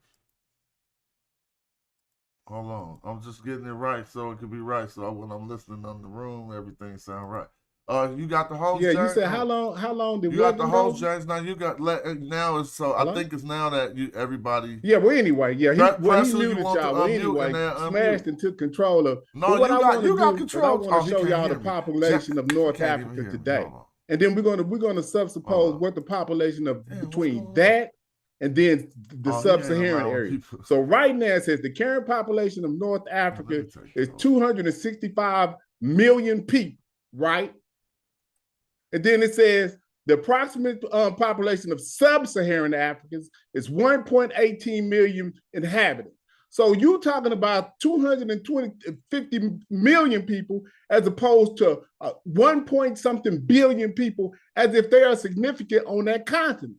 And that's just not true. They are Johnny-come-latelys, and they only got what they could have because the places they got are in the desert. They live in where they can. They live in what we didn't want to live at.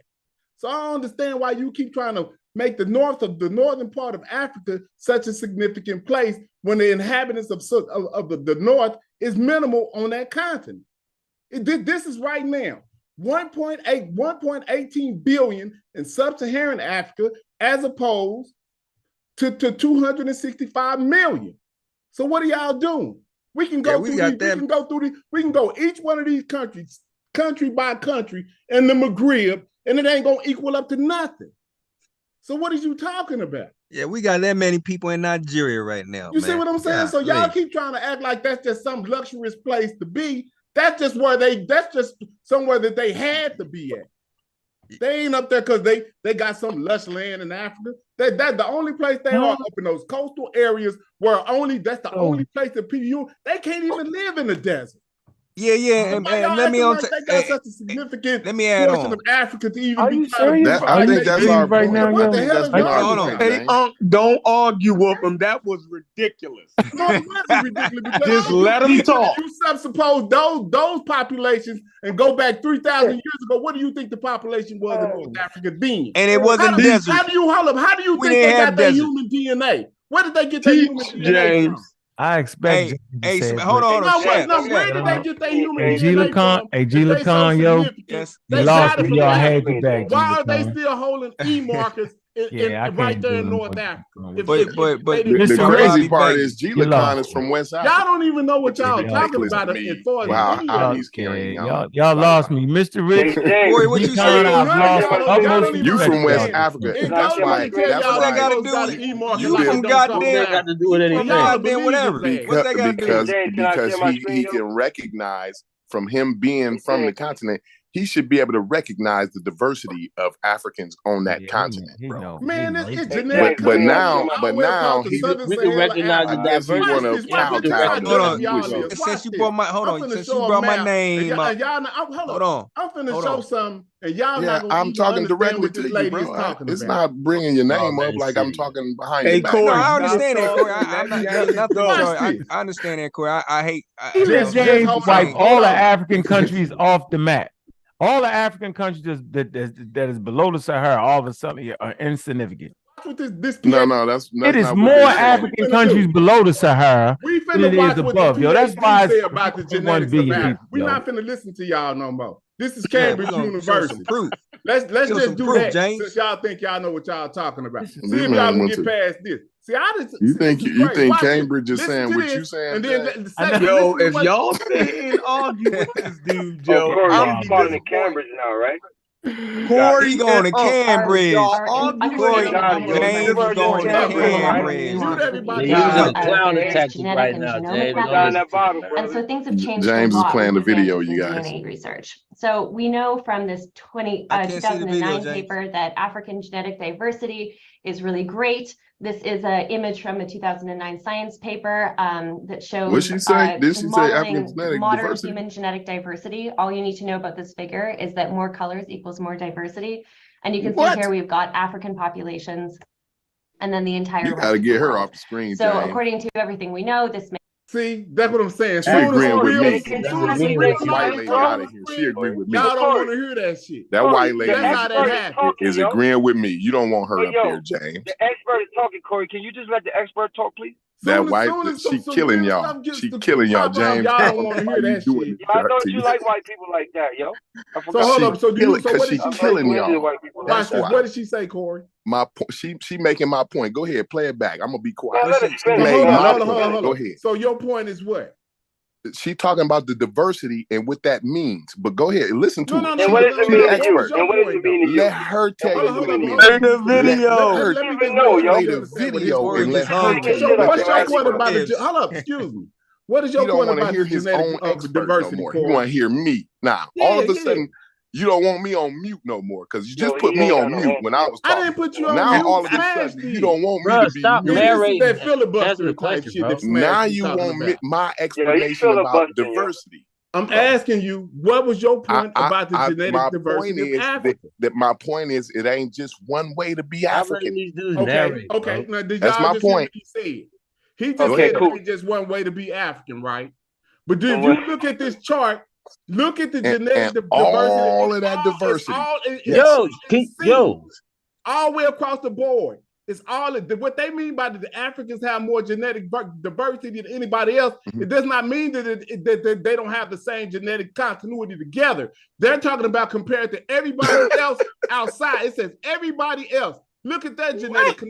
Look at that genetic diversity. It is less. But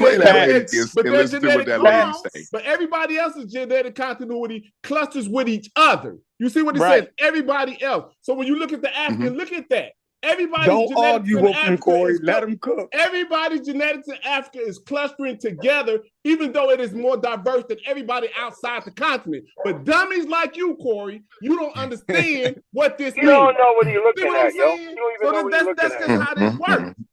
Drop a bomb. I'm gonna have bomb. to. I'm gonna have to. I'm gonna have to. Drop a Look bomb. at the chart. Hold on. Let's move on to this chart Look right at here. James. Chart. No, go this back right to here, the chart.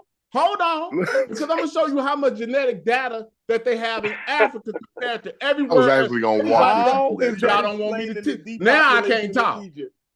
Now I can't talk. That's how you got the mute button though. You can mute everybody. I don't think I do. I think Smash took it back. But what I'm saying is this: if you look at this chart, it says publication of ancient data samples is on the rise. Okay, so they have dates down here. 2004. This is how much ancient data they had. 2000. I can't do this shit. How much ancient? So this is the chart showing you. So in 2018, this is how much genetic data that they had grouped from 2014. But if you look at that little black stripe right there, it points to Africa. So that means that they don't have enough genetic data in Africa to make a great genetic conclusion of how everything works. That is what Brother Reggie has been talking about when Goldie tells you about North African DNA, but they don't have any Southern African DNA. Hey. But y'all don't study, so y'all don't even know what the hell is going on. But I'm mute out. Hey, James. Let you talk, Mr. Reggie. Why don't you let this lady talk? Let I can let her talk. I watched the video. You need to watch it, Corey. Well, go back. Rewind it back and play it. Screen, brother. Hold on. Let me share my screen. No. I want to hear that lady James just brought. I'm coming at you right now, brother. I'm coming. All right, now let Mr. Reggie allow. All right, let's read this right here, yo. Go ahead. Go ahead. The genetics of African population and health and disease. Studies in biological and evolutionary anthropology, right? Cambridge University. We seeing all of this. All right, let's go. Let me see if I can pull it up.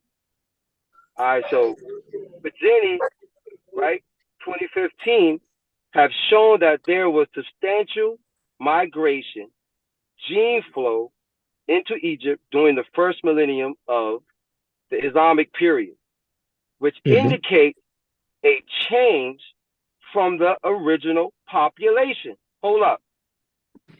Can anybody dispute that? Go ahead. Yes, sir. We got you. Keep reading, brother. Keep reading, brother. You start reading? Yeah. You about to cook yourself. He gonna stop. He's gonna disappear off the screen. I'm reading something, brother. Go ahead. Continue reading the whole thing. We didn't hear you if you were still reading. All right. So go ahead. That shit getting smaller and smaller on the screen. Right. Hold on. Can you see it now, Can you see it now, my brother? I got We don't need to see it. I just want you to see it so you can read it. Southwest Asia, coupled with, let's go, let me move, the social practice of polygamy would have Turn your phone to the side. That way you can see the whole thing at once. That way you ain't got to go back and forth, bro. Turn it in landscape. Turn your phone in landscape mode. Oh, God. That might be a complicated task. And y'all don't want me to let that video play because it's gonna get even worse. Y'all really want me to let that video play? From what I'm hearing, that might be. I don't want that video to play. I bet you. Yeah, I'm ready. Reading the genetic. Yeah, go ahead, lineage. Turning the phone to the side. I couldn't see that lineage. All right, the non-P2 lineage in the male descendant population and further amplified these effects drift may not contributed. All right, I'm saying contributed. There will have been gene flow from Southwest Asia, right, and Europe into Egypt during the preceding Christian period, as well due to European and Southwestern Asian influence. All right, and during the Pharaonic period, also based on the Amarna letters, on the Amarna letter, which indicate marriages to Southwest Asian women. Now, what must not be forgotten is that there was an indigenous population in the Nile Valley that emerged formed processes in Northeast Africa. From processes in Northeast Africa. But go ahead, yeah. So Northeast Africa could be Sudan, right? Sudan is Northeast Africa, right? Why is you jumping? Oh my God. That's not. Hey, Go ahead. Just stay right here, yo. If we're gonna be honest, let's just deal with what we reading, yo. Right. And by the way, the Egyptians decided to marry them fucking women. Who the hell are y'all? To tell her don't marry them. We just talking about how the population changed. No, you said they invaded and chased the nigga out, sound like they was fucking their way out, dog. You said what? You said like they was doing the doo-doo. They was doing the do. They wasn't fighting. They was having fun. They was making love, baby. They was making love. Changing the people, the population, bro. The modern Egyptian, we were just, all in all, is just showing that the modern Egyptians are did not you read the whole thing? Ancient Egyptians. You said during the Christian period. Yo, the Islamic, he started off with the Islamic period. So you're fine. Listen, you're fine. That's even later than the Christian That's period. even later, yo. So hold on. That's even later. Y'all know Islam come after Christianity. That's fine. Right. But what I would like to say is, so then I'm tired of people like Jabari and them using Christianity came from Egypt. No, Christianity actually came from the foreigners that y'all talked about. So why y'all even on that? I don't care about that. I don't care about that. You get my point, though, right? If what you're saying is true, if what we're reading is true, they're doing the Islamic period, the gene pool change, and the right? The Christian period, right? Then actually the Christian period is full of foreigners that didn't actually understand the Nile Valley indigenous religion that y'all always talked about. So then why would y'all Christianity? Hey, yo, dude, the Islamic State is 1,000 years. Am I right, though? 1,000 years. You get my point, though, right? It was 1,000 years, yo. I know, but watch this. If the foreigners was there when Christianity was formed, then actually Christianity comes out of the foreigners. It don't actually come out the indigenous Nile Valley population because, like y'all said, Nile Valley population is gone. I didn't ever say that. I ain't never said that. I'm gonna say it again. Maybe I'm confusing y'all. I'm saying no. I don't think this group gives a damn about that. You got the wrong group. I think they all argue for Jabari. Are you kidding me? They all argue for Christianity coming out of Egypt. You can't say that. Okay. So y'all okay. Before we switch to Jabari, I ain't asking. I'm actually trying to show him that the whole conversation is ridiculous, Chef. You get my point, right? Make your mind up. Even indigenous people was So gone. do you understand the source? And this is the wrong. I'm saying I think it's the wrong. Let me get it. No, it's not because ain't nobody. They ain't even the source. They ain't even the source. Left. Yeah, it ain't say nobody left. It just said they made love, yo. It's the wrong source for you, bro. Yeah, and show me where migration, the indigenous population that they're talking about was replaced. They're showing you that it was other let me get the other source that Smash put up, yo. Into Egypt. Yeah, put that one up. But the indigenous let me put the other one up where they specifically said the people changed. Yeah, get that one. That's a good one. No, they trying to tell you how the Nile Valley but y'all wouldn't, I don't even think that y'all would even understand it if I showed it to y'all. Yeah, they talk about the modern. I can show it to y'all, but it's gonna be so complex. I don't even think y'all capable of comprehending. Put that up. Yeah, we're not gonna call it. Hey, James, you far have succeeded. I just don't have it. We could have stayed right with that. We could have stayed with that. We're gonna stay with that. We're gonna stay with that. We're gonna get the more of it. We're gonna get the conclusion. I was gonna get back to that video James was about to play. That white lady from that white lady. Like Unc said, we using all y'all sources. That white lady. You ain't got no sources. Come on, man. I know we got y'all sources. Y'all did the research. You still don't understand it though. Jane, what the hell you watching, bro? What is that? You about to?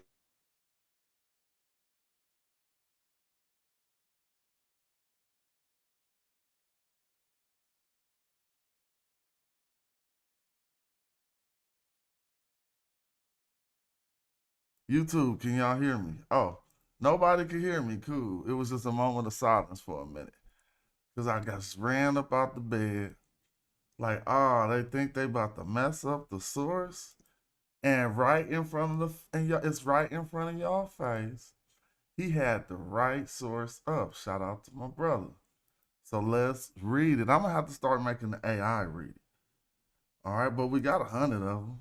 Shout out to my archers. Sending in the sources. So, real quick. Well, if this isn't, I think he might have went to this one. Let's see. Y'all could make sure y'all screenshot them all. Well, so if this was the one he read or not, it says, Pangini 2015 have shown that there has been substantial migration gene flow into Egypt during the first millennium of the Islamic period. Let me make it bigger. Okay, we know what that means, right? That genes flowed into Egypt during the Islamic period, which indicates a change. See, if I don't stress these words and make them all big on the screen, cat's gonna be able to hop through these hula hoops. So let me just do this. This is how you gotta do them. Which indicates a change from the original population. Now notice when I press mute and turn the flow back over to James, Katz is going to defer to another argument about displacement of the population. But this source is refuting all we've been using genetics to say. It never changed the contingency of who the ancient Egyptians actually were. But here we see that this gene flow during the Islamic period indicated a change from the original population. See how easy that is? Movement from Southwest Asia, coupled with the social practices of polygamy, and this is the same source, would have increased the non-P2 lineages in the male-descended population and Southwest Asian lineages amongst females. Migrations from other sources would have played a role. Social selection may have further amplified the effects. So now they're saying we got the migrations, we got other migrations, and we got social selection amplifying the effects. Drift may have contributed. There would have been gene flow from Southwest Asia and Europe into Egypt during the preceding Christian periods, as well as Europe and Southwest Asian influence, European and Southwest Asian influence. And during the Pharaonic period, also based on the Amarna letters, which indicate marriage to Southwest Asian women. So what we need to stress here is this Islamic period indicated a change of the original population in the gene flow. Shout out to y'all. I'm about to get the host back to James.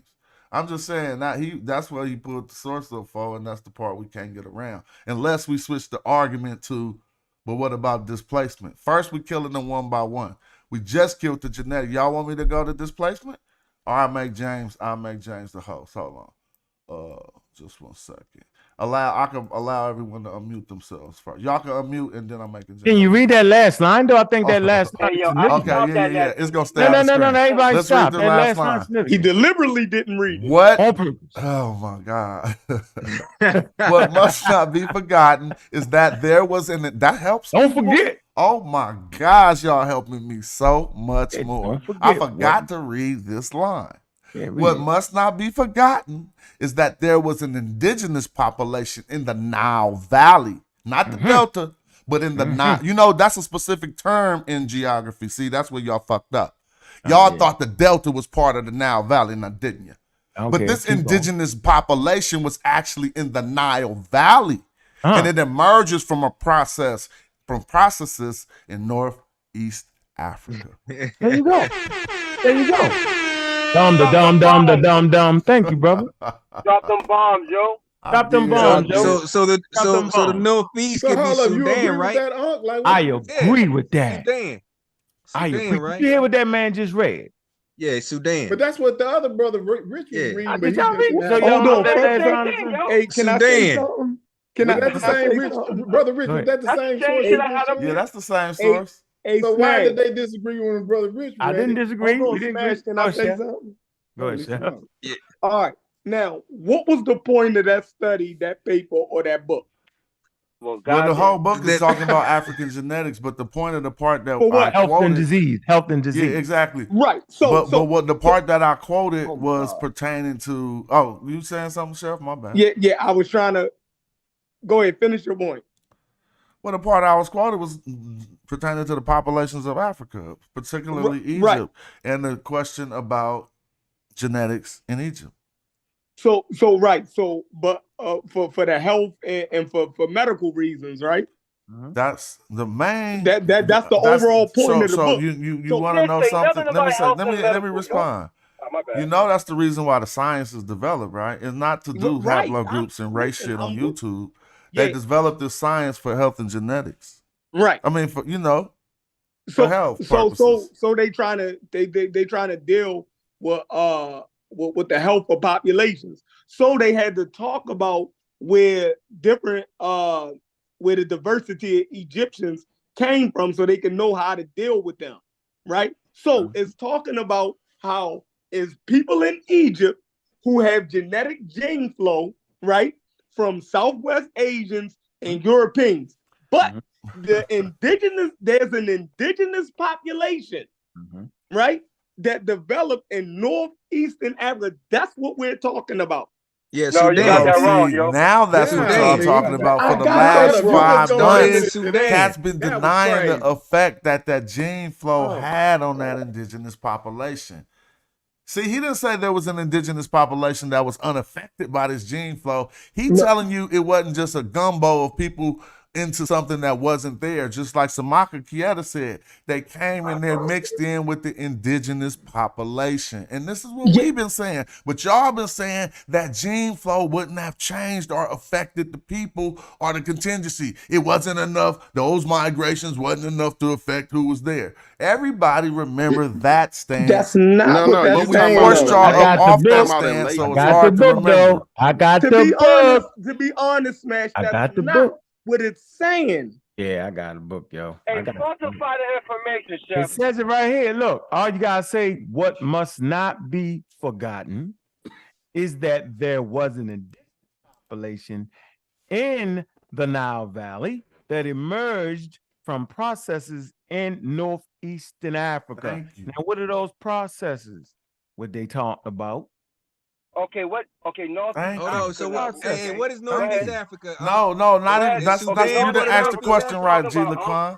The question is in the Nile Valley. It said emerged out of the Nile Valley. That's a specific location. That's not the whole Egypt. I never heard that. I never heard that before. You didn't know that?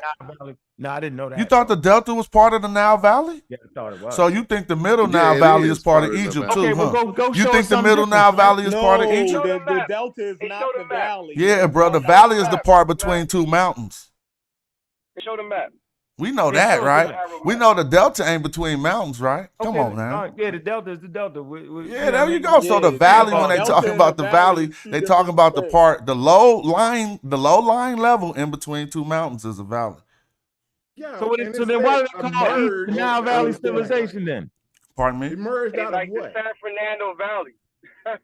No. So basically, when you're saying the Nile Valley civilization, you're not talking about yeah, they talking about the stuff below the Delta, everything below the Delta. Cairo and all that. Yeah, Cairo is in the Nile. I mean, it's in the valley part because right after Cairo, it starts to split open. The Delta starts Watch after this. Cairo. When they left the Green Sahara.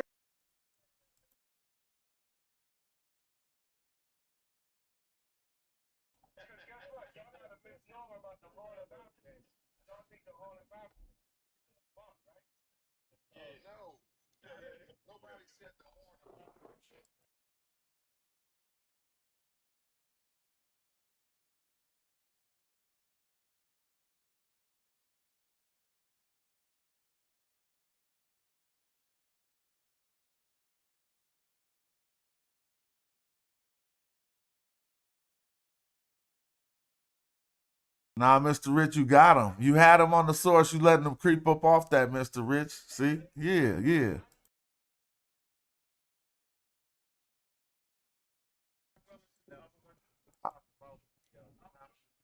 Which one?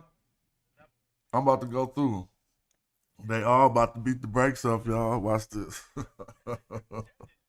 Well, at least that's why Gozy ain't in here right now. Trust me, I know how this shit works. We've been doing this for long enough.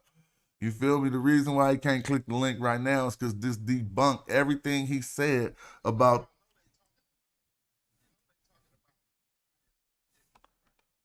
Yeah.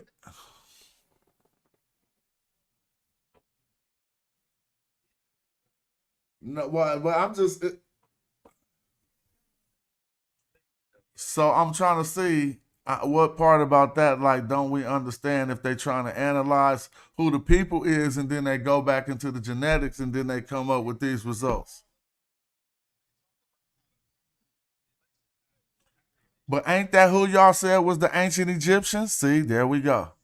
So y'all said the modern Egyptians was the ancient Egyptians. This paper say there was substantial migration gene flow into Egypt during the first millennium of this Islamic period, which indicated a change from the original population. So how could the ancient Egyptians be the modern Egyptian if we had this Islamic period which indicated a change from the original population?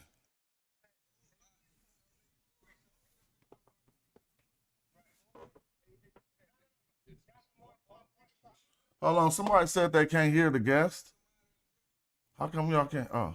Population that came Okay. from the slave the transatlantic slave trade. Hold on. Aren't we the population that comes from the transatlantic slave trade? Stick to the article, yo. Hold on, bro. I'm not talking to you. I'm talking to Smash. Smash. Aren't we the population that come from the transatlantic slave trade? Mm-hmm. Thank you. And don't we have admixtures into us from the situation that happened to us? Man, don't make me pull my DNA right now. Don't make me do it, Chef. Man, I will pull up They my wasn't DNA saying nothing right anyway. now. This is what they were saying, y'all. This is what y'all missed. Because I had y'all muted for a minute. And they like, dang, it was muted. And I'm letting them know this was y'all reply to everything I just read. What? Oh, exactly. No, I just want to talk about this article specifically because they're talking about the modern population here, right? All you gotta do is just get the book. And we already be talking about the how the modern population does differ. James, why would you jump in? Because I want to know how does what Damn, man, I can't Man, even let get the man about the finish. first James, God damn, you did a whole wild ass billion population. They're not talking about the James modern do this every population. time I start James, talking. why you do that? I'm But just this source asking a killed question. y'all. If this is talking about the first millennium, why No, because y'all not understanding All right, what this man. source is saying. James, you the It don't host. You really- got to host fools and mute whenever you want to. Don't Yeah, feel because I shy don't to understand mute. why is he saying that, and it's clearly indicating that Saying the what, time James? period of the first millennium. So what and the Islamic period. James, when are you saying that the indigenous population left? Now I got to pin y'all down. I'm tired of this. The article is saying it, bro. Right No, there. they see that's not messed up. They don't say they so let. y'all Let agree me. to that. So I can't answer for James, but this source ain't speaking to them leaving. They speaking to them changing, and we got to trip off that. That's a little bit different. They speaking to them making love. Genetic incursion. Don't we feel like Now we he still calling them African making people? love, dog. Selection. This is crazy how you trying to use It says selective social wording. selection. It says social That's the selection. last That thing means they sexual said. selection. That's the last thing they said. The first sentence says migration, then slash genetic gene flow. No, not away from it though. It wasn't away. It wasn't away. They was coming. Go ahead. They was coming in though. But go ahead. No, right? Everybody know what we reading right here. Why y'all doing this? No, I think this source killed y'all. They didn't migrate out of there. They came in. Playing. Hold on. All right, who want to explain the source? They're going to get the floor. explain. All right, hold Explain. on. Everybody Let get me it. I got to do take this. the host back. banger. Let me take the host back. I just did. Let me see. I'm going to try to mute everybody. Allow participants to unmute. No, we ain't doing that. Yeah, come on. Mute everybody. I'm going to ask Bobby Banger. Now explain this source, and I'm going to mute myself. Really, It said it gives the person who did it. It say have shown that there was a substantial migration gene flow into Egypt during the first millennium of the Islamic period. Okay, right, which indicates a change from the original population. Okay, no one argues that, right? It says the movement from Southwest Asia, coupled with the social practices of polygamy, would have increased the non-P2 lineages in the male descendants of the population and Southwest Asian lineages amongst the females, right? They say the migration from other sources would play a role. Social selection may have further amplified these effects. Drift may have contributed. They say there would have been gene flow from Southwest Asia and Europe into Egypt during the preceding Christian period, as well due to European and Southwest Asian influence. It says, and during the Pharaonic period, this is the period y'all talking about, Pharaonic periods, right? also based on the amount of letters, which indicate marriages from Southwest Asia women. So I just wanted to, and then it finishes off with what must not be forgotten is that there was an indigenous population in the Nile Valley that emerged from processes in northeastern Africa. Now we know what the processes are because it's in an area of confluence. We understand this. We understand the migrations of populations moving back and forth. 20,000 BCE. We all read the articles on that part. So what I want to finish here is nowhere in this article do it say the niggas up and left. What it said was, yo, they met the women and did the do. No one left. So I'm not arguing. I've never argued that people didn't migrate in, that we didn't take foreign, they didn't take foreign. Why? I've never argued that. I've argued that there is no indication of a wholesale population leaving. No more different than the African Americans that was coming from the continent of Africa and got their gene pool mixed. But we still African people, right, huh? So I'm simply saying that if African Americans can mix, 12 million of them, into a population and take on what 30 to 40% of their genes, even if that did happen in the Nile Valley, right? You still would consider them to be African people. So nobody actually left and ran. So I'd rather y'all just say, well, you know what? People did come in and mix in. Say that.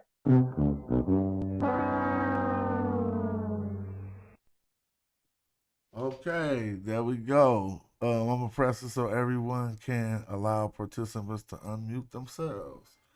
Well, go. But that's that gene that Ngozi always talk about, the FOXP2 gene, and he talk about the Anatolian women that the Egyptians talk about that. Yeah, and he get credit for that. But Corey, but just when he breaks this down scientifically, right?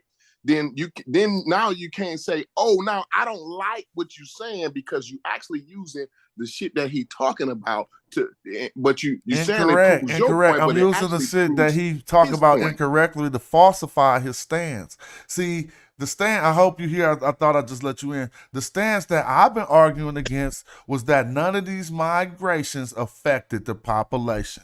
That's what Cat's been saying. I'm not crazy, and I know when Cats is switching up, but now we just gonna opt to the argument that we about to kill next, that it wasn't no displacement. Right now, we simply dealing with that the population never got affected by these migrations that came in. Yeah, they came in, but they didn't. Even King Social, where you at? That's not what they saying, though. They're not saying the population changed. It said it right here. It says it in the direct words. That's why we got to get our comprehensions up. It literally says, indicates a change from the original population, bro. I understand that, but not in the way you using it. Oh, my God. So now y'all see how they do with words? It says, let me explain. It has shown that there's a substantial migration gene flow into Egypt during the first millennium to the Islamic period, which indicates a change. It's all good. I've been in the bed. I've been drove all around the city. I've been having hella fun. And I got the most viewers that I've had in the video in a long time. So shout out to y'all for helping making this be a good show. And shout out to everybody watching. I never had 200 people. No, don't. Yeah. Let's build it up. Corey, come on. They want to hear you get fried. Over me. Just talk over me. Don't let me qualify. Oh, no, because your point was irrelevant. Sometimes, like, everybody's... It's irrelevant because I can't even qualify. You don't even you can get the same time. I'm going to give you the mute everybody. And Corey, it's just Corey. Go ahead, Corey. You can unmute. I'm muting myself. I don't want to mute everybody. I'm just saying, bro, that the whole mute thing is crazy. But what I'm saying is, man, it's when they talk about population change, they actually talk about the change in other papers too, right? When they talk about the sub-Saharan admixture, which does change the population in a way, but not in a way that y'all saying. The overall general population that's there, they've been there, and multiple papers say that. What they're talking about is other mixtures coming into the gene flow, which does change it, but not in the same way that y'all saying, like, oh, these people then change the whole genetic makeup of the population. That's not what it is. It's just adding to the population that's there. Hey, yo, is this like a Lex Vortex moment? No, I'm just saying that's just what the real is. I mean, we done read a real, lot of papers over the like they just many lying, right? couple years here. Yeah, it's crazy the way we looking at the Hey, so screen the and cameras- cats just acting like Right. it don't say No, what it it's say. It's like they can't even comprehend like the most elementary, What do you think text. it's saying, James? What do you really are saying it what? Because You know, it's really straightforward. I don't know why would anyone disagree. You know what? If I'm trying to figure out what would y'all I say. blame you If y'all know, though. I blame you for this.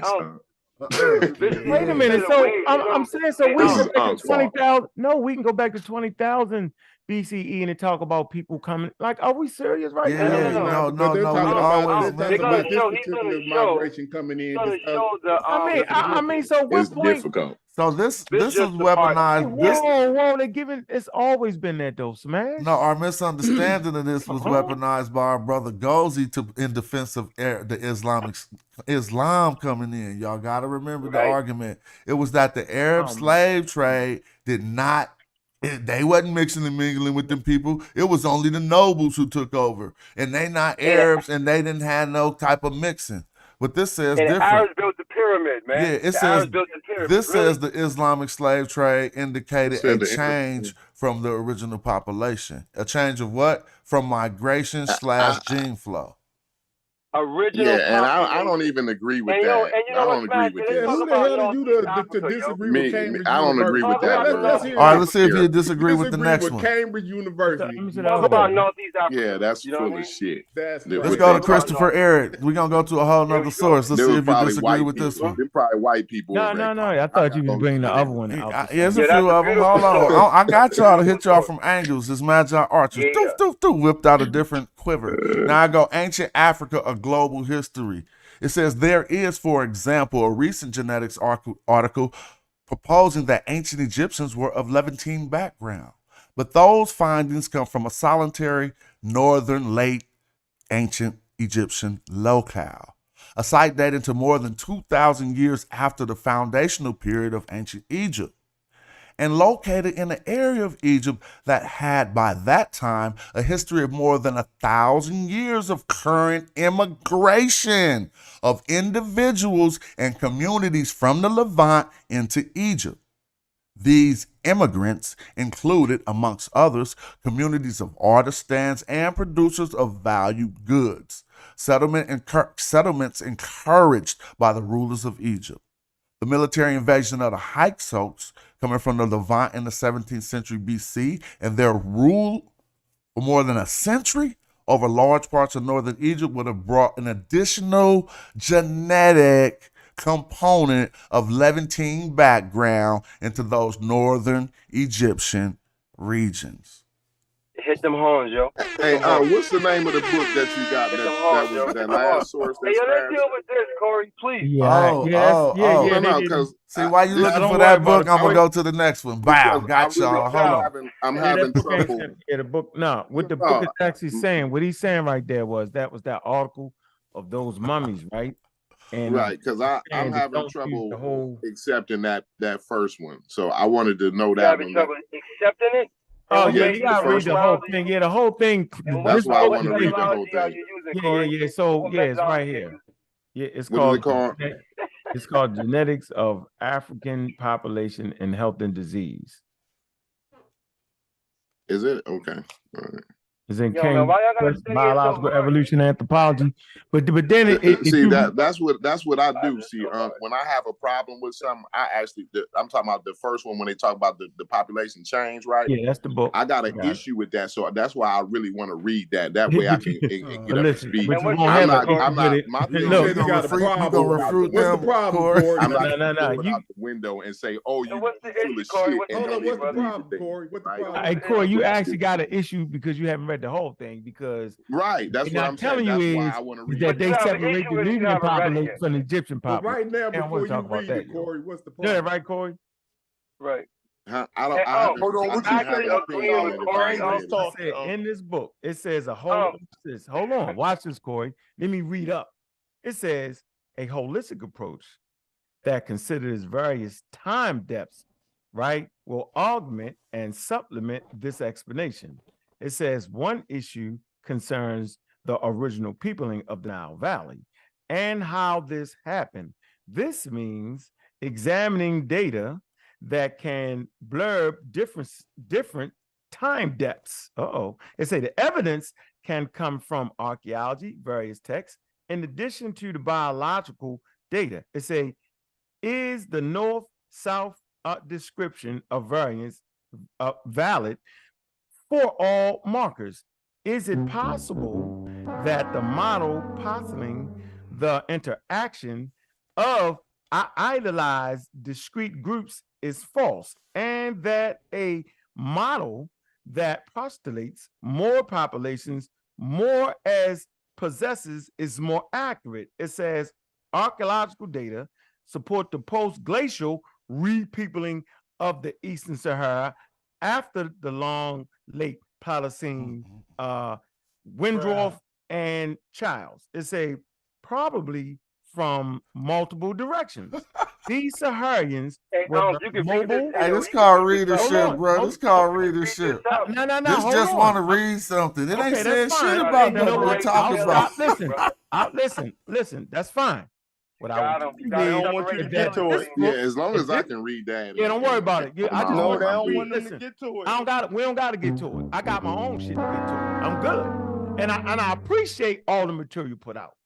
Let this know this is a well organized track. Now I can just go read the book to the audience. So you ain't read it already, is what you just told us.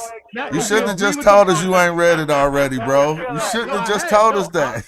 That was yo. All I'm gonna tell you is, woo, this is too easy. They separated. Now he can go read the book. Everybody ain't read every book. Now he can go read the book. And the Egyptian population. But y'all just refuted it and was like, I got the book. Then you did some readership that didn't have nothing to do with what we was talking about. Oh man, this so is y'all crazy. know I was reading the line above what he read though, right? Just for the record. So to get complete context. It's like taking the biblical narrative and reading. No, Bobby, you said they separated the Egyptians than the Nubians, then you started reading that. It was more to that paragraph. Hey, Corey and Big Brother It was kind of showing you how the different mixes was coming in during the glacial periods. Like I said, that they all tried to separate that. He gonna explain that. And so when you read that in context, you realize that they give you the different stages of how different people was coming, but it always was happening. It never was time. He was trying to make Corey that basically they showing you what's the case for the Northeast African population. It's always mixing. That's the point you was trying to make, but they all blew out the window. But this actually talks about that. Makes sense, right? There you go, brother. You wish you never had said I read it. Y'all was supposed to come in and do this. You supposed. It don't matter, does it? Yo, who was coming showing you how in this is a the constant thing happening. Hey, you know why it matters? No, it don't matter. You cut me off reading, so you don't care. Oh man. Don't nobody want the real truth. But before you read all of that, read all of that. That's hella funny. Listen, before you read all of that, you never had said no shit like that. I'm fine. We have a source that shows how you got to separate the Paleocene from. I don't want to get this wrong. You know what I'm saying? The Pleistocene. I'm saying you got to separate the Pleistocene period. You know what I mean? And come back to like during like the 10,000 years in Nubia. You know what I mean? You got to separate that. You know what I'm saying? I might be off a little bit, Smash. I'm saying if you could put that source up there that talks about that. Hold on, wait. Man, I just been hella happy. It's too many people. It's a lot of people here, but I can't even keep going, y'all. I was thinking maybe I could do a cute butter and just keep going. Hey, Bobby, you might go on and fire it up. You gonna fire it up the stream or something so that if you want to, so the people could go over there and the conversation continue with somebody. Cause it's gonna be 9 hours in a minute, man. Get a damn fair shake at this motherfucker. Yeah, exactly. Fire it up real quick. I'ma still be right there, but I know the play. It's not a home game no more. You feel me? It's still a home game, but it ain't. Yeah, you know how it is. So fire that up if you're gonna get it go live, and then we'll be able to share that link in the audience. But Smash though, real quick. Tables have turned. Corey and Ankh, you need to apologize to Smash, man. For what? Because y'all can do that with that source. with that source, man. No, Can you I'm No, not I saying got the book with the source in I it. just haven't read the thing, and I'm not gonna throw it out the window, Smash. I'm gonna read it first, and you know what I'm saying. Like I said, I did have an issue with the way it was worded, but I'm gonna read it first. That way, I can get a good, have a real conversation with you about the But and then you come back and apologize, right, Corey? You're gonna learn a lot about. If I was wrong, if an apology is necessary for you to be happy, brother, I will. I ain't never had a problem with doing that before. Thank you. I'm a real man. Definitely. You cannot take one paragraph out of right. You can't take one paragraph. I got like 3 more. And run off with it. Yeah, it's like actually explaining how in different time periods these different invasions are coming in. That's what and we're y'all saying. know that. That's what I used it for. Yeah, but that's what make Egypt. Hey, yo, I have it on the No, but screen. it actually said it changed the population though. He got the Samaka Kieta on the screen. Killer. That's a killer right there. Baby. Hey, this for you right here, okay? But no, y'all cannot use. He using a different source. He using Samaka Kieta now. Hey, wait a minute. All right, let's do this. Hold on. Let's do this. No. I want to say this and shut up. Hey, Corey. What up? You know that Samata Kieta don't agree with none of the shit they saying. You do understand that, right? Read the conclusion. I do, but you know that. Hold on, whoa. You do understand that, right? So who we gonna believe? The experts or just everybody else? No, he got the expert. He got the writing of Samaka Kieta on the screen. Let's see if that's true. Yeah, I agree with it. I only gotta read it. I agree with it. All right, he agree with it, so we cool. Now read it. No, read it. But I agree with it. Let's listen. The Paleolithic past has to be distinguished from the biocultural emergence in the Paleocene of any society, including Europe, right? So that's what you were trying to do in the start, right? Exactly. Trying to go way back hella far. Egypt, long before the pyramid, was culturally and linguistically African, as evident by numerous studies. Yo, come on, man. This shit is easy. Hold on, it said what though? Because I don't think you know what the Holocene is. The Holocene is 10,000 BC coming. You know what it is? What did you say again? Hold on, say that again. Listen. You got to distinguish between the Pleistocene and I'm on the screen. The Paleolithic and the Paleolithic and the it has to be distinguished because you were talking about like what you was talking about? You was 15, talking about 10,000 years ago. Yeah, you know what I'm saying? That's the Holocene. He just said distinguish between the two. But let me finish. That's fine. It's a different sense. That's fine. But let me finish reading, yo. Let me finish reading. Egypt, long before the pyramid, was culturally and linguistically African, as evidenced by numerous studies based on standard research, which accept Egypt placed in the Nile corridor as having local origins. Local origins. We know what that means, right? Yeah. So what does that mean? Agree. They didn't come from nowhere else. They ain't come from nowhere else. That's what we've been saying. Everybody say that though. That's what we've been saying. Just read the next sentence. Read the next sentence and kill him dead, my man Rich. Read the next sentence and kill him dead. The next sentence, watch. Look, the symbolism found in the Badarian or Akkadian graves, etc., nor the pyramids were brought from Asia, Northeast. All right. Now, what y'all agree with that? You're damn right we agree with that. Oh, I'm with y'all. So we just got y'all on we got Corey on the Badarian culture. You agree with that, brother Bobby? Corey admit. Hold on, let's see if Bobby agree with that. I ain't finished here. I don't agree with one sentence at a time. I want to hear the thing in totality. Well, he giving it to us one sentence at a time. He said the symbolism found in the Badarian and Akkadian graves, nor the pyramids were brought from Asia or the Near East. What you know what I mean? Were brought from they weren't brought from Asia. That's what they're saying. Smash. Right. Go ahead. Okay. So now. Yeah, they were not. Nor he said nor the pyramids were brought from Asia. That's what. Right.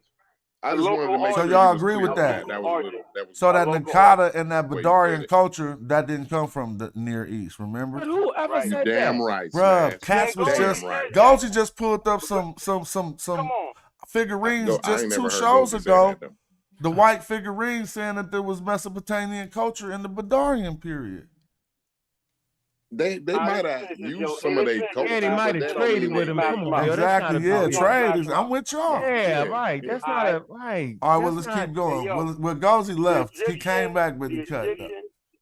the Egyptian Neolithic cannot be shown as an entity to have come from Asia. You got that?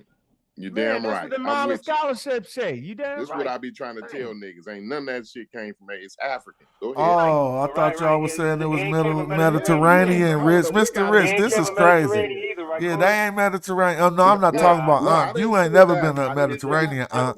But Corey, you was a Mediterranean. Mediterranean. I didn't say it wasn't Mediterranean.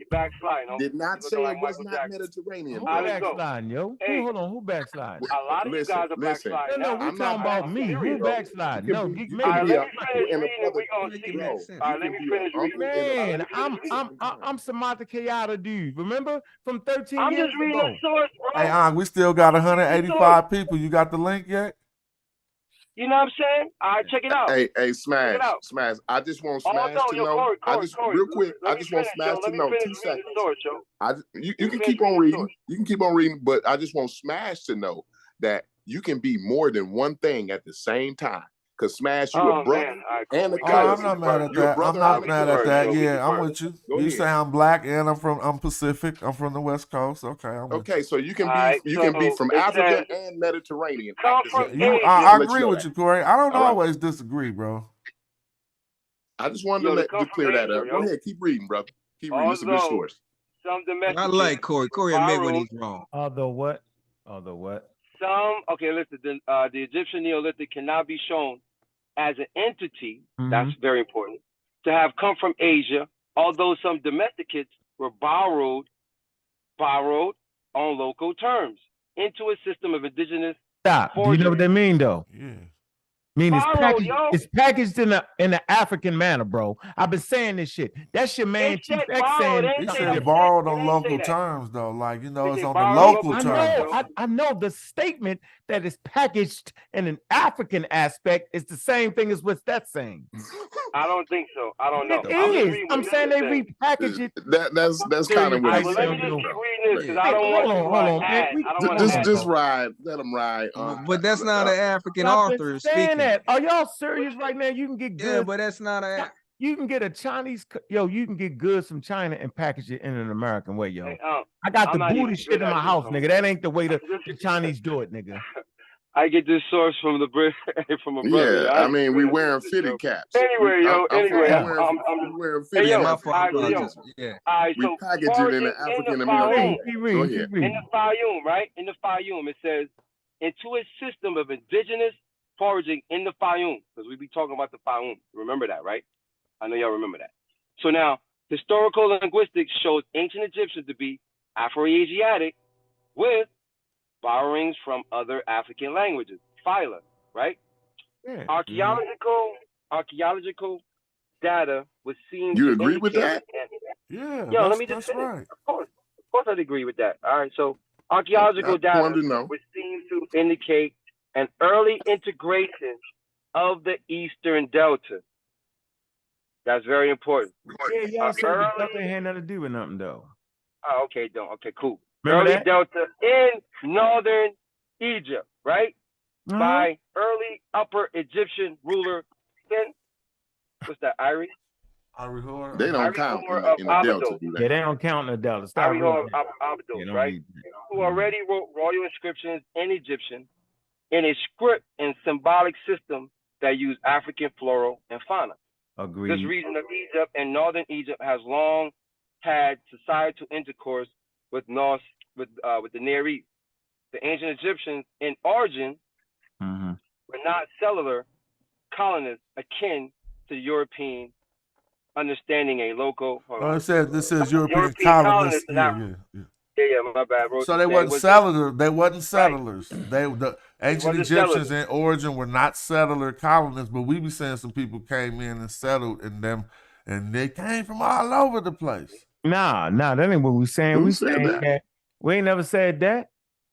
That statement right there. I'm saying that you just read doesn't mean. Wait. From the South. But that statement came from nowhere or went nowhere. I ain't never said that at all. I ain't said they came from or went from. That's y'all saying they came from the South or they came from this motherfucking place, or they got ran out by these people, or these people came in and conquered them, or whatever. That's y'all saying. Y'all sitting there talking about Egyptians in the Delta, though. Hold on, just for the record. Hold on. In the Neolithic, hold on. In the Holocene period, in the Neolithic period, y'all sitting there talking about people in the Delta. No, that's all. They just started talking about that in the last sentence. Yo, no, the Badar. It said go. All right, go ahead. Badar, yeah, the bar. That part is about the different area. Go back. I'm trying to figure out when did we switch? When did we say? When did we say they came from somewhere? That the symbolism found in the Bardarian or in the Akkadian grave, etc., nor the pyramids were brought from Asia, the Northeast. How do they know that? Smash. How do they know that? I want to know. I want to know from Smash though. You said it was a switch up, Smash. I want to know, when did you hear guys say that they came from somewhere else, or they was from somewhere? I'm gonna pull up all the sound bites. They still on YouTube. So all I gotta do is dedicate a few hours. We had a good argument. Corey, don't forget the arguments we had 3.5 years. Yeah, we've been doing that forever. That's why Gozy fell off the stream. Let me familiarize you. Share that link, Ankh, if you going live or not. Yeah, go live. Hey, Smash, let me familiarize you. I've always maintained that the Egyptians ain't never went or came from nowhere. Them people that's there, they always been there. They ain't went or came from nowhere. Just like that's what this say on this article. So you kind of argue about the Africans. So them Nubians ain't went nowhere. Them Nubians ain't went nowhere. I never said Nubians went or came nowhere either. I'm talking about Egypt. I ain't talking about Nubia. No. You was arguing over the Africans. Come on, man. I gotta stop it right now. You can't switch up. James. Y'all damn near cuss each other out over that, though. Yeah. Corey just switching up. Yeah, I ain't gonna let you switch all the way out like that. I'm saying, Corey, hold on. What I will say is, Corey, out of our arguments, right, you come to realize, hold on. You was arguing over the Africanness of it because Gozy had you a little mixed up. Now you realize the diversity of what African really mean. Now you're bored. You was a little fight early. Always. What did I switch? Go ahead, explain exactly. Yeah, I had to argue with Double X. Double X was saying they wasn't real African. They was different kind of. I never said I wasn't with that. That's Double X. I never said they wasn't real. So you know y'all been all on Chief X show. You be forgetting, huh? Man, I've been like y'all been celebrating their non-Africanness all on Chief X show. All right, so I'm gonna just get y'all clips. Next time you come on, I'm gonna have your Chief X. Give me the clips. playback. I guess it's gonna take me some research time, but I'm gonna do it. $100. Everybody don't take no research. Everybody here. So what was $100? Hold on. Don't interrupt me. $100. I ain't never ever said the Egyptians wasn't African. I ain't never ever said they went or came from nowhere. Never in my life have I ever said that. Said they Mediterranean. And I'm about this for hours. Y'all can get a lot of video on me. I gotta listen. It's gonna take a while to listen, Corey. Yo, you said Mediterranean niggas, right? What does that mean? They are Mediterranean niggas. That don't mean they came from somewhere else. He trying to put the fix in right there. Double down on the dope shit. Yeah, no, because they trying to be ambiguous by throwing that in at the end. But I've been going for way too long, man. I'm trying to hopefully we get. How y'all doing? You just agreed that you could be more than one. Let's let Gozy. We've been waiting on Gozy. We've been waiting on Gozy. There you go. What's up? I'm learning a lot from you. I appreciate it. This is what I said, Gozy. Listen, Gozy, tell the truth. Clear it up for them. These dudes are saying that nobody ever said that the genetic composition wasn't affected by the Islamic slave trade. But I remember that being you defending, saying that didn't affect them. It was only the nobles and it wasn't the whole population. But the source seemed to say different. So maybe Corey had nothing to do with that. But I remember us having a discourse about this. And the Badarian too. Let's talk about the Badarian. Let's hear from Gozy. I said that it did not affect the overall population. It was mainly if you look. Listen, let me just say what I'm saying. Sure that people could hear you because it was muted. If you look at modern Egyptian genetics, it was not enough to cause a population turnover in the citizens. So, for example, not saying that they didn't have some integration, autosomally speaking, but when you look at the percentile, it's low. It wasn't enough to dilute the overall population. It's just like you and me, the African American. If you from Carolina and you come from those indigenous, or not indigenous, I'm sorry. If you from Carolina and you come from those Gullah Geechee people, they tend to be more or less European than popular. Oh, that's beautiful. they tend to be less European in populations in mainland South, right? But with And respect to populations the that end of the migrated show, north. Gozy, we've heard your explanation on it. So Just real quick, this is what I'm gonna ask you. The source seemed to falsify what you're saying, so response to how the source is wrong. That's all. Yeah. What do you mean? What do Because you the mean? source is contradicting what you're saying. How's the source The contradicting? two sources, we had two sources tonight. One of them said the Arab Islamic invasion did change the contingency of the population. Not genetically. That's what it said. It said gene flow. It said with gene We flow. got the book. It's called Genetics of African Population, Health, and Disease. Go. What does it say, Ankh? You got the book, The Genetics of African Population and Health and Disease. Hold on, Mr. Rich. I can put it up big. Page 41. You got the book, yo. Right here. I'm not even around the book now. But go I ahead. know, What but does you it say? got the book. Right here. You Goes got look. It says Pangini et al. 2015 have shown that there was substantial migration / gene flow into Egypt during the exactly. in the first millennium. Period. Okay. Which indicates a What change from the read the whole original thing, population. Gozy. Don't stop, Gozy. You got to read the whole thing. Hold on. Original population movement of Southwest Asia. Mm-hmm. Yeah, okay. Occupy the social practice of. Okay, what does this mean? It's saying that the original population changed. Hold on. What does that mean? That was crazy. No, let the man. Y'all serious You right now? know what that means. Hold on. I'm trying to finish it. Hold on. What y'all doing all this sound stuff for? This don't prove nothing. Hold on. I had to hit the bells, bro. Hold on. Okay, let's say what have increased the non-P2 lineages in the male descendant population. This ain't proving nothing. What is this? What you just prove something. This is a source that says the Islamic period. I'm gonna have to put it big on the screen. No. We're going like this because you acting like you can't see this part. This part, you see it say Islamic period? No, but no. I'm saying, but go. You ain't got to do all that. That doesn't. It's not saying anything. I mean, it is the Gozy. It's not saying anything. It's saying a whole lot. It says further amplify these effects and drift may have contributed.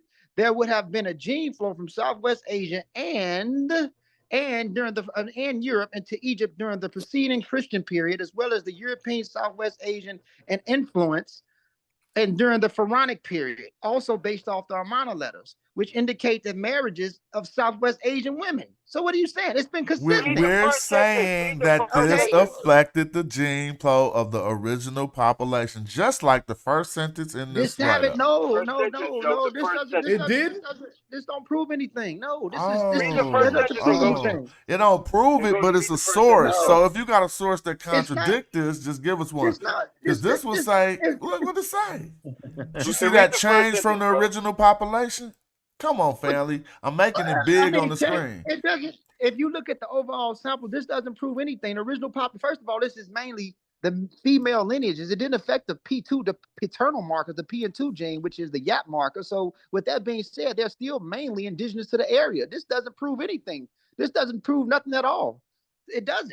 I mean, do you see what it's saying? I see exactly what it's saying. Read the first sentence and goes, and let me see if we're wrong. Go ahead. Read the first sentence. It says that they've shown that there was a substantial migration to gene flow from Egypt during the first millennium. What does that mean? Flow into Egypt. They want you to read the change part. Hold on, and in the Islamic period. What does that mean? Hold on. Let me finish. Which indicates a change from the original population movement from Southwest. Hold on. Where they get that goes. Stop right That ain't nothing though. What is that? That's nothing. Hold on. So they're gonna make it something. Gozy, why don't you finish reading the whole thing, Gozy? That gives a timestamp. Hey, Gozy, you don't finish reading that whole thing, bro. I mean, they keep talking. No, because you keep saying it don't prove nothing until you finish reading the whole damn thing. I'm sorry, but I really gotta go, and I can't cut this off. I'm being boosted. Hey, the first sentence got him stuck, yo. So is you gonna have that? Is you gonna do a link? All right, yeah, I'm giving you a link. Oh, you share it with the chat so we can get these people over there. They won't let me finish. I always admit though, I ain't seen nobody come over here and win. You got to give me that, Smash. I always say that though, right? I ain't seen nobody come on this platform and win yet. You know how that be. You know how that be. Corey, It ain't because of the platform, Corey. Corey. You know, shout out for the kind words, brother Corey, but it ain't because of the Corey, platform. You understand me? Hey, Corey, I'm always beating them up with their own sources, bro. You gotta listen. Yeah, I feel like I got Y'all tried, but this one got you, Gozy. I'm sorry. You be doing good. I respect your pimping, but this got you in the headlock, bro. It actually don't. Look, I'm gonna read it. Filibustering, yo. You filibustering, bro. Listen. Let me finish. Y'all don't let nobody finish over here. They know what they doing. See, that's what they do. He didn't want to finish reading. Read it in full and go without stopping. You know what I'm saying? Do that. Let's see you read it without stopping. I'm gonna do it again. I'm gonna do it again. We'll mute out. It says they have shown that there was a substantial migration gene flow into Egypt during the first millennium of the Islamic period, which includes a change in the original population. It says movement from Southwest Asia occupied with hold on, let me finish the rest of it. With the social practice of the polygamy would have increased non-P into lineages in the male descendants. So let me explain what the non-P2 lineages are. That's the J markers that you find over there now. Most of the indigenous people have the P2 lineage, which is the E1B1 marker, which is under EM78. So let's get that out the way. So the high predominance of J that you find there now is still not predominant in the overall country, if you guys can look that up. So I just want to say, so you're going to put the bro on there and act like I'm lying? You don't like the sound effects, bro. I'm just saying, no, y'all. I've been doing the good one. This be the good one when you be busted. Hey, yo, show us where you get that from, Ngozi. Hey, just show us where you got that from, Okay, so anyway, like I said, the P2 lineage in the male descendant populations, it doesn't do nothing. And then it says Southwest. Hold on, bro. Let me finish. And then it says Southwest Asian lineage among females, which we know predominantly the female lineage is Eurasian. That's a fact. It says migrations from other sources would play a role. It says social selection may have further amplified the effects. Drift may contribute it. There would have been a gene flow from Southwest Asia and Europe into Egypt during the preceding Christian period, as well as due to European Southwest Asian influence and during the Pharaonic period. Let's get that link. Also based off. Hold on. Let me finish. Hold on. Come on, if Ankh put in the link, we about to, because I gotta go. I'm sorry, Gozy. Like it's really 9 hours, and my wife came and gave me the mean mug more than once. Hold on, Smash. Why you don't want me to read this part? It says we read it hella times. Go ahead. During the Pharaonic period, also on the Amana letters, which indicate marriages into Southwest Asian women. They was breeding with Southwest Asian. This is the Pharaonic period. I know, and it changed the contingency of the original population.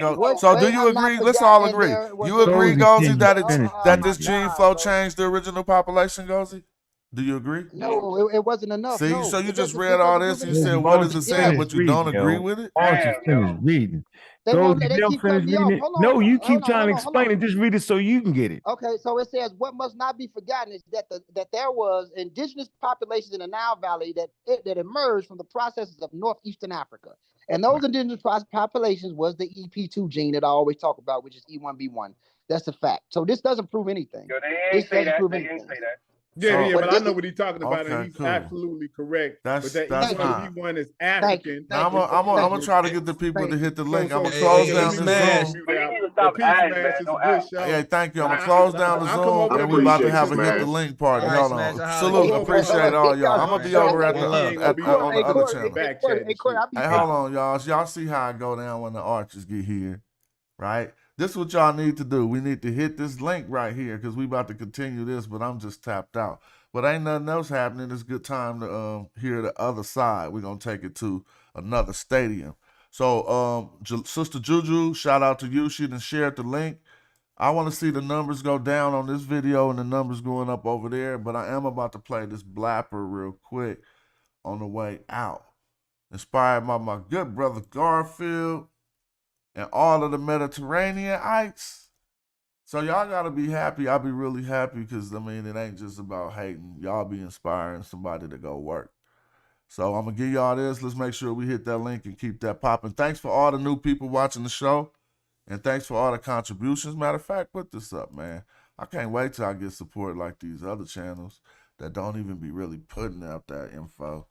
But shout out to my real supporters, the people with the green names. And if you think that you love your blackness and you want to keep the Magi archers out here killing these clowns, join the channel. Send a donation, a contribution, and listen to this fire that you can't hear nowhere but right here.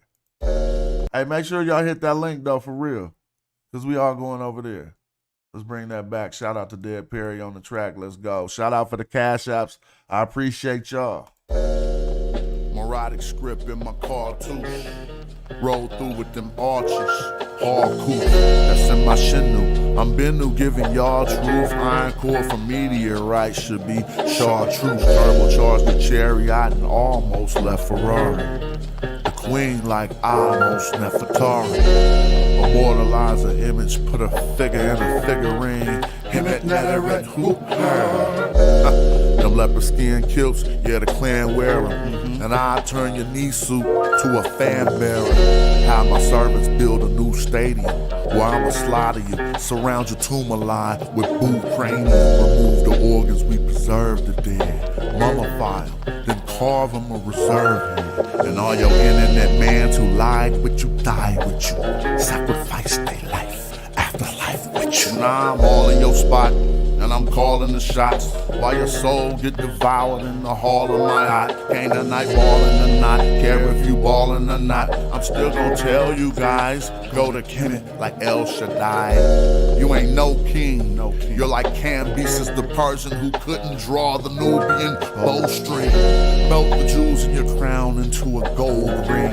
Refashion them after smashing the whole thing. You're like Pepe II. Too old, king. If you think it ain't black, then let me just check them. I know the syntax. Every morphine and phoneme.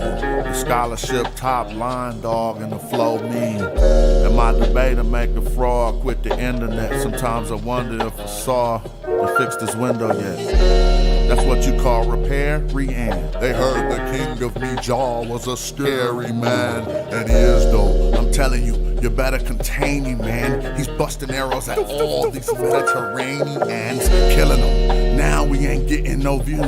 Yeah, them flip-flops look like Tutankhamun shoes. And y'all just wiki, thinking I'm enthused. They turned Egyptian temples to churches and still say, I'm enthused. It's crazy. They just wiki, cause they lazy. So they can call me pseudo, it don't faze me. The page monetized, so crushing you clowns pays. You dig?